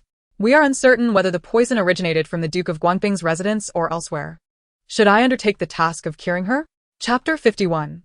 Complicity in Malevolence. The divine physician of Luo pledged his loyalty solely to His Royal Highness, the Crown Prince. The exception he made for the Jiang family's treatment stemmed from the regard he held for the crown princess. However, he had previously heard that the crown princess's relationship with her elder sister was rather strained, which prompted him to exercise caution. Rong Sejong was reluctant to delve into the shadows of the inner court. Initially, he intended to decline, but a sudden thought crossed his mind. He turned to Bai Ji at the entrance and instructed, "Summon the crown princess." Before long, Jiang Nanji arrived. Upon hearing the words of the divine physician, she fell into a momentary, enigmatic silence. The poison was of her own design, intended to sever the lineage of Jiang Tanxin and Shen Che. Moreover, it was exceedingly insidious, eluding detection by ordinary physicians. Yet, who would have anticipated that Jiang Tanxin would seek out the divine physician? Realization dawned upon Jiang Nanji. In her previous life, Jiang Tanxin had ascended to the position of crown princess and would undoubtedly be aware of the divine physician's reputation, as well as his presence in the capital at this juncture. Though revealing anything before the crown prince might be perilous, Jiang Nanji still harbored no intentions of letting Jiang Tanxin escape unscathed. As anticipated, Rong Sejong inquired with curiosity, "Crown princess, what do you believe should be done about this matter?" With calm composure, Jiang Nanji replied, "This is an affair of the inner sanctum of the Marquis of Guangping's household. It would be prudent for our Eastern Palace to refrain from interference. Furthermore, the reason she fell victim to poison must surely be due to some equally nefarious act, prompting retaliation." Rong Sejong's gaze momentarily faltered as he discerned the profound resentment simmering beneath the surface of the young crown princess's eyes. He previously knew of the discord among the sisters, but he had not fathomed it had escalated to such a degree. He cast a fleeting glance at the divine physician Luo, who instantly comprehended the course of action to take. The old man resolved to return and devise a means to decline the young lady of the heir apparent. After the divine physician Luo departed, Jiang Nanji contemplated finding an excuse to leave as well, when unexpectedly, Rong Sejong inquired, "Do you harbor a grudge against your elder sister?" Jiang Nanji responded, "Why does His Highness suddenly ask such a question?" Rong Sejong remained silent, merely gazing at her. His usually compassionate eyes sparkled with a hint of intrigue. Jiang Nanji's beautiful eyes widened in shock as she exclaimed, "Your Highness, surely you do not suspect that I am the one who administered that poison? I lack the audacity to reach into the affairs of the Duke of Guangping's household. However, I have heard that the Duke's heir has a cousin who is his concubine. Not only that, but Shen Che also has a maid who grew up alongside him. Although she had fallen ill and retreated to the countryside, she should be returning soon. Additionally, in his previous life, Shen Che maintained a courtesan as a mistress. While the Duke of Guangping's residence may appear desolate, it is, in truth, quite lively within." Observing the perplexed and uneasy expression on his young princess's face, Rong Sejong chose not to pursue the matter further and instead lowered his gaze to resume his contemplation of the prayer beads. Jiang Nanji recognized this as a subtle dismissal and, after bowing respectfully, withdrew from the room. Once outside the Buddhist hall, her expression of confusion and anxiety gradually faded, replaced by a serene and composed demeanor. Whether the crown prince harbored doubts was of little consequence. What mattered most was that she remained the crown princess. The esteemed physician swiftly provided a response to Jiang Tanxin, prescribing only a single remedy to restore her health, without any mention of poisoning. Relieved, Jiang Tanxin joyfully returned home with the medicine. Observing her retreating figure, the physician stroked his beard and mused, "Indeed, His Highness has grown increasingly concerned for the crown princess. Unbeknownst to him, he has begun to unwittingly aid in her plight." Following Lin Miaowan's separation from Jiang Yingqing, the latter faced dismissal from his official position, which profoundly dampened the spirits of the literati, led by Minister Jiang. Though this dismissal was merely temporary, Minister Jiang was deeply disheartened. He had but one son, who was previously enjoying a prosperous career, yet, in an instant, he was reduced to a state of despair. In just a few days his hair had turned white. Within the tea hall of the Jiang family, the assembled ministers bore varied expressions. One finally could no longer contain himself and whispered, "Minister, regarding your esteemed son, His Highness has indeed overstepped. Perhaps we should heed the voices rising within the court." What are the voices in the court today? Naturally, they echo the sentiment that His Highness has sustained grave injuries and remains confined to the Eastern Palace. However, state affairs cannot be delayed, and there is a call for the Emperor to appoint a new heir. In truth, the Emperor has no biological son left. Thus, any new heir must be chosen from among the royal clan. It has become increasingly evident that the ninth prince is emerging as a prominent figure in the court. Minister Jiang furrowed his brow. The matter concerning his son weighed heavily on him, yet he remained steadfast in his adherence to traditional principles. Moreover, and most importantly, the ninth prince has only daughters and not a single illegitimate son. His proactive demeanor raises the question, is he supporting someone else? Several individuals exchanged puzzled glances, unable to decipher the motives behind the ninth prince's unusual activity. At that moment, a seemingly inconspicuous and slender man suddenly spoke up, revealing, not long ago, I heard a rumor, though I cannot ascertain its veracity. Subin, cease with the suspense and speak plainly. Subin lowered his voice and said, it is said that the ninth prince has maintained a mistress and fathered a son. Jiang Xiang's eyes widened in astonishment. If this were true, then the ninth prince's recent high-profile actions would indeed have justification. However, Jiang Xiang remained hesitant about whether to support the deposed crown prince, though some of the civil officials on his side appeared to be swayed. After the gathering dispersed, Su Bin returned to his study. Shortly thereafter, a striking figure clad in black, with an androgynous beauty, entered the room. It was Lu Yin, who approached with arms crossed. Su Bin quickly cupped his hands in respect and said, Lord Lu, I have conveyed to Jiang Xiang and the others, as per His Highness's instructions, the matter of the ninth prince's mistress. Lu Yin inquired, have they decided to support the deposed crown prince? Su Bin replied, Jiang Xiang is rather inflexible and stubborn. Although he is angered by the crown prince's judgment regarding his son, he remains indecisive. I noticed that he sought out Jiang Yingqing before my departure. I suspect that the two of them may soon reach out to the crown princess. Jiang Xiang and Jiang Yingqing found it inconvenient to enter the East Palace. However, Jiang Qingjin, who had previously served as the crown prince's companion, was indeed quite suitable. Lu Yin nodded and replied, yes, you shall continue to remain undercover, executing everything according to His Highness's prior instructions. As night deepened, Lu Yin, with his remarkable agility akin to that of a nimble feline, infiltrated the East Palace. He swiftly conveyed the developments from Su Bin to Rong Sijia. Su Bin mentioned that the Jiang family would soon seek an audience with the crown princess to ascertain their final stance. Indeed, Your Highness, replied Rong Sijia, who was seated cross-legged on the bed, dressed in a white robe, his demeanor languid, and his gaze tranquil. He spoke, Bai Ji, summon the crown princess to spend the night in my chamber. At once, Bai Ji acknowledged, departing to fulfill her duty. After completing his task, Lu Yin quickly melded into the shadows of the night. Jiang Nanji had already retired for the evening, her hair cascading freely and her garments changed. When she heard Mu Sui enter to report that the steward Bai had summoned her to the crown prince's quarters, a slight arch appeared at the corner of Jiang Nanji's brow. Was the crown prince intending for her to serve him in his chambers? Chapter 52. The greater good over family ties. Jiang Nanji had no choice but to have Mu Sui redo her hair, change her attire, and don a cloak before she followed the ever-dutiful Baiji, who was personally lighting the lamps. In a hushed tone, Jiang Nanji inquired, Chief Baiji, has His Highness's condition worsened? Baiji remained as inscrutable as ever, responding, you will understand once you see the crown prince, Your Highness. Jiang Nanji pressed her lips together, conceding that it must not be too grave. Otherwise, it would have been the renowned physician Xian Luo summoned, rather than her. Coincidentally, she had matters of her own to discuss with the crown prince. With her mother, Lin Miaowan, having successfully obtained a divorce, Jiang Nanji intended to visit her at the Duke of Zhengguo's residence. Most importantly, she needed to investigate the enigmatic Lu Ruyan and the tragic events that would unfold in the general's residence a year hence, seeking a means to uncover the truth. It would be unwise to confide in her cousin Lin Yu at this juncture. Fortunately, time was on her side. As Jiang Nanji crossed the threshold, Baiji gently closed the door behind her. The candles within the room flickered dimly, only a third of their length burned, casting a soft, ambiguous glow. With a face full of concern, Jiang Nanji entered. Your Highness, what is it that you wish to discuss? Are you feeling unwell? Rong Sijuan recognized that the young crown princess was feigning concern, yet for reasons unknown, he found it rather endearing.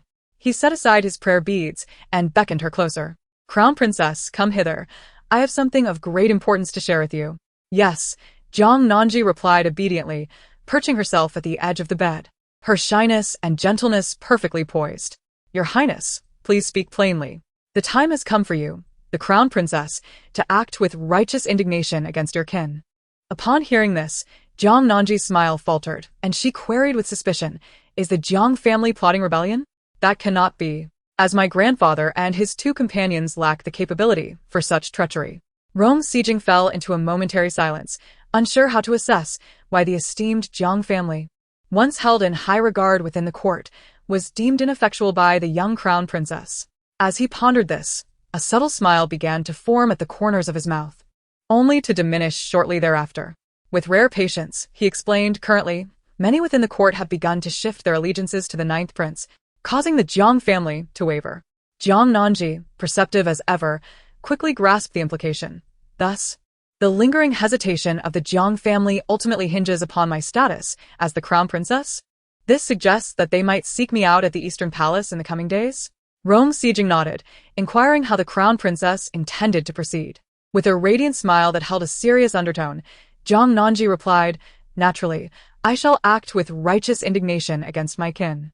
Rong Sijing was momentarily captivated by her smile, then abruptly recalled something of significance. He turned and retrieved a brocade box from a concealed compartment beside the bed, presenting it to Jiang Nanji. She was taken aback, wondering if it contained poison.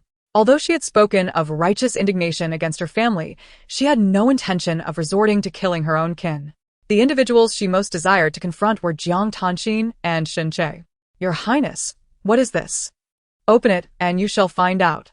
Jiang Nanji took a deep breath and cautiously opened the box, her gaze fixed upon the exquisitely carved jade fox, momentarily rendered speechless. Rong Zijing appeared outwardly indifferent, however. The speed at which he rolled the prayer beads in his hand steadily increased. Jiang Nanji quickly regained her composure, a glimmer of delight dancing in her eyes, her face adorned with a beaming smile. "Thank you for your gift, Your Highness," she exclaimed. Rong Zijing turned his head away, stating, "It was not intentionally crafted for you. It is merely a trifle I carved for amusement. I truly adore it." Jiang Nanji replied joyfully. Rong Zijing ceased to speak further.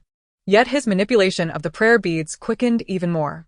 That evening, Jiang Nanzi naturally stayed overnight in the prince's chambers, resting on the warm couch behind the screen. The following day, the entire East Palace learned of the prince's deteriorating condition, prompting the other 3 selected attendants to become restless. They collectively approached the prince's chamber. Hua. One of the attendants forcefully pushed aside the young eunuch blocking their path, expressing her concern, "Why have we been denied access to His Highness? Do you scheming servants harbor some plot?" The nearby attendants, Xin and Li, remained silent, one reluctant to assert herself, the other meticulously minimizing her presence. After all, with Bai Ji absent, the young eunuch was merely a night watchman. As he stumbled from Hua's push, seemingly unable to stop them, a soft reprimand rang out from behind. "Who dares to create such a commotion here, disturbing the prince's rest?" As Jiang Nanji delicately fastened the last button of her collar and stepped forward, a faint blush lingered on her cheeks. Her already exquisite beauty seemed to radiate with a newfound luster, causing the expressions of the 3 selection attendants, who had never been favored by the crown prince, to turn sour. The outspoken Hua attendant pointed at her, trembling as she exclaimed, "The crown prince is gravely injured. Yet you, the crown princess, show such disregard and still engage in such activities with him. Are you a reincarnation of a demon?" Jiang Nanji gently adjusted her phoenix hairpin, her smile radiant. "Are you praising my beauty, dear Hua attendant?" The Hua attendant was momentarily at a loss for words, realizing her own ineptitude in conversation. She turned to her companions for assistance. The Li attendant remained silent, while the Xin attendant, who had no desire to speak, felt a pang of worry. A letter received the previous day had confirmed the crown prince's dire condition, should he truly be unwell. The Xin family would need to hastily send forth their esteemed daughter to the 9th prince's residence. With a heart heavy as if sliced by a blade, the Xin attendant lamented her predicament. Once the most esteemed and perfect daughter of the Xin family, she now faced the prospect of being abandoned. Thus, she fervently wished for the crown prince's swift recovery. Taking a step closer, she bowed respectfully to Jiang Nanji and expressed her concerns. "Your Highness, we bear no intention to offend. We are merely anxious for the crown prince's well-being, which is why we came to see him." Indeed, though their intentions were aligned, the words spoken held different meanings, and thus, the sentiments they evoked were distinct. Jiang Nanji's gaze swept over the other 2, silently inquiring if they shared this sentiment. Hua Xian and Li Xian both nodded, harboring different intentions, yet both genuinely wished to behold the crown prince in person. Jiang Nanji replied, I cannot promise you anything, but I can enter and inquire about His Highness's thoughts on your behalf. Please wait here. She turned and walked away, the delicate golden fabric of her garments sweeping across the steps. Hua Xian felt displeased and was about to step forward to speak again, but was halted by Qin Xian, who shook her head in disapproval. They were merely selection attendants, essentially concubines of the Eastern Palace, and thus could not offend the crown princess. They could only comply with her commands. Meanwhile, Rong Sijing raised his gaze and noticed Jiang Nanji returning, his brows slightly arching in curiosity at the crown princess's unexpected return. Jiang Nanji addressed him, Your Highness, the 3 selection attendants have come to inquire about your well-being. Will you see them or not? Chapter 53. They exploit each other. Cough. Rong Sijing coughed a few more times, urging them to enter. However, he instructed that they remain behind the screen. Once they were inside, she was to approach him and attend to him closely. Must he feign illness while also pretending to cherish her? Jiang Nanji was well aware that the crown prince was leveraging her, yet, as she had nothing to lose, she too had benefited from him. Indeed, I shall summon a few of my sisters at once. Before long, 3 selected attendants entered, momentarily taken aback by the sight of the screen. Their astonishment deepened when they observed Jiang Nanji abandon them, crossing the screen to sit directly beside the crown prince, tenderly supporting him. A wave of envy surged within them, particularly for Hua's and Xin, who, despite their comparable status to Jiang Nanji, found themselves without even a secondary consort title, let alone the opportunity to serve the crown prince. Reflecting on this, they could not suppress their jealousy as they cast furtive glances toward Jiang Nanji behind the screen. Jiang Nanji paid them no mind, after all. The screen served to create a semblance of intimacy that was sufficient for the crown prince. Your Highness, do you feel any better? The first to speak was still the forthright Hua's, her concern evident. Although the screen stood between them, all could see the crown prince weakly leaning against the crown princess, occasionally succumbing to a fit of coughs that sent a ripple of alarm through the room. Both Hua's and Xin were visibly worried. Li, too, wore a concerned expression, yet her worry paled in comparison to that of the other 2. In truth, Jiang Nanji had previously observed several candidates for the position of consort. As for Hua, the consort, there is no need to elaborate. She possesses little cunning and, when enraged, resorts to practicing martial arts and wielding weapons within her courtyard. Regarding Xin, the consort, her thoughts run deep, and she is notably obedient to the elder members of her family. She harbors ambition, yet it is of the nature to become the crown prince's secondary consort, then the crown princess, ultimately aspiring to be the empress or dowager empress. The most formidable, however, is the unassuming and taciturnly consort. Her embroidery skills are exceptional, and she has gifted Jiang Nanji numerous embroidered items, including garments, fragrant pouches, handkerchiefs, and fans. Had Jiang Nanji not been exceedingly cautious, she might not have discerned the poisoned fan hidden among these gifts. Particularly troubling is the fact that the dark-clad individual who infiltrated that night was acquainted with Li Consort. Coupled with the recently departed by Consort, Jiang Nanji could surmise that in her previous life, Jiang Tanxin must have endured a most wretched existence in the East Palace. Rong Sijing leaned against Jiang Nanji's shoulder, nonchalantly dismissing the attention of several women while noticing that his young consort seemed lost in thought. He coughed absently, his body suddenly leaning toward her embrace. Although Jiang Nanji was preoccupied with reflections of her past life, she instinctively caught the crown prince. In an instant, their positions shifted, with the crown prince reclining against Jiang Nanji's soft bosom. The women outside the screen grew anxious. Your Highness. Jiang Nanji recognized that Rong Sijing was growing impatient with the attentions of the women and quickly responded, Your Highness cannot continue like this. We must call for Physician Luo. Immediately, a clever little eunuch rushed to summon people, and Bai Zhi quickly followed suit. The 3 selected attendants soon became the most superfluous individuals in the entire palace, and before long, they were all dismissed. Xin and Hua, the selected attendants, returned to their quarters in a state of despair. For it was evident that His Highness the Crown Prince was gravely injured and might not survive much longer. As for Li, she too returned to her quarters with a heavy heart. However, once the door was closed, a sigh of relief escaped her lips. Freedom was within her grasp. Once the idle onlookers departed, Rong Sijuan reclined on the bed, dismissing everyone with a wave of his hand, only to find that the little crown princess remained.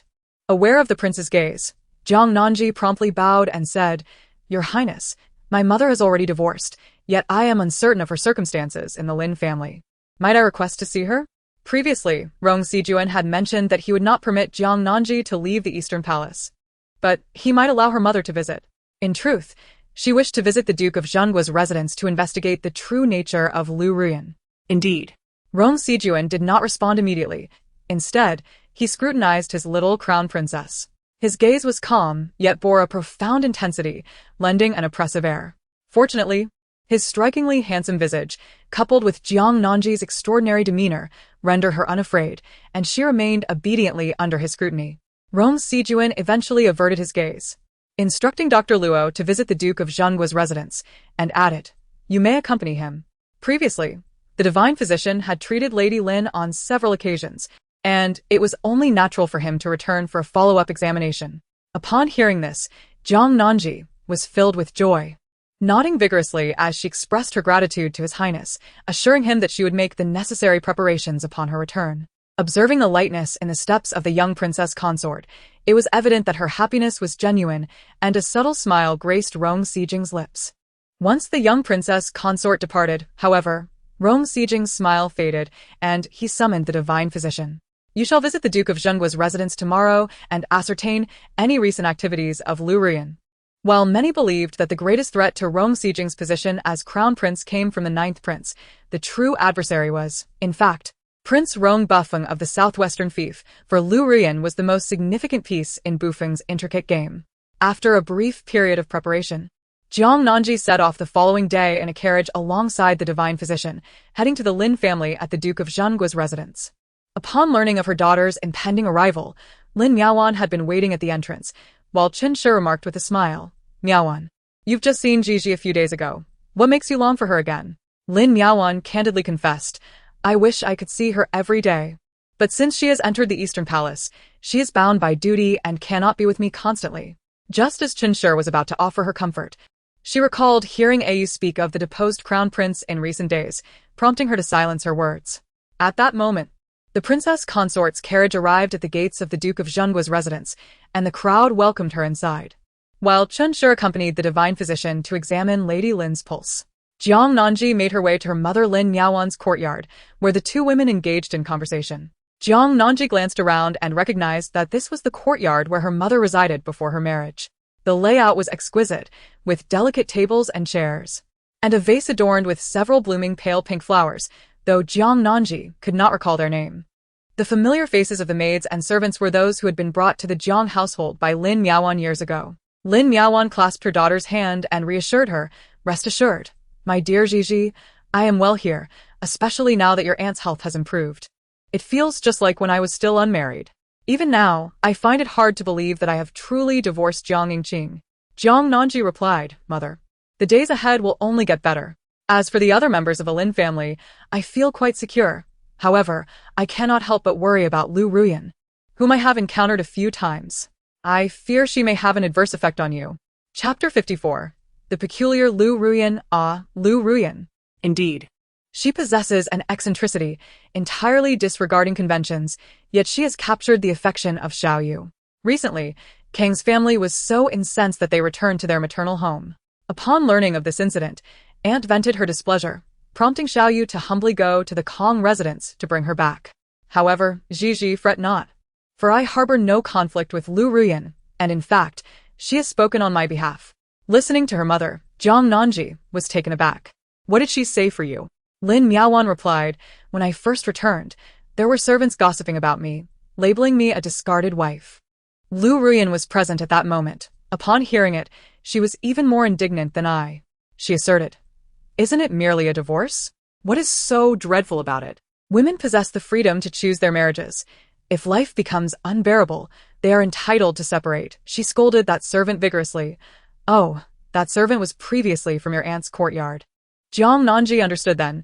Aunt must have had her reservations regarding the divorce and return to the Lin family, concerned it might affect her cousin. Nevertheless, Lu Ruyan's perspective was indeed refreshingly unique. Who could argue otherwise? I expressed my gratitude to her, and she remarked how she admired me for not resigning to my fate like other women. After some time, your aunt dealt with those gossiping servants.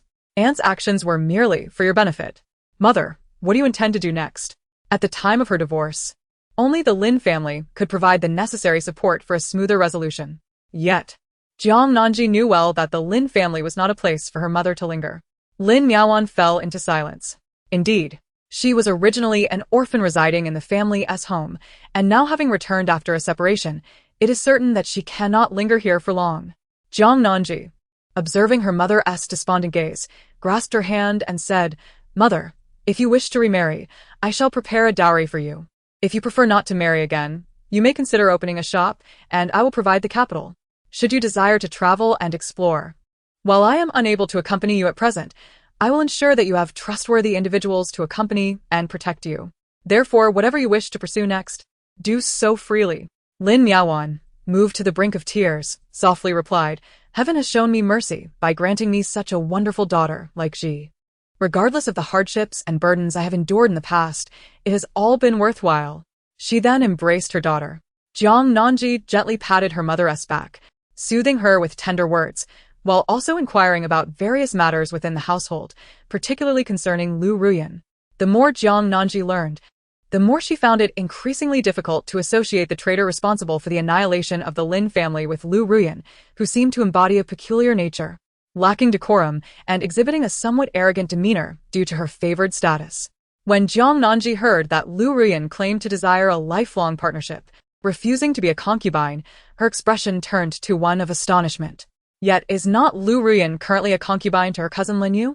How could she possibly wish for him to divorce Kong and take her as his legitimate wife? Such a notion is utterly implausible. Let us set aside the earlier matter of Jiang Nanji having someone investigate Lu Ruyan, which has already cast doubt upon her identity. Even if such doubts did not exist, how could her cousin Lin Yu, now in a prominent position and having married both princesses and noble ladies, possibly take a humble farmer's daughter as his legitimate wife? Lin Miaowan shook her head, struggling to articulate her thoughts. There was something about that girl. She did not seem malicious, yet her demeanor was undeniably peculiar. However, this was merely her perspective. From the viewpoint of your sister-in-law, Mrs. Kong, Lu Ruyan might very well appear as a dangerously malevolent presence. Jiang Nanji understood this, as Lu Ruyan was indeed vying for the position of Lin Yu's lawful wife. Could it be that Lu Ruyan intended to first secure her place as his wife and then incite him to betray the country? With this troubling thought, Jiang Nanji voiced her concern. Is it possible that Lin Yu intends to divorce Mrs. Kong and elevate Lu Ruyan as his legitimate spouse? With an aunt present, it was likely that a Yu would not dare to proceed. Jiang Nanji breathed a sigh of relief.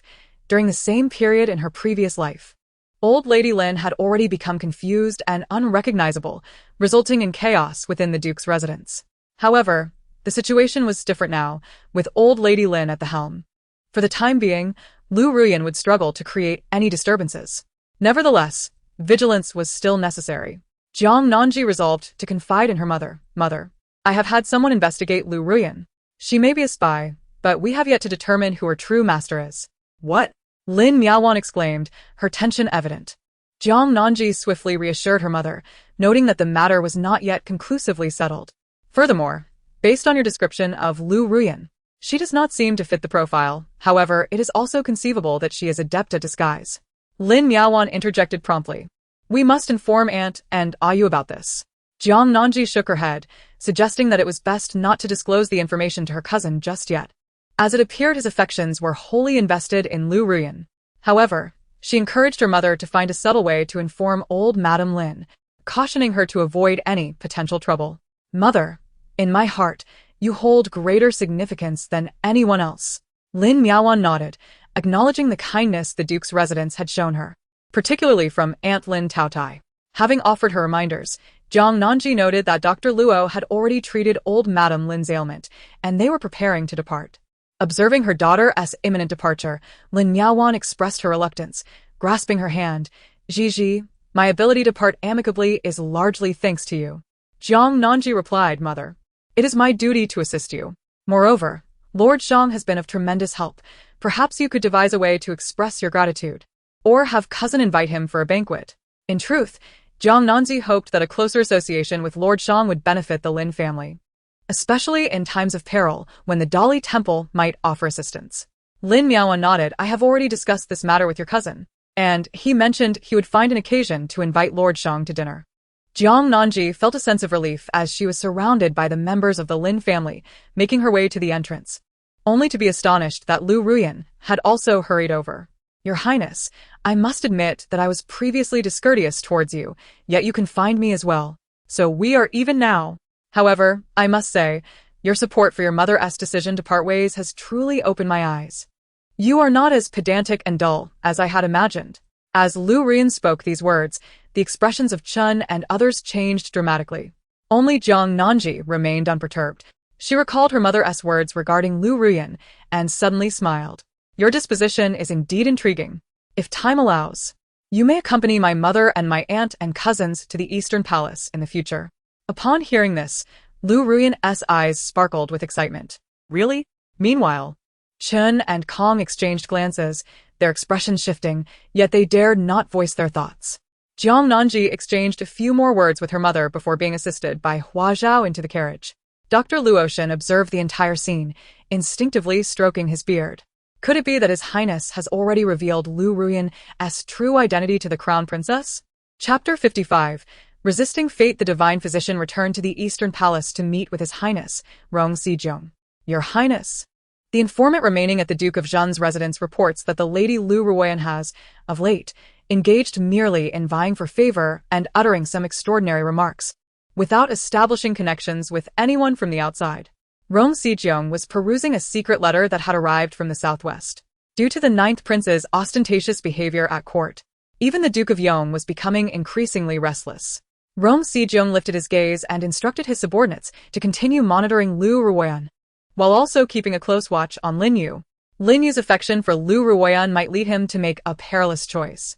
Given that he holds significant military power in the Great Shu, caution is imperative. The Divine Physician nodded promptly, then expressed his confusion. Your Highness. It seems that the Crown Princess also exhibits unusual interest in Lu Ruyan. Before departing, she even extended an invitation for Lu Ruyan to accompany Lady Lin to the Eastern Palace, which is quite peculiar. Rong Sijong replied, previously, the Crown Princess requested my assistance in investigating Lu Ruyan, indicating her suspicions regarding this individual. The Crown Princess is particularly concerned for her mother, as the Lin family currently resides in the Duke of Zhen's residence. Should Lu Ruyan prove to be a threat, it would inevitably impact the Duke of Zhen's household and, consequently, the Crown Princess's mother. Rong Sijong's relationship with Empress Suo was distant. Despite their biological connection, both were inept at expressing their emotions. Furthermore, their positions exacerbated the situation, causing them to care for one another yet gradually drift apart. Although Jiang Nanji appeared whimsical and playful like a little fox, Rong Sijong often found it difficult to discern which of her words were sincere and which were not. However, it was evident that she held a genuine affection for her mother, Lin Miaowan. It seemed that she had designated Lin Miaowan as her own, while everyone else remained outsiders. For a fleeting moment, Rong Sijong found himself lost in thought, pondering what role he played in her eyes and when he might dare to transgress the boundaries of propriety. Upon returning to her chamber, Jiang Nanji could not help but drift into contemplation. In her previous life, as merely the matriarch of the Marquis's household, her understanding of the political landscape had been limited. Yet now, residing within the Eastern Palace, she was acutely aware of the myriad threats directed at it and the multitude of eyes watching with predatory intent. Internally, there was the Ninth Prince, and externally, the Southwestern Prince, Rong Bufeng. In 4.5 years, a formidable insurrection would breach the capital. It would not be an exaggeration to say that the Crown Prince was besieged on all sides. First, she must assist the Duke of Zhen's household in navigating the impending crisis, as for the insurgents 4.5 years hence. If she had not found a way to liberate the Crown Prince from his constraints by then, she could always withdraw beforehand, taking her mother with her to safety. Jiang Nanji quickly focused her thoughts on addressing the matter concerning Lu Ruyan. Undoubtedly, Lu Ruyan was affiliated with the Southwestern Prince, which implied that in her former life, it was indeed the Southwestern Prince's minions who had slaughtered the entire Duke of Zhen's family. Now, the situation was clear. Jiang Nanji resolved to seek an opportunity to have a private conversation with Lu Ruyan. Just then, Mu Sui knocked and entered, whispering, "My lady, the attendant Xin Xian has arrived." Jiang Nanji lifted her gaze, a faint smile gracing her lips, yet she could no longer remain seated. Xin Xian's anxiety was palpable. For if the crown prince were indeed deposed, her own family would forsake her as well. Her feelings for the crown prince were not particularly profound. Rather, it was a refusal to resign to fate. After all, she currently resided in the Eastern Palace, and if she were to become a concubine, once the crown prince ascended the throne, she could at least secure a position of some standing. However, should the crown prince be deposed, her prospects would be irrevocably shattered. Her kin would no longer accept her, and no suitor would desire her. No, what awaited her would be nothing short of death. Despite Xin Xian's profound thoughts, she remained merely a sheltered young lady. The gravity of her own existence compelled her to abandon all schemes and calculations, seeking assistance from the crown princess. Your Highness, I implore you to show me a path to survival. Observing the panic-stricken expression on Xin Xian's face, Jiang Nanji gently assisted her to her feet, speaking softly. Do not rush. Pray tell me what has transpired. Xin Xian hesitated for a moment, taken aback by the composure of the crown princess, who was indeed younger than herself. Finally, she retrieved a letter from her bosom. The Xin family has offered an unwed legitimate daughter to the 9th prince. They plan to abandon me. The rumors of the crown prince's impending downfall were rampant, and Xin Xian could hardly believe the crown princess was unaware of such matters. Indeed, Jiang Nanji was aware. Yet her face betrayed a shock that seemed almost tangible. The 9th prince was over 50 years of age. Had the Xin family lost their senses in offering an unwed daughter to him? Xin Xianshi offered a self-deprecating smile, remarking, Your Highness, we noble ladies from esteemed families are merely pawns in the intricate game of power and familial standing, are we not? We are fortunate that the crown prince is still young. However, others often find themselves relegated to becoming concubines for older men. The princess of the 9th prince, being of advancing age and from a less illustrious family, faced challenges. Though the Xin family had recently offered their legitimate daughter as a secondary consort, her noble status meant that if the 9th prince were to ascend to power, she would at the very least hold the position of a consort, with the potential to rise to the ranks of a favored concubine, or even the empress in the future. Jiang Nanji chuckled lightly, finding the notion rather naive. Xin Xianshi cautiously inquired, Your Highness, what should a concubine do? Is it truly possible that the crown prince might be deposed? Regardless of the outcome, we are all tethered to the same vessel in the Eastern Palace. If I were in your position, I would remain within the confines of the courtyard and refrain from venturing beyond. Xin Xianshi hesitated, pondering, but what if my family writes to me again? They have frequently sent messages inquiring about the crown prince's condition. As she spoke, her voice gradually diminished, laden with guilt. Jiang Nanji recognized that she was effectively aligning herself with her, having been forsaken by the Xin family. If she wished to survive, her only hope lay in clinging to this shared vessel. It must be said that Jiang Nanji held a certain admiration for Xin Xianshi, appreciating her flexibility and resilience. Jiang Nanji, simply speak the truth to them. Remember, you must first consider yourself as a member of the Eastern Palace's vessel. Whether it sinks or stays afloat will determine your safety and mine. Xin Xianshi was taken aback. The crown princess was indeed astutely evasive. However, it must be said that she found solace in the crown princess's words, for even if the crown prince were to be deposed, the crown princess would undoubtedly find a way to extricate herself. Contemplating this, Xin Xianshi resolutely declared, From now on, I shall heed the crown princess's guidance. Should there be any instructions, please do not hesitate to convey them. For the time being, there is nothing urgent. If the need arises, this palace will seek you out. Understood.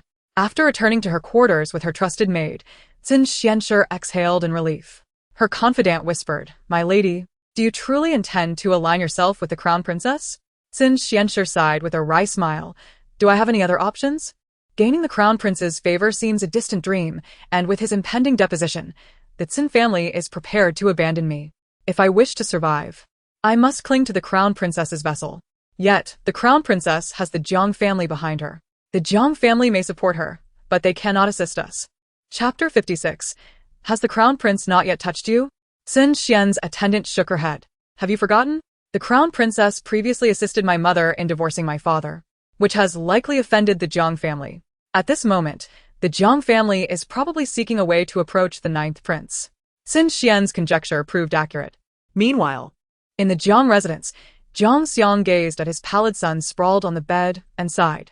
Qing, do not dwell on the Lin family any longer. Let us turn the page on this matter. In a couple of years, When everyone has forgotten, I shall secure you a position and allow you to start anew. Jiang Yingqing smiled bitterly. The entire capital mocks me. How could they possibly forget this incident? Jiang Xiang replied, but what if the crown prince is deposed and another ascends the throne? A change of dynasty could alter everything. Jiang Yingqing paused, suddenly rising.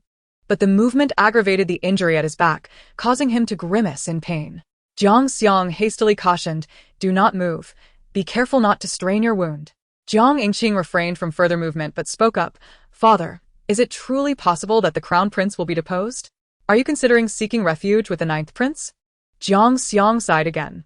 I am still undecided, yet many have begun to entertain such thoughts.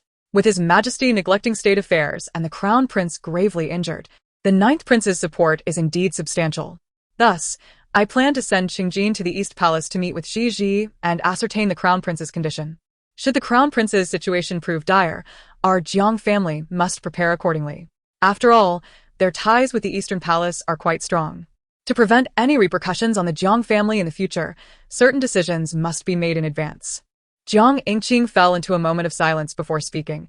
If His Highness the Crown Prince truly cannot continue, must we then abandon Ji?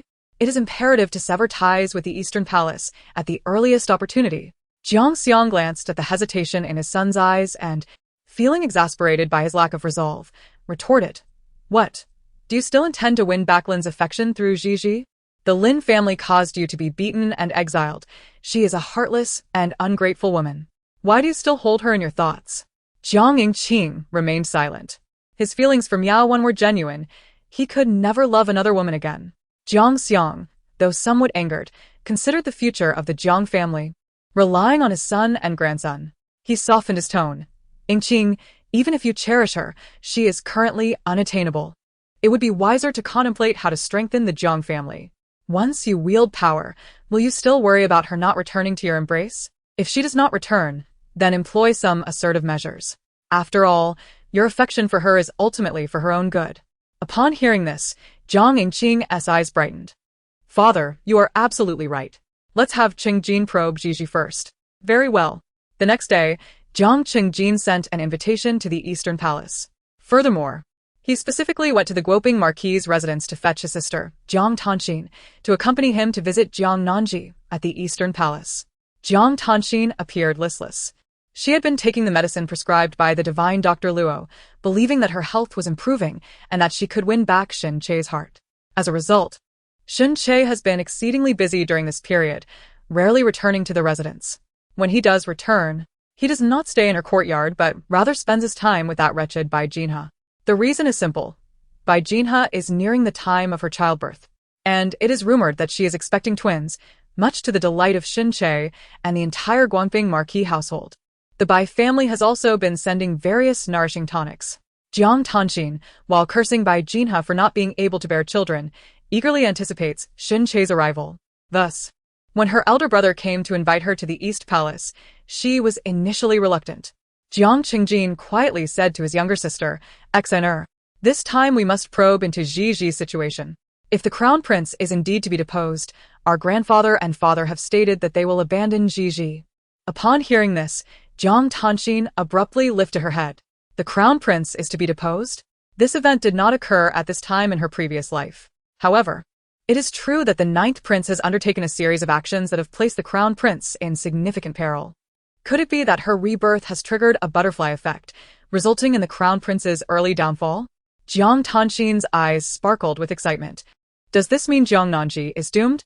Jiang Qingjin nodded, stating that if they did not clarify their stance early and remove Jiang Nanji from the family tree, the newly enthroned sovereign might mistakenly believe the Jiang family was still aligned with the former crown prince's faction, which would be disastrous. Hearing that Jiang Nanji was facing misfortune brought Jiang Tanxin great joy. She nodded and exclaimed, Elder brother, what are we waiting for? Let us hasten to the East Palace and witness Jiang Nanji's humiliation.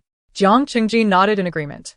Indeed, he and Jiang Nanji are not of the same mother, and coupled with the turmoil caused by the Lin family's divorce, it has led to his father, Jiang Yingqing, losing his official position. As a result, Jiang Qingjin harbors some resentment towards his sister, Jiang Nanji. Upon their arrival at the Eastern Palace, they were granted an audience with Jiang Nanji. She, fully aware of their intentions, nonetheless wore a visage of profound fatigue and sorrow, instructing the palace servants to serve them tea. Witnessing her haggard appearance, Jiang Qingjin was convinced that the crown prince was indeed gravely ill. Jiang Tanxin, brimming with delight, remarked sarcastically, "Jiji, your father has been grievously injured. Why do you not return home to visit him, yet instead go to the Duke of Zhengguo's residence?" Jiang Nanji inquired earnestly, "And you? Have you returned home to see father?" Jiang Tanxin was momentarily taken aback, for she had indeed not returned. Jiang Qingjin interjected, "Jiji, Xiner is unlike you. There are numerous matters to attend to at the marquise, and she is quite busy. Moreover, it would be one thing if you abstained from visiting. But you chose to go see Lin Shi at the Duke's residence instead of paying your respects to father, which has left him quite disheartened." Jiang Nanji replied, "However, the actions of father towards mother in the past have also left me feeling quite disillusioned. Furthermore," she turned to Jiang Tanxin, "to my knowledge, the Marquis of Guangping's household is currently managed by the lady of the house, and with the Bai family expecting, dear sister, what exactly is keeping you so occupied at home?" Jiang Tanxin's face shifted through shades of red, white, and black. Grinding her teeth, she retorted, "Mind your own business. Regardless, my feelings for Che are profound, unlike yours. Jiji, I fear you remain a maiden even now, do you not? Even if the crown prince treats you well, he is ultimately powerless, is he not? How audacious! How dare you speak ill of His Highness the Crown Prince?" Before Jiang Nanji could utter a word, the sharp-eared old lady Lung, whom she had deliberately called overheard the conversation. Old Lady Lung glared at Jiang Tenxian and scolded her loudly. After all, Old Lady Lung is a trusted confidant of the Crown Prince. How could she tolerate such words? Jiang Tenxian, having suffered greatly at the hands of Old Lady Lung in her previous life, instinctively trembled in fear at the reprimand. Jiang Nanji found it amusing, yet wore a face of anxiety. "Oh, Old Lady Lung, my elder sister did not mean it that way. Elder sister, please explain that it was unintentional, merely a slip of the tongue without thought." Jiang Tanxian, infuriated, nearly fell backward. How dare this wretched Jiang Nanji imply she lacked intelligence? Chapter 57. Clearly a humiliation, yet gazing upon the somber visage of old Madame Lung, Jiang Tanxin was gripped by trepidation, her palms clammy with cold sweat. After a moment's hesitation, she murmured, "I was in the wrong. My words were thoughtless. I only wish the best for Jiji." Jiang Nanji, seated nearby, exhaled in relief, but suddenly a thought struck her. With a hint of curiosity, she asked, "Elder sister, you just claimed that your affection for the crown prince is profound, yet why is it that while the Bai family's child is on the way, your own womb remains untouched?" This inquiry struck a nerve for Jiang Tanxin, and her countenance darkened visibly. With old Madame Lung present, Jiang Tanxin dared not utter further scornful remarks, and Jiang Qingjin was equally hesitant to probe any deeper.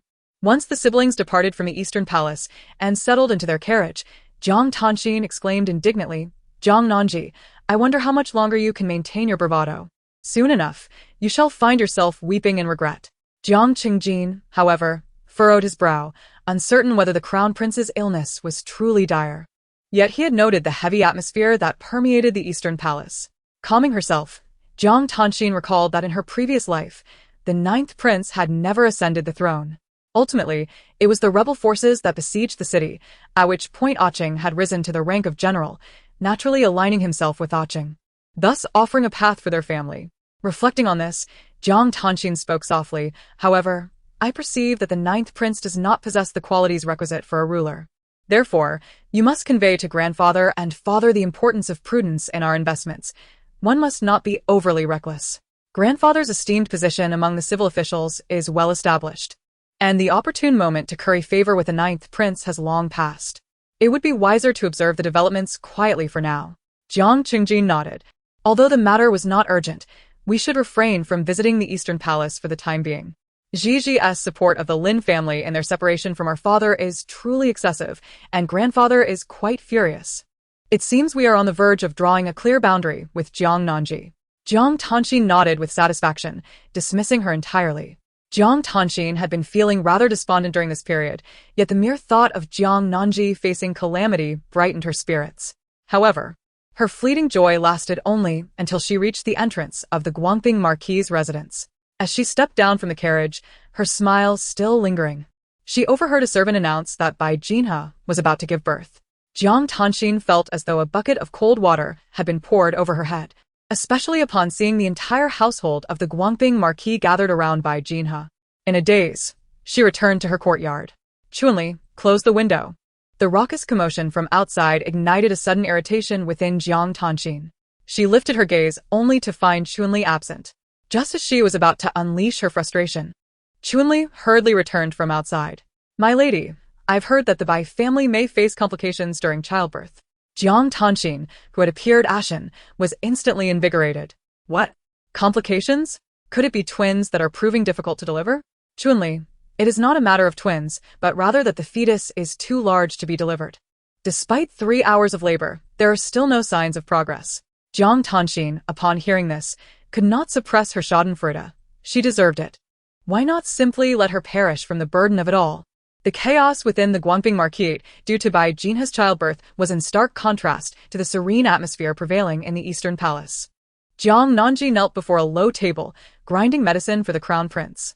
To render his performance more convincing, Rong Sijing had refrained from visiting the Buddhist hall of late, choosing instead to remain within the confines of the inner palace, fortunate that all who entered and exited were familiar faces.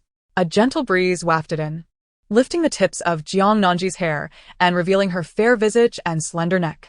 Rong Sijing dipped his brush into the ink and inquired, "I have heard that your elder sister has humiliated you?"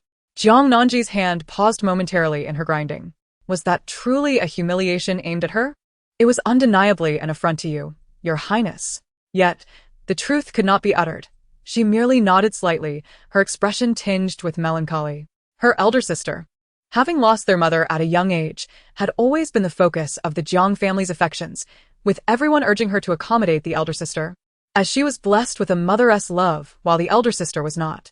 In her previous life, she had also yielded to Jiang Tanxin, who relentlessly pressured her into marrying Xin Che, and so she did. What was the outcome? It ended in a bloody tragedy upon the city tower. Rong Sijing discerned the fleeting glimmer of self-mockery in the young princess's eyes, a sentiment that resonated profoundly. He had previously commissioned an investigation, discovering that Jiang Tanxin, arrogant and overbearing, perpetually believed that Lin Miaowan owed her a debt, and in turn, had consistently bullied Jiang Nanji, the daughter of Lin Miaowan. On the night of the Lantern Festival, she deliberately fell into the water before Xin Che, insisting that she would marry no one but him, which ultimately led to Jiang Nanji taking her place. A flicker of tenderness passed through Rong Sijing's eyes. Though he could not provide her with a child, he could assure her of a prestigious identity and status. "Do not be sorrowful. Jiang Tanxin is far inferior to you." Jiang Nanji dabbed at the corners of her eyes with a handkerchief, as if wiping away her sorrow. Her eyes sparkled with determination as she replied, "That is precisely what I believe." Rong Sijing chuckled softly, only to realize that his smile had caught the attention of the crown princess, causing his lips to stiffen slightly. Fortunately, the young crown princess had already lowered her head to grind the ink, allowing Rong Sijing to exhale in relief. At that moment, Baiji knocked and entered, whispering, "Your Highness, there has been an incident at the Guangping Marquis' residence. They say the child of the Bai family has not been born, and the matriarch is in critical condition. It is alleged that this matter is related to the crown princess and that they require the assistance of physician Luo." The gravity of this statement weighed heavily. Rong Sijing's gaze sharpened, while Jiang Nanji set down the ink stone, pondering how the plight of the Bai family's child could possibly be linked to her. Bai Ji, equally incensed, expressed her outrage at their audacity, assuming that the Eastern Palace had fallen into disarray and thus making baseless accusations. However, Jiang Nanji soon recalled a pivotal detail during Jiang Tanxin's last visit. She had bestowed upon Bai Jinhe some nourishing supplements. Yet, the quantity had been specifically discussed with the imperial physician, ensuring it would not lead to excessive growth of the fetus. Unless, of course, Bai Jinhe had recklessly consumed an abundance of other supplements. Rong Sijing inquired, "Regarding the items that you instructed Jiang Tanxin to take away last time, are they listed in the records?" Jiang Nanji nodded affirmatively, stating that everything entering or leaving the Eastern Palace, regardless of its origin or destination, is meticulously documented. Thus, it appears that someone is deliberately attempting to frame Jiang Nanji, or perhaps testing the crown prince. This understanding was mutual between Jiang Nanji and Rong Sijing. Bai Ji glanced at the two lords and asked, "Should we still send Dr. Luo to treat the Bai family?" Rong Sijing, maintaining his composure, picked up the prepared document and lightly blew on it, responding nonchalantly, "If they genuinely seek assistance, I would indeed permit Dr. Luo to pay them a visit, as it concerns 2 lives. However, to think they would tarnish the name of my crown princess and threaten me?" Ha! Jiang Nanji looked at Rong Sijing in astonishment. Chapter 58. Cannot you praise me? Is the crown prince standing up for her? Bai Ji had long grasped her master's intentions and promptly exited, instructing someone to expel the servants of the Marquis of Guangping. The servant appeared bewildered, but being in the Eastern Palace, dared not resist and could only leave in a dejected manner. Jiang Nanji was curious as to why the crown prince had suddenly chosen to support her, for this was not in accordance with the current circumstances of the Eastern Palace. However, Rong Sijing observed the frown on his little crown princess's face and instinctively adopted a gentle tone, assuring her, "You need not worry. I shall not allow them to harm you." Jiang Nanji replied, "But your protection may lead the people of the Marquis of Guangping to believe that you are not gravely ill, which could provoke them and make the 9th prince vigilant. Moreover, this matter is not my fault. Whether the instigator bears a grudge against me or seeks to test your highness, I believe that evasion is futile." Rong Sijing was well aware that avoidance was indeed ineffective. Yet, for reasons he could not fathom, he felt an instinctive desire to shield the little crown princess. Upon hearing her speak thus, he set down his brush, looking at her with keen interest, pondering how she intended to proceed. Jiang Nanji continued, "This matter is not my wrongdoing. I will present the account books when the time comes. Most importantly, I have no reason to harm the Bai family, yet there are those who do. They intend to use me as a pawn. I refuse to be led to slaughter. If I continue to evade, would I not be entirely yielding to their whims? In that case, regardless of the outcome, they would bear the blame entirely." Jiang Nanji glanced at Rong Sijing and continued, "Thus, this matter should not involve your highness. You have already sustained severe injuries. Even if you wish to protect me, your intentions may be thwarted by your limitations, and this will prevent any suspicion from the 9th prince." Jiang Nanji surmised that Rong Sijing's plan to eliminate the 9th prince was nearing its conclusion. Exposing any flaws at this juncture could lead to complete failure. Rong Sijing gazed at his young consort with a peculiar expression, instinctively fiddling with the Buddhist beads on his wrist, as if this motion could quell the tumultuous emotions within him. It must be said that the subtle display of wisdom and cunning from the young consort left his heart in disarray. What she articulated mirrored his own thoughts. He had refrained from voicing them earlier, not wishing for her to face this ordeal alone. Internally, Rong Sijing was beset by a storm of emotions, yet his handsome visage remained composed as he countered. "So you intend to take the divine healer Luotian to rescue the Bai family?" Jiang Nanji lowered her gaze slightly, her long lashes casting shadows over the dim light in her eyes. The members of the Guangping Marquis were aggressive, to the extent that the prince had coughed up blood, exacerbating his injuries. "The divine healer Luotian must first attend to the prince's treatment before accompanying me to the Guangping Marquis to rescue the individuals there.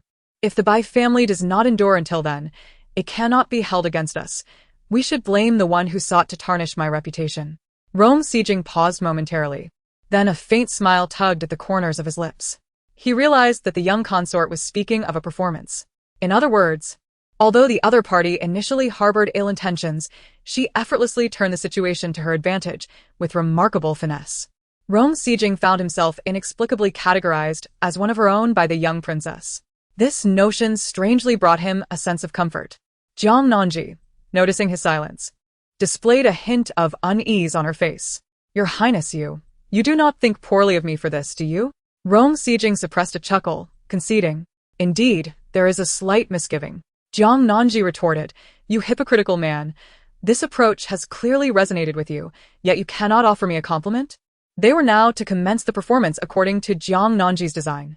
Upon returning to her palace and donning her ceremonial robes, she gazed at her reflection in the bronze mirror, a subtle smile gracing her lips. Who claimed she bore no malice towards Bai Jinhua. In her previous life, as the heir's consort to Xinche, Miss Bai Jinhua had not hesitated to undermine her before the matriarch Xin, bullying her both overtly and covertly. During her time at Kue Shui, Jiang Nanji had to kneel in the snow, for the matriarch accused her of disrespect. In truth, Jiang Nanji had once been pregnant, although she later discovered that her body was tainted, rendering the child unsustainable. However, the reason for the loss of the child was that Bai Jinhua had pushed her into the lake. In a fit of rage, Bai Jinhua had exclaimed, Isn't this the very tactic you employed to compel my cousin to marry you? Since you relish water so much, then perhaps you should take a few more dives. At that time, Jiang Nanji was fortunate to have survived, yet the child within her perished. Shun Che not only refrained from blaming Bai Jin but also asserted that his cousin had merely acted carelessly, not with intent. Reflecting upon this now, Jiang Nanji comprehended that Shun Che had never wished for her to bear his child. It was likely that he would thank Bai Jin for the loss of the child at the lake. Thus, upon her rebirth, Jiang Nanji's schemes were not solely directed at Jiang Tanxin. She intended to exploit Jiang Tanxin's jealousy and foolishness to ensnare Bai Jin in her own abyss of despair. Of course, Jiang Nanji had not orchestrated an inescapable trap for Bai Jin, had it not been for her greed. Or if Bai Jin had been less envious of Jiang Tanxin, or if Jiang Tanxin had displayed a modicum of selflessness, the current predicament might have been averted. Setting aside the screw, Jiang Nanji instructed Hua Zhao, "Come, accompany me to the Duke of Guangbing's residence." In her previous life, she had invested immense effort and dedication, yet had reaped not a single benefit in return. Instinctively, Jiang Nanji chose not to bring Muzhui along, as it was also the place where Muzhui had faced humiliation and met her demise. Once aboard the carriage, Dr. Luotian was already waiting for her. Upon her arrival, he quietly remarked, "Your Highness, should I wear a displeased expression later?" Jiang Nanji nodded. "You shall show no kindness to anyone, including me." After a moment of silence, Dr. Luotian softly added, "Your Highness, I have noticed that at times you bear a striking resemblance to His Highness." As Jiang Nanji pondered the sordid affairs of the Guangbing Marquisate from her past life, she was suddenly intrigued by the words of the renowned physician, Luotian, who remarked on her resemblance to the prince. "In what way do we resemble each other?" She mused. One was of noble lineage, possessing a heart as exquisite as a delicate flower, embodying compassion akin to that of a Buddhist practitioner. In contrast, she was merely a vengeful spirit, clawing her way back from the depths of hell, unwilling to dissipate into oblivion. Luotian chose not to elaborate further, and Jiang Nanji, in turn, refrained from inquiring. As she gazed out the window at the fleeting scenes of the bustling marketplace, the carriage soon arrived at the Guangbing Marquisate. Just before disembarking, Luotian whispered, "Your Highness, should the Bai family still draw breath, shall we save them?" "Indeed," came the reply. "Your Highness truly possesses a heart of gold." Jiang Nanji merely smiled in silence. No, she was hardly a paragon of compassion. If Bai Jin were to perish so simply, who would join Jiang Tanxin in casting chaos upon the Guangbing Marquisate? Who would ensure that Shun Che remained ensnared in turmoil? As the saying goes, it is far more entertaining when dogs bite one another. Upon their arrival, the attendants of the Guangbing Marquisate rushed inside to deliver the news of Jiang Nanji and Luo Shun's presence. Moments later, the first to emerge was Shun Che. His eyes tinged with red. Without a moment's hesitation, he seized Jiang Nanji's delicate wrist, his gaze aflame with fury. "Ji, why have you sought to harm Jin?" Chapter 59. His gaze is distasteful. Jiang Nanji swiftly withdrew her hand and retaliated with a resounding slap to Shun Che's face. "How dare you? What do you intend to do to me?" Hua Zhao and the other guards stepped forward, shielding Jiang Nanji and casting fierce glares at Shun Che. It was only then that Shun Che regained his composure, realizing in his moment of desperation that Jiang Nanji was now the crown princess, not merely his wife. A wave of melancholy washed over him. If she were still his noble consort, perhaps the estate would not be in such disarray. Shun Che quickly adjusted his demeanor, bowing respectfully as he apologized. "My sincerest apologies, Your Highness. In my concern, I have acted rashly. Regardless, please allow Dr. Luo to attend to the injured first." Jiang Nanji's anger had yet to dissipate. She replied coldly, "Saving lives is of utmost importance, but your disrespect towards me shall be addressed later." With that, she lifted her chin slightly and led Dr. Luo and others inside. Shun Che hurriedly followed, observing how Jiang Nanji moved with such grace that her ornate headpiece remained perfectly still, embodying both dignity and vibrant allure, dazzling enough to captivate anyone's gaze. A profound bitterness filled his heart. Such a remarkable Jiang Nanji, how could she have ended up with that frail crown prince? Upon Jiang Nanji's arrival at Bai Jinhe's courtyard, the chaotic scene transformed into an orderly one. When Dr. Luo confirmed that Bai Jinhe still held a breath of life, a collective sigh of relief escaped everyone present. Shun Che stood aside, watching the composed and elegantly attired Jiang Nanji, and an audacious thought began to take root in his mind. If the crown prince were truly lost, would the ninth prince, upon ascending the throne in the future, not find a way to reclaim Gigi? After all, in the previous life, under Gigi's stewardship, the Marquise was free from the chaos that currently plagues it. Even if he never loved her, he must acknowledge that Gigi possessed the qualities necessary to be the mistress of the Marquise. As Shun Che contemplated this, his eyes gleaming with intensity, the elderly matriarch Shen, trembling, pointed a shaky finger at Jiang Nanji, exclaiming, "Crown Princess, you have finally deigned to arrive? I was beginning to think you would wait until he perished before making your appearance." Jiang Nanji cast a glance at the frail old woman and retorted, "Do you know the reason for the arrival of divine physician Luo?" Matriarch Shen scoffed, "Is it not because you refuse to save He? You harm her and yet do not wish to offer assistance. How truly malicious." Jiang Nanji responded sharply, "Old madam, even with your title, you cannot so casually slander a member of the royal family without facing consequences. The complications of Bai Jinha's childbirth are in no way related to me, however. Due to your unfounded accusations, His Highness the Crown Prince suffered a bout of bloodletting. Divine Physician Luo prioritized the Crown Prince's rescue, hence his delayed arrival here." The elderly matriarch grew agitated. "You dare deny it? Were those tonics not bestowed upon He by you?" Hua Zhao immediately slammed the book he held onto the ground before the gathered members of the Guangping Marquise. Jiang Nanji coldly replied, "The contents of this ledger were granted to the Bai family out of respect for my elder sister. Regardless of the nature or quantity of these items, I have consulted the physician, and they pose no harm to a pregnant woman. Do you dare assert that you provided Bai Jinha with nothing but these items?" As soon as the words were spoken, the expressions of everyone present were nothing short of captivating. Shun Che regained his composure and hurried over to examine the booklet, directing a questioning gaze at his evasive mother. "Mother, what on earth is happening?" Mrs. Feng found herself at a loss for words. She could hardly confess to her own greed, having pilfered more from Jiang Tanxin with the intention of hoarding it for herself, only to see most of it whisked away by Bai Jinha. However, the Bai family was not willing to remain silent. Madame Bai promptly summoned Bai Jinha's personal maid and inquired, "Have all of Jinha's consumables these past days been from this list?" The maid glanced at the list and shook her head, revealing that it was merely a portion of what had been consumed. Additionally, items from the last time Madame Shen procured goods from the Jiang family's storeroom were included, along with contributions from the Bai family themselves. As the maid reached the end of her explanation, she noticed the countenance of everyone in attendance had dramatically shifted. Jiang Nanji's gaze swept across the assembly, her voice icy. "What, has everyone gone mute? Is it my fault for your gluttony? Are you attempting to frame me or show disrespect to His Highness the Crown Prince?" Her admonition immediately struck fear into the hearts of all present. Except for the elderly matriarch Shen, everyone else knelt in submission. Jiang Nanji scoffed, lamenting that she should never have benevolently gifted items to the Bai family, nor should she have eagerly brought the renowned physician Luo to aid them.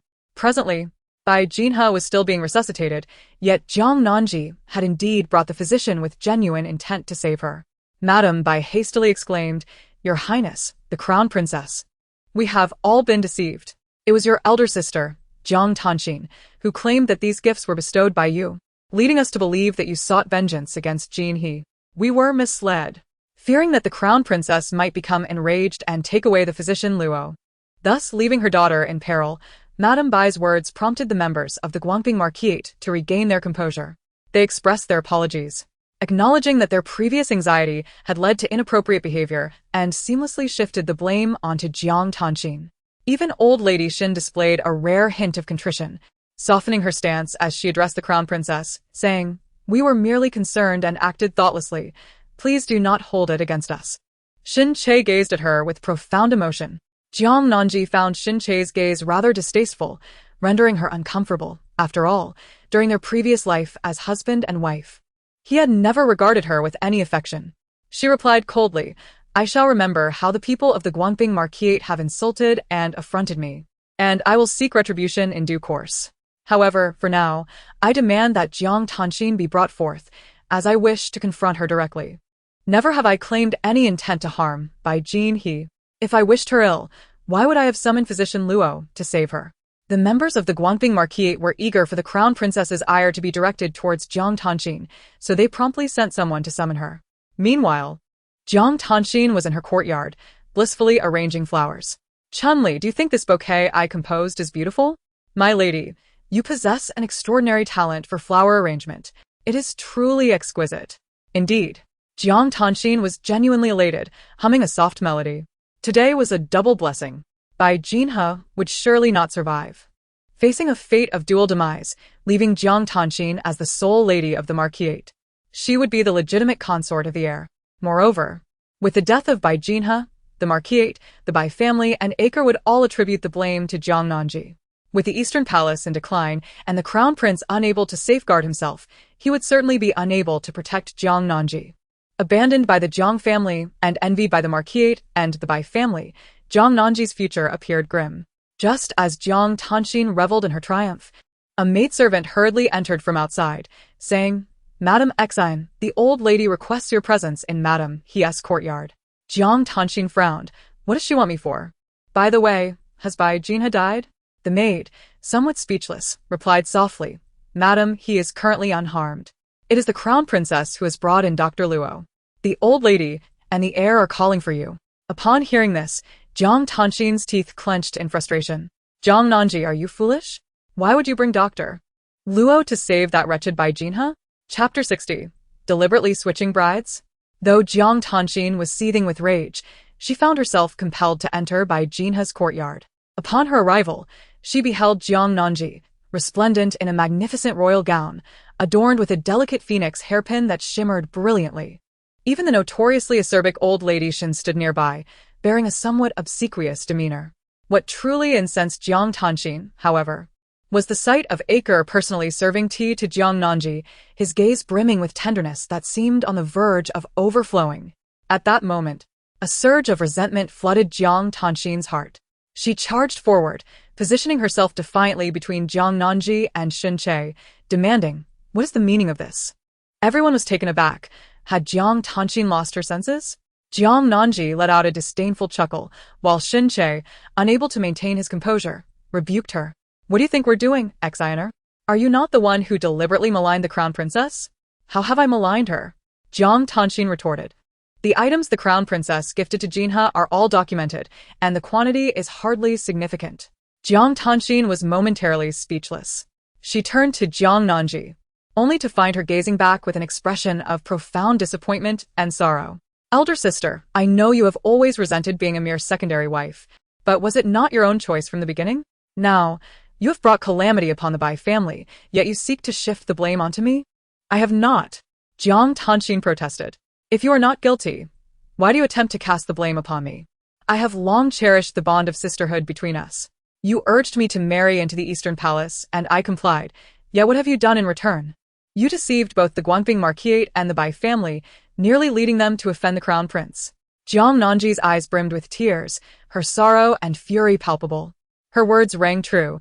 Indeed, the Guangping Marquis and the Bai family had treated her with great disdain. Although the crown prince currently finds himself in a precarious position, he has not been deposed. Reflecting on this, a wave of apprehension washed over the crowd, their gazes turning hostile toward Jiang Tanxin.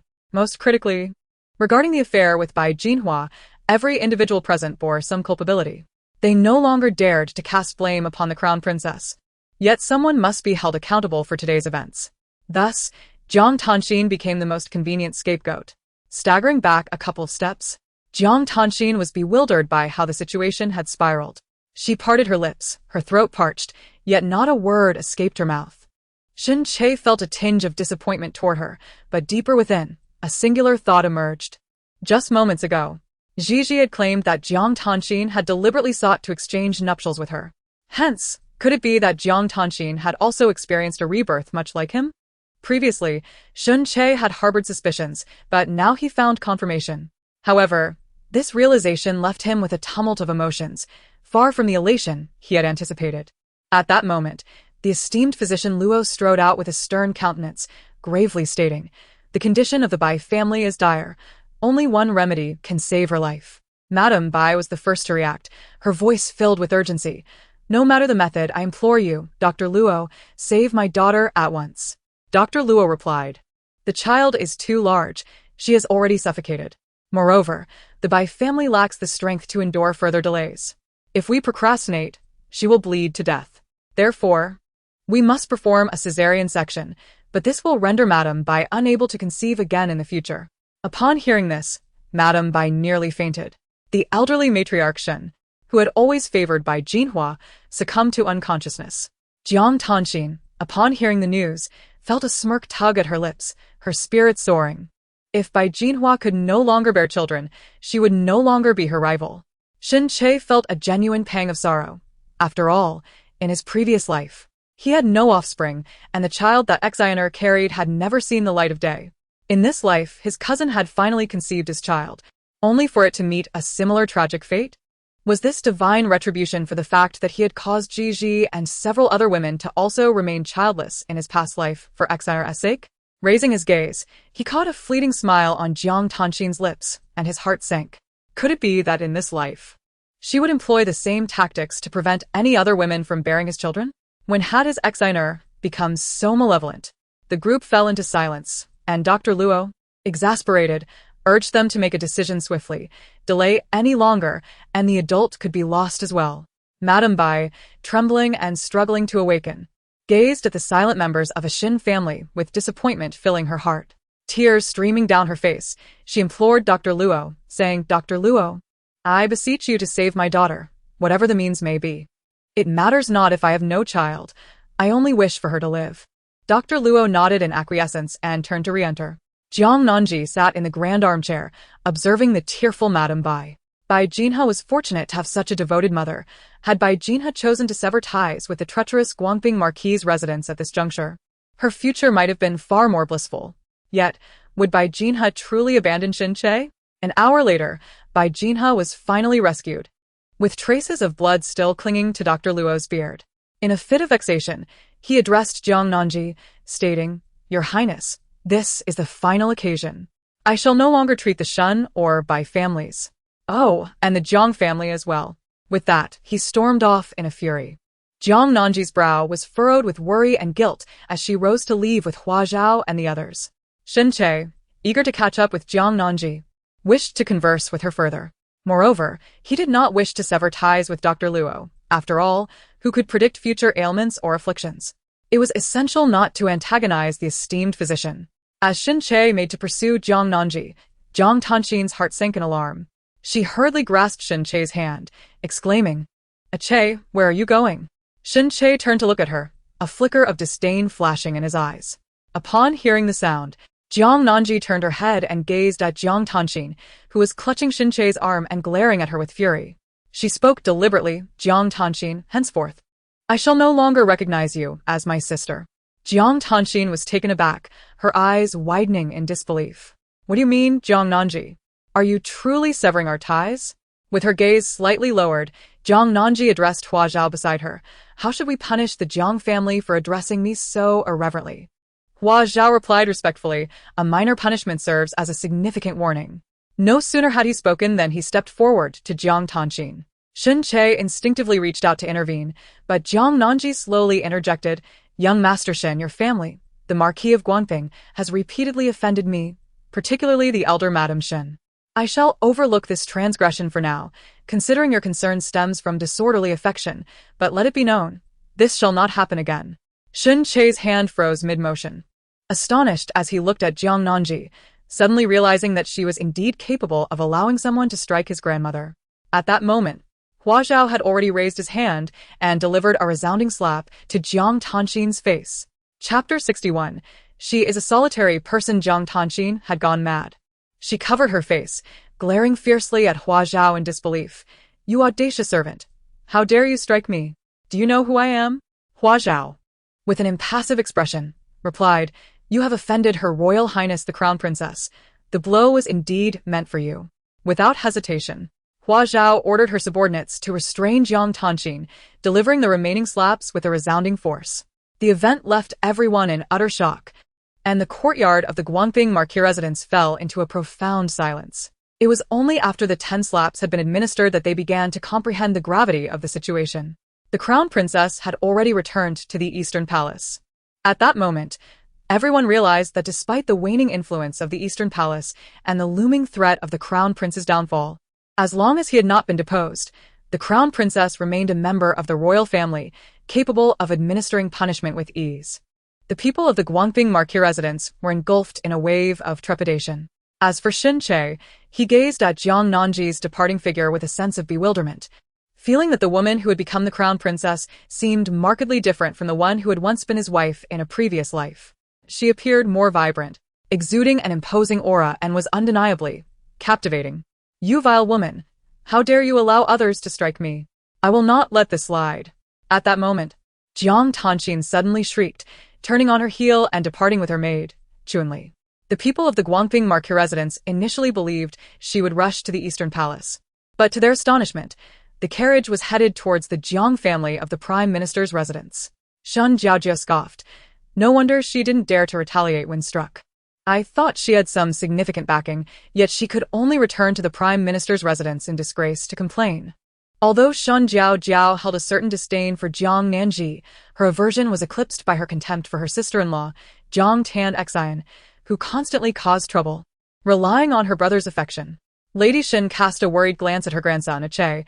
If Jiang Tan Xian escalates this matter and truly confronts the Eastern Palace, will it adversely affect our Xin family?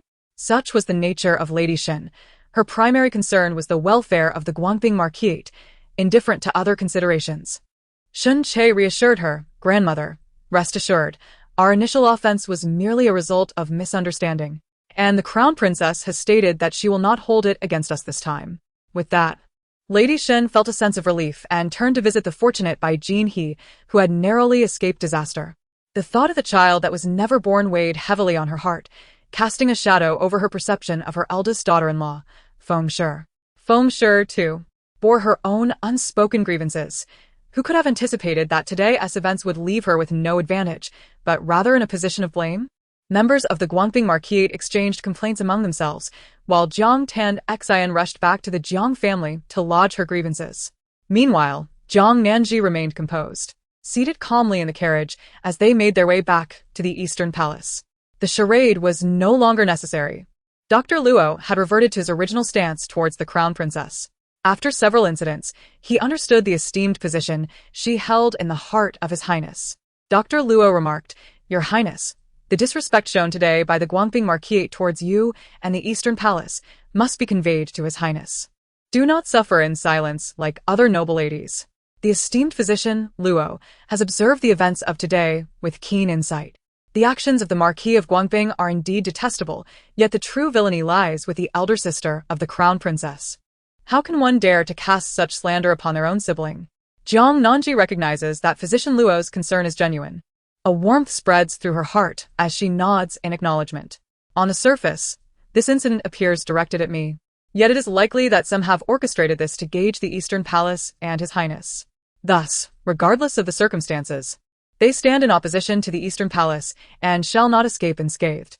Physician Luo stroked his beard with approval, pleased that the Crown Princess possesses such discernment. The Marquis of Guangping is the brother-in-law of the Crown Princess, while the minister's residence is her maternal home. Navigating these intricate social dynamics requires clarity in decision-making. Upon hearing Physician Luo's report, Rong Sijing's eyes sparkled with intrigue. He had not anticipated the small Crown Princess to possess such formidable prowess. Physician Luo continued, "The adversaries have indeed overstepped their bounds. The Marquis of Guangping may be one thing, but today, the Crown Princess ordered the assault on her elder sister, indicating that the Jiang family will likely report this to the minister's residence. Could this bring trouble to the Crown Princess?" Rong Sijing's gaze remained gentle, his fingers deftly manipulating the prayer beads at a measured pace. "It is of no concern. The Crown Princess has long stated her intention to uphold justice against familial transgressions.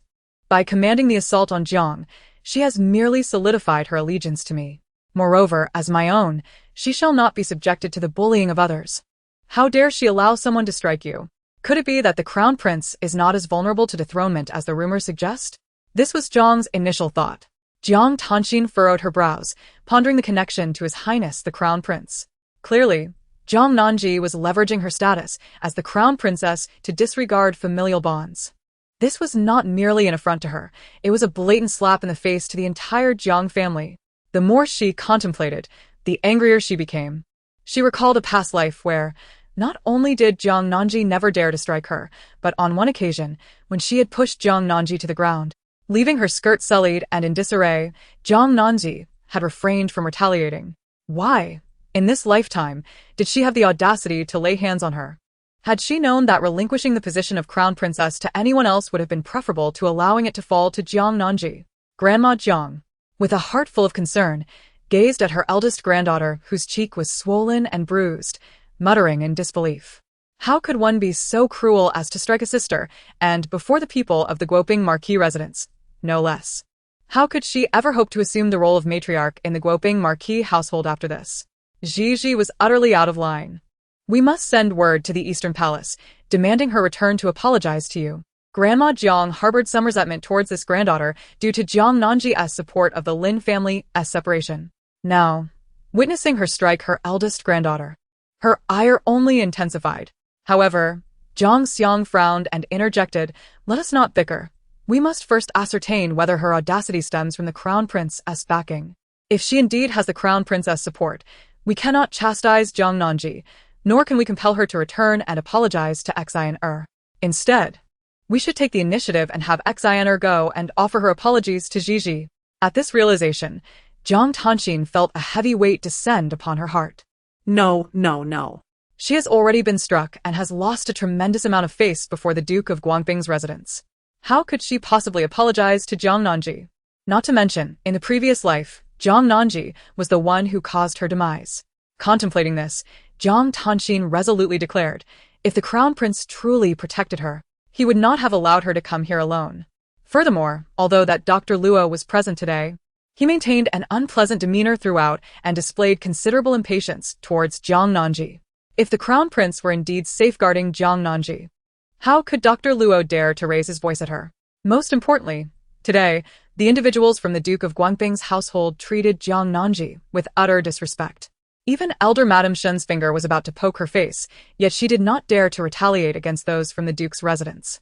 In conclusion, Jiang Tanxin firmly stated, I suspect that the Crown Prince is indeed powerless, but to prevent the outside world from discovering this, Jiang Nanji is deliberately putting on a facade of strength, only daring to bully me, which has led to today's events. Chapter 62. Is she pregnant? As Jiang Tanxin analyzed the situation with great clarity, Jiang Xiang appeared to be deep in thought. Noticing this, old Madame Jiang immediately interjected. Send a message to the Eastern Palace, instructing that wretched girl to return to the residence at once.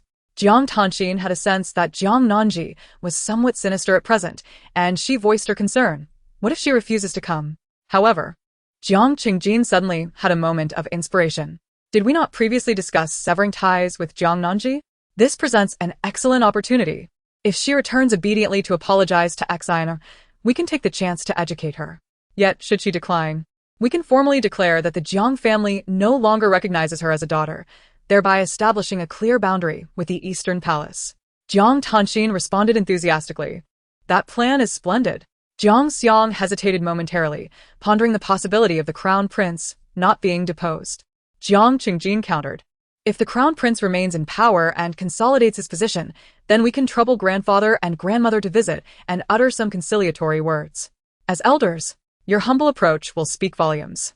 Should Jiang Nanji remain obstinate, her reputation for unfilial behavior will render her incapable of ever ascending to the position of empress. This strategy allows us both offense and defense. Jiang Xiang finally nodded in satisfaction. Let us proceed with this plan. Moreover, this course of action will best safeguard our Jiang family. Indeed. As for the reason for severing ties, we shall find one that suffices. Jiang Tanxin exchanged a glance with Jiang Qingjin, both sharing a knowing smile.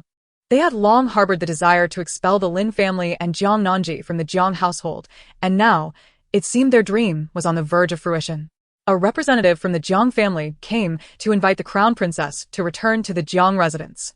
Without a moment's hesitation, Jiang Nanji declined the invitation and dismissed the messenger. Mu Sui expressed her concern. Your Highness, is it wise to refuse the Jiang family so outright? They are, after all, your maternal kin, and may be of assistance in the future. Jiang Nanji, engrossed in her accounts, replied without raising her head, what harm is there? Indeed. Today's incident was excessive on the part of the eldest daughter, yet one must not act impulsively and risk greater loss over a trivial matter. Mu Sui was genuinely concerned for her mistress's future. Jiang Nanji set down her brush, but with the caveat that should the need arise, the Jiang family would genuinely be willing to lend their aid. Mu Sui, just wait and see. It won't be long before the Jiang family severs ties with me. Mu Sui's expression turned to one of disbelief. How could that be possible? Yet, reality proved Jiang Nanji's foresight to be accurate. Within days, the Jiang family announced their intention to remove Jiang Nanji from the family registry, citing her disregard for familial bonds and the violent assault on her elder sister, which nearly led to her sister's miscarriage. The news sent shockwaves through the capital. With the Jiang family distancing themselves from the crown princess, could it be that the crown prince was truly in jeopardy? Within the East Palace, Dr. Luo assured Jiang Nanji with utmost conviction, "Your Highness, I stake my life on it. The Jiang woman cannot possibly be with child." Given her body had been tainted by poison and her inherently volatile temperament, it was improbable for her to conceive under such conditions. Jiang Nanji nodded slightly. "Dr. Luo, I trust in your expertise." Ultimately, her faith rested in the poison she had administered. In this lifetime, she would never allow Jiang Tanxin to assume the role of a mother. Absolutely not. It was evident without any need for speculation that Jiang Tanxin was undoubtedly feigning her pregnancy. Suddenly, she noticed the usually serene crown prince casting his gaze in her direction, prompting a hint of sorrow to appear on Jiang Nanji's face. Her almond-shaped eyes glistened with unshed tears as she looked at him with longing. "Your Highness, when will you bestow upon Gigi a child?" Coughing lightly, Rong Sijing quickened the pace of his fingers on the Buddhist beads, his tone nonchalantly shifting the topic. "A few days ago, Mother heard that you were bullied by those from the Guangping Marquis residence, and the Jiang family has severed ties with you. Today, You are summoned to the palace for a flower banquet to seek justice on your behalf." In truth, this was also Rong Sijing's scheme. His beloved crown princess had been wronged, yet it fell upon the Empress Mother to restore her dignity, leading outsiders to speculate that the crown prince was indeed lacking in fortitude. Seeing him divert the conversation once more, Jiang Nanji felt a pang of disappointment. It appeared that persuading the crown prince to forsake his vows would be a formidable challenge. "Yes, I shall proceed to the palace to see the Empress Mother." As Jiang Nanji returned to her chambers to prepare, she heard Hua Zhao enter with a report. "Your Highness, news has arrived from the Duke of Zhengua's residence.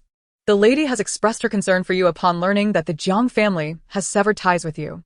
Jiang Nanji replied, "You shall personally visit the Duke of Zhengua's residence and inform my mother that I am well. Additionally, relay to her the events that transpired at the Guangping Marquis residence that day. Furthermore, inquire about Lu Ruyan during this period." Understood. After Muxiue had helped Jiang Nanji with her makeup, she proceeded to Kuan-Ning Palace to pay her respects to Empress Sua. Today, the Empress held a flower appreciation banquet, inviting the esteemed matriarchs of noble families from the capital. Among the crowd, Jiang Nanji spotted Madame Feng of the Guangping Marquis and Madame Chen of the Duke of Zhengua's household. And there was an old acquaintance, the princess of the ninth prince, now surrounded by several noble women, basking in their adulation. Jiang Nanji recalled that Xin Xianshi had mentioned the Xin family sending a young and beautiful legitimate daughter to the ninth prince as a concubine. Seeing the ninth princess, who now appeared to be reveling in her popularity, a slight smile curled at the corners of Jiang Nanji's lips. Let us not speculate on whether the ninth prince will ever ascend the dragon throne. Even if he does, the short-sighted ninth princess is unlikely to attain the position of empress. The current situation is quite distant from that possibility, as His Majesty remains firmly seated on the throne. Yet, the ninth princess has already begun to speak with a pointed tone toward the Empress.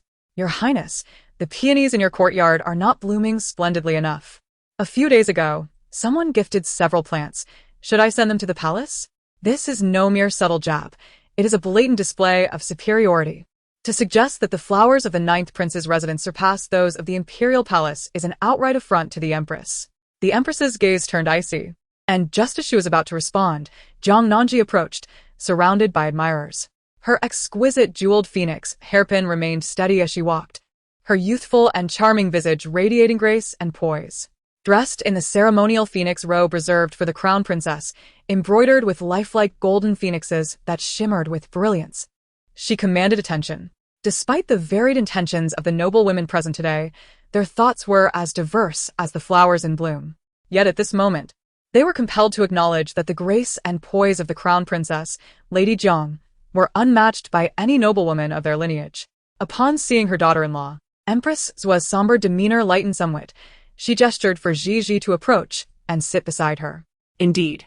Jiang Nanji obediently made her way to the Empress's side and inquired with a smile, "Mother, I just heard the ninth princess mention that the peonies in her estate are more exquisite than those in the imperial garden. Is that true?" Empress Zua responded with a noncommittal HM, clearly reluctant to continue discussing peonies. However, the ninth princess's smile brightened as she declared, "If the crown princess desires, I shall send a few pots to the Eastern Palace." "There's no need." Jiang Nanji maintained her cheerful expression as she replied softly, "With the presence of the splendid peonies. Why would one still require peonies?"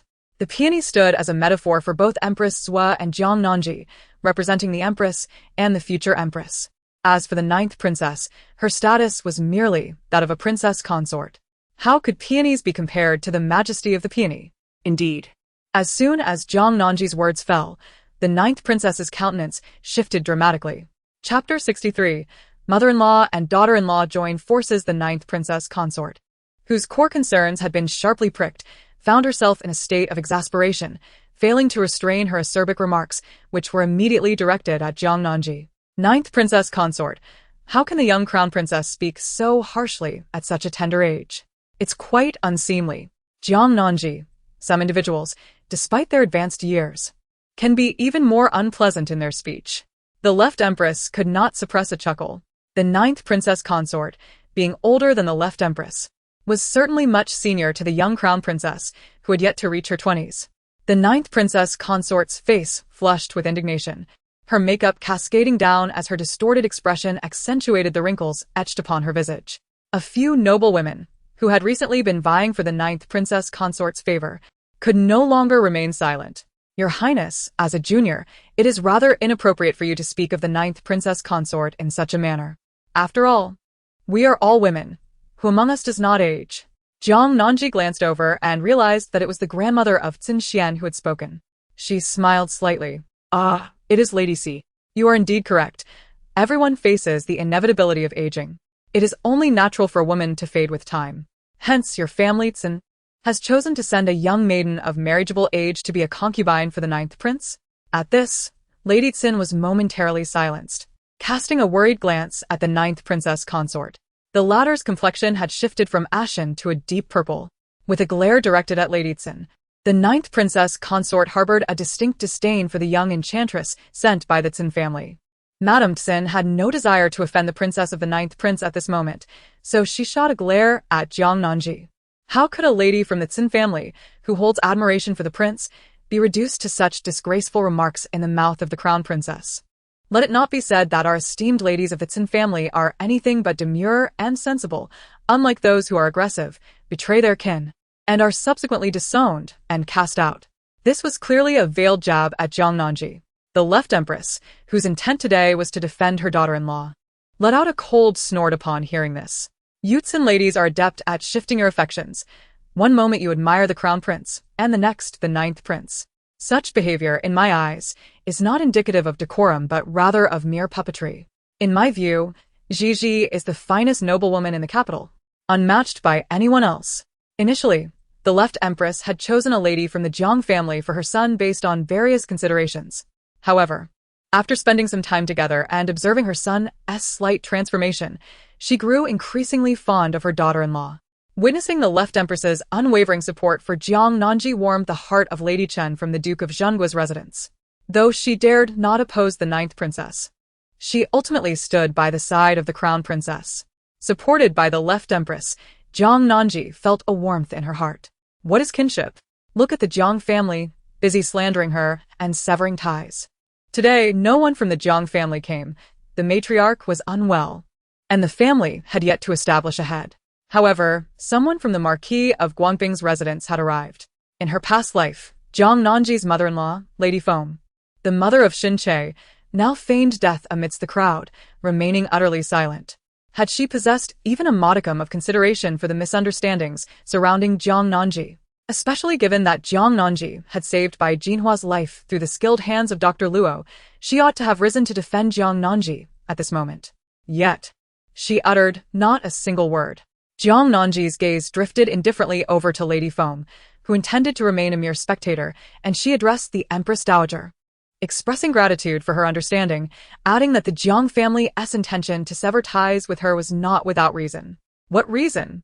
Inquired the Empress Dowager, as the other noble women perked up their ears in anticipation.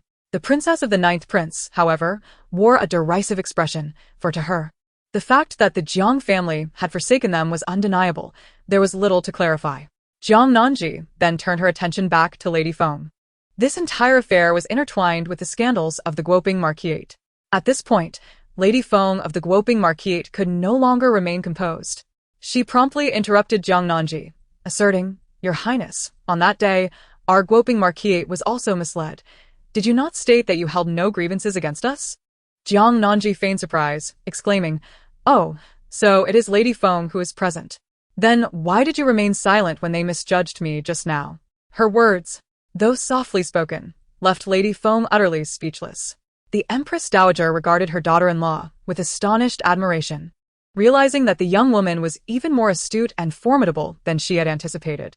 Meanwhile, Jiang Nanji had no intention of sparing Lady Feng any further embarrassment. She succinctly recounted the events that had transpired at the Guoping Marquisate, her gaze sweeping over the assembly of noble women. As the sordid affairs within the estate were unveiled, Feng's countenance turned a deep shade of despair, rendering the ninth prince's consort comparatively vibrant. The surrounding ladies exchanged hushed whispers, gesturing and pointing, presumably astonished by the turmoil within the Guoping Marquisate. It was alarming that a noble woman nearly lost her child due to internal strife, and it seemed unlikely that anyone would wish to marry their daughters into such a disorderly household in the foreseeable future.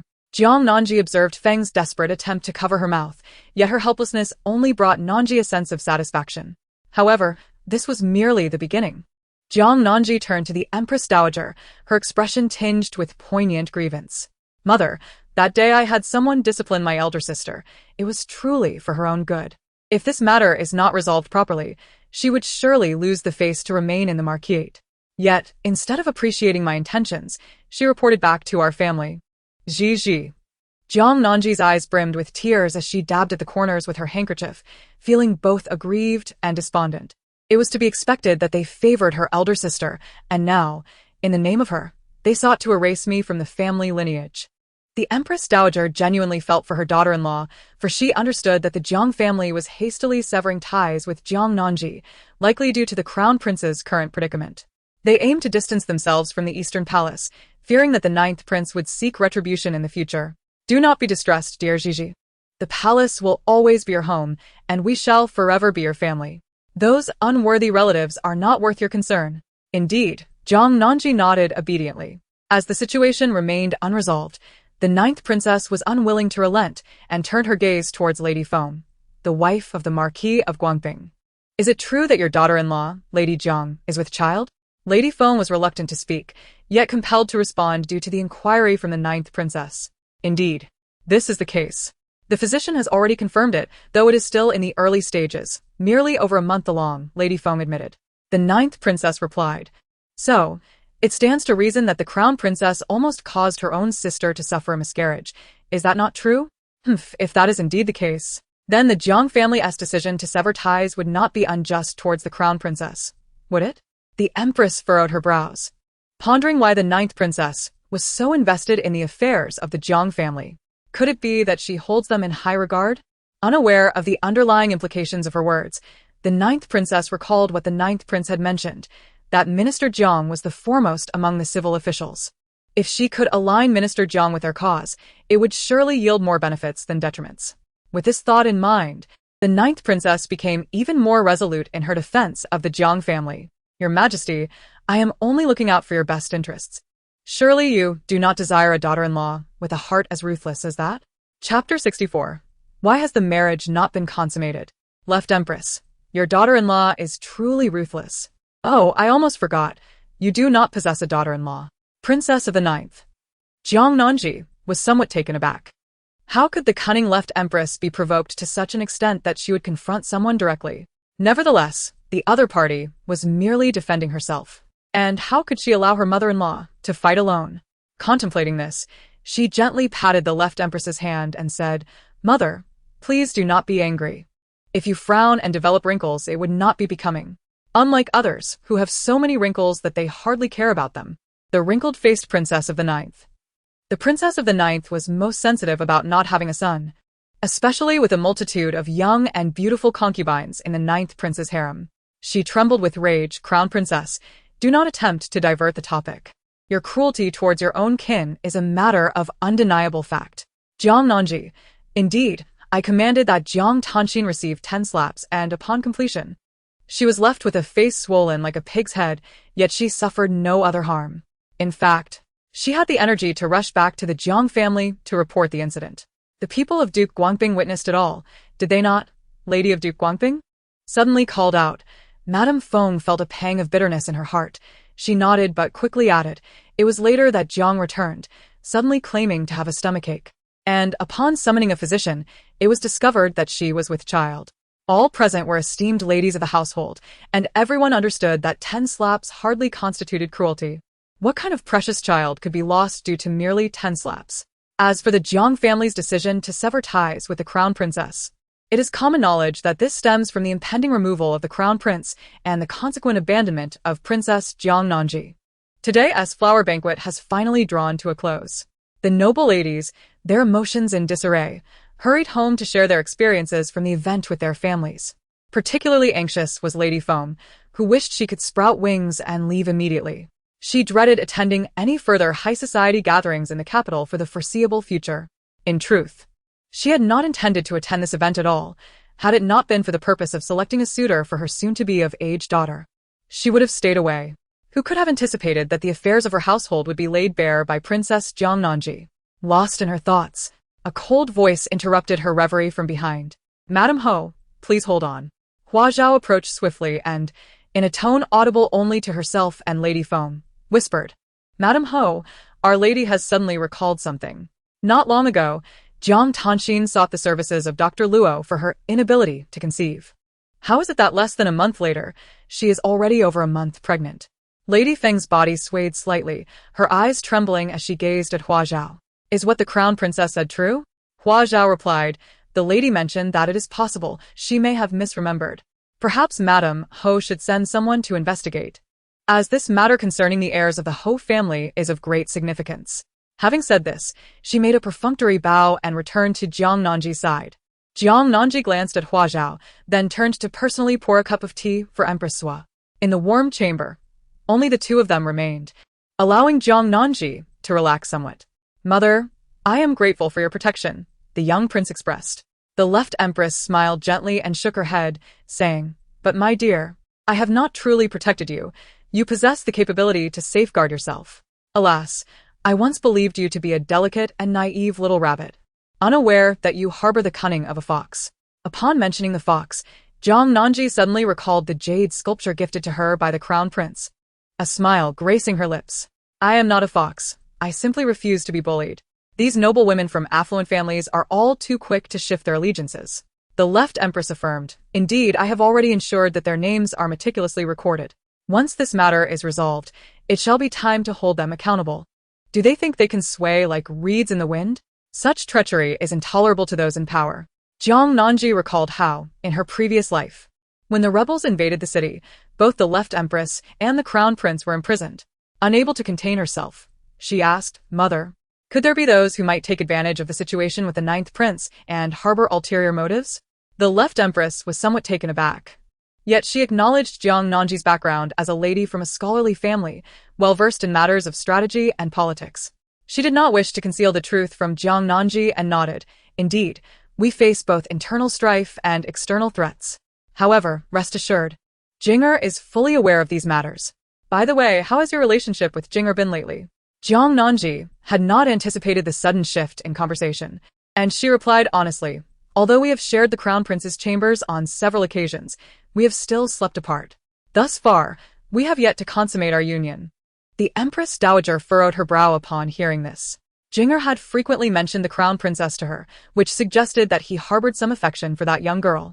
Yet there had been no developments. Given that she had grown closer to her daughter-in-law, the Empress Dowager could not resist engaging in lengthy conversations with Jiang Nanji. even reminiscing about the crown prince's childhood. Ultimately, it was the emperor himself who prepared a delectable pot of food, which he brought to share with the Empress Dowager, prompting Jiang Nanji to hastily take her leave. The Empress Dowager, observing the emperor's eager expression, could only exclaim in exasperation, "Why must you present this dish at this moment? I yearn to embrace my grandchild sooner." The Emperor Rongshang, who had intended to please the Empress Dowager, felt unjustly reprimanded. Meanwhile, as Jiang Nanji made her way towards the East Palace, she couldn't help but reflect on the bond shared between the emperor and the Empress Dowager. Despite his inadequacies as a ruler, a twinge of envy stirred within her. However, she understood that the harmonious union of a couple is a rare treasure, one she had not encountered in her past life, and perhaps would not in this one either. While she felt a pang of regret, it did not weigh heavily on her heart, for she had grown considerably more aware and rational.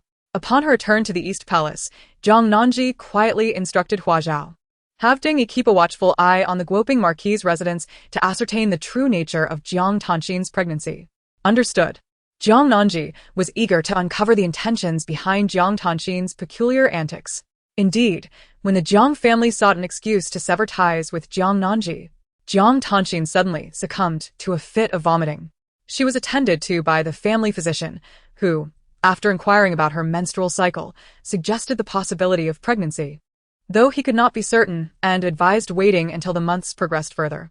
Despite the uncertainty, Jiang Tanxin was overjoyed and immediately informed her family, claiming she had already consulted Dr. Luo and was certain of her condition.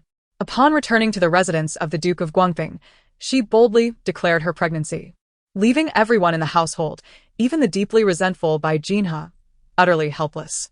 Most significantly, when Sun Che learned of this news, he was elated. That very evening, he chose to stay in Jiang Tanxin's courtyard. Chapter 65. The perfect husband. Jiang Tanxin was naturally filled with joy, for it had been quite some time since the two had shared an intimate moment. However, Sun Che, being considerate of her condition, refrained from any advances that evening, opting instead to embrace her as they drifted into slumber. Jiang Tanxin felt a twinge of disappointment, yet her thoughts quickly turned to a memory from her past life, the time during the banquet at the Eastern Palace when a Che had secretly come to her chamber to share her bed. Warmth flooded her heart. Indeed, a Che's true love was for her alone. With Jiang Tanxin expecting a child and basking in Sun Che's affection, the entire Guangping Marquis house had adopted a markedly more favorable attitude toward her. Even the elderly matriarch, having recently lost a great-grandson, looked forward with anticipation to the child growing within Jiang Tanxin. The residents of the Guangping Marquis house were, by nature, pragmatic. This reality only served to deepen the bitterness of Bai Jinhe, who, having just endured the loss of her own child and been rendered unable to bear children again, found herself seething with rage upon awakening. Her loyal maid, seeing her distress, exclaimed, "Miss, what troubles you? Please do not frighten me. I shall summon the lady at once." Bai Jinhe scoffed, "Summon her? They would rather gather around that wretched Jiang Tanxin." How could it be that the very woman who had nearly caused her death was now the darling of the Guangping Marquis house? Bai Jinhe's disdain for Jiang Tanxin grew, as did her disillusionment with the household, especially towards the matriarch. She had once claimed to hold Bai Jinhe dear, yet now she seemed to shower kindness upon Jiang Tanxin instead, leaving Bai Jinhe feeling betrayed and forsaken. A surge of emotion overwhelmed Bai Jinhe, causing a wave of metallic sweetness to rise in her throat. As darkness encroached upon her vision, on the brink of unconsciousness, she clutched the hand of her maid tightly, urging her to summon her mother. "I trust no one else. Only my mother."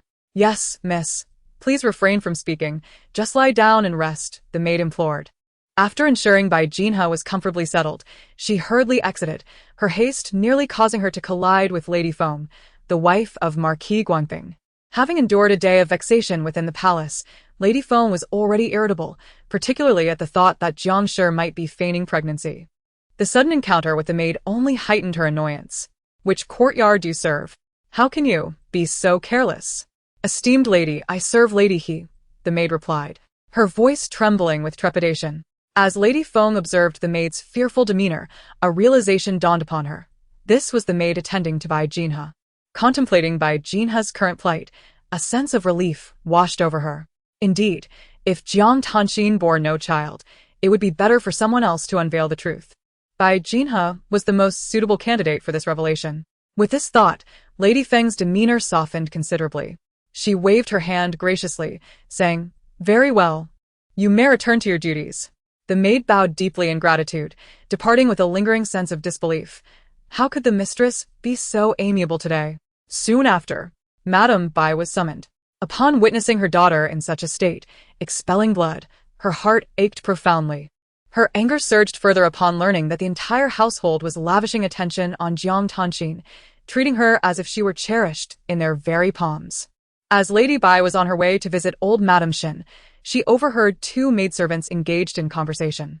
They spoke of Madame Exine, who had recently consulted the renowned physician, Dr. Luo, regarding her infertility. How could she possibly conceive so swiftly? Surely, it could not be a mere fabrication, considering the doctor's assurances. Let us not forget that this physician is quite familiar with the Jiang family, one remarked. Could there be some hidden truth behind this? No. It is best for us servants to remain silent to avoid inviting trouble upon ourselves. The other agreed. The soft patter of their footsteps gradually faded, signaling their departure. Initially intent on seeking justice from old Madame Shin, Lady Bai's thoughts took a different turn. If Jiang Tanxin were indeed feigning pregnancy, exposing her would surely compel the Guangping Marquis' household to withdraw their support, thus preventing them from bullying her family, the Jinhe. With this revelation in mind, Lady Bai promptly turned to leave. In the shadows, Foam was thoroughly pleased by the turn of events. How fortuitous for her son, Che-er, to have wed so wisely. With these two foolish women embroiled in their conflict, none would be able to usurp her authority over the household's provisions.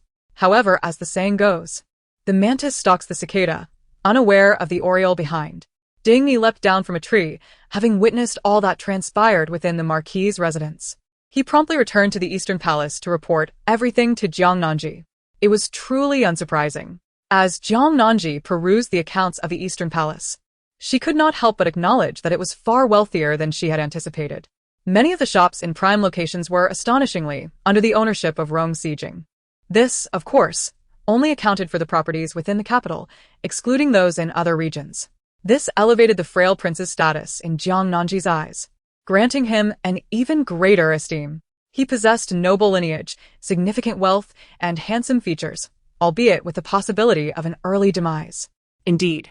Had it not been for the rebellion that besieged the city in his previous life, he might have been the epitome of an ideal husband. If only he could bestow upon her another child, it would be splendid, for with such vast estates, a child would be essential for her inheritance. Should there be no offspring, she could always consider adopting one. Jiang Nanji found herself momentarily lost in these distant thoughts. Meanwhile, Rong Sijuan pondered that the long-planned scheme was nearing fruition. The prey could no longer restrain itself and would soon take action. He lifted his gaze to the luminous moonlight outside, a slight smile gracing his lips. Tomorrow promised to be a day of splendid sunshine.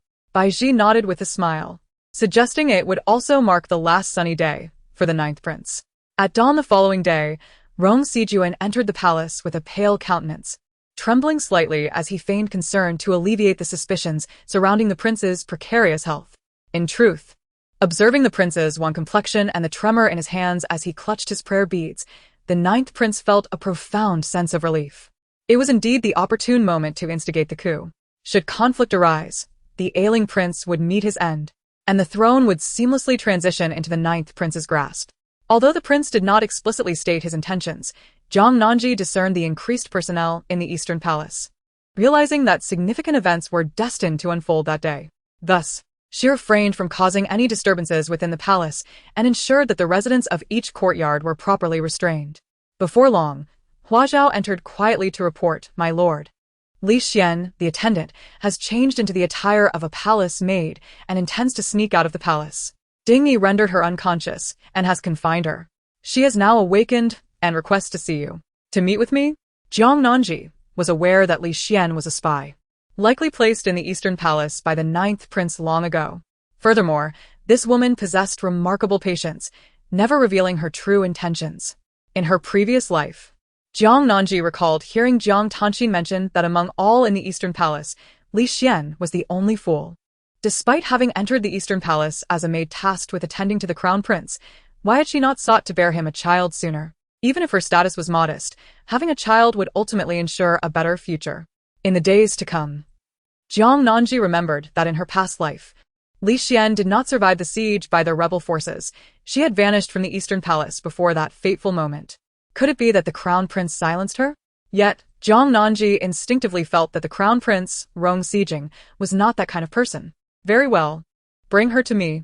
Chapter 66. The fierce Crown Princess Li Yuan, now 23 years of age, had been serving beside Empress Zhua since she was 12.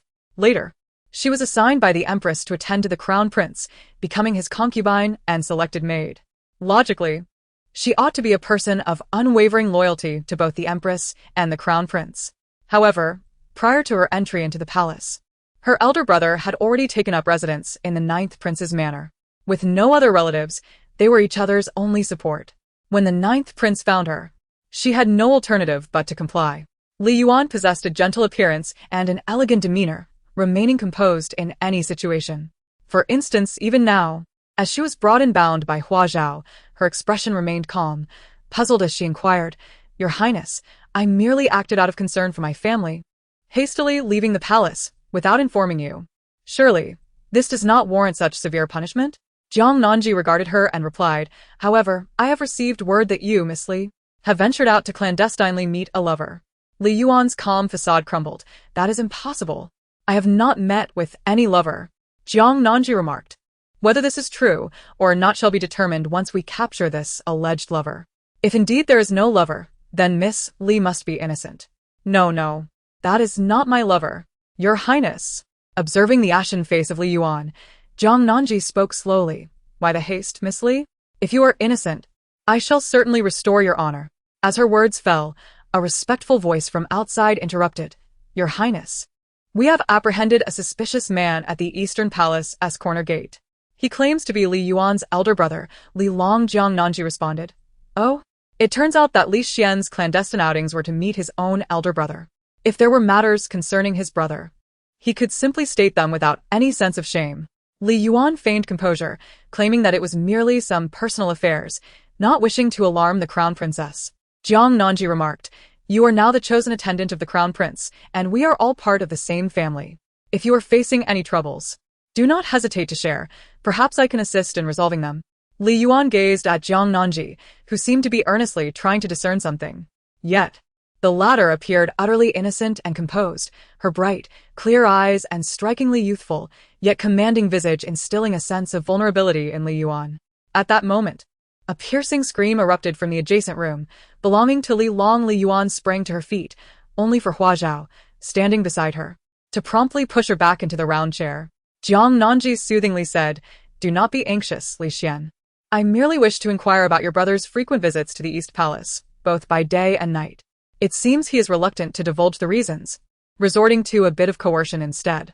Previously, Li Yuan had harbored a glimmer of hope, believing the Crown Princess to be unaware of the situation, thinking that perhaps there was still a chance for her and her brother.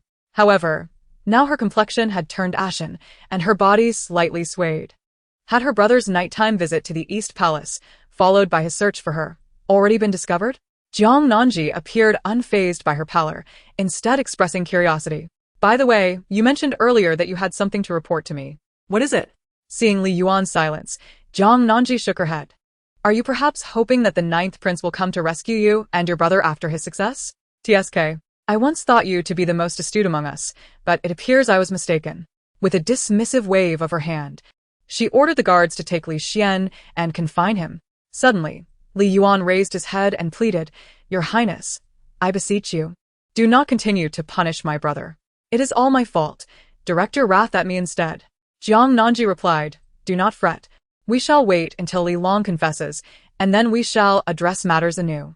As Li Yuan was dragged away, his face a portrait of shock, even Bai Ji couldn't help but steal glances at the Crown Princess. How could she utter such chilling words in such a gentle tone? Once the siblings were taken away, Jiang Nanji turned her attention to the account books. "You truly are remarkable, Master," Mu Sui remarked in admiration. "Even under pressure akin to a mountain crashing down, you remain unperturbed." Hua Zhao entered from outside, exasperated. "If you cannot make an apt metaphor, it would be best to refrain from attempting. How could this possibly be compared to a mountain pressing down?" Jiang Nanji couldn't help but chuckle at their banter. In truth, she felt no concern for the crown prince. After all, in her previous life, he had effortlessly dealt with the ninth prince without shedding blood. Meanwhile, Within the Golden Lawn Hall, tensions were palpable. After a period of scheming, the ninth prince believed the time was ripe to act. He had bribed the left and right wings of the Imperial Guards, surrounding the entire Golden Lawn Hall. Observing the pallid face of his elder brother, the Emperor, alongside the wan visage of his coughing nephew, the Crown Prince, the ninth prince could not help but smile, his eyes narrowing into slits. "Oh, brother, it is well known that you have no desire for the throne. And dear Xiao Jing, your health is frail, having suffered severe injuries previously. Your efforts to endure today are merely a fade. It pains me, as your royal uncle, to witness your struggles. Uncle, is it out of concern for me that you have brought so many here to force a coup?" queried Rong Sijing. "Ninth prince, do not strain yourself further. You and your father share a mutual aversion to the imperial crown, and you have often expressed a preference for the monastic life. Why not retreat to the royal temple and devote yourself to the tranquil light of the lamp? Leave the affairs of the state to your uncle." The refined and elegant Rong Shang was incensed, nearly at the brink of cursing. "Rong Xinqing, have you no shame? It is patently clear that you seek to usurp power. Yet you speak with such sanctimonious pretense. Since you insist on this course, there is little I can do," the ninth prince replied, turning to address the assembly of ministers. "Esteemed gentlemen, those who believe I am more suited for the throne may step forward." No sooner had he spoken than a rustle of footsteps echoed, and, astonishingly, a third of the ministers positioned themselves behind the ninth prince. Gradually, a few more joined, including members of the Rong family itself. As the numbers of both factions appeared evenly matched, an unexpected turn of events unfolded. The chief civil minister, Minister Jiang, boldly stepped to the side of the ninth prince. Upon witnessing this, Lin Yu grew anxious. "Minister Jiang, how could you betray His Highness the Crown Prince?"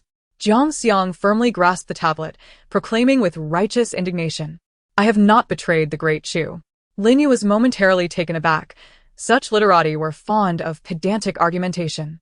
It was evident that he was seeking to ally himself with the ninth prince, thus betraying the crown prince, yet he still insisted on twisting the truth.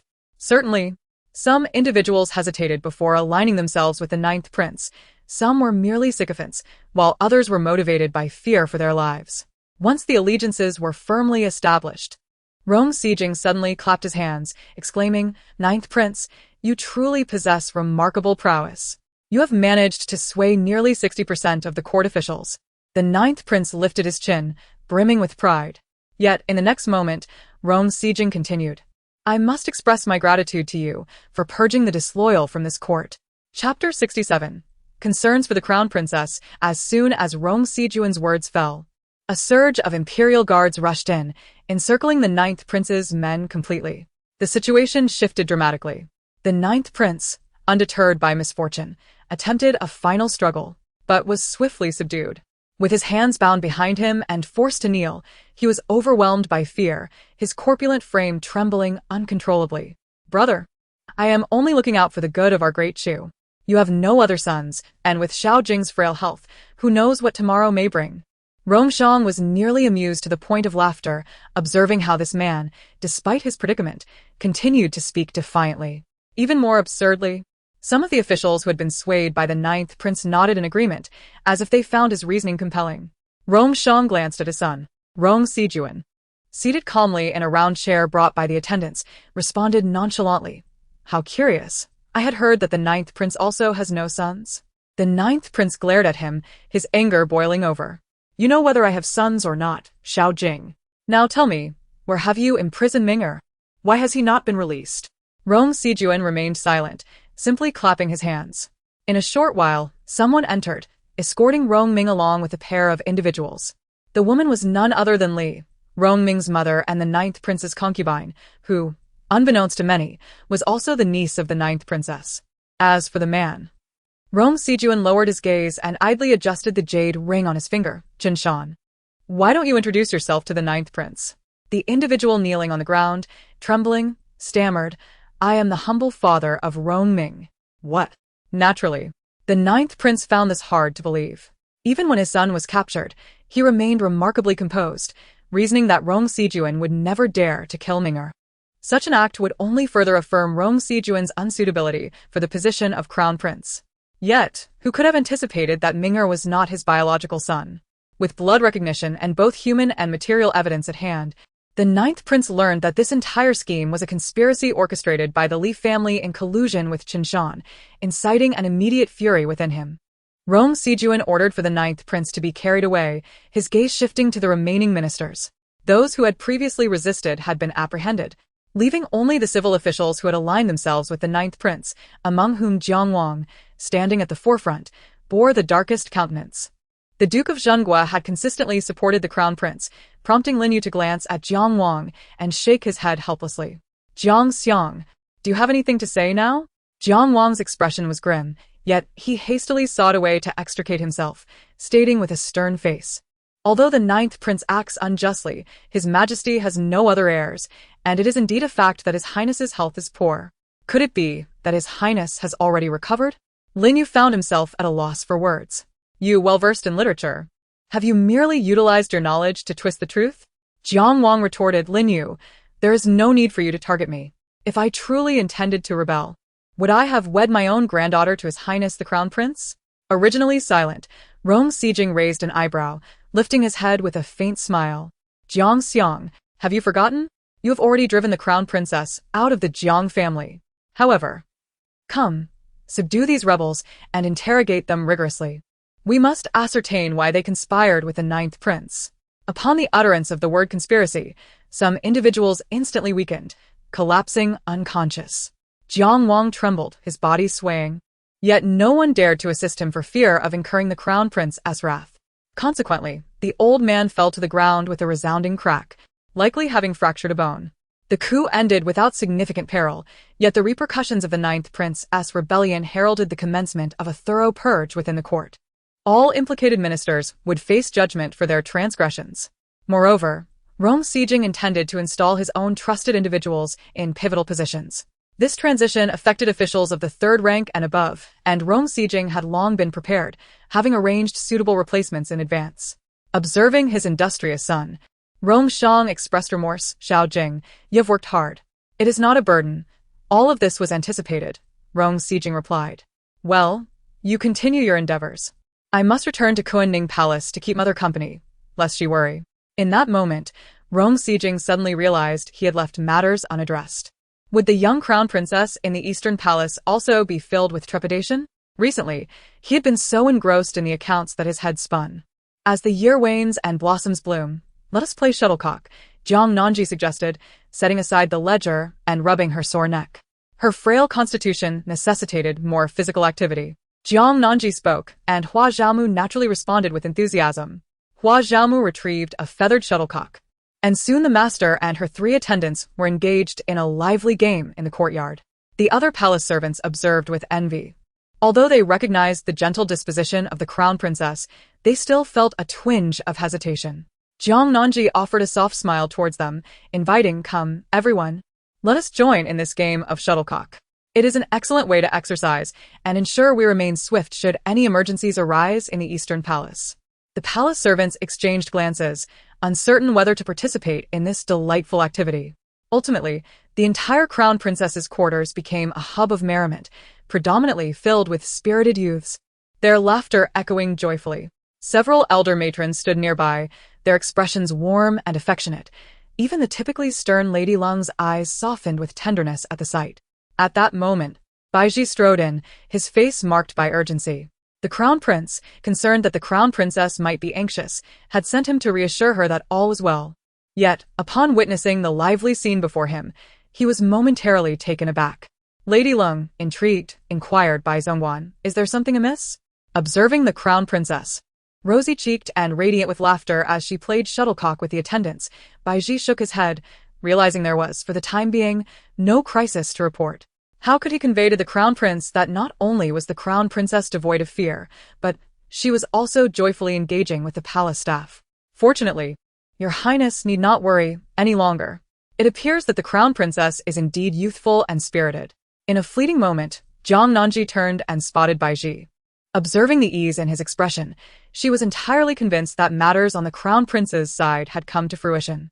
As she regained her focus, She perfectly intercepted a shuttlecock, lifting her leg to send it soaring high, soaring over a group of palace maids, ultimately landing squarely atop someone's head. The temperamental Hua Xian, suddenly besieged by the shuttlecock, stood frozen, unable to react for a considerable time. She even forgot to remove the shuttlecock perched upon her head. Chapter 68. The Jiang family seeks assistance. The crowd gasped in surprise. This is dreadful. Hua Xian's temper is notoriously volatile. She is undoubtedly about to lash out with her whip. Hua Zhao instinctively positioned herself in front of Jiang Nanji. In truth, Hua Xian was already reaching for the whip at her waist. She had never endured such humiliation throughout her life. Upon witnessing this, the maidservant beside her grew anxious. Oh dear, while others may be subject to punishment, this particular individual is the crown princess. She is beyond reproach. At this tense moment, with the air thick with anticipation, Jiang Nanji cheerfully exclaimed, Hua Xian, you arrived at the perfect time. Do you know how to play Jianzi? Let us join in. Caught in a tumult of restraint and frustration, Hua Xian was momentarily taken aback. Huh? Jiang Nanji continued, so you can't even play Jianzi? Very well then. Hua Xian, feeling belittled, could no longer tolerate the slight. The notion of whether to strike someone faded from her mind, replaced by an urgent desire to showcase her prowess in Jianzi. With her chin held high, she declared proudly, Crown Princess, do not underestimate me. I assure you, I can play Jianzi far better than you. With that, Hua Xian rolled up her sleeves and stepped onto the playing field. It must be said, as the daughter of a martial general, Hua Xian indeed excelled at Jianzi. The shuttlecock soared through the air without ever touching the ground.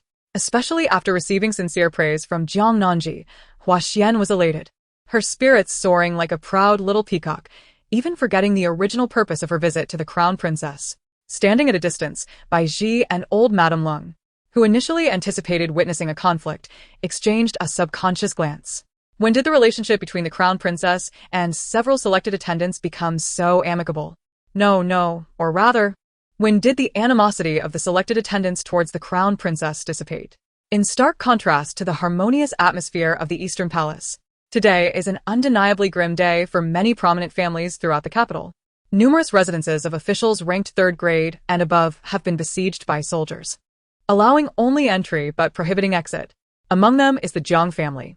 Upon learning of the ninth prince's predicament and the ensuing repercussions for their family, old Madame Jiang was instantly engulfed in darkness and fainted. Jiang Qingjin, still youthful and new to the bureaucratic world, stared blankly at his father, Jiang Yingqing, and asked, Father, what should we do? Jiang Yingqing's expression remained grave. Who could have anticipated that the astute ninth prince would suffer defeat, and so swiftly at that? Could it be that the crown prince has been holding back? Fortunately, the Jiang family also has a contingency plan. With this thought, Jiang Yingqing whispered, send someone to discreetly exit through the back door to deliver a message to the Eastern Palace. As long as Gigi speaks a word on behalf of your grandfather at this moment, our Jiang family will be safe. Jiang Qingjin's expression darkened. But father, haven't we already disowned Gigi from our family tree?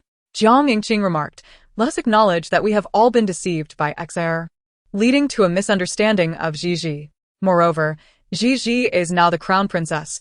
Should she ascend to the role of empress without the support of her maternal family? How far could she truly go? We have provided a stepping stone for Gigi, and it is essential that she comprehends the significance of her family. Jiang Yingqing is confident that Gigi understands the choices she must make. Jiang Qingjin's expression grew somber. Father, are you suggesting we abandon Xiner? She is your legitimate daughter.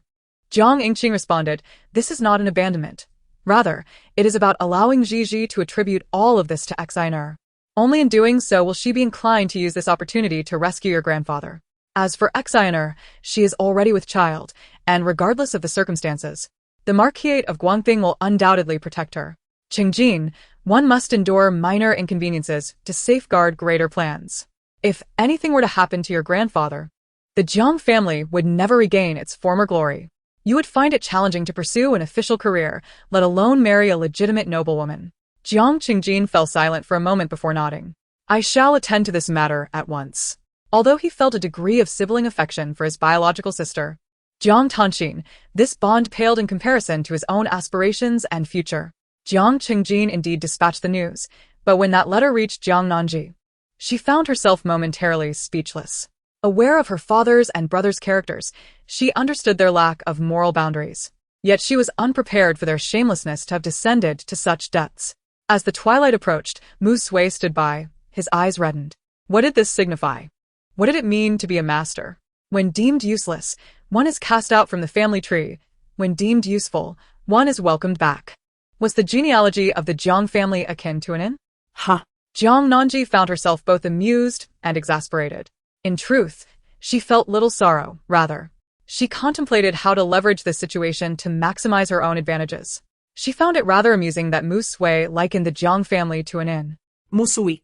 With wide-eyed astonishment, asked, Master, are you not distressed? After all, they are your blood relatives. The kin I acknowledge are my true relatives. Those I do not recognize are nothing to me.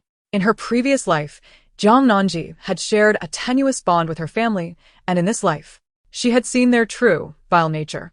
Thus, she held no expectations for familial affection and felt no pain. Her gaze fell upon the letter before her. With deliberate fingers, she pondered, then retrieved paper and pen to compose a reply, which she instructed someone to deliver back to the Jiang residence. Mu Sui, with wide, doe-like eyes, exclaimed, Master, you still intend to assist the Jiang family? They have treated you so poorly. Though both Mu Sui and Hua Zhao were born of the Jiang family, their servitude contracts were held by Jiang Nanji, and they had no relatives in the Jiang household who cared for them. Their sole concern was for Jiang Nanji's well-being. Jiang Nanji smiled faintly, who said she intended to help them. Her true intention was to push them further into their own pitfall. Upon receiving her reply, the Jiang father and son were filled with joy. The mere fact that she was willing to respond indicated that, although she may not immediately agree, she still cared for her maternal family.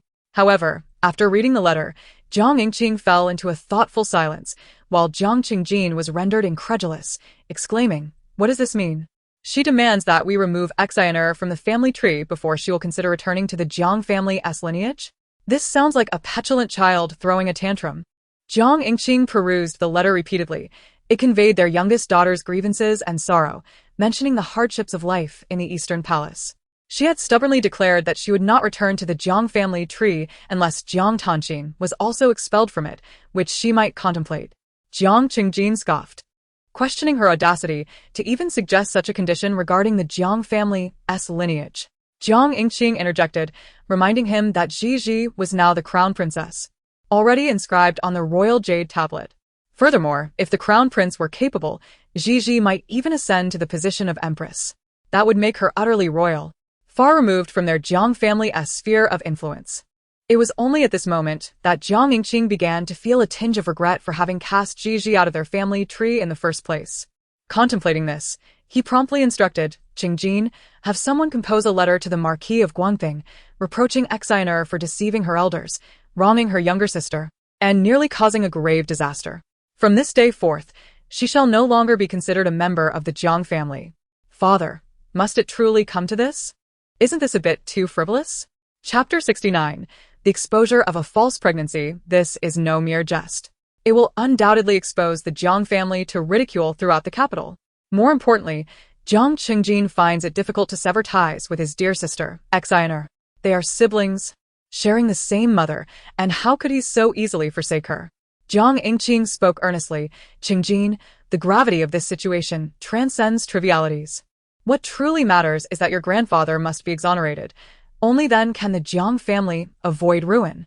Although your grandfather has allied himself with the 9th prince, he has not engaged in any tangible actions on his behalf.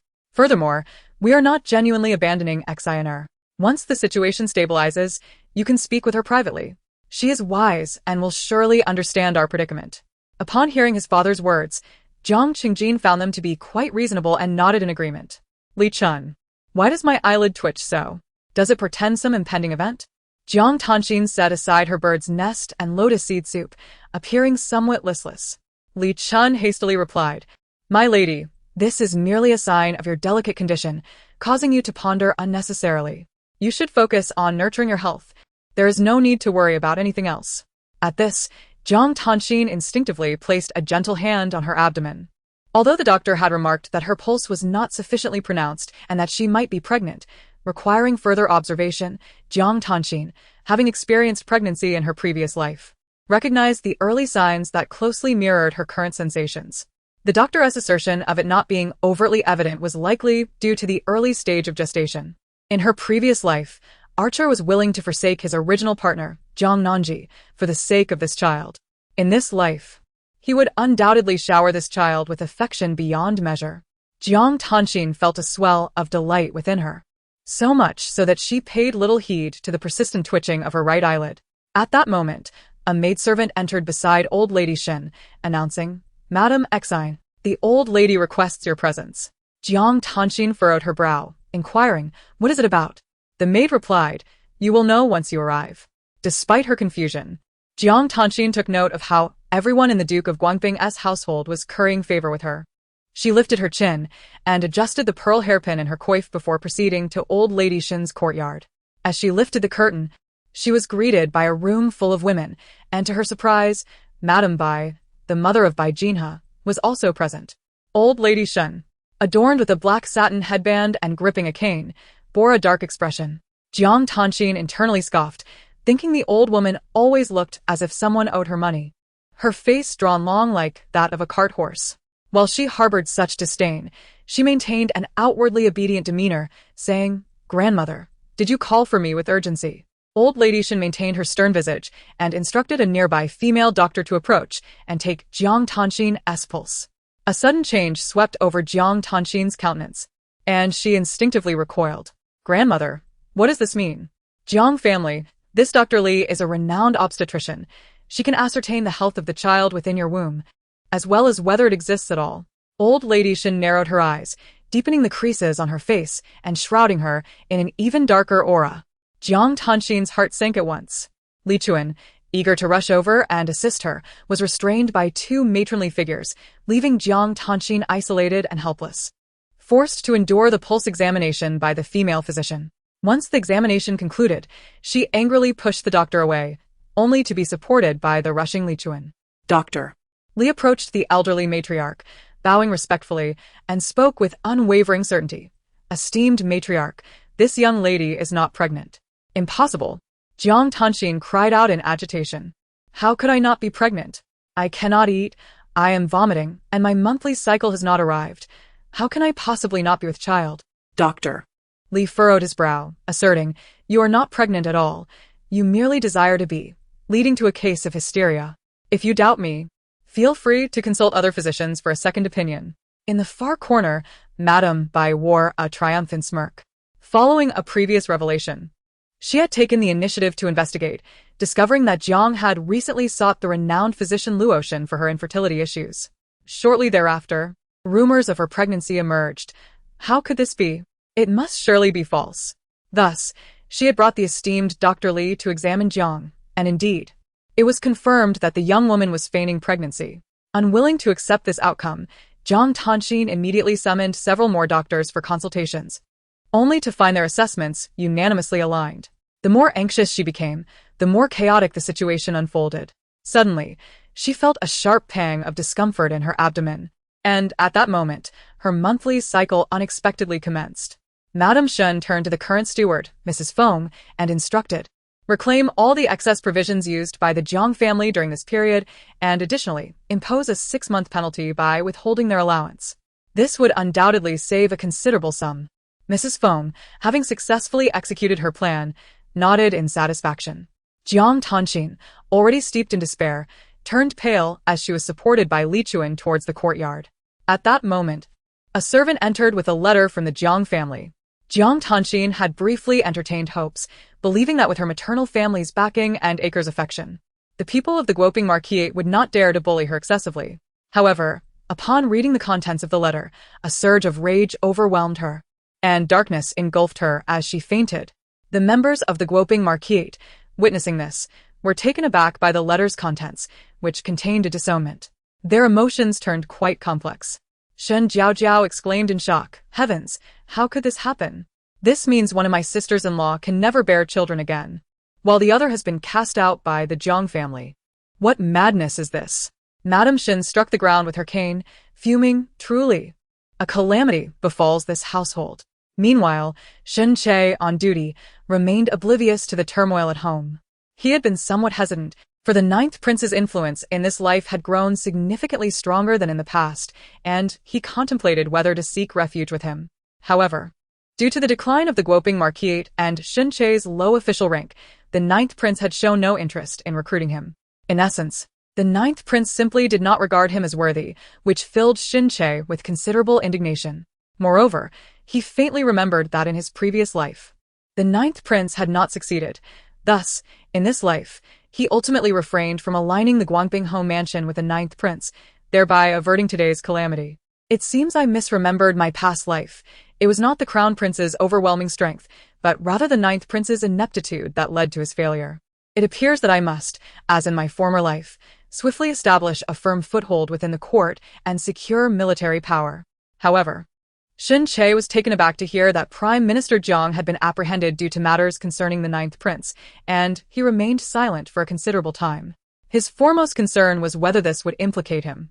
Yet, upon further reflection, he found solace in the presence of Ji, even if the crown prince disregarded her. He would not entirely disregard the family of the crown princess. Unless, of course, the crown prince intended to use this opportunity to dispose of Ji as the crown princess. Chapter 70. A meeting of hearts. Shin Che found himself lost in contemplation. Upon returning home, he was informed by a servant about the day's events, and his expression darkened considerably. Jiang Tanxin had dared to deceive him. The servant cautiously suggested, "My lord, would you like to visit Lady Xian? She seems unwell. After fainting, she awoke in a state of hysteria, which is quite alarming." Hearing this, Shin Che involuntarily furrowed his brows, a flicker of disdain crossing his features. "No, I shall remain in the front courtyard tonight," he replied curtly. Soon after, Jiang Tanxin sent someone to request his presence, and both old Lady Shen and Bai Jinha also dispatched messengers. Shin Che, feeling increasingly irritable, declined all their invitations. As he lay on the bed, his mood remained profoundly despondent. When would he finally be blessed with a child? And why had Xian deceived him? Why did the Marquisate seem plagued by such chaos, with every trivial matter demanding his attention? In this state of domestic unrest, how could his career possibly advance? In his previous life, the household had been free of such turmoil. Finally, as he gazed at the bed curtains, he murmured to himself, "If only Ji were still in the Marquisate." Achoo, achoo. When Jiang Nanji stepped out to welcome Prince Rong Sijing back to the Eastern Palace, she sneezed several times. The young girl, her eyes reddened from the sneezing, looked pitiable, her gaze misty with unshed tears. Suddenly, Rong Sijing began to harbor doubts, questioning the veracity of Baiji's earlier assertion that the little crown princess was utterly unafraid and had been playing jianzi with the palace maids quite merrily. He turned and shot Baiji a glare. Baiji responded with a puzzled expression. At that moment, the crown prince and his wife entered together, and Jiang Nanji quietly informed Rong Sijing about the situation regarding Li Xianshi. Jiang Nanji said, "Li Xianshi's brother, Li Long, has already confessed. How to deal with the two siblings is at your discretion, Your Highness." After all, Li Xianshi had been by the crown prince's side for many years. Although she had never truly become the crown prince's woman, there was indeed a long-standing bond. For instance, the former Bai Xianshi, despite her eventual downfall, was at least sent to a country estate under the name of Empress Sua, preserving a semblance of dignity. Rong Sijing curiously observed his little crown princess and inquired, "Are you not at all surprised that Li Xianshi is a spy?" Jiang Nanji replied, "I am somewhat surprised that she is working for the ninth prince. However, I sensed her extraordinary nature long ago. By the way, among the embroidery she gifted me, there was a poison that induces a slow illness." Rong Sijing was already aware of this matter. Upon discovering that Li Xianshi had poisoned his own garments, he instructed Bai Ji to discreetly remove all items that Li Xianshi had presented to the crown princess. Rong Sijing wished to shield his little crown princess from harm and, for the time being, did not want her to know the truth, fearing it would frighten her. Nevertheless, the little crown princess had already discerned Li Xianshi's treachery long before. Perhaps Rong Sijing was unaware that he had been intently observing Jiang Nanji. She blinked, contemplating whether she had misspoken earlier. Could it be that the crown prince was puzzled by her apparent lack of jealousy? But what was there to be jealous of? That Li Xianshi had not become the crown prince's woman, and in terms of status, Jiang Nanji, as the crown princess, held a definitive advantage. Rong Sijing realized he had been gazing at the young crown princess for an extended period. He averted his gaze and twirled the prayer beads in his hand. The crown princess pondered how he intended to deal with Jiang Wang. Ah, the Jiang family. A faint smile graced Jiang Nanji's lips. Your Highness, do not compel me to speak. Should I do so, it would lead to a righteous severing of familial ties. However, as you are aware, the Jiang family has indeed erred in this matter, yet they have not committed any egregious act against the ninth prince. In other words, it has not reached the point of annihilation. Still, some form of punishment is warranted, and it would be best to take this opportunity to strip Jiang Xiang of his position as chief minister. Rome Sijing found that her words resonated deeply with him. She articulated precisely what he wished to accomplish. That subtle connection between them caused his heart to race, a warmth simmering in his gaze that he himself had not recognized. Jiang Nanji, too, perceived this shift. She understood men well enough to realize that she had captured the crown prince's attention and garnered his approval. Had she known that such a righteous severing of family ties would yield such effectiveness, she would have acted sooner. After the crown prince and the crown princess dined together, Jiang Nanji, aware of the numerous matters demanding Rome Sijing's attention, dutifully suggested returning to the palace to review the accounts. Rome Sijing furrowed his brows slightly. If the accounts were too numerous to manage, he could request old Madame Lung's assistance. Jiang Nanji smiled and shook her head. Although the accounts were indeed extensive, she had meticulously organized them 3 times. She preferred to examine them repeatedly, as this might reveal any issues that could be promptly addressed. Rome Sijing cast a subtle glance at the young princess consort, who then bowed gracefully and departed. He turned and summoned old Madame Lung to inquire about the matters concerning the Eastern Palace. A rare flicker of approval crossed old Madame Lung's stern face. Your Highness, the princess consort truly possesses exceptional managerial skills. Previously, you instructed that only less than half of the mundane affairs be entrusted to her. Yet within just a few short months, the profits from the shops and estates have significantly increased. The internal affairs of the Eastern Palace, including several courtyards, are all meticulously organized. She continued, not to mention, the princess consort also assisted Empress Zhua in hosting the Mid-Autumn Palace banquet. Old Madame Lung concluded with admiration. What is most remarkable is that the princess consort is merely in her teens and already exhibits such remarkable capabilities. I fear there is no noble young lady in the entire capital who can compare. Surprised by such high praise from old Madame Lung, Rome Sijing felt a subtle sense of pride swell within him. Then let us find a suitable time to entrust the remaining account books of the Eastern Palace to the princess consort. Indeed, Your Highness. Following this, Rome Sijing became exceedingly busy, as he needed to address the aftermath of the ninth prince's bid for the throne and ensure the proper arrangement of various official positions.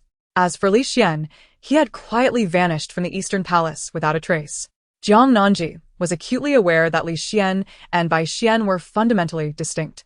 Bai Xian merely coveted the prince, whereas Li Xian had unequivocally betrayed him. The fates of the two siblings seemed irretrievably doomed. In the blink of an eye, both candidates had vanished, and with the Qin family embroiled in the struggle for the throne alongside the ninth prince, Qin Xian had lived in trepidation for a time, until she finally received the disheartening news of her father and brother's exile for a decade. Her emotions were a tumultuous blend of anxiety and apprehension, particularly regarding the potential repercussions for herself from the prince. As Qin Xian fidgeted restlessly, she seized the opportunity to accompany Hua Xian in paying respects to Jiang Nanji. Unable to suppress her curiosity any longer, Your Highness, though I am unaware of the Qin family's dealings, I am still a daughter of the Qin family. Do you have any insight into how His Highness intends to handle my situation?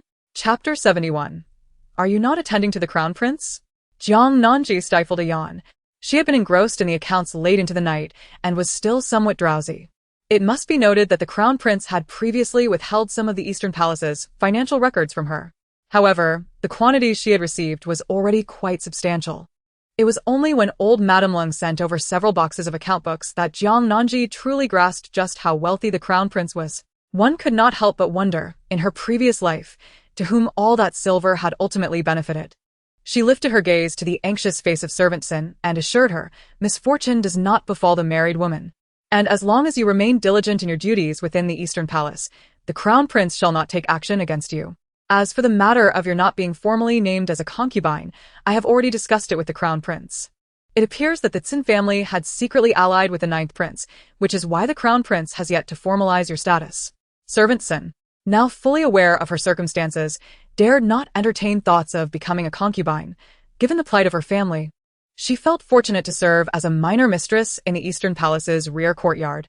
Naturally astute, servant Sin immediately knelt, her forehead touching the ground. Your Highness, please rest assured, I shall dedicate myself solely to serving you, harboring no ulterior motives. Jiang Nanji raised an eyebrow. Why would a capable attendant such as yourself serve me? The Crown Princess? Shouldn't you be attending to the Crown Prince? Yet, upon witnessing the unwavering determination in Servant Sin's eyes, Jiang Nanji found herself at a loss for words. Perhaps the other party regarded her as a sister bound by fate? After all, the recent power struggle involving the ninth prince saw the Jiang family take part as well. However, their situation was not as dire as that of the Sin family, for their actions differed significantly. Even so, Jiang Xiang was stripped of his position as the prime minister, forcing him to retire earlier than anticipated. This meant that not long after Jiang Yingqing faced emotion, his father was likewise compelled to withdraw from public life, leaving only the relatively low-ranking Jiang Qingjin to represent the Jiang family in the official sphere. Jiang Nanji surmised that the Jiang family would soon be restless, likely seeking her out to lament their misfortunes.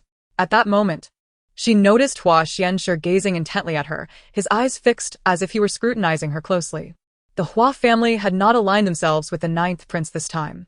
Jiang Nanji remarked, as for why the crown prince has not conferred upon you the title of concubine, I believe he has his own reasons.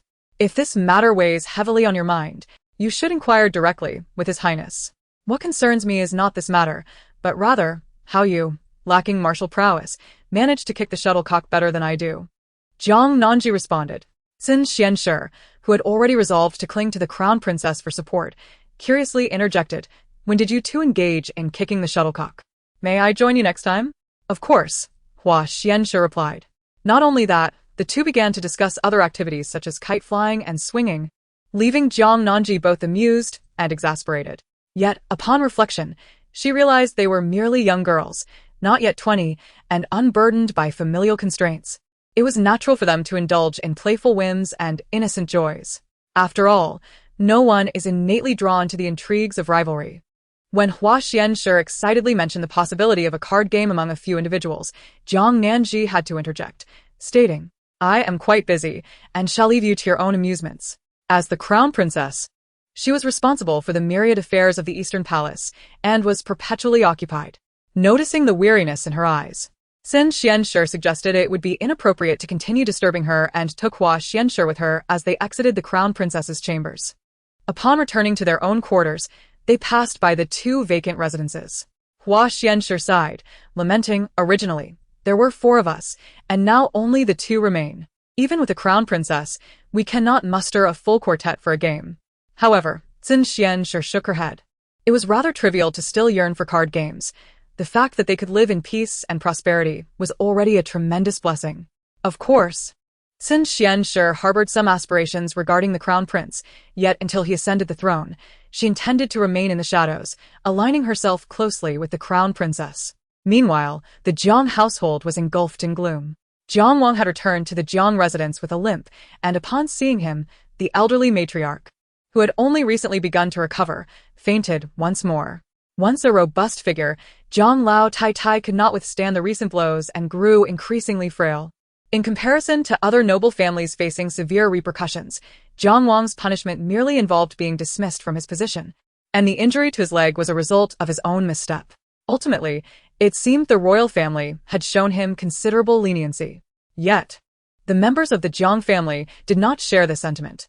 Jiang Chengjin slammed his hand on the table in frustration, demanding to know what was truly happening with Jiang Nanji. We all complied with her wishes and removed Xiner from the family tree. Why has she proven so untrustworthy?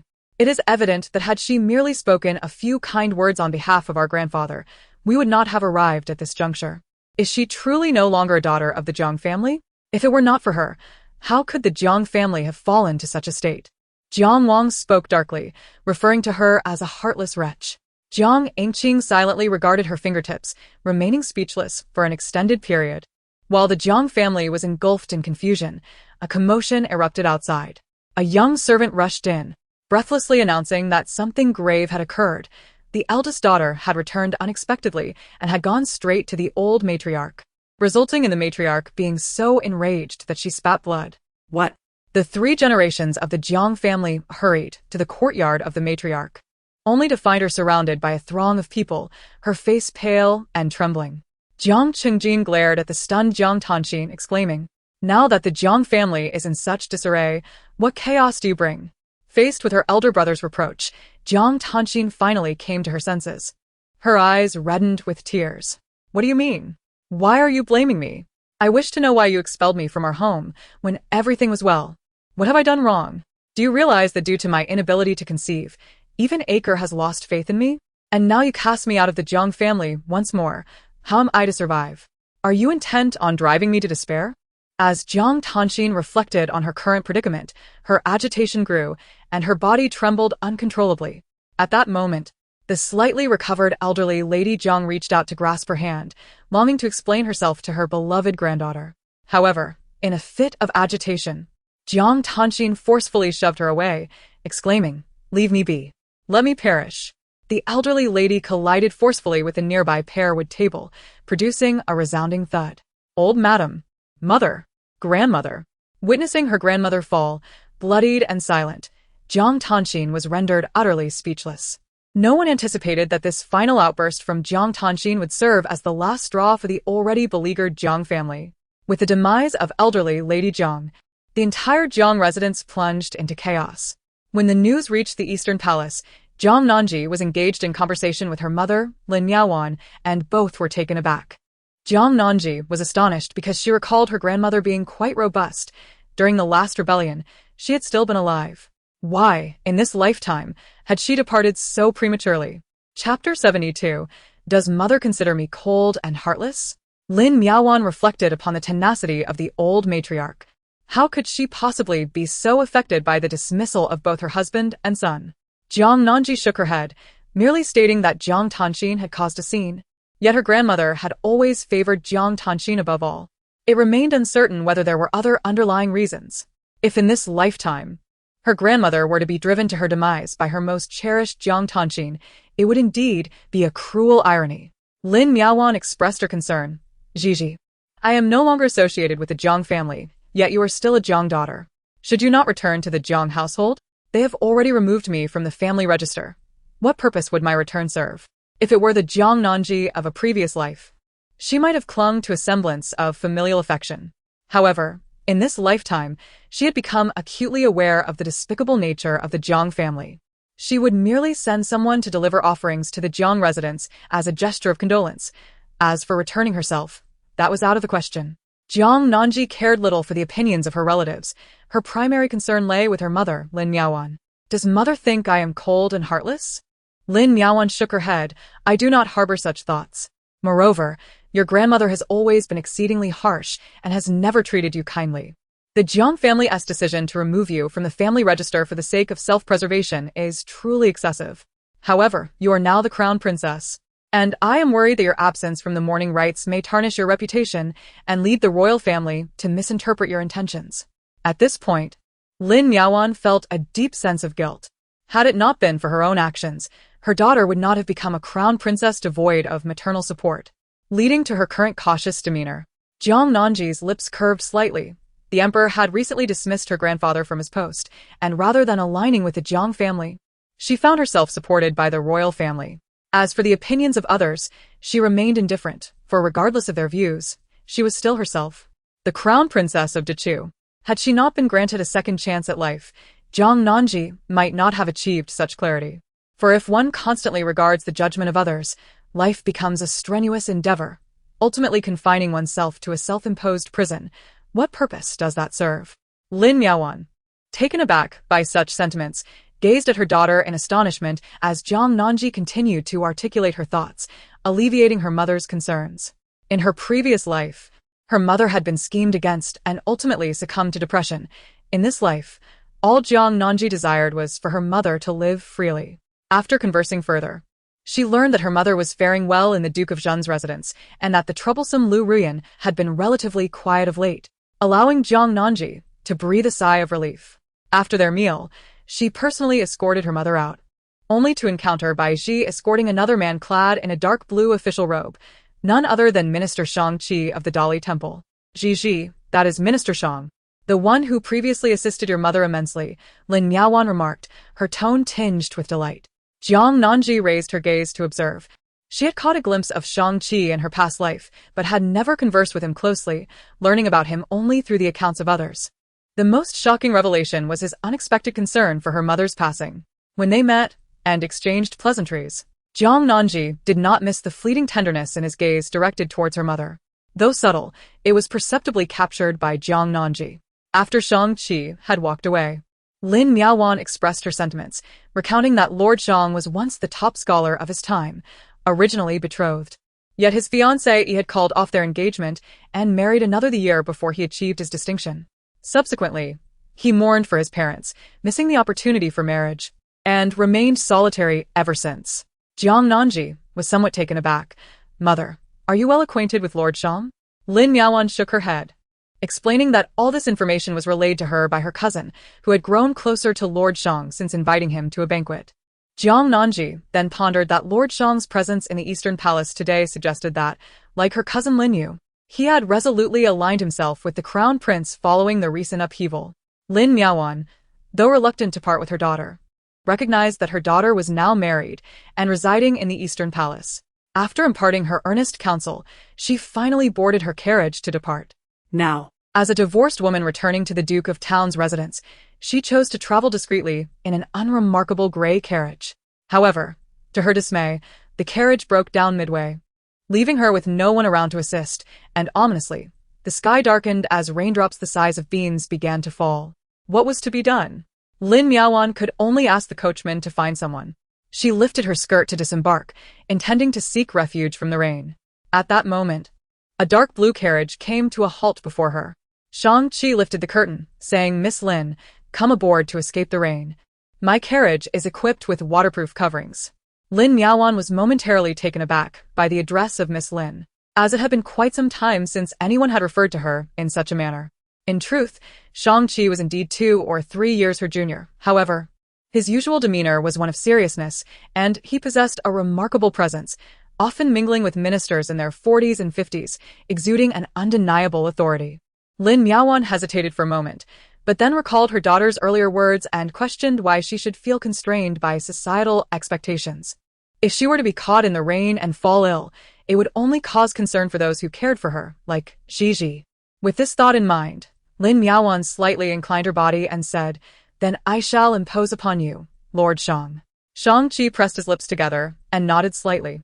Shifting inward to make room, Lin Miaowan, accompanied by her maid, climbed into the carriage and took a seat opposite Shang-Chi. The stillness in the air caused Shang-Chi's hands, tucked within his sleeves, to curl slightly. He raised his gaze to meet Lin Miaowan's, who was using a handkerchief to dab at her dampened hair tips, but his eyes quickly darted away, unable to linger. He inquired, with old Lady Jiang having passed, Will you be visiting the Jiang family to pay your respects, Miss Lin? Lin Miaowan replied, I initially thought I ought to make an appearance, but Gigi mentioned that I need not concern myself with the opinions of others. If I wish to go, I shall. If I do not, then I shall refrain. For Lin Miaowan, the Jiang family represented a sensitive matter, having previously encountered considerable scrutiny from old Madame Jiang. Thus, she resolutely declared, I have decided not to go. Upon hearing these words, Shang-Chi felt a surge of delight. He nodded thoughtfully. Initially, the Jiang family had contemplated aligning themselves with the 9th prince to usurp the crown prince, which rendered it prudent for Miss Lin, who aspired to become the crown princess, to distance herself from the Jiang family. Aware of Lin Miaowan's deep concern for her daughter, Shang-Chi believed that invoking the title of crown princess would serve as a potent reminder. Indeed, Lin Miaowan nodded vigorously in response, asserting, I will not let Gigi down. However what? Shang-Chi inquired, a hint of tension creeping into his demeanor. Lin Miaowan offered an awkward smile. I have been married for many years. It seems rather inappropriate for you to still address me as Miss Lin. Shang-Chi gazed into her eyes, his expression serious yet composed. But you are now a free woman. There is no harm in calling you that. Yet, if you prefer a different form of address, how would you like me to refer to you? Chapter 73. Intentionally ignoring the crown prince, Lin Miaowan was momentarily taken aback. Indeed, this was rather awkward to address him, as they were not well acquainted. It would be inappropriate to call him by his given name, and since she was no longer Mrs. Jiang, referring to her as Madam felt equally unsuitable. Thus, it was best to simply call him young Master Lin. Very well. Following this, neither of them spoke during the journey. Shang-Chi first escorted Lin Yaoan back to the Duke of Zhenguo's residence before taking his leave. Upon entering the courtyard with the assistance of Chun Tao, she whispered, "My lady, Lord Shang is so kind to you. Could it be that he harbors feelings for you?" Lin Yaoan stumbled slightly, her heart racing as she glanced around in a panic. She admonished softly, "Do not speak such nonsense. Lord Shang's assistance is due to his sense of justice and his disdain for people like Jiang Yingqing, in addition to his connection with Xiaoyu. Moreover, I am already divorced and older than Lord Shang. I am not worthy of him. We must not let others hear this, as it could tarnish his reputation." This was the first time Chun Tao had seen her usually mild-tempered mistress so agitated, and she quickly replied, "I was wrong, my lady. I shall refrain from speaking carelessly in the future." Lin Miaoan sighed with relief. She had no desire to stir up trouble. Lord Shang was helping her out of goodwill, and it would be dreadful if any rumors arose in the future, causing him distress. At that moment, a voice interjected, "Why should you feel unworthy? Is it not possible for a divorced woman to find happiness again? Furthermore, if both parties are unmarried, and you think highly of Lord Shang, do not let him slip away." The speaker was Lu Ruyan. Upon hearing her words, Lin Miaoan's expression changed dramatically. She, feeling quite speechless, remarked, "Lu, I am your elder. Matters concerning elders should remain private, and juniors ought to refrain from meddling. I shall let this pass this time, but do not let it happen again."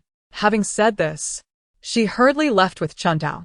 Lu Ruyan, watching her retreating figure, felt an overwhelming sense of pity for the women here, lamenting, "It is truly tragic that those who do not love one another insist on remaining together, while those who harbor mutual affections dare not unite.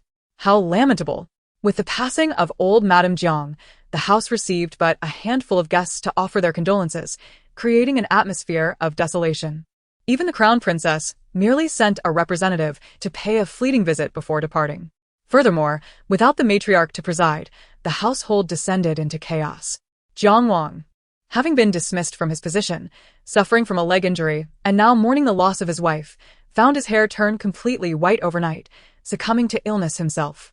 As for Jiang Tanxin, she trembled in anxiety, lingering in the Jiang residence until her grandmother's funeral concluded, after which she planned to return to the Guangping Marquisate. Her unease was ever present. By day, her brothers regarded her with reproachful eyes, and by night, upon closing her eyes, she was haunted by dreams of her grandmother's unquiet spirit. Over the following days, she appeared increasingly haggard. Compounding her distress was the fact that, even after her grandmother's death, only a steward from the Guangping Marquisate had come to express condolences, and Xin Che had not shown himself at all. Deeply unsettled, fearing the loss of Xin Che, she hastily gathered her belongings and returned to the Guangping Marquisate. Jiang Tanxin returned to her courtyard, feeling disheartened as no one came to visit for a long while. Unable to contain her curiosity, she sent Li Chuan out to gather information. Shortly after, Li Chuan returned and whispered, "The old matriarch and the others are still upset about the previous false pregnancy incident, and they are indifferent to the affairs of our courtyard. However, they also seem to disregard Lady He. After all, Bai Jinhua can no longer bear children. Although she has familial ties with the old matriarch, the prior events have undeniably created a rift." Jiang Tanxin sighed in relief and quickly inquired, "What about Acre? Has he been staying in the front courtyard alone during this time?" Li Chuan shook her head. A pang of anxiety struck Jiang Tanxin as she pressed. Could it be that he has been residing in that wretched woman Bai Jinhua's quarters? That despicable woman, who can no longer conceive, dares to monopolize Acre? Li Chuan shook her head once more, explaining that the heir had neither stayed in Lady He's quarters nor in the front courtyard. According to the young servant, the heir had been seldom returning home recently, possibly due to official duties. Is it truly just official business?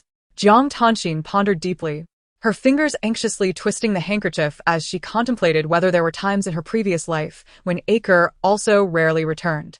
However, this matter could only be clarified by asking the Jiang Nanji of that lifetime. Meanwhile, in this life, Jiang Nanji was preoccupied with the myriad of domestic affairs in the Eastern Palace, as the Crown Prince's estate was indeed vast. To her surprise, he had entrusted her entirely with its management, a testament to his trust. Jiang Nanji was adept at handling these responsibilities and was determined not to disappoint the crown prince's confidence. Yet, as a consequence, the two had not seen each other for quite some time, which had left Rong Sijing feeling rather unaccustomed. He set down the Buddhist beads and inquired of the waiting Bai Ji beside him, aside from managing the Eastern Palace's provisions, what else has the crown princess been engaged in during this time? Bai Ji replied, she visited Kunning Palace once and met with the crown princess's mother. The rest of the time, she has been in the Eastern Palace. Rong Sijing asked, have the selected attendants, Hua and Tsin, troubled her in any way? Bai Ji shook her head. The two attendants are quite close to Her Highness and would never disturb her.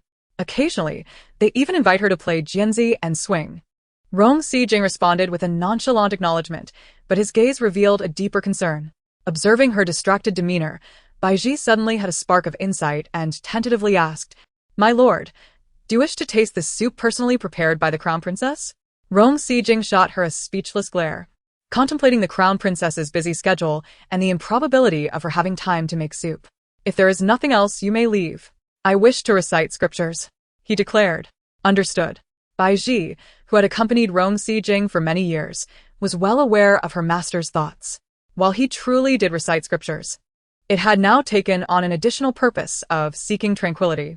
Bai Ji turned and departed the Buddhist hall, making her way to the crown princess's quarters. Upon encountering Jiang Nanji, she promptly stated her purpose.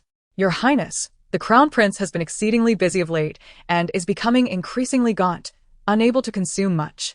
I recall that the soup you prepared previously was greatly to his liking. Might I trouble you to prepare it once more? Observing Bai Ji's sly expression, Jiang Nanji was uncertain whether this was Bai Ji's own suggestion or the crown prince's intent. In truth, she had been deliberately giving the crown prince the cold shoulder during this period. Previously, I frequently appeared before the crown prince, allowing him to grow accustomed to my presence. Subsequently, I would suddenly withdraw for a period, instilling a sense of discomfort in him as he realized my absence. This is indeed the most crucial step in the metaphor of boiling a frog in warm water. Jiang Nanji set aside the account book in her hands. During this time, she had been preoccupied with these matters, neglecting the well-being of His Highness. Once the soup was ready, she would personally deliver it. Bai Ji's fox-like eyes narrowed slightly. Since His Highness was in the Buddhist hall, it would indeed be a task for the Empress. Jiang Nanji laid aside all her affairs and proceeded to the small kitchen. Meanwhile, the attendants Xin Xian and Hua Xian, who had come to invite Jiang Nanji to fly kites, were left empty-handed. Upon learning that the crown princess had gone to the small kitchen to prepare soup for His Highness, they fell into a moment of silence. Hua Xian, holding the kite, wore a look of bewilderment. She nearly forgot that she was an attendant to the crown prince and that he had yet to bestow his favor upon her. Chapter 74. A child. Xin Xian's expression was far from pleasant, as she too was on the verge of forgetting this matter. The two exchanged glances. The crown princess shared a close bond with the crown prince. If she were to prepare a meal, the crown prince would undoubtedly partake. However, should they prepare something to send over, the crown prince would certainly decline. Hua Xian turned to Xin Xian and asked, shall we still go fly kites? Xin Xian replied, of course. The kites are ready, and the weather today is quite suitable. Perhaps next time we could invite the crown princess to join us in flying kites. Very well.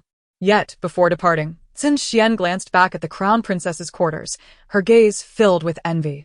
It was perplexing that despite the downfall of the Jiang family, the crown princess still maintained her esteemed position and continued to receive the crown prince's affection.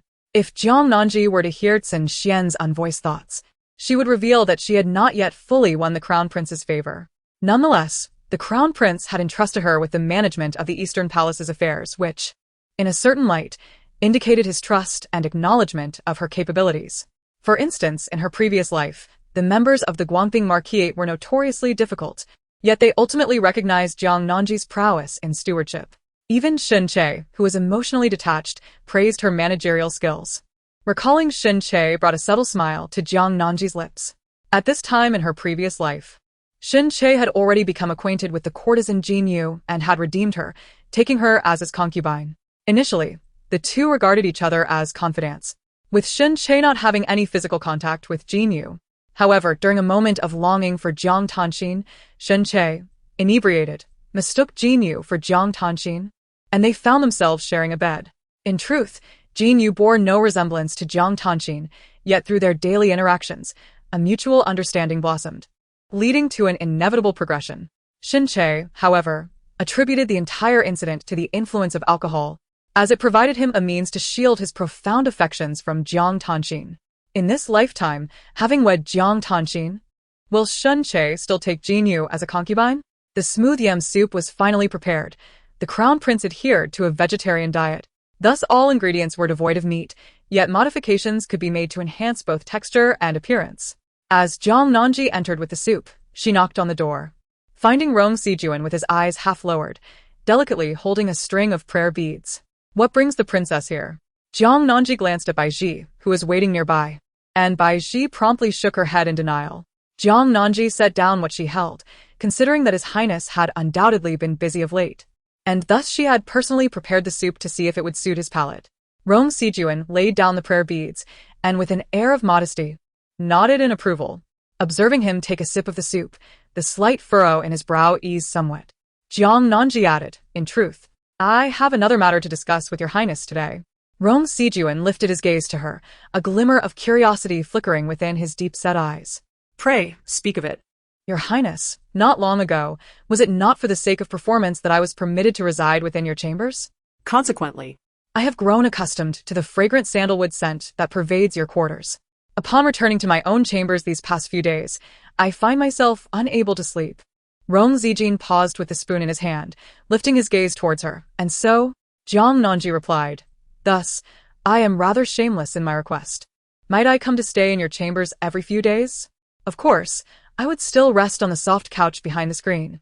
I assure you, I would not disturb your highness's rest. Gradually, I believe I shall overcome my insomnia. Beside them, Bai Ji could not help but give a thumbs up to the crown princess. When it comes to skillfully navigating the boundaries set by His Highness, the crown princess is undoubtedly the foremost in Dechu. Indeed, Rong Zijin's brows furrowed slightly once more. Yet, he did not immediately refuse. Observing this, Jiang Nanji took a step back and donned an expression of sincere trepidation. Would this request trouble your highness? If so, I shall refrain from coming. If insomnia strikes, I shall occupy myself with the account books. Perhaps the numbers will lull me to sleep. Rong Zijin found himself both amused and exasperated. He was well aware that the Empress Mother had been encouraging them to consummate their union, and the young crown princess likely harbored feelings for him as well. Very well. It is merely a matter of sharing a chamber every few days. It is not as if it has not occurred before, even sharing the same bed. As he regarded the fair neck of the anxious young crown princess, he cleared his throat softly. It is permissible. Perhaps once every 5 days. Jiang Nanji's beautiful eyes sparkled with delight. Really? Thank you, your highness. May I come over tonight? Rong Sijing found himself laughing in spite of his irritation. This girl was truly adept at climbing the social ladder. He lifted the spoon from his bowl and took another sip, letting out a slight hum of approval. Jiang Nanji beamed with delight, rising to offer a graceful bow. This humble servant shall take my leave now, as the hour is still early, allowing me to peruse some more account books. Go ahead, Rong Sijing replied, watching as the young princess consort gracefully bowed again and departed with a light-hearted step. It was remarkable how her joy stemmed from merely sharing the same space. What an innocent little fox she was. A faint smile graced Rong Sijing's lips, but when he turned his head, he noticed Bai Ji was also smiling, her eyes crinkling with mirth. His smile faltered slightly. Bai Ji, what have you discussed with the princess consort? Bai Ji hastily replied. This servant noticed your appetite has been poor these past few days. Recalling your fondness for the dishes prepared by the princess consort, I sought her counsel on how to make them. Upon hearing of your discomfort, she immediately prepared and sent a dish to you. Your Highness, the princess consort truly cares for you. Moreover, it is said that following the passing of old Madame Jiang, she chose not to return to Jiang's family to mourn, demonstrating that you hold the utmost importance in her heart. After hearing this, Rong Sijing felt a wave of relief wash over him. He quickly finished the bowl of soup, acknowledging the young princess consort's intelligence and thoughtfulness in all her endeavors, as well as her adept management skills. Bai Ji continued, indeed, old Madame Lung has mentioned several times that since the princess consort took charge of the Eastern Palace, there has never been a single oversight, and the profits from all the shops and estates have been doubling. Rong Sijing nodded slightly, acknowledging the hardships endured by the crown princess. Bai Ji, what do you think I should bestow upon her? Previously, he had gifted her the authority of a steward and later a finely carved jade fox. Yet, Rong Sijing found himself at a loss for a more fitting present. For reasons unbeknownst to him, he was compelled to offer her tokens of affection. The sight of her radiant smile brought him immense joy and tranquility. Bai Ji cautiously observed her master's expression, noting that he appeared to be in good spirits and genuinely wished to present something to the crown princess. Summoning her courage, she ventured, "Your Highness, I happen to know of a particular gift that would surely delight the crown princess." Rong Sijing inquired, "Oh, what might that be?" Bai Ji replied, "A child." Rong Sijing. Chapter 75. She should not be allowed to enter. Upon witnessing Rong Sijing's displeasure, Bai Ji hastily knelt down to plead for forgiveness, admitting her indiscretion and requesting punishment from His Highness. Rong Sijing commanded her to receive 10 strikes on her palm. Bai Ji complied, bowing as she retreated, breathing a sigh of relief. Merely 10 strikes, yet if this could plant a seed of thought in the crown prince's heart, perhaps it would not be long before that thought took root, leading their master to forge a deeper connection with the crown princess. Their master possessed many admirable qualities, yet he was exceedingly ascetic and solitary, often wearing a smile that never reached his eyes. Although they, as loyal servants, were devoted to the crown prince, there existed matters that only the crown princess could address. Jiang Nanji arrived at Rong Sijing's quarters after nightfall. Having just bathed and changed, her long hair was simply secured with a jade hairpin, and her unadorned visage was as enchanting as a blossoming lotus, radiating purity. She offered a slight bow to Rong Sijing before instructing her attendants to arrange her belongings beside the screen near the soft couch. Rong Sijing reclined on the bed, and though he did not turn to face her, the corner of his eye caught the graceful sway of the young crown princess's skirt. Unaccountably, his thoughts drifted back to their time at the hot spring palace, causing him to quicken his fingers around the prayer beads. Despite the passage of time, Rong Sijing had remained distant from women for the past 20 years. The crown princess perhaps represented his most recent encounter with femininity. He half lowered his eyes and absently fiddled with the prayer beads. Suddenly, a pang of regret washed over him for allowing the young princess to enter his chambers. Jiang Nanji abruptly inquired, "Your Highness, what do you think of Lord Zhang?" Rong Sijing furrowed his brows, wondering why she had suddenly brought up that grave-faced man. Behind the screen, Jiang Nanji remained oblivious to Rong Sijing's displeased expression and whispered, "I suspect he might have feelings for my mother, but I have no evidence. I wanted to gauge his character first. If he proves to be of good standing, perhaps I could play matchmaker." Lord Zhang harbors affections for the mother of the princess?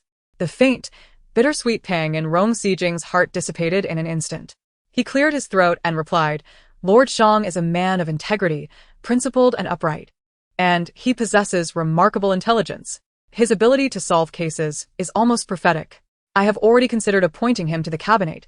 Given time, he could entirely replace Jiang Wang." Jiang Nanji was taken aback. No wonder she had encountered Lord Zhang in the East Palace that day. It seemed the crown prince intended for him to become the prime minister in the future. If Lord Zhang were indeed to assume such a position and marry her mother, it would surely infuriate the Jiang family. Undoubtedly, it would drive her father, Jiang Yingqing, to the brink of despair. For reasons unknown, Jiang Nanji found herself unexpectedly anticipating that scenario. Although Jiang Yingqing was her biological father, he hardly deserved the title. Perhaps sensing her prolonged silence, Rong Sijing could not help but ask, "Shall I play matchmaker for them?" Jiang Nanji regained her senses and murmured that it was unnecessary for the time being, as she remained uncertain of her mother's intentions and equally uninformed about Lord Zhang's feelings towards her mother, fearing that her assumptions might be erroneous. Meanwhile, Rong Sijing fell silent. Lowering his gaze once more to his military texts, his demeanor markedly improved compared to earlier. As night deepened, the palace attendants extinguished the candles, leaving only 2 on the high table, casting a gentle orange glow. Jiang Nanji wrapped herself in a quilt, intending to rest without any particular plans for the night. Feeling somewhat fatigued from recent days and yearning for a good night's sleep. However, it was not long before she drifted into a dream of her past life atop the city tower, where Jiang Tanxin laughed exuberantly, proclaiming, "Gigi, you shall never bear your own child, never." In the next moment, she found herself engulfed in a sea of crimson, as if blood were flowing from her own womb. Ah! Rong Sijing had not fallen asleep, contemplating whether the young princess consort, who was so fond of him, might take some action that night. Yet, after a lengthy wait, there was no sign of movement. Just as he was about to succumb to slumber, a piercing scream shattered the silence. By the time Rong Sijing comprehended the situation, someone had already dashed behind the screen. In the next instant, Jiang Nanji suddenly plunged into his embrace. Her entire being trembling with distress, tears glistening at the corners of her eyes, sobbing uncontrollably. Rong Sijing stood stiffly, feeling a pang of regret for caring so deeply for the princess consort, and was at a loss as to how to respond, his hands suspended awkwardly in midair. While the person in his arms wept profusely. "What have I done wrong? You wish to poison me, to ruin my life, and deprive me of the ability to bear children, ultimately leading to my demise?" Jiang Nanji's eyes were tightly shut, her eyelashes trembling, her entire being a tumult of anger and grievance. Rong Sijing, with a stiffened hand, slowly lowered it, enveloping her in his embrace, softly murmuring, "Gigi, it's all right. It's all right." Upon hearing Rong Sijing's voice, Jiang Nanji was completely awakened. She realized she had been trapped in a nightmare, reliving the death of her previous life. Uncertain of how much she had muttered in her sleep, nor how much Rong Sijing had heard, she resolved to play along, wrapping her arms around the prince's waist and continuing to weep, allowing her tears to dampen his garments. As she cried, she soon fell asleep once more. Rong Sijing, holding the slumbering young princess, pondered in silence for a moment, contemplating whether to gently extricate himself from her grasp. Yet she clung to him like a drowning person grasping a piece of driftwood, refusing to let go. The sight of the young princess, weeping, undoubtedly indicated she had experienced a frightful nightmare. Despite her remarkable intellect, she was still merely a girl in her teens, unaware of the trials she had faced. Had someone truly poisoned her, robbing her of the chance to bear children? Rong Sijing recalled the longing in her eyes when she had looked at him, yearning for a child, and his heart twisted with guilt. Ultimately, it was he who had wronged her. The dampness of her tears soaked through his garments, creating a discomforting sensation. Yet he could not bear to awaken the one resting in his arms, gently brushing away the tears from her cheeks with his fingers. The unease of the young princess consort likely stems from the Jiang family, as well as her persistent worry for her mother, Lin Miaowan. In essence, if Lin Miaowan were to find a secure and favorable situation, would the young princess consort not feel a sense of relief? Initially, Jiang Nanji feigned sleep, pondering whether, in such a vulnerable position nestled in the prince's embrace, he would remain indifferent. In truth, he did not depart but maintained a decorous demeanor. Aside from tenderly wiping away her tears, he did nothing further. Jiang Nanji. It either indicated her lack of allure or suggested that the prince was truly inept. Exhausted, she eventually succumbed to slumber, and upon awakening the next day, she discovered that the prince was no longer beside her. Yet a faint trace of sandalwood lingered in the air. Thus, the prince had merely held her and innocently slept through the night? Chapter 76, A Solitary Wish to Introduce You. Rubbing her sore neck, Jiang Nanji sighed softly. Perhaps it would be best to return to the palace for now. With the year's end approaching, numerous mundane duties awaited her. Within the grand hall, ministers were presenting various matters. Yet Shang-Chi noticed that the crown prince was frequently casting glances in his direction. A frown creased his brow as he pondered. He could not recall any recent missteps. Could it be that the crown prince was contemplating his exclusion from the cabinet? Indeed, once the morning court session concluded, Bai Ji, who stood beside the crown prince, approached Shang-Chi with respect, saying, "Lord Shang, His Highness requests your presence." Understood. Yong Sijuan was seated in the imperial study, reviewing memorials. His father had just acquired a rare musical score and was preoccupied with its study. Upon Shang-Chi's entrance, he clasped his hands in greeting, to which Yong Sijuan waved dismissively. "Shang-Chi, I summoned you to discuss a personal matter." "Your Highness, please proceed," Shang-Chi responded, for he had no personal affairs to address. Yong Sijuan, maintaining an air of ethereal nobility, declared, "I wish to introduce you to someone."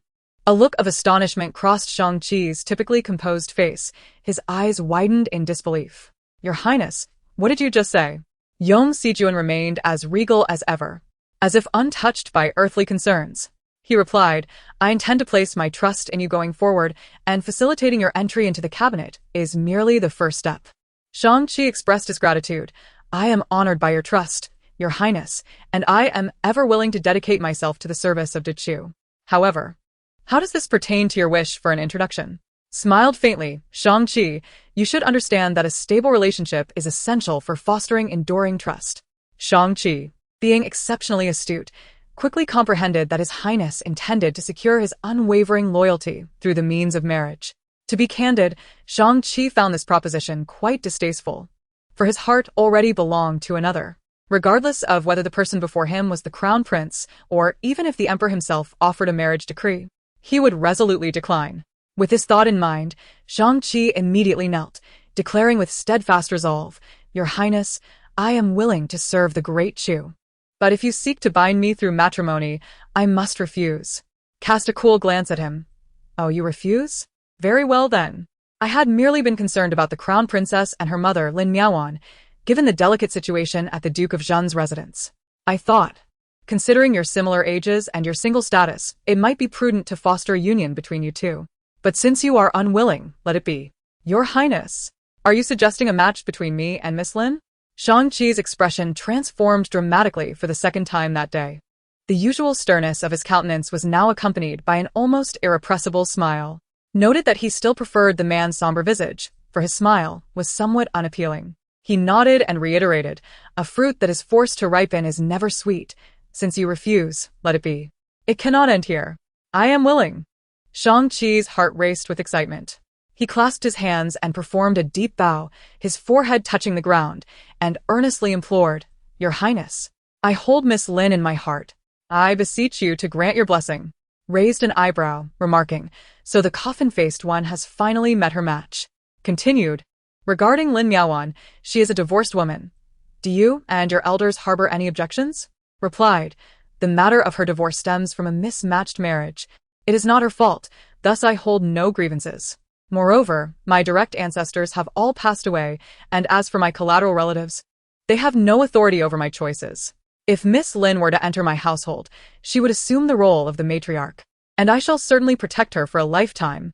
Appeared somewhat satisfied upon hearing this, nodding in agreement. "Then I shall speak to the crown princess and her mother about this matter. If they consent, I will request my father to arrange the marriage.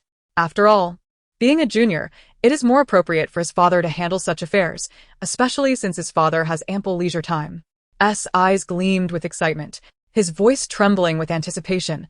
"Thank you, Your Highness, for your kindness." What? "Wishes to marry my mother?" During an evening meal with the crown prince, was taken aback by this revelation, causing her soup spoon to clatter onto the table. Realizing her lapse in composure, she quickly apologized. "Forgive me, Your Highness. I am simply overwhelmed." Maintained his composure, sipping his soup. "Confided in me that he has cherished feelings for your mother for quite some time and wishes to marry her. The crown princess will discuss this with your mother, and should she agree, my father will officiate their union." Indeed, remained in shock. While she had suspected that might harbor feelings for her mother, she never anticipated it had escalated to the point of a proposal.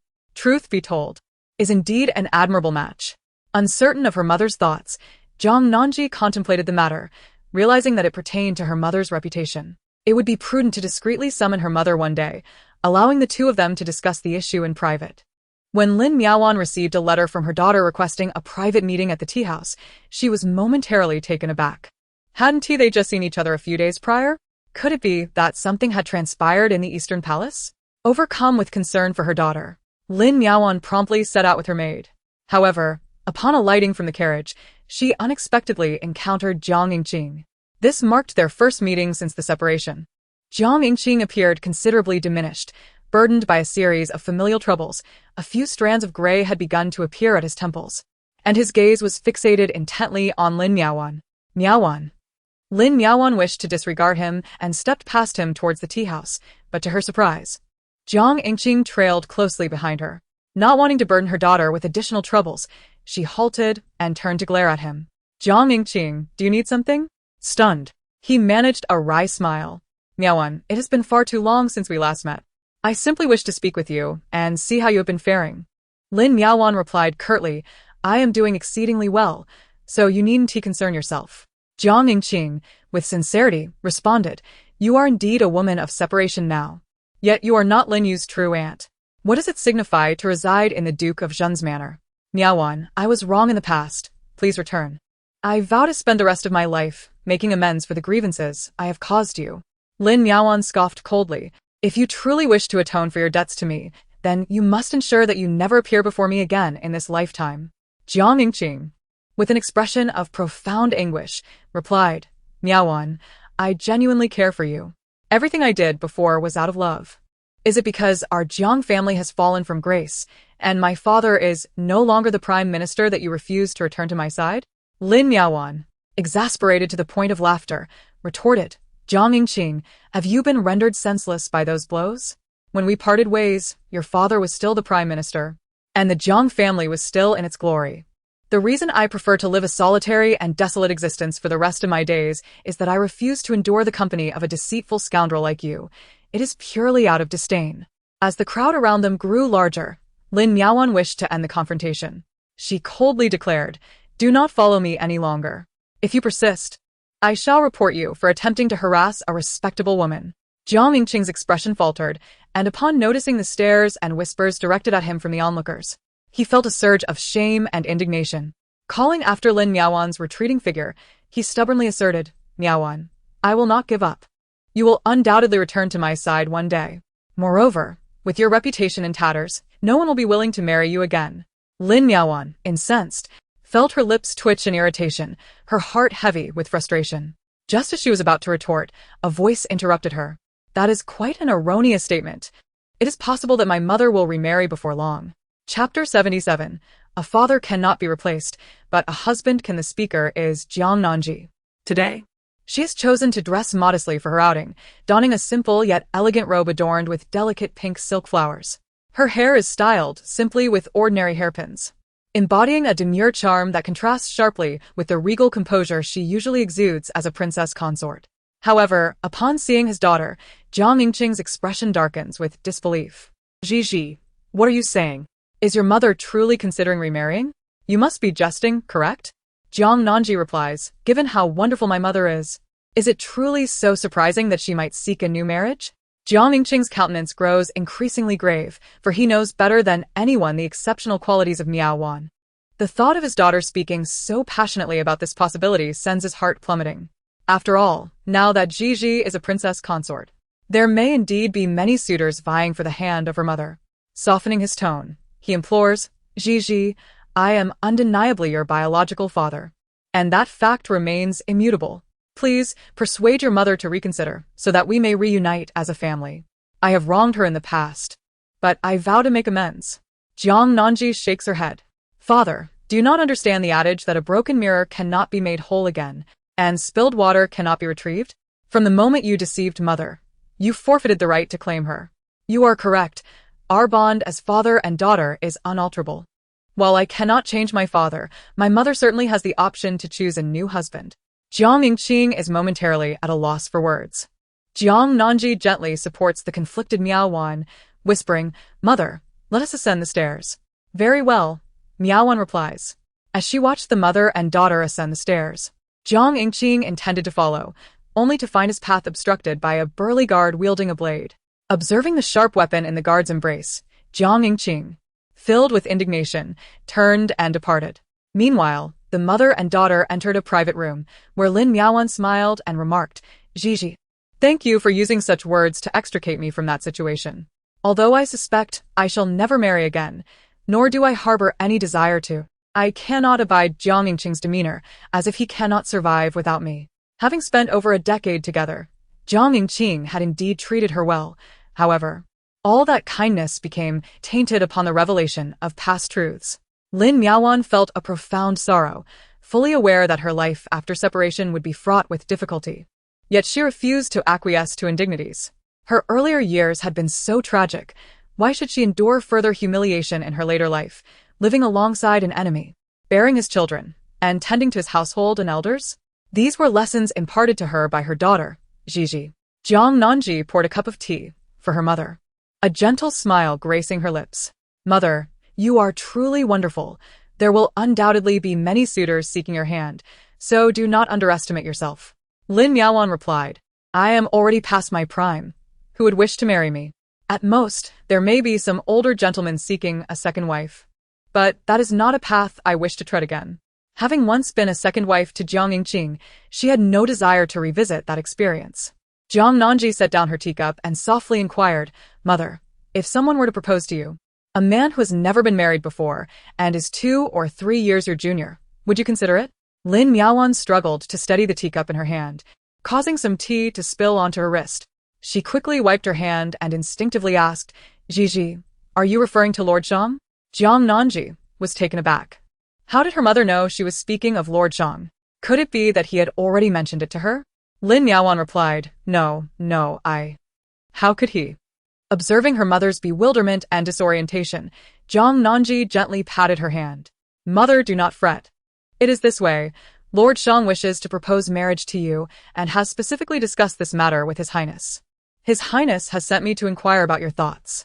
Lord Zhang's character is undoubtedly commendable, and his household is uncomplicated, ensuring a tranquil life should you marry him. Of course, whether or not to marry ultimately depends on your own desires. Lin Miaowan's cheeks flushed with warmth. She had not anticipated that Shang-Chi would wish to marry her. He was young, handsome, and accomplished. She felt unworthy of him. However, she soon regained her composure and shook her head. If I had not been married before, perhaps there would have been a chance. Even if I am not from the main line of the Duke of the State. But now that I am divorced and older than him. Gigi, tell me, could his desire to marry me be tied to matters of power and politics? Lin Miaowan pondered, realizing that her most esteemed identity at present was that of the biological mother of the crown princess.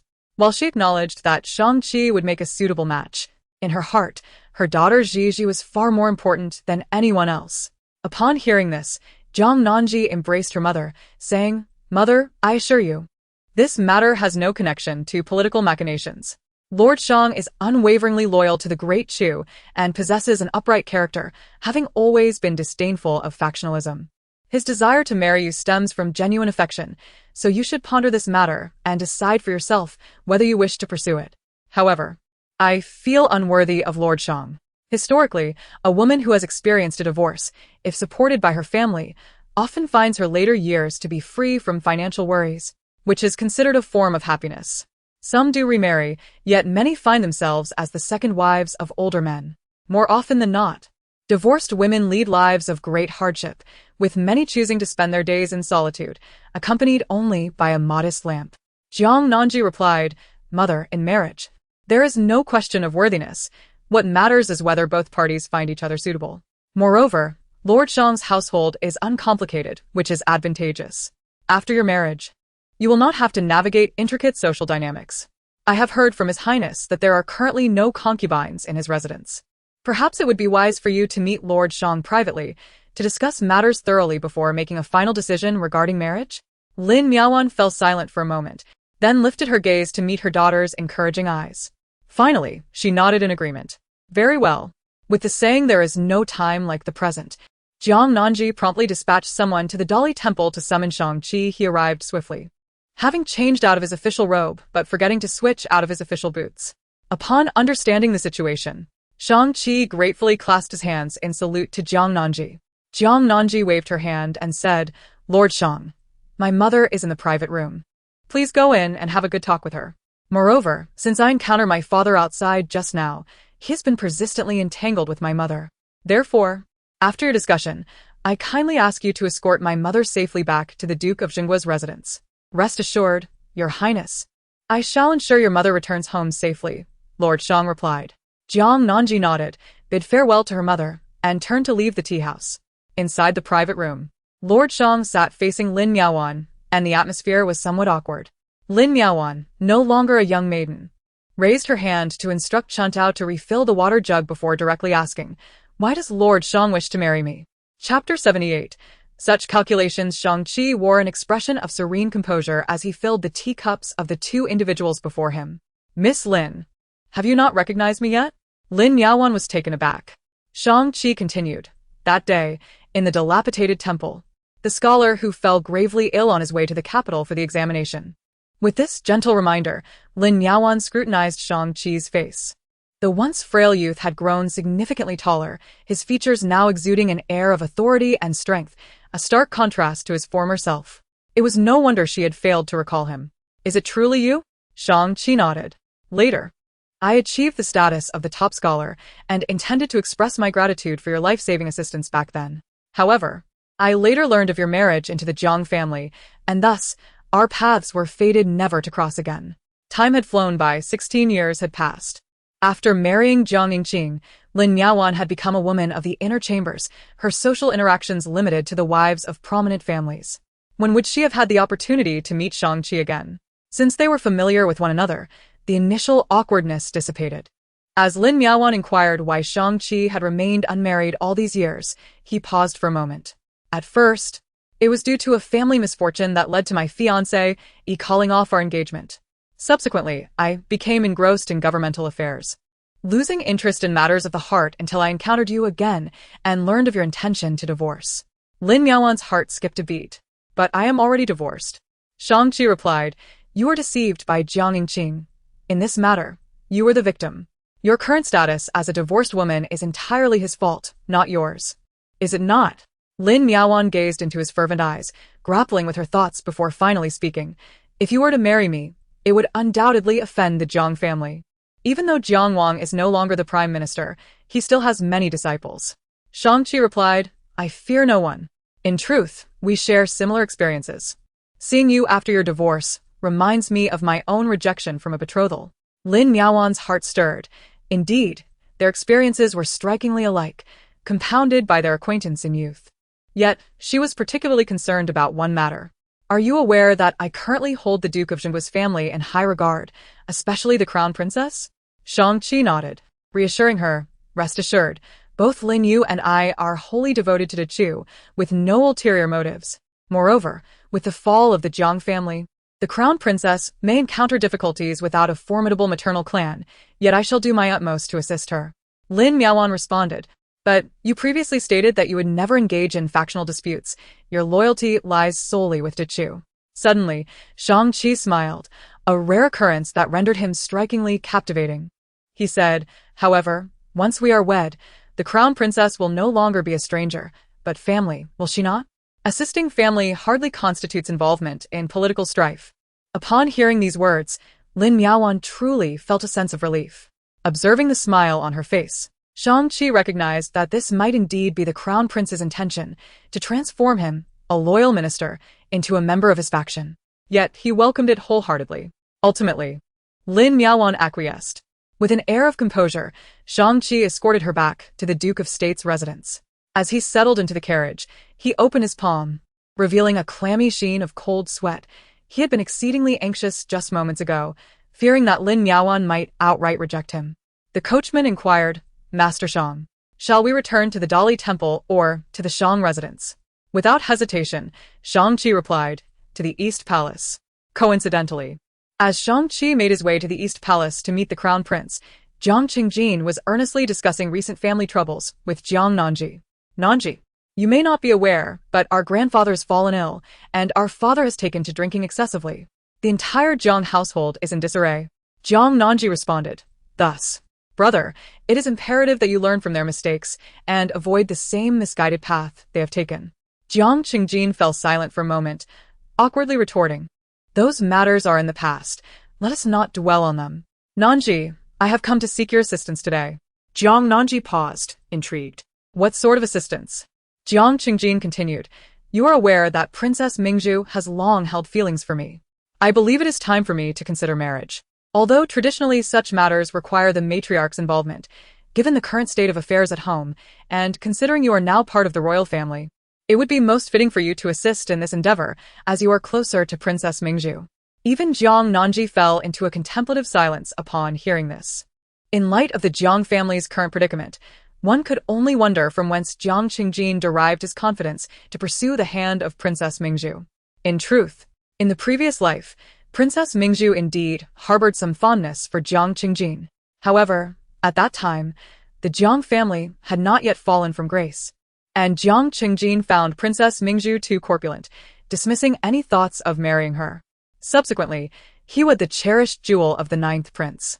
Yet, in this incarnation, the ninth prince has long since met his decline, and the Jiang family has similarly crumbled. Jiang Nanji did not anticipate that now Jiang Qingjin would attempt to exploit Princess Mingzhu for his own resurgence. A faint smile danced upon her lips. Could it be that her brother intends to become a son-in-law to the Grand Princess? Jiang Qingjin, ever self-important, though he indeed harbored such intentions, could not help but display a semblance of displeasure upon hearing his sister's blunt words. Gigi, there is no need to be so absolute in your statements. Moreover, Princess Mingzhu harbors feelings for me. You merely need to facilitate an introduction. Jiang Nanji, however, shook her head in distress. Do you not understand? Recently, His Highness the Crown Prince dealt with the Ninth Prince, and the Grand Princess shares a close bond with him. Under such circumstances, how could I possibly visit the Grand Princess's residence? While the Grand Princess did not partake in the struggle for succession, she had indeed maintained a close relationship with the Ninth Prince.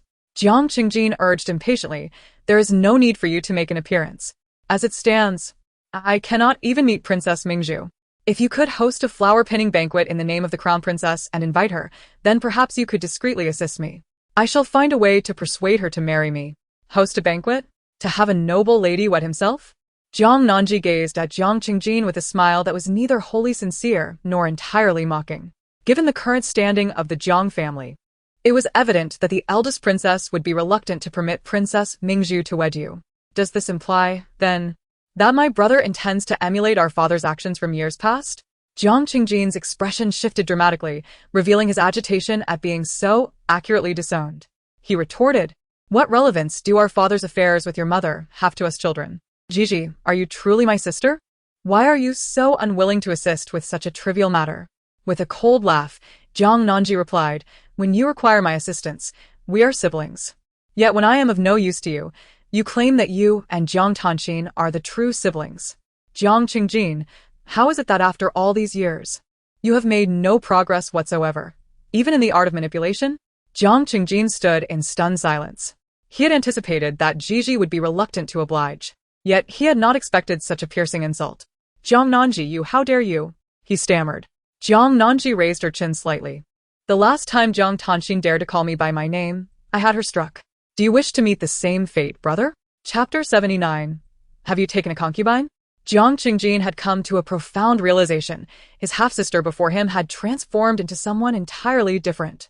Could it be that her elevation to the position of crown princess had rendered her arrogant and indifferent? He regretted allowing Exionur to relinquish her claim to that title. Frustration surged within him, yet upon considering the disparity in their statuses, he stifled his anger. Very well, if you are unwilling to assist, I shall treat this visit as though it never occurred, he declared, striding out with resolute steps. Jiang Nanji watched his retreating figure and quietly instructed Huazhao beside her. Find a way to ensure that Jiang Qingjin's intentions toward Princess Mingzhu reach the ears of the Grand Princess. Understood. Does Jiang Qingjin believe he can leverage the Grand Princess's influence to restore the Jiang family to its former glory? Such a dream is futile. Though Jiang Qingjin faced rejection from Jiang Nanji, he contemplated alternative avenues, perhaps seeking Exionur's assistance to arrange a clandestine meeting with Princess Mingzhu. At that moment, he encountered the youthful Shang-Chi, who had recently entered the cabinet and held a prominent position. Upon seeing him, Jiang Qingjin promptly bowed in respect, while Shang-Chi merely nodded in acknowledgement. The two men then took a few steps together toward the exit. Jiang Qingjin inquired earnestly, Minister Shang, I presume you are here to discuss state affairs with His Royal Highness? I came to see the Crown Princess, he replied. My grandmother has passed. Yet Gigi did not even pay her respects. However, I cannot fault her entirely. It is the Lin family's failure for not having raised her properly. Upon hearing this, Shang-Chi halted his steps and turned to look at him. With his inherently cold and unyielding demeanor, his gaze was now particularly piercing, causing Jiang Qingjin to tremble with fear, his legs turning to jelly. He forced a laugh, saying, How could I trouble Lord Shang with matters concerning my family? Shang-Chi replied, It is not a family matter.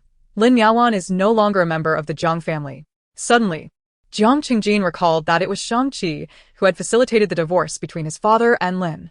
He awkwardly continued, This situation is indeed lamentable. My father still harbors feelings for Lin and feels quite remorseful about her. Shang-Chi responded, If Jiang Yingqing feels guilt, he should express it by sending generous gifts during Lin Miaowan's wedding. After saying this, he departed. It was only when Jiang Qingjin had settled into the carriage that he realized Lin was about to remarry. How could this be possible? Meanwhile, after seeing off Jiang Qingjin, Jiang Nanji was unsurprisingly summoned by the Crown Prince. Upon hearing that Shang-Chi had visited and requested a marriage alliance, her eyes sparkled with intrigue. It appeared that Lord Shang had quite the favorable rapport with her mother. Jiang Nanji suspected there were certainly complexities between the two that outsiders were unaware of. Regardless, Shang-Chi was a worthy match, and her mother was willing to take a step forward, which was a delight for all involved. As for Shang-Chi, should he dare to mistreat her mother in the future, Jiang Nanji would not let him off easily. As the young consort beamed with joy, a similar warmth enveloped Rong Sijing, who was about to suggest sharing their midday meal. Suddenly, darkness clouded his vision, and a sharp pain pierced his heart, prompting him to expel a mouthful of blood. Jiang Nanji's smile froze on her face. "Your Highness, what has happened to you?" Rong Sijing glanced at her before collapsing. As she beheld the crimson blood staining her skirt, reminiscent of blooming spider lilies, Jiang Nanji was momentarily transported back to the harrowing scene of her past demise. Meanwhile, Bai Ji swiftly retrieved medicine from a hidden compartment and administered it to the prince.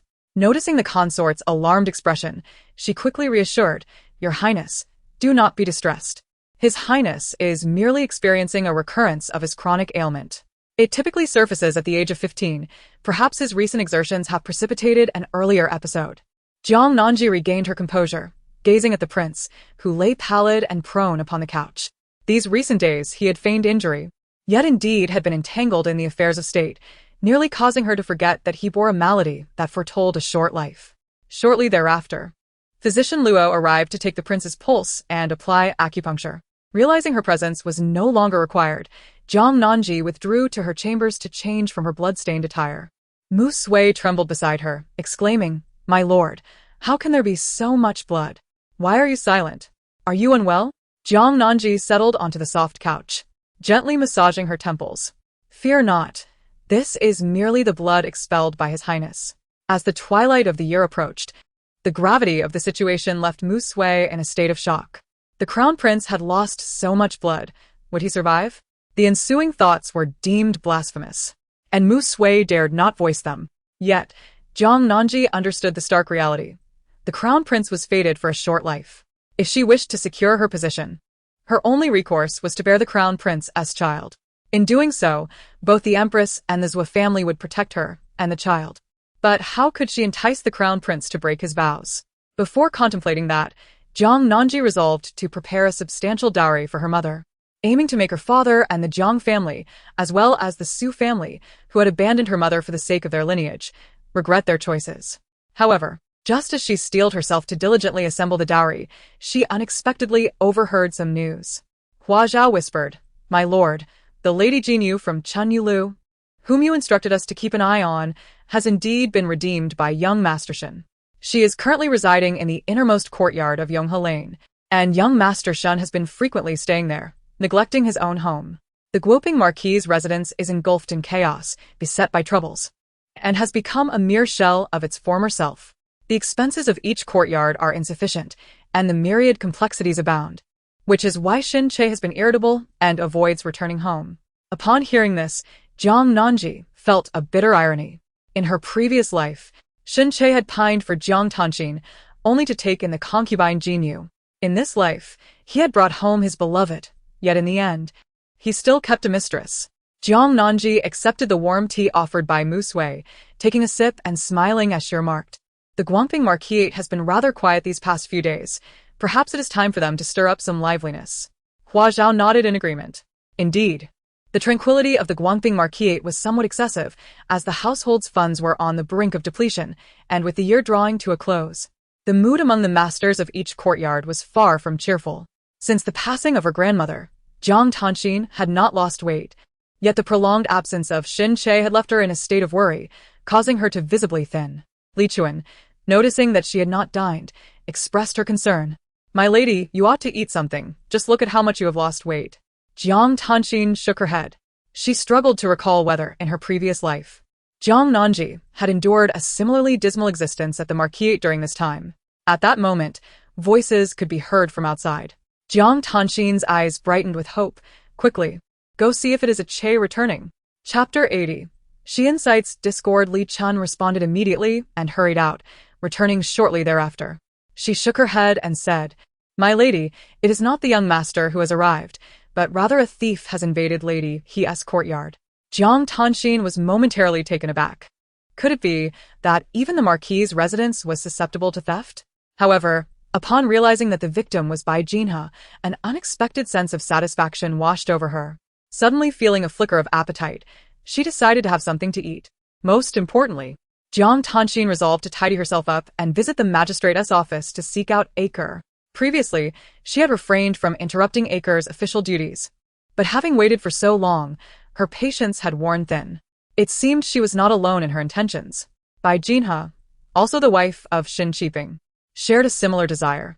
Although the matriarch Shin had recently taken a liking to Bai Jinhe again, and Jiang Tanxin had created quite the scandal with her false pregnancy. The fact remained that Bai Jinhe, unable to bear children, had not seen her cousin Shin Che for quite some time. Consequently, Bai Jinhe dispatched someone to investigate the reason for Shin Che's prolonged absence from home, despite previous inquiries yielding no results. Today she stumbled upon unexpected news. Her cousin Shin Che had taken a concubine. Adding to the turmoil, a maid in the courtyard had been caught stealing Bai Jinhe's jewelry. Already in a foul mood, Bai Jinhe vented her frustrations on the hapless maid, ordering her to receive 20 lashes as punishment. Once the punishment was administered, the air in the courtyard was thick with a metallic scent of blood, and the maid was left gasping for breath, struggling to survive. Bai Jin waved her hand, instructing others to take the maid away. Her heart felt like a desolate wasteland. She had believed that her only rival was Jiang Tanxin, yet now another contender had emerged. No, this anguish could not be borne alone. Reflecting on the unusually quiet Jiang Tanxin of late, Bai Jin abruptly rose, clutching her handkerchief, and declared, "Come. Accompany me to Jiang Tanxin's courtyard." The two concubines had always been at odds, and everyone assumed Bai Jin was seeking a confrontation with Jiang Tanxin. Even Madame Shun, Feng, upon hearing the news, chuckled lightly and instructed the servants to leave the matter be, letting these two maidens engage in their own petty squabbles. When they had both suffered enough, she could then arrange for her niece to marry in, becoming Aker's legitimate wife. Bai Jin's sudden appearance startled Jiang Tanxin, who was just about to step out. Having had numerous clashes with her, Jiang Tanxin braced herself, thinking this time would be no different, and watched her warily. "Bai Jin, what trouble do you bring this time?" Bai Jin, having suffered a miscarriage that had left her frail and emaciated, seemed as though a gust of wind might carry her away. Clutching her handkerchief, tears streamed down her cheeks. "Sister Xian, we have fought back and forth, and now we are both wounded, yet there are others who stand to gain." Seeing her in such a pitiable state, Jiang Tanxin furrowed her brow, unsure of her meaning. Bai Jin choked back her sobs, saying, "Cousin, he has taken another woman outside." Jiang Tanxin replied incredulously, "That cannot be. Aker loves me dearly.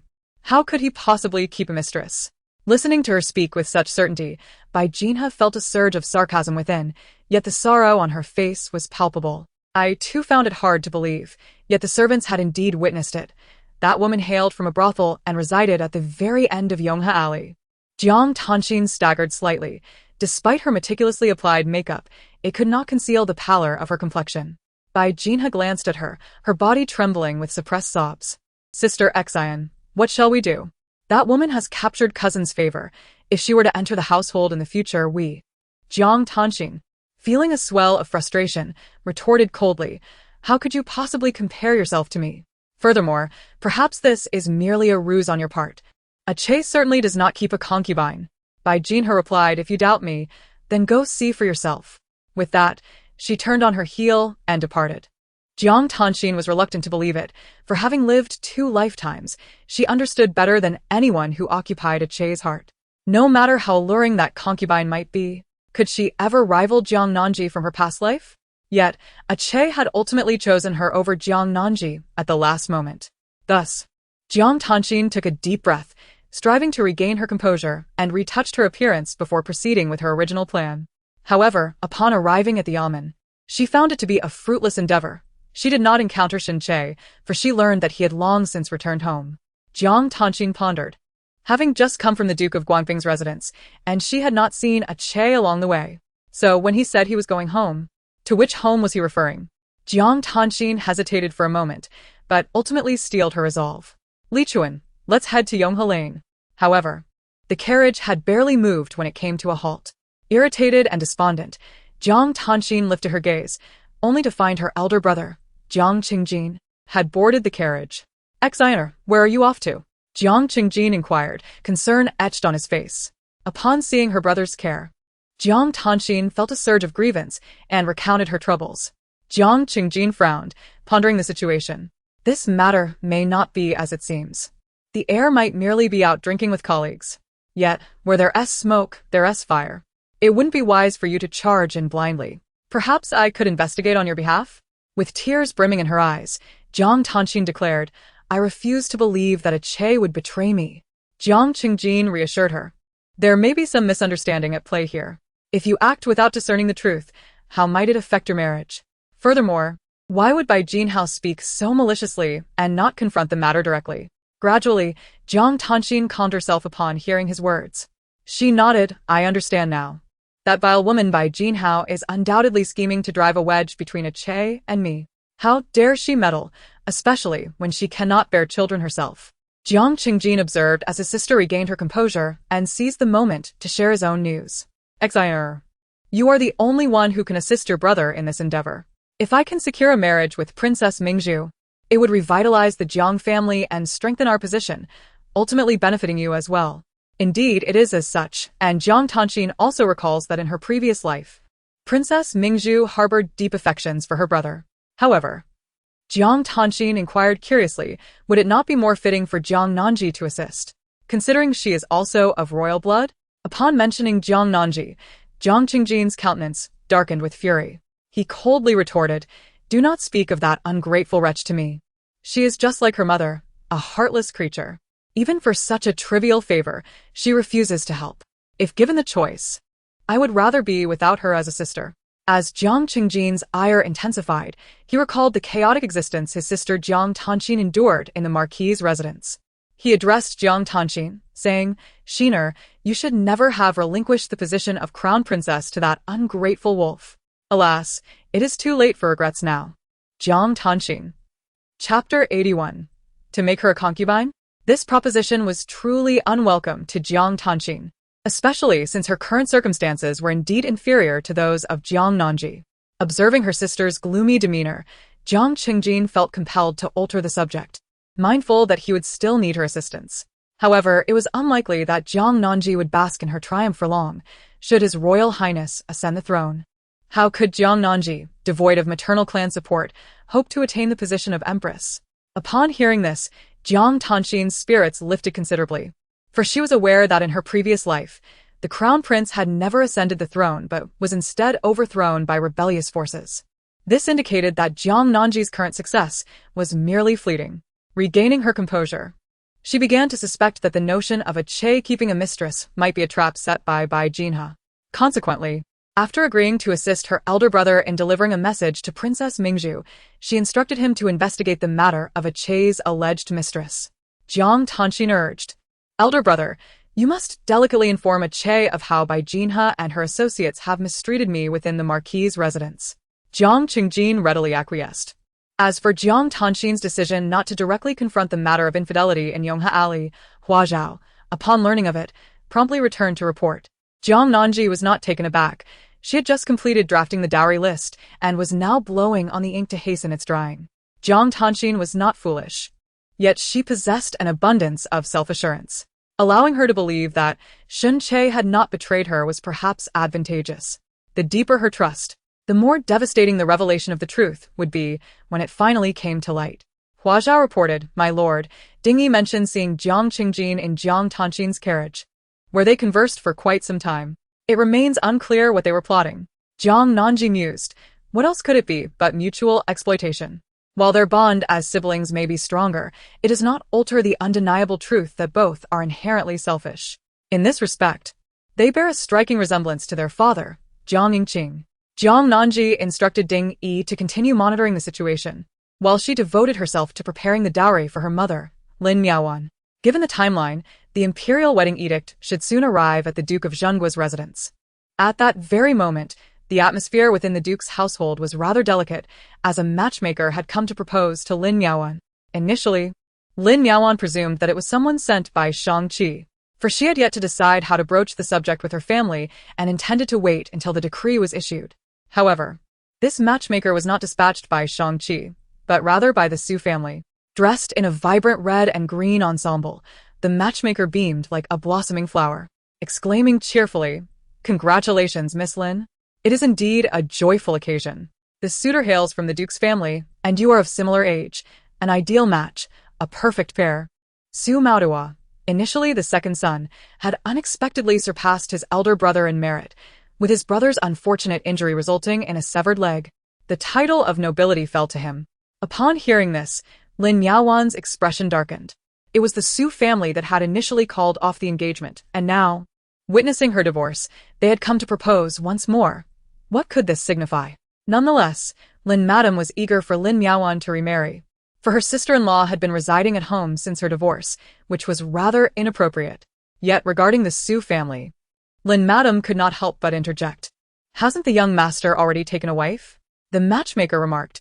Indeed, the young master's wife is related to Madame Su, who happens to be the younger sister of the Minister of Rights, Lord Ji. Their families are closely connected. It is only natural that, after many years of marriage without offspring, taking a concubine has become a reasonable consideration. Lady Lin's eyes widened in astonishment. What? Su Maodua wishes to make Miaowan his concubine? Although Lady Lin held some reservations about Miaowan remaining in the Lin family after her divorce, the notion of her becoming a concubine stirred a reluctance within her. The matchmaker maintained her insincere smile, asserting that while it was indeed a concubinage, it was within the esteemed Duke's household. Furthermore, Miss Lin was now in her 30s. A woman who had divorced, and given her past connection with the young master, marrying into the Duke's family could be seen as a stroke of fortune. Surely, she could not remain an old maid at the Duke of Zhen's estate for the rest of her life. Lady Lin hesitated slightly, turning to glance at Lin Miaowan. She was uncertain if Miaowan still harbored feelings for Su Maodua. If so, perhaps becoming a concubine in the Su family could provide a viable path forward. At that moment, Lin Miaowan's expression had grown icy. She shook her head firmly, stating, "Please return to the Su family and convey that I am unwilling to pursue this union. It is getting late. You may leave now." The matchmaker, initially confident that this marriage proposal was nearly secured, now appeared somewhat displeased. She pursed her lips, the beauty mark at the corner of her mouth quivering. "Calling you Miss Lin, do you truly believe you are still an unmarried woman? You have been married and have borne children. To marry into the Duke's household as a concubine is an immense blessing, and yet you refuse? Lin Miaowan, if you desire it, then this fortune is yours. Spring Peach, see our guest off." As the matchmaker was forcefully dismissed, she expressed her displeasure, hands on her hips. "You truly do not appreciate kindness. What a splendid opportunity this is. The Duke of Su's household does not mind your status as a divorced woman. Yet you still refuse? Are you not concerned about offending the Su family?" Lin Xiaofu's wife, Madame Kong, remained silent, but in her heart, she acknowledged that this was indeed a promising match. Madame Lin observed the anger etched on Lin Miaowan's face and hesitated. "The Su family is being rather excessive. Initially, they disregarded your feelings and broke off the engagement, and now they have the audacity to come and seek you as a concubine, intending to humiliate you. However, if this continues, it may anger the Duke of Su's household, and I fear your future prospects may face considerable obstacles." She worried that such a commotion might render Miaowan unmarriageable in the future. Lin Miaowan understood that although her sister-in-law harbored her own thoughts, her intentions were not malicious. The fire of anger on her face subsided as she offered a gentle smile. "Sister-in-law, do not fret. My marriage has already been arranged." Madame Lin was taken aback. "Already arranged? Which family?"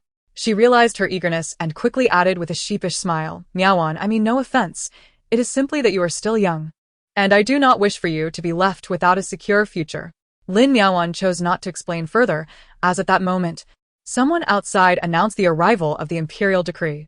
Upon hearing the details of the marriage proposal, the Lin family was astonished, and soon, expressions of joy adorned their faces. However, it is Lord Shangqi, who now holds a prestigious official position at a young age, in his 30s, yet remains unmarried, without any elders in his family. If Lin Miaowan were to marry him, she would undoubtedly become the authoritative matriarch of the household. The old Lady Lin is indeed pleased, yet her primary concern lies with Lin Miaowan's own feelings. "Miaowan, do you consent to this union? If you do not, even if it were a decree from the emperor, I would venture into the palace myself to graciously decline on your behalf." The old matriarch genuinely cherishes Lin Miaowan, fully aware of the hardships she endured in her previous engagement, and feels a deep sense of compassion for her. Chapter 82. The prince's belt-removed Lin Miaowan offered a gentle smile, reassuring her aunt, "Rest assured, I am in full agreement regarding this marriage.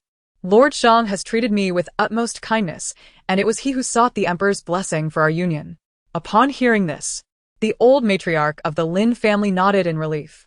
Not long after, a delegation from the Eastern Palace arrived, delivering several large boxes, proclaiming them to be the dowry prepared for Lin Miaowan by the crown princess. Everyone in the Duke of Jinggua's residence was filled with envy. Lin Miaowan, her eyes shimmering with tears, felt deeply moved. Perhaps the existence of her daughter Ji was the only reason she bore no resentment toward Jiang Yingqing. Lu Ruyan stood by the roadside, fanning herself, and remarked, "The crown princess preparing a dowry for her own mother? How novel. It is certainly not something one would expect from your circle. Ah, I find this crown princess increasingly intriguing. It has been a while since we last met. Perhaps I shall pay her a visit at the Eastern Palace tomorrow." A nearby maid quickly interjected, "Madame Lu, your status does not permit you to meet the crown princess, unless you accompany the other ladies to the Eastern Palace." Lu Ruyan's expression darkened. She was thoroughly exasperated by the rigid hierarchy of their world, with its incessant emphasis on seniority and social rank. How tiresome it all was. Thus, the union between Shang-Chi and Lin Miaowan was solidified, and preparations for the wedding commenced, with plans to wed after the new year. This development swiftly became the talk of the town, with storytellers even reviving the tale of Lin Miaowan's previous separation from Jiang Yingqing. Moreover, it has come to light that prior to the issuance of the imperial marriage decree, the Su family had even sought a matchmaker to propose taking Lin Miaowan as a concubine. Miss Lin can truly be regarded as a remarkable woman, having divorced. She has secured a marriage of such distinction, establishing herself as the foremost lady in the Great Chu. One might ponder whether young Master Su will experience regret. While it remains uncertain if he will, it is undoubtedly true that Jiang Yingqing will harbor regrets. One wonders, however, whether the tumultuous circumstances surrounding Miss Lin's marriage will have any bearing on the crown princess. The royal family is known for its strict adherence to protocol, and the crown princess has already endured the separation of her parents, the misfortunes of her maternal family, and her grandfather's demotion, not to mention her mother's remarriage.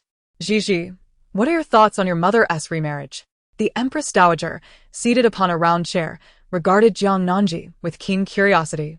Every few days, she summoned Jiang Nanji to the Kuan-Ning Palace for conversation, yet once the doors were closed, her inquiries would turn to the recent developments in her daughter-in-law's relationship with her son.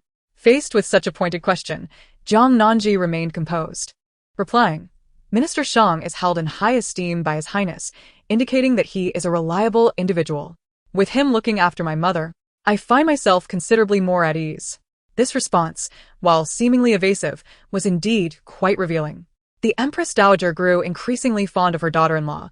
She winked playfully, asking, "So, how are things between you and Xiao Jing? I've heard you occasionally spend the night in his chambers?" Jiang Nanji offered a wry smile, explaining, "His Highness has been unwell of late and has not permitted me to stay in his quarters." Upon hearing this, the left Empress felt a wave of disappointment. After a moment's contemplation, she raised her hand, instructing her trusted maid to bring forth a gilded brocade box. "Gigi, take this back with you, and tell Xiao Jing that it is a gift from me," she commanded. Jiang Nanji was taken aback. "Mother, this is..." The left Empress replied, "Xiao Jing has sustained an injury. It must not leave a scar. This Linglu Yushuang is exceptionally effective for scar removal. However, the eunuchs are rather clumsy, so you must personally apply the medicine for him." Jiang Nanji understood, suspecting that this was not merely an ordinary scar ointment. Yet, she feigned ignorance and softly inquired, "What if His Highness does not permit me to administer the medicine?" The left Empress smirked, "You shall tell him that if he refuses your care, then I and his father shall come to the East Palace to apply the medicine ourselves. Let him choose." Jiang Nanji could not help but stifle a laugh. Upon returning to the East Palace, she relayed the matter truthfully to Rong Sijuan. That day, he had suddenly suffered from a bout of poison, which had alarmed the young crown princess, leaving her feeling somewhat guilty. Upon hearing this news, he realized just how serious-minded his mother was. If he were to refuse the crown princess's treatment or reject this medicine, his mother could indeed come, accompanied by his father, to administer the medicine herself. "Very well," Rong Sijuan finally said, lifting his head to Jiang Nanji. "Then I shall trouble the crown princess." Jiang Nanji was momentarily stunned. Was it truly that easy to acquiesce? A hint of bashfulness crept onto her face. Once the attendants had withdrawn, she cautiously extended her delicate hand, preparing to untie Rong Sijuan's belt. Rong Sijuan quickly grasped her hand, clearing his throat. My injury is on my shoulder. Jiang Nanji displayed an expression of innocence. Yet how could she possibly recall that His Highness bore an injury upon his abdomen? Indeed, Rong Sijing was wounded in the abdomen and also bore injuries on his shoulder. However, treating the shoulder was a straightforward task, while addressing the abdomen. His abdominal scar was situated rather low. Gazing at the pure and sweet young crown princess, Rong Sijing silently admonished himself and said, The injury on my shoulder is more severe. Let us tend to that first and observe if it yields any effect. Should any discomfort arise, there would be no need to treat other areas. Jiang Nanji obediently responded and assisted him in removing his upper garment, revealing his broad back. Though his skin remained quite fair, the muscles were distinctly defined. Not only on his shoulder, but his entire body displayed such firmness. Jiang Nanji had long been aware that the crown prince possessed martial prowess and was not as gravely ill as he appeared. After all, who among the ailing would have such robust flesh? Nevertheless, the crown prince's previous instance of blood vomiting and fainting did not seem to be feigned. Jiang Nanji's mind was a whirlwind of thoughts, yet she carefully extracted a portion of the ointment with her fingers, delicately applying it to Rong Sijing's shoulder. Rong Sijing furrowed his brow slightly. For reasons unknown, although her fingertips were cool and the ointment also chilled, a wave of warmth began to envelop his skin, permeating through to his very limbs. While Rong Sijing endeavored to suppress the peculiar warmth, at that very moment, the young crown princess unexpectedly leaned closer to his shoulder and gently blew upon it. Rong Sijuan's muscles tensed uncontrollably, and he could not help but emit a soft groan from between his lips. Meanwhile, the young princess consort behind him seemed oblivious to the situation, inquiring with genuine concern, Your Highness, are you unwell? I am fine. Is it the ointment that causes you discomfort? Rong Sijuan ground his teeth with great difficulty. It is quite agreeable. Jiang Nanji replied, Ah, that is splendid. It indicates that the ointment bestowed by Mother Empress is indeed effective. Your Highness, may I apply some to other areas? No sooner had she spoken than her delicate hand swiftly reached out, deftly unfastening Rong Sijuan's belt. Rong Sijuan. Chapter 83. Is the Crown Princess upset? The attire was crafted from exquisite silk, its texture radiant and delicate, and thus, with a mere loosening of the belt, it fell away in an instant. Rong Sijing pressed his lips together, a flicker of turbulent emotion glimmering in his eyes. He firmly grasped the mischievous little hand, applying a gentle yet assertive pressure. Jiang Nanji instinctively gasped in pain, lifting her head to reveal her beautiful almond eyes brimming with tears, a picture of grievance. Your Highness, what is the matter? Gazing at her doe-like, pitiful expression, Rong Sijing ground his teeth in frustration. Jiang Nanji, are you doing this intentionally? Jiang Nanji maintained her composure, her eyes still wide with innocent bewilderment. Your Highness, I do not understand what you are saying. Could it be that you are avoiding the truth? Rong Sijing felt a mix of anger and amusement. He was not avoiding the truth, but rather the little fox before him was clearly overstepping her bounds. Although he should have dismissed her outright, inexplicably, a sheen of perspiration began to envelop him, and a peculiar dizziness washed over him. By the time he regained his senses, a cool, delicate hand had already spread the ointment over the scar on his abdomen. The sensation was astonishingly intense. Yet, the person before him continued to apply the medicine with a demeanor of utmost seriousness, completely oblivious to the fact that she was igniting a fire rather than simply administering a remedy. At this point, Rong Sijing remained unaware of the ointment's dubious nature. Thus, he pondered whether this was truly the will of the Empress, or that of the Crown Princess. Jiang Nanji was also privy to the ointment's questionable properties. As the prince's fair skin began to bloom, with a flush of pink, previously, while immersed in the warm embrace of the hot spring, one could still claim to be enveloped by the rising steam. Now, devoid of the delicate veil of vapor, not only the rosy hue upon her skin could scarcely be concealed, but other truths were equally impossible to hide. Yet, even in this moment, the Crown Prince astonishingly managed to maintain his composure, earning Jiang Nanji's admiration. Seemingly by accident, she brushed against him, and upon feeling a sudden scalding sensation, she cried out, only to find herself unexpectedly pinned upon the bed, as if preyed upon by a ravenous wolf. Fortunately, The soft bedding cushioned her fall, sparing her from pain, though the beads on the crown prince's wrist pressed uncomfortably against her. However, it must be stated that their current position was undeniably intimate.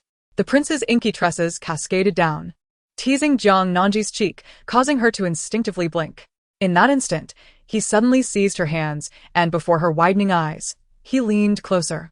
Jiang Nanji reflexively shut her eyes. During their previous encounters, Shen-Che had always instructed her to do so, for it was in those moments that she resembled Jiang Tanxin the most.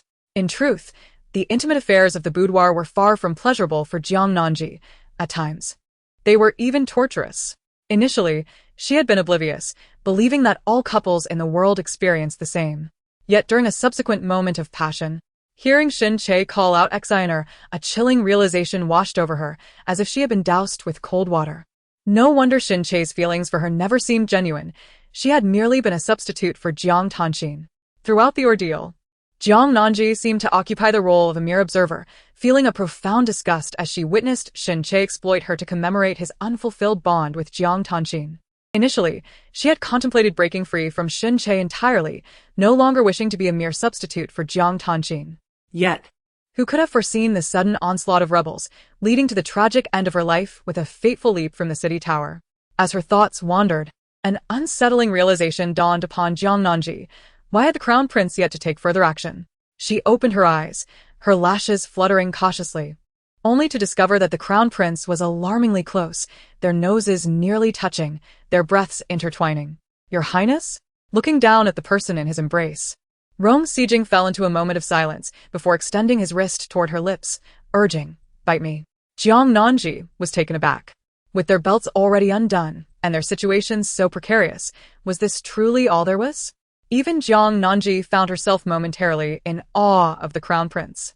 The thought of seducing him to break his vows seemed less daunting than her own infidelity. Perhaps, she mused, if she could render the prince unconscious with some herbs, they could share a night together, and afterward, she could find a dashing guard to father her child. Perhaps sensing her lack of response, Rong Sijing, who had been suppressing his own desires, grew increasingly agitated. Without warning, he leaned down and sank his teeth into Jiang Nanji's neck. Ah! The pain was very real, jolting Jiang Nanji back to her senses, and without a second thought, she bit down on the crown prince's wrist in retaliation. The pain brought a semblance of clarity to Rong Sijing's muddled mind. He turned his gaze towards the crown princess, who was furiously gnawing at her wrist, and an unbidden tenderness flickered in his eyes. After Rong Sijing finally quelled the strange heat within him using his internal energy, Jiang Nanji had already bitten her jaw to the point of discomfort. "Release," Rong Sijing murmured in a husky voice, making a concerted effort to divert his gaze from the bite mark adorning Jiang Nanji's neck. During their earlier struggle, her collar had been torn asunder. Although her garments remained in place, they bore a certain disarray. Added to that was the faint pink hue of the bite mark. Jiang Nanji refused to relent, oblivious to the root of her frustration. Regardless, it was the crown prince who had prompted her to bite. She might as well savor the moment. Why not take a chunk of flesh while she was at it? What made the crown prince, such a tough morsel, so difficult to chew? If she truly could not bear it any longer, should she contemplate an early divorce and move to her mother's residence? Minister Shang appeared to be a decent man. He would likely agree to take in his former stepdaughter. Observing her stubbornness, Rong Sijing found it somewhat amusing. He reached out, gently grasping the little crown princess's chin. And at the instant she instinctively loosened her grip, he declared, "There is something added to this ointment." Jiang Nanji shot him a resentful glance. "You should inquire with Her Majesty the Empress. This salve was given to me by her.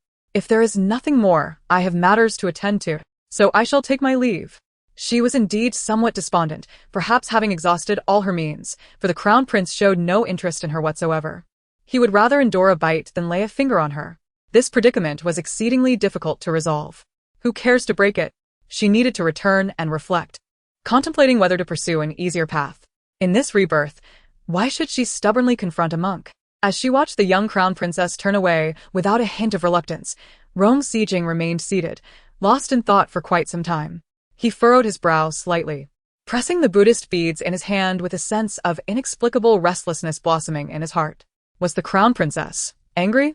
Chapter 84. Whose spy weeps so unattractively? Jiang Nanji was indeed incensed. not merely by the prince's insensitivity, but also by her own folly. In this second life, how could she place her sole hope upon a single individual? It was imperative to retain a few options.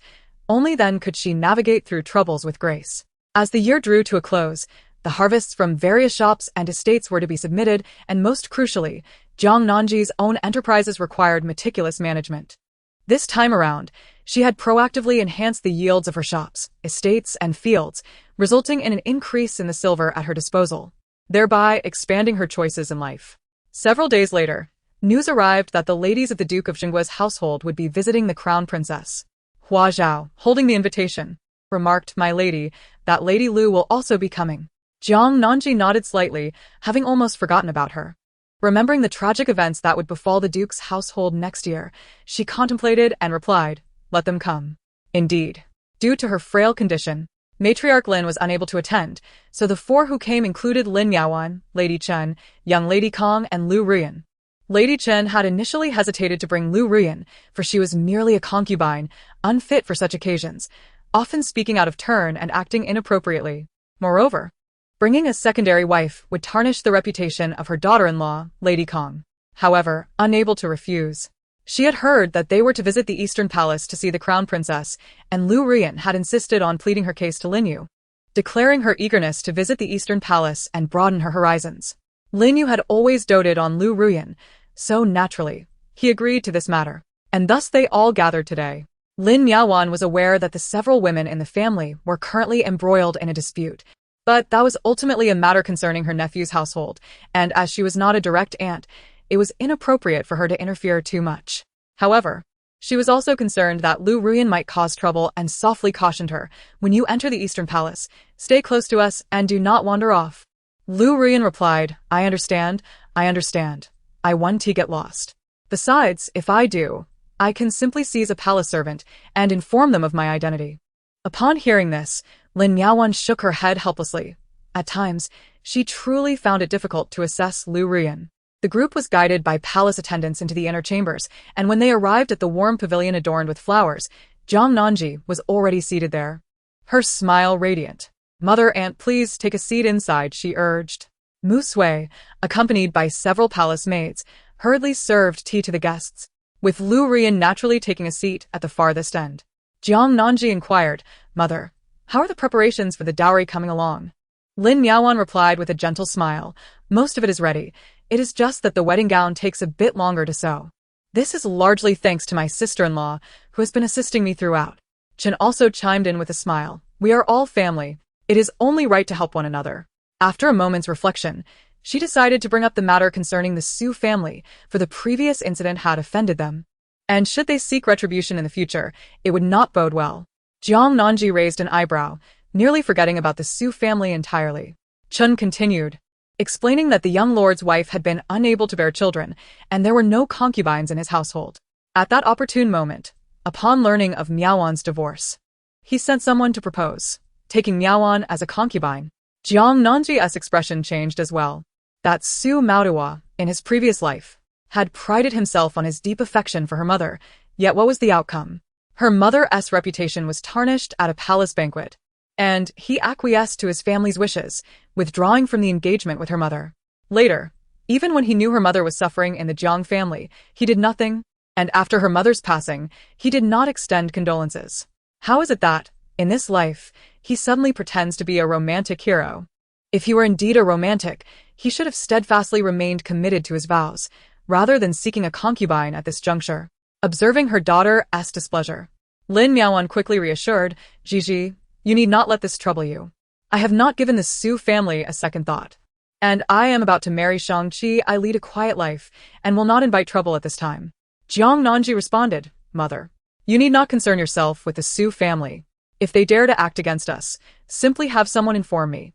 Lin Miaoan replied, "You are so busy every day. I would not want to disturb you." As they conversed, Kong remained silent throughout, but Lu Ruyan, unable to contain herself any longer, interjected, "What a trivial matter. Just have Lord Shang deal with that young lord. If others covet his wife, and he does nothing to protect his future bride, is he even a man?" "Lu, be silent," Chen scolded in a flurry.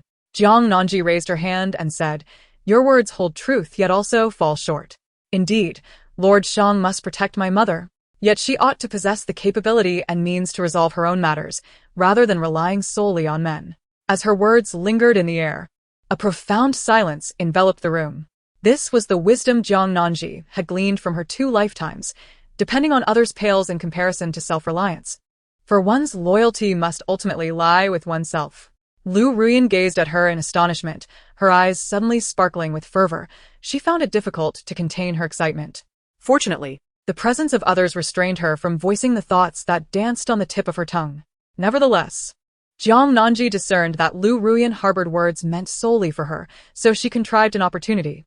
After sipping tea for a while and instructing the palace maids to prepare lunch, Jiang Nanji returned to her chamber to change attire, allowing her mother and a few companions to wander freely in the garden. Indeed, as Jiang Nanji stood in the corridor for a moment, she soon spotted Lu Ruyan, who, in her exhilaration, came running towards her, skirts in hand.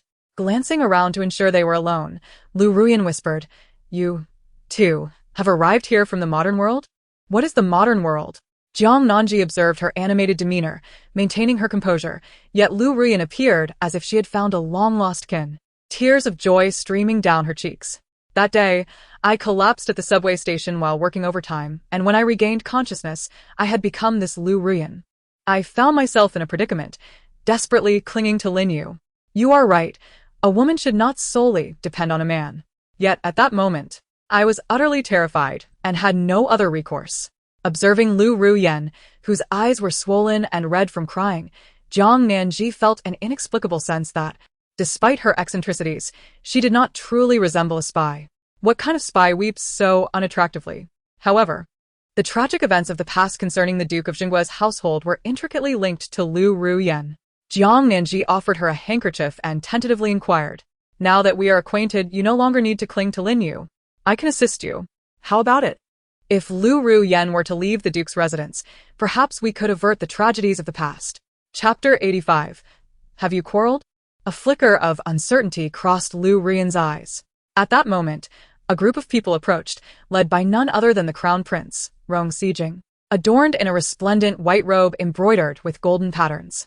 Surrounded by admirers, he appeared pale and frail, occasionally coughing, yet his noble demeanor was undeniably striking. Moreover, his extraordinary handsomeness made him resemble an ethereal being descended from the heavens. Jiang Nanji stepped forward, bowing gracefully. "This humble servant pays her respects to your highness."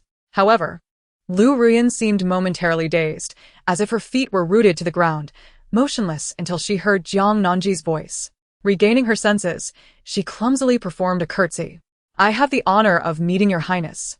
Rong Sijing scarcely acknowledged her presence, allowing his gaze to linger on Jiang Nanji for a brief moment before he nodded slightly and continued on his way. Since the incident with the plaster, the two had not met privately again, and whenever they chanced upon each other in the Eastern Palace, they merely exchanged polite nods, reverting to their initial formality. "The Crown Prince is remarkably handsome," Lu Ruyan murmured. Jiang Nanji glanced at her suspiciously, noticing a fleeting awkwardness on her face. Choosing to feign ignorance, she suggested, "Why don't you stroll around the garden a bit longer? I must return and change into another garment." "Very well," Lu Ruyan replied. Jiang Nanji returned to her chamber and settled into a round chair. Before long, Mu Sui reappeared, her voice tinged with indignation. "My lady, you have no idea how ambitious that Lu has become. She even went so far as to inquire about the residence of His Highness the Crown Prince. Does she truly wish to rendezvous with him? What audacity!" Jiang Nanji gently massaged her temples, feeling no surprise whatsoever. Lu Ruyan, with her peculiar demeanor and odd speech, seemed to harbor no genuine affection for her cousin Lin Yu, a fact that was glaringly evident. "Keep a close watch on her, and take note of her every word and action," she instructed. "Understood." After changing into her attire, Jiang Nanji proceeded to the flower hall, where lunch was just being served. She dined alongside her mother and others, refraining from any conversation with Lu Ruyan. The latter, agitated by the silence, could hardly contain herself. As they prepared to leave the East Palace, Lu Ruyan disregarded all decorum and approached Jiang Nanji directly. "Your Highness the Crown Princess, I have taken quite a liking to you. May I visit you often in the East Palace?" "Certainly," Jiang Nanji replied. "Then could you grant me a token? Perhaps a jade pendant?" It would make it easier for me to visit you, as otherwise, the journey is quite cumbersome. Hearing Lu Ruyan's audacious request, Chen's expression darkened. And Kong hesitated before adding, Lu, that is rather improper. Lu Ruyan had never regarded Lin Yu's legitimate wife, Kong, with any respect. What need is there for so many rules? The crown princess has yet to voice any objection. Besides, I feel an instant camaraderie with her. Are you perhaps feeling envious? Kong was left momentarily speechless. Chen remained contemplative, refraining from speech. Lin Miaowan, however, felt an impulse to express her thoughts, yet Zhang Nanji merely chuckled softly, gesturing for Mu Sui to present a jade pendant. This jade pendant is for you, should you wish to enter the palace to see me in the future. Simply present this token. Excellent, exclaimed Lu Ruyan, her delight evident. Yet, the expressions of others darkened. Just before parting, Lin Miaowan could no longer contain herself and whispered to Zhang Nanji, Gigi, Lu Ruyan is exceedingly thoughtless and often speaks inappropriately. Please do not indulge her simply because of her connection to the Lin family. Zhang Nanji reassured her mother. Do not worry, I am well aware. With her daughter's words, Lin Miaowan chose to remain silent. After the women of the Duke of Zhen's household departed, Zhang Nanji returned to her chamber, contemplating the situation. It seemed likely that Lu Ruyan had developed an interest in the Eastern Palace. Should she be a spy, it would follow that she would seek to gather intelligence, revealing her true intentions. If she was not a spy, her penchant for wealth and her sycophantic nature suggested she would be best removed from the Duke's household post-haste. She must not be allowed to jeopardize the Duke of Zhen's reputation or tarnish her cousin Lin Yu. As for the possibility of her coming to the Eastern Palace, Zhang Nanji had no intention of taking the initiative. Hua Xian and Xin Xian were not mere ornaments. Most importantly, she needed to ensure that the crown prince was made aware of Lu Ruyan's true identity as a spy. Yet, there was no need for her to deliberately remind him. When they initially investigated Lu Ruyan, it was with the help of the crown prince's subordinate, Ding Yi, meaning that Lu Ruyan's every action had long been under the crown prince's scrutiny. Zhang Nanji, having come to a realization, turned around to organize the accounts under her name. Perhaps she would need to visit those estates in person before the year's end. Every movement of Lu Ruyan had indeed been reported to Rong Xijing. Although the faction of the Ninth Prince had been eradicated, the southwestern princely house remained dormant, with the only maneuver being his foster daughter, Lu Ruyan, infiltrating the capital. Therefore, it seems prudent to start with Lu Ruyan. Bai Ji remarked, Your Highness, it appears that the crown princess has formed an immediate bond with Lu Ruyan, even gifting her a jade pendant, allowing her free access to the Eastern Palace. Rong Xijing replied with a contemplative hum, equally puzzled by this development. The clever crown princess had previously dispatched someone to investigate Lu Ruyan. How could she now invite trouble into their midst by permitting her frequent visits to the Eastern Palace? Suddenly, Bai Ji recalled Lu Ruyan's infatuated expression when she had gazed at the prince. She whispered, Your Highness, have you had a quarrel with the crown princess? Rong Xijing inquired, What leads you to suggest such a thing? Bai Ji explained, In ordinary households under such circumstances, it would imply that the crown princess is upset and disappointed with you, thus pushing you towards other women. As for Lu Ruyan, her presence is indeed suspicious. Perhaps the crown princess, wanting to prevent Lu Ruyan from causing turmoil at the Duke of Zhengua's residence, has brought this trouble into the Eastern Palace due to her disillusionment with the crown prince. In this light, the logic certainly holds. With a somber expression, Rong Xijing reflected on their previous encounter, which, although not a quarrel, was indeed instigated by the Empress. How could she have administered a salve imbued with aphrodisiac properties to the crown princess, insisting that she apply it to him? That time, he had nearly breached his vows. With one more such incident, he feared he would be unable to restrain himself. Observing his master's displeased demeanor, Bai Ji dared not press further. For one should always exercise caution when provoking a tiger. Yet, she harbored a silent hope that after so many years, with the emergence of a crown princess who had at last captured her master's heart, she would not flee. As Bai Ji pondered this, she exited the Buddhist hall only to be approached by the crown princess's attendant, Mu Sui. Mu Sui inclined her head respectfully and conveyed, Master Bai, the princess has sent me to inform you that she intends to embark on a journey and requests that you arrange for a few trustworthy guards to escort her. Additionally, she wishes to notify His Highness. Bai Ji's eyes widened in astonishment. Was the crown princess truly planning to leave? Chapter 86. The efficacy of seeking offspring after careful inquiry. The crown princess expressed her desire to visit her estate outside the city. Bai Ji agreed and returned to the Buddhist hall to report this matter to the crown prince. Rong Sijing was engrossed in transcribing the Buddhist scriptures, his mind having settled somewhat. However, upon hearing her words, his brush paused, leaving a conspicuous ink blot on the rice paper. Bai Ji continued, "Your Highness, I have instructed Ding Yi to escort the crown princess." Rong Sijing lifted his eyelids slightly, still not raising his head, and replied, "Have Jia Man accompany them as well." Bai Ji was taken aback. Ding Yi and Jia Man were the most skilled guards by the crown prince's side. The fact that both were dispatched to protect the crown princess indicated her growing significance in the crown prince's heart. "Your Highness, Jia Man must remain to protect you," she suggested. Rong Sijing glanced at his written words. With a tranquil heart, one finds lotus blooms everywhere. He raised his head and asked, "Bai Ji, what kind of person do you believe the crown princess to be?" Bai Ji responded, "The crown princess is wise, courageous, and possesses a strong sense of propriety. She treats her servants well and is fiercely protective of her family." Such overwhelmingly positive remarks elicited a slight curve at the corners of Rong Sijing's mouth, a spark of curiosity igniting in his eyes. "Very well, let Jia Man go." Bai Ji was somewhat perplexed, but upon witnessing her master disguised as Jia Man, she suddenly understood. This was indeed a playful exchange between the crown prince and the crown princess. As autumn wanes and winter approaches, the sun shines brightly. Yet one feels a refreshing coolness upon stepping into the shade. The marketplace is pristine, occasionally graced by the presence of dashing vendors, who soon find themselves encircled by a group of curious women inquiring about their latest wares. A modest navy blue carriage glides by, leaving behind 2 tracks in the dust. Jiang Nanji is adorned in a gown of emerald green silk, her head crowned with a delicate hairpiece embellished with pearls and green gemstones. Though she has applied only a hint of makeup, it fails to conceal her striking beauty. Hua Zhao presents her with a diaphanous veil hat, though it remains unnecessary while seated in the carriage. This time, Jiang Nanji is accompanied by Hua Zhao, as well as Ding Yi and Jia Man. She is more familiar with Ding Yi, having previously entrusted her with certain tasks. This is her first encounter with Jia Man. In contrast to the loquacious Ding Yi, Jia Man is taciturn, bearing a scar upon his face and an expression reminiscent of one who has just awoken from slumber. He leans against the side of the carriage, sword in hand, his gaze distant. Due to their discreet attire, they eschew the usual formalities. Thus, Ding Yi drives the carriage while Jia Man, like Hua Zhao, sits within the spacious carriage to keep Jiang Nanji company.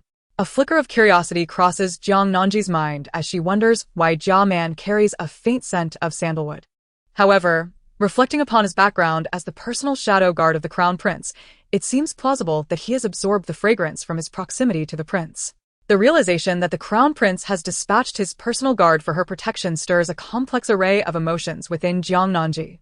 In other words, the crown prince has placed considerable trust in her and offers a degree of protection. However, he is reluctant to grant her the gift of a child. Jiang Nanji is acutely aware that persuading the crown prince to break his vows is no simple task. After all, did not Jiang Tanxin spend 5 years in vain during her previous life? Not only Jiang Tanxin, but the 4 other favored consorts from that lifetime also met with failure. Contemplating this, Jiang Nanji deems it more prudent to hold onto her silver coins for the time being. Should the rebel forces breach the city in 5 years, she could always make her escape in advance, perhaps taking her mother and others with her.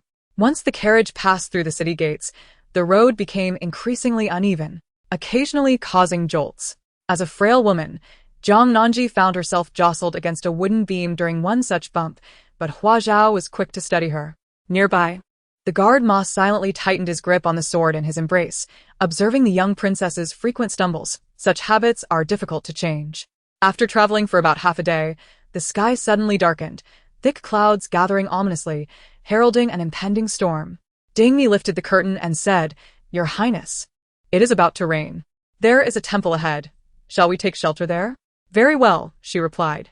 Although this was an unexpected turn of events, braving the rain could lead to even greater misfortunes. It is wise to proceed with caution. Just before the torrential raindrops began to fall, they successfully reached Lanrua Temple. As Jiang Nanji observed Ding Yi skillfully engaging in conversation with the monks, a sudden realization struck her. The crown prince was indeed devout, frequently discussing Buddhist scriptures and meditation with these monks. It was only natural that his subordinates would often interact with the monasteries surrounding the capital. Jiaman stood silently beside her. Before long, Ding Yi returned, stating, "My lord, it seems the rain will not cease anytime soon. You should take a moment to rest in the meditation room." Jiang Nanji inquired, "Has the crown prince often visited this Lanrua temple?"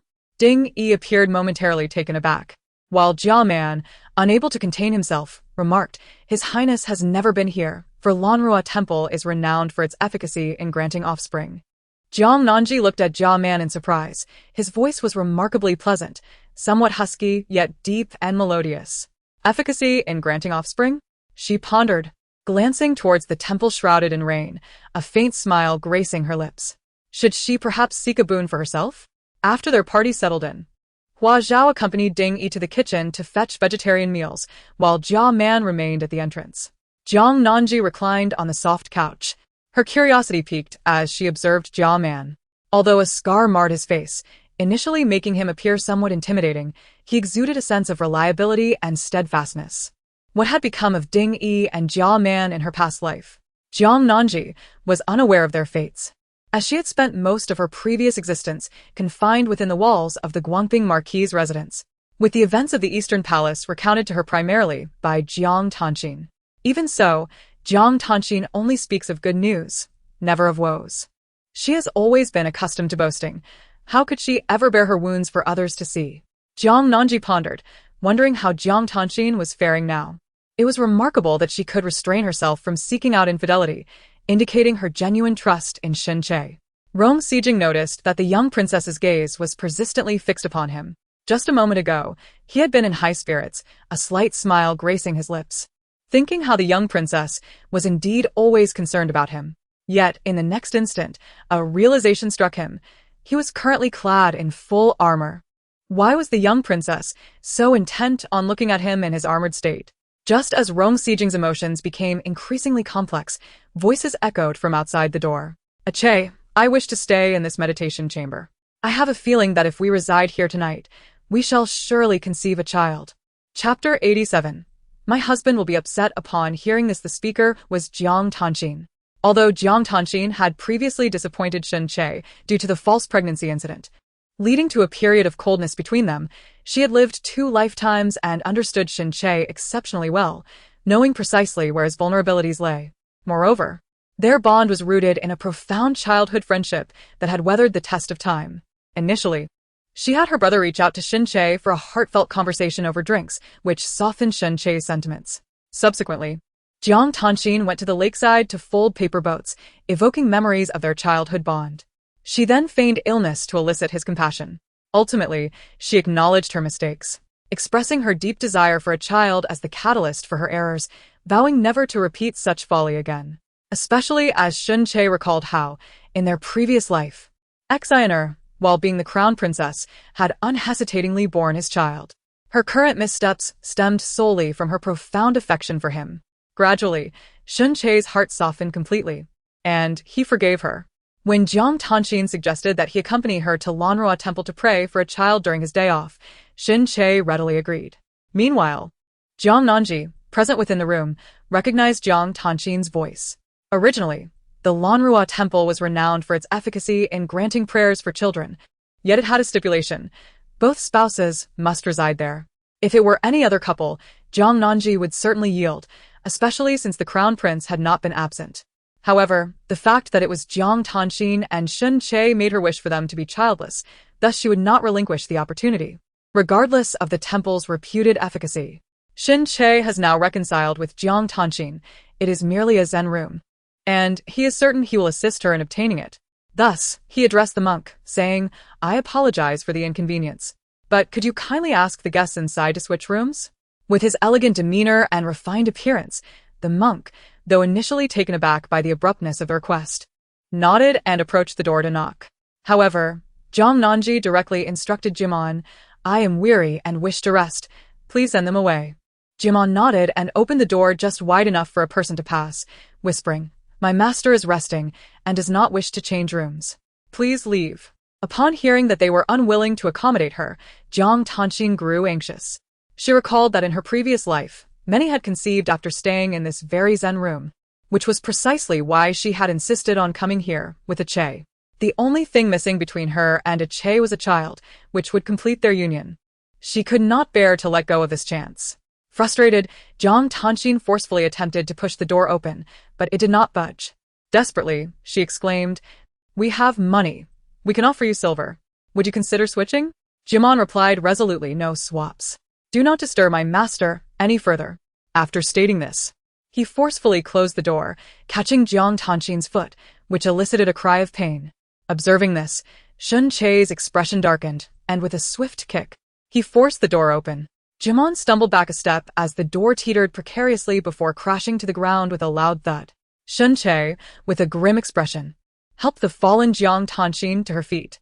Just as he was about to unleash his anger upon the scarred face, his words caught in his throat upon catching sight of Jiang Nanji, leaving him utterly astonished. "Gigi, what brings you here?" Since her rebirth, nothing had unfolded as smoothly as in her previous life, leading Shen Che to frequently reminisce about Jiang Nanji. After 5 years of marriage, despite the absence of affection, it was still difficult to sever the ties, particularly when he recalled the resolute manner of her demise. However, upon hearing Shen Che call her Gigi, Jiang Nanji was immediately overcome with revulsion. Yet there was one who reacted even more intensely. Jia Man raised his leg and delivered a kick to Shen Che's chest. Catching him off guard, he staggered back 2 steps, inadvertently causing Jiang Tanxin to tumble alongside him, and they both fell in a most undignified heap. Shun Che gasped in pain, nearly unable to catch his breath, while Jiang Tanxin, full of vigor, exclaimed, "Jiang Nanji, how dare you have someone attack us?" Jiang Nanji responded with a feigned surprise, "Oh, it's you, eldest sister. I thought some scoundrel had intruded into my room. Moreover, Shen Gongzi, calling me by my given name seems rather inappropriate, doesn't he it?" Although they were to maintain their identities discreetly, concealing the identity of the crown princess was a mutual understanding. It did not imply that Jiang Nanji was willing to tolerate Shin Che addressing her so intimately, a thought that would haunt her even in death in her past life. As anticipated, upon hearing her words, Jiang Tanxin cast a suspicious glance at Shin Che. Shin Che felt a profound sorrow that he could hardly articulate, and thus he explained with great difficulty, "I merely called out alongside Xiner. If you find it inappropriate, I shall refrain from doing so in the future." Jiang Nanji nodded, acknowledging the inappropriateness, and firmly declared, "From now on, you must not address me by my given name. If my husband were to hear it, he would be displeased." Whether the crown prince would overhear was of little concern to Jiang Nanji. She was acutely aware that the 2 individuals before her had both been reborn. Therefore, while she did not wish to provoke them to death, she was determined to irritate them nonetheless. As expected, upon hearing her words, Jiang Tanxin's countenance darkened. No longer fixated on acquiring the room, she shot Shin Che a glare before turning on her heel and fleeing, tears brimming in her eyes. Shun Che's gaze dimmed. He sensed that Xiner was becoming increasingly unreasonable, yet his heart was filled with an even deeper bitterness. After all, Gigi was his wife, yet in this life, she had become the crown princess. He could not even call her by her given name anymore. In fact, Shun Che momentarily forgot to pursue Jiang Tanxin, his attention instead fixed intently on Jiang Nanji, his eyes reflecting a myriad of complex emotions. "How does your husband treat you?" he inquired. Jiang Nanji replied, "Naturally, he treats me exceedingly well. After all, he has not taken a concubine nor allowed any other woman to bear his child. Though I am not yet with child, I believe that in due time, my wishes shall surely come to fruition." Shun Che was taken aback. He recalled the previous life where Gigi had yearned to bear his child, yet now, she was filled with joy at the prospect of bringing forth offspring for another man. However, the crown prince's health was frail, and being a devout Buddhist, how could he possibly provide Gigi with a child? Shin Che felt a profound sense of guilt towards Gigi from his past life. Suddenly, an idea struck him. Perhaps he could. Jiang Nanji observed Shin Che as silence, perplexed by his thoughts. She urged him to leave, adding, "Speaking of my marriage to my husband, I must extend my gratitude to the young master and my elder sister. Without my sister's selflessness, how could I have wed my husband?" At that moment, Shin Che felt a nauseating sweetness in his heart. Indeed, in this life, it was Xiner who was destined to marry him, yet the imperial decree was inescapable, leaving only the option for Gigi to take her place. Strangely, The more he contemplated this, the more his heart ached. The scholarly smile that adorned his face faltered, and he hastily uttered a few polite words before staggering away. Jiang Nanji let out a cold laugh, wondering how Shin-che would console Jiang Tan-xian upon his return. She hoped they wouldn't part ways so soon, otherwise, how could they continue their mutual torment? Suddenly, she heard a series of knocks. Turning around, she spotted Jia Man squatting down, attempting to repair the door that Shin-che had damaged. She approached him and inquired, "Is it possible to fix the door? If it cannot be repaired, we shall change to another room. Although this meditation chamber is the most effective, with His Highness absent, there is little point in me occupying it alone." Yaman. Still focused on his task, replied without looking up, "Your Highness, are you not concerned that I might inform His Highness of your words?"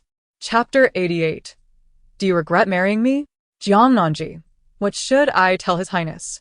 Jimon lifted his head. Despite his ordinary appearance and the scar on his face, his eyes gazed deeply at Jiang Nanji. It seemed that the princess was quite familiar with young Master Shin. They even called her by her given name, which indicated an extraordinary level of intimacy. When Shin-che had called out Jiji, Rong Sijing had felt an overwhelming urge to commit murder. He regretted not delivering a stronger kick just moments ago. He should have exerted more force to break Shin-che's bones. Jiang Nanji, however, stood there in a daze. Why did Jiamon's words seem tinged with a hint of jealousy? But in the next moment, she dismissed that thought. Even if the prince's personal dark guard were present, the prince himself would not harbor such feelings. If he did not feel jealousy towards her, how could he possibly feel it on her behalf? Jiang Nanji picked up a round chair and sat down leisurely, observing Jimon as he repaired the door. You are quite loyal to His Highness. Jimon replied, of course. However, Jiang Nanji's tone turned icy. I do not understand why Shin-che insists on calling me by my given name. I am the victim in this situation. Should you spread nonsense before the prince, I will not spare you. Jimon looked up at her. How would the princess not spare me? A smile tugged at Jiang Nanji's lips. Jimon, tell me, if I were to inform His Highness that you are attempting to insult me, What do you think his reaction would be? draped in armor, Rong Sijing was taken aback as Ding Yi and Hua Zhao returned with vegetarian dishes, only to be met with an unexpected scene within the room. What on earth happened here? Did a rabid dog burst through the door? You and Jia Man should attempt to fix it. If you cannot, I shall request a different room, Jiang Nanji instructed. Ding Yi, heeding Jiang Nanji's command, glanced at Jia Man and nodded in agreement. Meanwhile, Hua Zhao attended to Jiang Nanji with the vegetarian offerings, and the sounds of hammering mingled with the rain outside, gradually forming a harmonious symphony. Rong Sijing turned to observe the little princess consort, who appeared unfazed by the commotion. And he could not help but chuckle at the absurdity of it all. Suddenly, a thought struck him. How much do you conceal from me? Nearby, Ding Yi, witnessing his master's peculiar smile, momentarily lost focus and accidentally struck his own hand with the hammer. In stark contrast to the peaceful atmosphere here, the distant Zen room echoed with intermittent sobs. Jiang Tanxin felt deeply wronged and utterly despondent. How could her existence be more miserable than in her previous life? Why did Che exhibit such concern for Jiang Nanji, even affectionately calling her by her given name on multiple occasions? Jiang Tanxin was on the verge of losing her sanity when she noticed Shin-che entering, looking somewhat disoriented. She turned her face away and coldly remarked to Che, "Do you regret marrying me? During the Lantern Festival, did you wish it was Jiang Nanji who fell into the lake? Have you been secretly flirting with her?" Shin-che was taken aback, lifting his gaze to meet the furious countenance of Jiang Tanxin. The suspicion that had lingered in his mind was now vividly manifest. Tentatively, He inquired, "What nonsense are you spouting? I was never familiar with Jiang Nanji. Ex-Iner, why do you suddenly mention the Lantern Festival? Wasn't it Jiang Nanji who fell into the water at that time?" Indeed, in her fury, Jiang Tanxin lost all semblance of reason upon hearing his words. It should never have been her who fell into the water. It is too late for regrets now, Che. In this life, Jiang Nanji is no longer your wife. I am. Shin-che felt a weight settle heavily in his heart. So, The incident in his previous life, where Gigi accidentally fell into the water and he rescued her was, in fact, orchestrated by Exiner. But why would she do such a thing? Wasn't she deeply enamored with him, forced into marrying the crown prince against her will? Seeing Shun-che remain silent, Jiang Tanxin rushed forward, embracing him with tears streaming down her face. Che, I understand this may sound utterly implausible, but it is the truth. I have been reborn. In my previous life, I could not become your wife, and we both suffered greatly. Ultimately, I was even harmed by Jiang Nanji, so in this life, I must be your wife. I must be with you. A flicker of realization crossed Shin Che's eyes. So, Xiner, too, had been reborn, which explained the events of the Lantern Festival, and thus, Ji was compelled to marry into the Eastern Palace. In that moment, Shin Che was engulfed with guilt and heartache for Ji, yet there was a tinge of relief. This time, he could finally be with Xiner. He found himself in a tumult of conflicting emotions. Shin Che gently caressed Jiang Tanxin's back and confessed, "My dear Xiner, I have cherished you since childhood. Hence, I wholeheartedly believe every word you utter. Rest assured, in this life, we shall be together, and in every life thereafter, we are destined to remain united." Filled with delight at Shin Che's promise, Jiang Tanxin embraced him tightly and planted a kiss upon his lips. Outside, thunder roared and lightning flashed, while inside, a tender atmosphere enveloped them. Yet, even as their passion deepened, Shin Che remained silent about the truth of his own rebirth. Once Shin Che succumbed to a deep slumber, Jiang Tanxin quietly rose, donned her garments, and exited the meditation room. A sense of trepidation etched upon her face. She trembled at the intermittent flashes of lightning and claps of thunder, a blend of fear and exhilaration coursing through her. Her choice of the Langjiao Temple was not solely for the purpose of seeking a child. It bore an even more significant motive. The temple's abbot was, in fact, an enemy of the crown prince. In her previous life, this abbot had lain in wait for a long while, ultimately attempting to assassinate the crown prince during a religious gathering, an endeavor that had failed but left a profound impression on Jiang Tanxin. Although the crown prince was absent today, the crown princess had arrived. Jiang Tanxin sought out a young monk, imparting the news of the crown princess's arrival and requesting him to relay it to the abbot before swiftly departing. Upon her return to the room, Shin Che stirred from his slumber, groggily inquiring, "Xiner, where have you gone?" "I was merely thirsty and went to drink some water. Please continue to sleep," she replied softly. In the embrace of slumber, amidst the enveloping darkness, a faint smile graced Jiang Tanxin's lips. "Jiang Nanji, in your previous life, you caused the demise of both me and my child. Now, in this life, you dare to vie for Archer. I shall not rest until I see your end." A sudden sneeze escaped Jiang Nanji, unable to contain herself. Ding Yi and Jia Man, being men, took residence next door, while Hua Zhao stayed with Jiang Nanji in the tranquil abode. Although the door had been repaired, a cool breeze mingled with the raindrops drifted through the half-open window. Hua Zhao hurriedly secured the window and turned back with concern, saying, "My lord, have you caught a chill?" Jiang Nanji shook her head. She felt no chill, only an inexplicable sense of unease. Could it be the earlier encounter with Jiang Tanxin and Shin Che had brought such ill fortune? "It's nothing. Extinguish the candle. Let us retire early and set forth at dawn." "As you wish," Hua Zhao responded, extinguishing the flame. As the room fell into darkness, Jiang Nanji soon discerned Hua Zhao's steady breathing. The rainy night within the Zen chamber always imbued a peculiar tranquility, lulling one into a drowsy state. Just as Jiang Nanji was on the verge of drifting into slumber, a faint sound suddenly pierced the stillness. Chapter 89. The Prince's Consort in Peril? Someone is tampering with the door.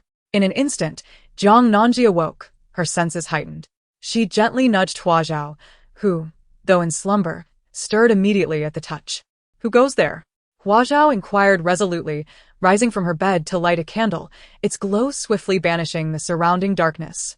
With a dagger in hand, she approached the door, scanning the vicinity, yet found no one. Only the gentle patter of rain could be heard. Jiang Nanji, seated upon the bed, hastily donned her garments, her heart still racing. Was it the Lanrua temple that posed a threat, or was someone indeed targeting her? At that moment, she felt an unexpected weightlessness, as if the very bed beneath her had collapsed, sending her tumbling down. Ah! By the time Hua Zhao, alerted by the noise, rushed back, the bed's hidden mechanism had sealed shut, leaving no trace of Jiang Nanji. She found herself landing softly on a cushion, the impact surprisingly gentle. Before she could open her eyes, she overheard two figures engaged in conversation. "Why not bring both her and her maid down?" one inquired. "We must not lay hands on the prince's consort lightly, yet that maid is quite lovely as well." "What do you know?" "That maid is skilled in martial arts. We must distract her first to capture the prince's consort successfully." Oh, does the abbot specifically desire the prince's consort? Could it be that he wishes for the prince to become the father of his child?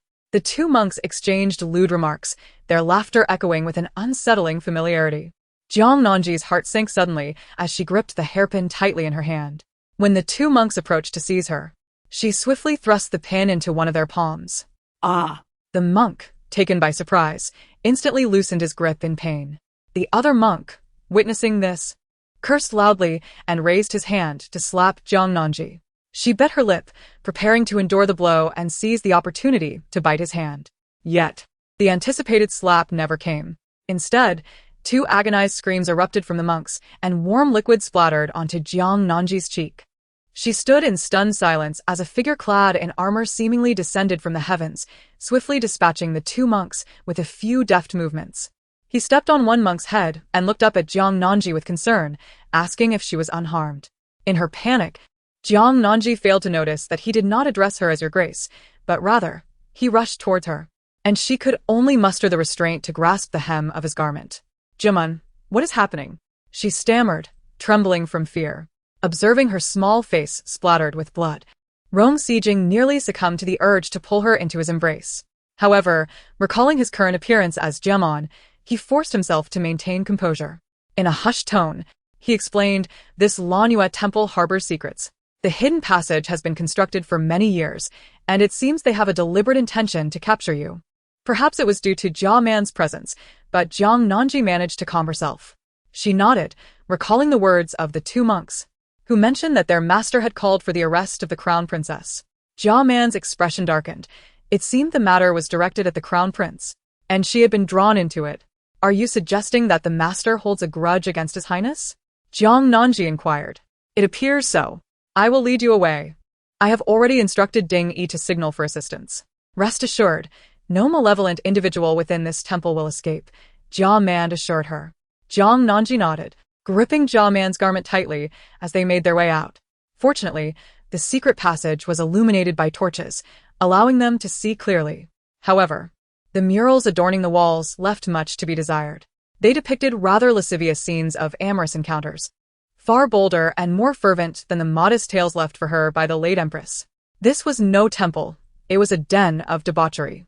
Though Jiang Nanji had lived a full life and was not easily embarrassed, she felt a tinge of awkwardness with the crown prince's shadowy guardian by her side. Stealing a glance at him, she was startled to find his ears faintly flushed. Quickly, she averted her gaze. Was it possible that those who accompanied the crown prince in his devotions were equally innocent? An oddly tense atmosphere enveloped the two of them. Rong Sijing sensed the crown princess's unease, and as he surveyed the indecent artwork on the walls, he pressed his lips together tightly, his grip on the candle wavering slightly. Although it was an untimely thought, he suddenly recalled the numerous intimate encounters shared between them. Despite having restrained himself in the end, those vivid images seemed etched in his mind, resurfacing intermittently to remind him. Rong Sijing had never felt such an overwhelming temptation from a woman. Previously, many had sought to climb into his bed, only to be ruthlessly cast aside. Yet, this little princess consort persistently tested his boundaries, and he knew he was nearing the brink of yielding. Warm blood trickled from his nostrils. When Jiang Nanji turned around, she was alarmed to see blood on Jiamon's face. Jiamon, are you injured? She inquired anxiously. Jiamon nonchalantly wiped away the blood from his nostrils, responding with a calm demeanor. It's nothing, my lady. I merely bumped my nose when we emerged from the secret passage. There's no need for concern. Jiang Nanji nodded. Relying on Jiamon to guide her safely out of this dreadful place, he could not afford to be injured. Fortunately, after half an hour, the pair finally emerged from the passage. Though the dawn had yet to break, the rain had ceased, and the silvery moonlight illuminated the temple, casting an enchanting glow upon its red bricks and green tiles. Yet, who could fathom the sordid truths hidden beneath such beauty? As Jiamon escorted Jiang Nanji to the carriage at the foot of the mountain, Huazhao had already organized their belongings and awaited their arrival. Upon seeing Jiang Nanji safe and sound, she let out a sigh of relief and hurriedly took out a handkerchief to wipe the bloodstains from the crown princess's cheek. Nearby stood a group of cloaked figures, all trusted shadow guards of His Highness the Crown Prince. Your Highness, allow them to escort you on your journey. The rest shall be managed by Ding Yi and myself. Jiang Nanji nodded, unable to suppress her concern. Please take extra care. Indeed. The carriage gradually receded into the distance. Before long, the once tranquil Lanrua temple was suddenly engulfed in flames, accompanied by a cacophony of chaos. Some devotees were bewildered, while monks, caught off guard and improperly attired, fled through secret passages only to be seized by the imperial guards. Master Jingyun, the abbot of Lanrua Temple, perceiving the dire situation, hastily attempted to escape through another passage. However, upon emerging, he was confronted by a man clad in black. The man bore a scar on his face, possessing an otherwise unremarkable visage, yet for reasons unknown. His mere presence commanded an air of authority that instilled trepidation in those around him.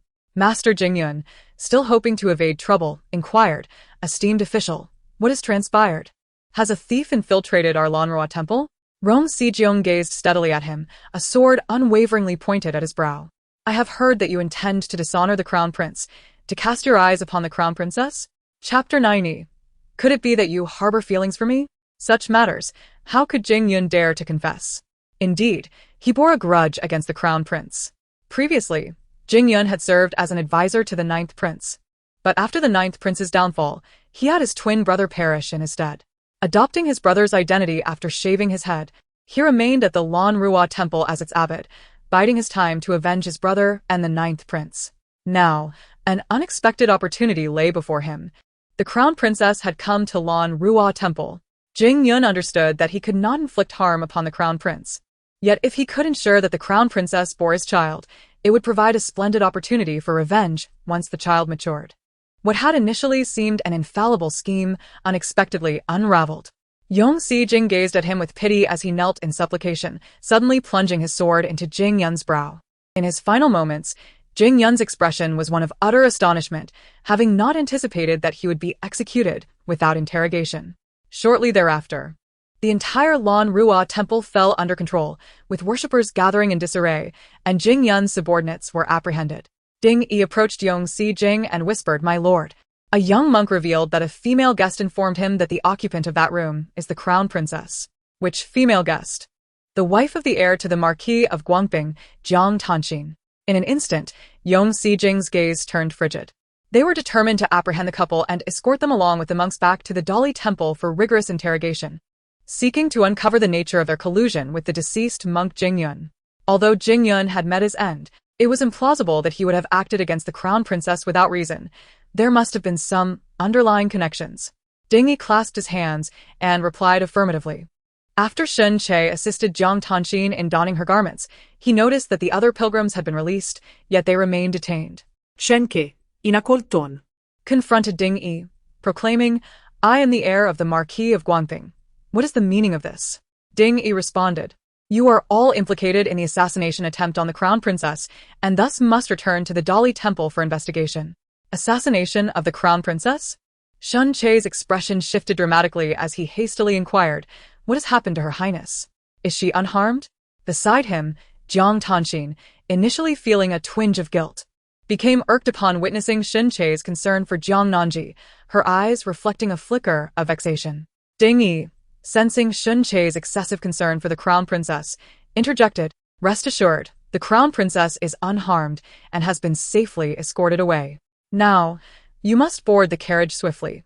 If we depart promptly, we shall return to the capital by dawn." Shen Che protested, "We are relatives of the crown princess. How could we possibly conspire against her?" "Surely there has been some misunderstanding," Ding Yi retorted. "The assailants claim that it was specifically your wife who directed them to the crown princess. Therefore, it would be prudent for you to inquire with her." With that, he offered no further opportunity for Shen Che and Jiang Tanxin to resist and ordered their confinement to the carriage. In the carriage, Shen Che cast a somber glance at Jiang Tanxin and inquired, "Why do you wish to harm Jiang Nanji?" Jiang Tanxin hastily replied, "I do not. They are merely spreading falsehoods." "Ah, Che, do you not believe me?" She continued, "What motive would I have to harm Jiang Nanji?" Shenke remained silent. For he already knew the answer. In their previous life, it was Ji who had collided with Xian Air, leading them both to their demise. Thus, Xian Air harbored a deep-seated animosity toward Ji, which likely fueled her desire to eliminate her. As Shen Che's silence lingered, Jiang Tanxin grew uneasy. She furrowed her brow and said, "Ah, Che, what do you mean by this? Even if I were to wish her harm, it would be justified." In our past life, she was responsible for my death and the loss of our child. She deserves to pay for it. Suddenly, Shun Che placed a hand over her mouth and whispered, "Be cautious. Walls have ears." Realizing the gravity of the situation, Jiang Tanxin wrapped her arms around Shun Che's, murmuring, "Ah Che, everything I do is for our benefit." Shun Che nodded and embraced her in return. Yet, his thoughts wandered to the past, reflecting on how Zi's resolute actions had stemmed from her profound love for him, compelling her to risk everything. Ultimately, he acknowledged his indebtedness to Zi in their previous life. Should an opportunity arise in this life, he vowed to make amends. Meanwhile, Jiang Nanji, the object of this couple's concerns, had just awakened from slumber, gazing somewhat bewilderedly at the figure of Jia Man seated beside her. "Jaman, have you dealt with the affairs at Lanrua Temple?" "Indeed, it has been resolved. Your Highness can rest assured. All relevant individuals have been escorted back to the Dali Temple for rigorous interrogation." Jiang Nanji sighed in relief, suddenly recalling the couple, and hastily inquired, "What about Jiang Tanxin and Shun Che?" "Your Highness is quite concerned about Shun Che?" Jiang Nanzi sensed a hint of discomfort and a subtle discord in the air. She furrowed her brow and scrutinized Jiaman. Just as the scrutiny began to make him uneasy, she suddenly remarked, "Jiaman, could it be that you harbor feelings for me?" Yong Sijing. One cannot help but admire the perceptiveness of the young princess consort. He felt it prudent to abandon the guise of Jiaman and distance himself, though he had no desire to stray too far from her. "This sort of treasonous talk should not be uttered lightly, Your Highness. My primary concern is that neither Shin Che nor his wife are virtuous individuals. I merely wish to caution you to maintain a distance from them." Jiang Nanji nodded. "You are correct. They are indeed not good people. My inquiry stemmed from a hope that they might encounter some misfortune in this matter." Jiman relaxed slightly. "They shall not find solace, for they too were involved in the events at Lanrua Temple. It was Jiang Tanxin who divulged your whereabouts to a monk." Jiang Nanji was not taken aback by this revelation. Jiang Tanxin, since you are so restless, it seems I must hasten to deliver that great gift to you." After that, they fell into silence, and soon arrived at the estates. Due to prior admonitions and the presence of numerous guards by Jiang Nanji's side, the stewards of the estate received her with utmost trepidation, presenting all accounts and preparing an extravagant feast.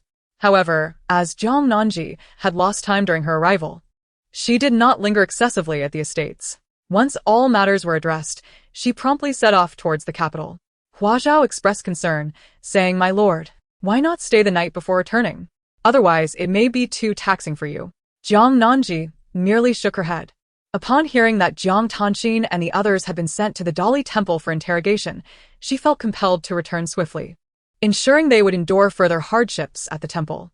Most importantly, she needed to deliver that grand gift to Jiang Tanxin without delay. Revenge, after all, must be executed while she is vulnerable to take her life. Chapter 91. Lord Zhang's protective nature. At this moment, the Duke of Guangping's residence was in a state of turmoil. Grandmother Shin trembled and exclaimed, "What? Why is the Dali Temple apprehending Acre?" Mrs. Feng, with reddened eyes, replied, "The Marquis himself has inquired, and it is said to be related to an assassination attempt on the Crown Prince. He is currently detained at the Dali Temple." Grandmother Shin was bewildered. Had not Acre gone out to enjoy leisure time? How could he possibly be involved in such an attempt? Moreover, he would never engage in such treachery. Sitting nearby, Shan Jiaojiao suddenly interjected, "I remember now, my elder brother accompanied that Jiang Tanxin, claiming they were leaving the city to visit a temple for blessings. I must say that Jiang Tanxin is a harbinger of misfortune. Every time my brother encounters calamity, it seems to be linked to her." Upon hearing this, the members of the Duke of Guangping's household couldn't help but frown. Indeed, ever since Jiang Tanxin married into their family, misfortunes had befallen them. Grandmother Shin pounded her chest in despair, lamenting the family's ill fate. She resolved that once this matter was settled, Acre must divorce that Jiang woman, that bringer of misfortune. Mrs. Feng concurred, but emphasized that the most pressing concern was to extricate Acre from his predicament. She earnestly stated, "Mother, we must devise a plan to rescue Acre. The Dali Temple is no place for him. He has never endured such suffering in all his life." Grandmother Shin, equally distraught, was at a loss for how to proceed. Just then, a voice rang out at the entrance. "I will return home to seek my father's assistance in rescuing my cousin," Bai Jinhe declared resolutely from the doorway. The members of the Guoping Marquisate breathed a sigh of relief. Lady Shun grasped by Jinna's hand, her eyes brimming with tears as she said, "In times of crisis, it is indeed you, Jin, who comes to our aid. What is that Jiang Tanxin worth? Once this matter is resolved, let Acre divorce her. From now on, you shall be Acre's only legitimate wife." A faint smile played upon by Jinna's lips. Although she could not bear children, if she could rid herself of Jiang Tanxin, becoming her cousin's lawful wife would suffice. Should the need arise, she could always adopt the children born of concubines into her care. As for her mother's counsel to part ways with her cousin, Bai Jin had never entertained such thoughts. She harbored affections for her cousin. Without Jiang Tanxin's interference, everything would proceed smoothly, devoid of such tumult. Indeed, once Jiang Tanxin was expelled from the Marquisate, all would return to normalcy.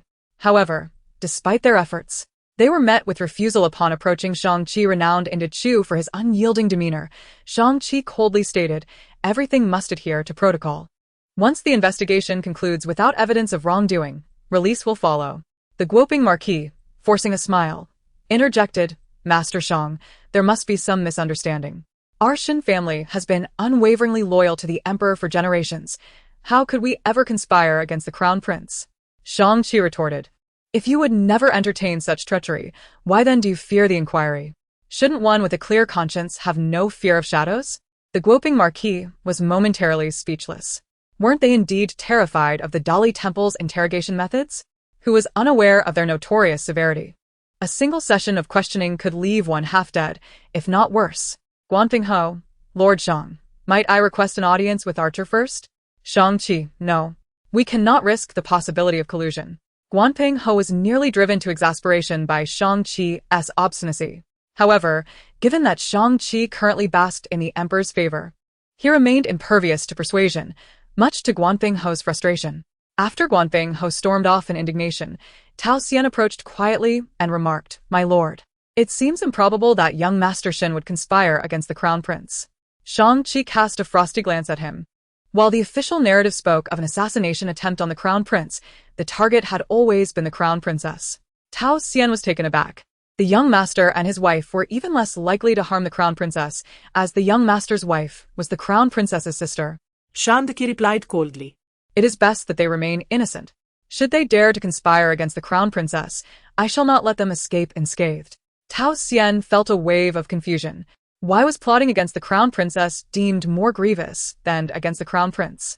Suddenly, a realization dawned upon him. After all, their lord was about to wed the mother of the Crown Princess. Indeed, it must be said that their lord was fiercely protective of his own. Jiang Nanji hurried back. Having traversed a long and arduous journey, just in time before the city gates were closed at dusk. Upon entering the city, she instructed her entourage not to return to the Eastern Palace, but to proceed directly to the Dali Temple. Shang-Chi had completed the interrogations of the group earlier that day. He was seated in the hall, reviewing the testimonies when he was interrupted by a servant who announced the arrival of the Crown Princess. He promptly set aside the documents and rose to greet her. Crown Princess, what brings you here? Jiang Nanji received his courtesy, slightly bowing in return, and resolutely inquired, My lord, the matter concerning Lanrua Temple pertains to my life and safety, thus I wish to ascertain the truth. Surely, Minister Shang, you have discerned the outcome of the interrogation? Tao Xian, standing nearby, was about to interject, stating that the result of this case must first be reported to the Crown Prince, when he noticed his superior nodding. Very well, I have just organized the documents. Your Highness may come and examine them. Indeed, replied Jiang Nanji. Tao Xian remained silent. Hua Zhao and Jia Man naturally accompanied Jiang Nanji, for they were not strangers. Thus, Shang-Chi divulged the findings of his investigation to them. The Ninth Prince had an aide named Xin Hui, who, after the downfall of the Ninth Prince's faction, allowed his twin brother to die in his stead. He then took on the guise of his brother, Master Jingyun, and concealed himself within Lanrua Temple, renowned for its miraculous efficacy in granting offspring. During the genuine tenure of Master Jingyun, the monks would secretly engage with women seeking children through hidden passages. Fearing exposure, they spread rumors that couples residing in the meditation rooms would find it easier to conceive, as they would use a particular incense within the chambers. After assuming his brother's identity, Chun Hui continued this practice. Harboring resentment towards His Highness the Crown Prince, he sought vengeance. Coincidentally, today, A woman informed him that the crown princess had taken residence at Lanrua Temple, prompting him to plot against her. Upon mentioning Chern Hui's schemes, Shang-Chi felt an overwhelming sense of revulsion. He actually intended to have the crown princess spare his child, only to eliminate crown prince when the child matured. Such a method is indeed a heinous act of treachery. Jiang Nanji also felt utterly disgusted upon hearing this, furrowing her brow as she inquired, "Where's Chen Hui?" Shang-Chi replied, when Chen Hui was brought in, his head had already been punctured, and he was utterly dead. Such an easy demise seems rather lenient for him. Standing behind Jiang Nanji, Jia Man concurred, reflecting on his own impulsive actions. How could he have bestowed such a swift end upon that scoundrel? He ought to have been subjected to a more torturous execution. Yet, Jiang Nanji pondered that death was death, and fortunately, she had not suffered any harm. What weighed most heavily on her mind was how to bring the couple to justice. "Lord Shang," Jiang Nanji began. "It was indeed Jiang Tanxin who exposed my identity to that little monk, was it not? And Shun Che was also involved in this matter?" Chapter 92. Merely Sisterly Discord? Shang-Chi shook his head. The official had interrogated numerous individuals, all of whom claimed that only Jiang Tanxin had directed the young monk, while Lord Shen had played no part in the matter. However, the official felt perplexed as to how Jiang Tanxin could possibly know of the enmity between Chen Hui and His Highness the Crown Prince. Jiang Nanji lowered her gaze, her eyelashes fluttering lightly. What could be the reason? It was evident that Jiang Tanxin must have been aware of Chen Hui's grudge against the Crown Prince from her previous life, prompting her to act in such a manner in this current one. Lacking the courage to retaliate against the Crown Prince herself, Jiang Tanxin seemingly sought to employ another's hand to achieve her ends, aiming to ensnare her in a predicament from which she could never emerge unscathed. If she were indeed to fall prey to Chen Hui's machinations and conceive his child, when the truth inevitably came to light, even with her currently favorable relationship with the Crown Prince, a dire fate awaited her. Contemplating this, Jiang Nanji raised her head. Although Jiang Tanxin had previously been at odds with her during their time in the Jiang household, she remained merely a woman of the inner chambers. Given that this matter was intertwined with the conspiracy against the Ninth Prince, it was beyond the capacity of a solitary woman to orchestrate. Shang-Chi inquired, "Your Highness, are you suggesting that Lord Shen and the Guangping Marquis' estate may also be implicated in the conspiracy against the Ninth Prince?" Jiang Nanji replied, "That is indeed my suspicion, and I hope Lord Shang can investigate further." She understood that Shun Che had not participated in the conspiracy against the Ninth Prince. It could be said that, at this moment, the Guangping Marquis' estate remained loyal subjects, not having chosen sides. Yet, this incident could be manipulated to ensure Shin Che suffered greatly within the confines of a prison. All of this she owed to Jiang Tanxin. Merely this one matter cannot extinguish Jiang Tanxin's spirit. However, it can indeed exacerbate the discord between her and Shin Che. Are you not bound by a love stronger than gold?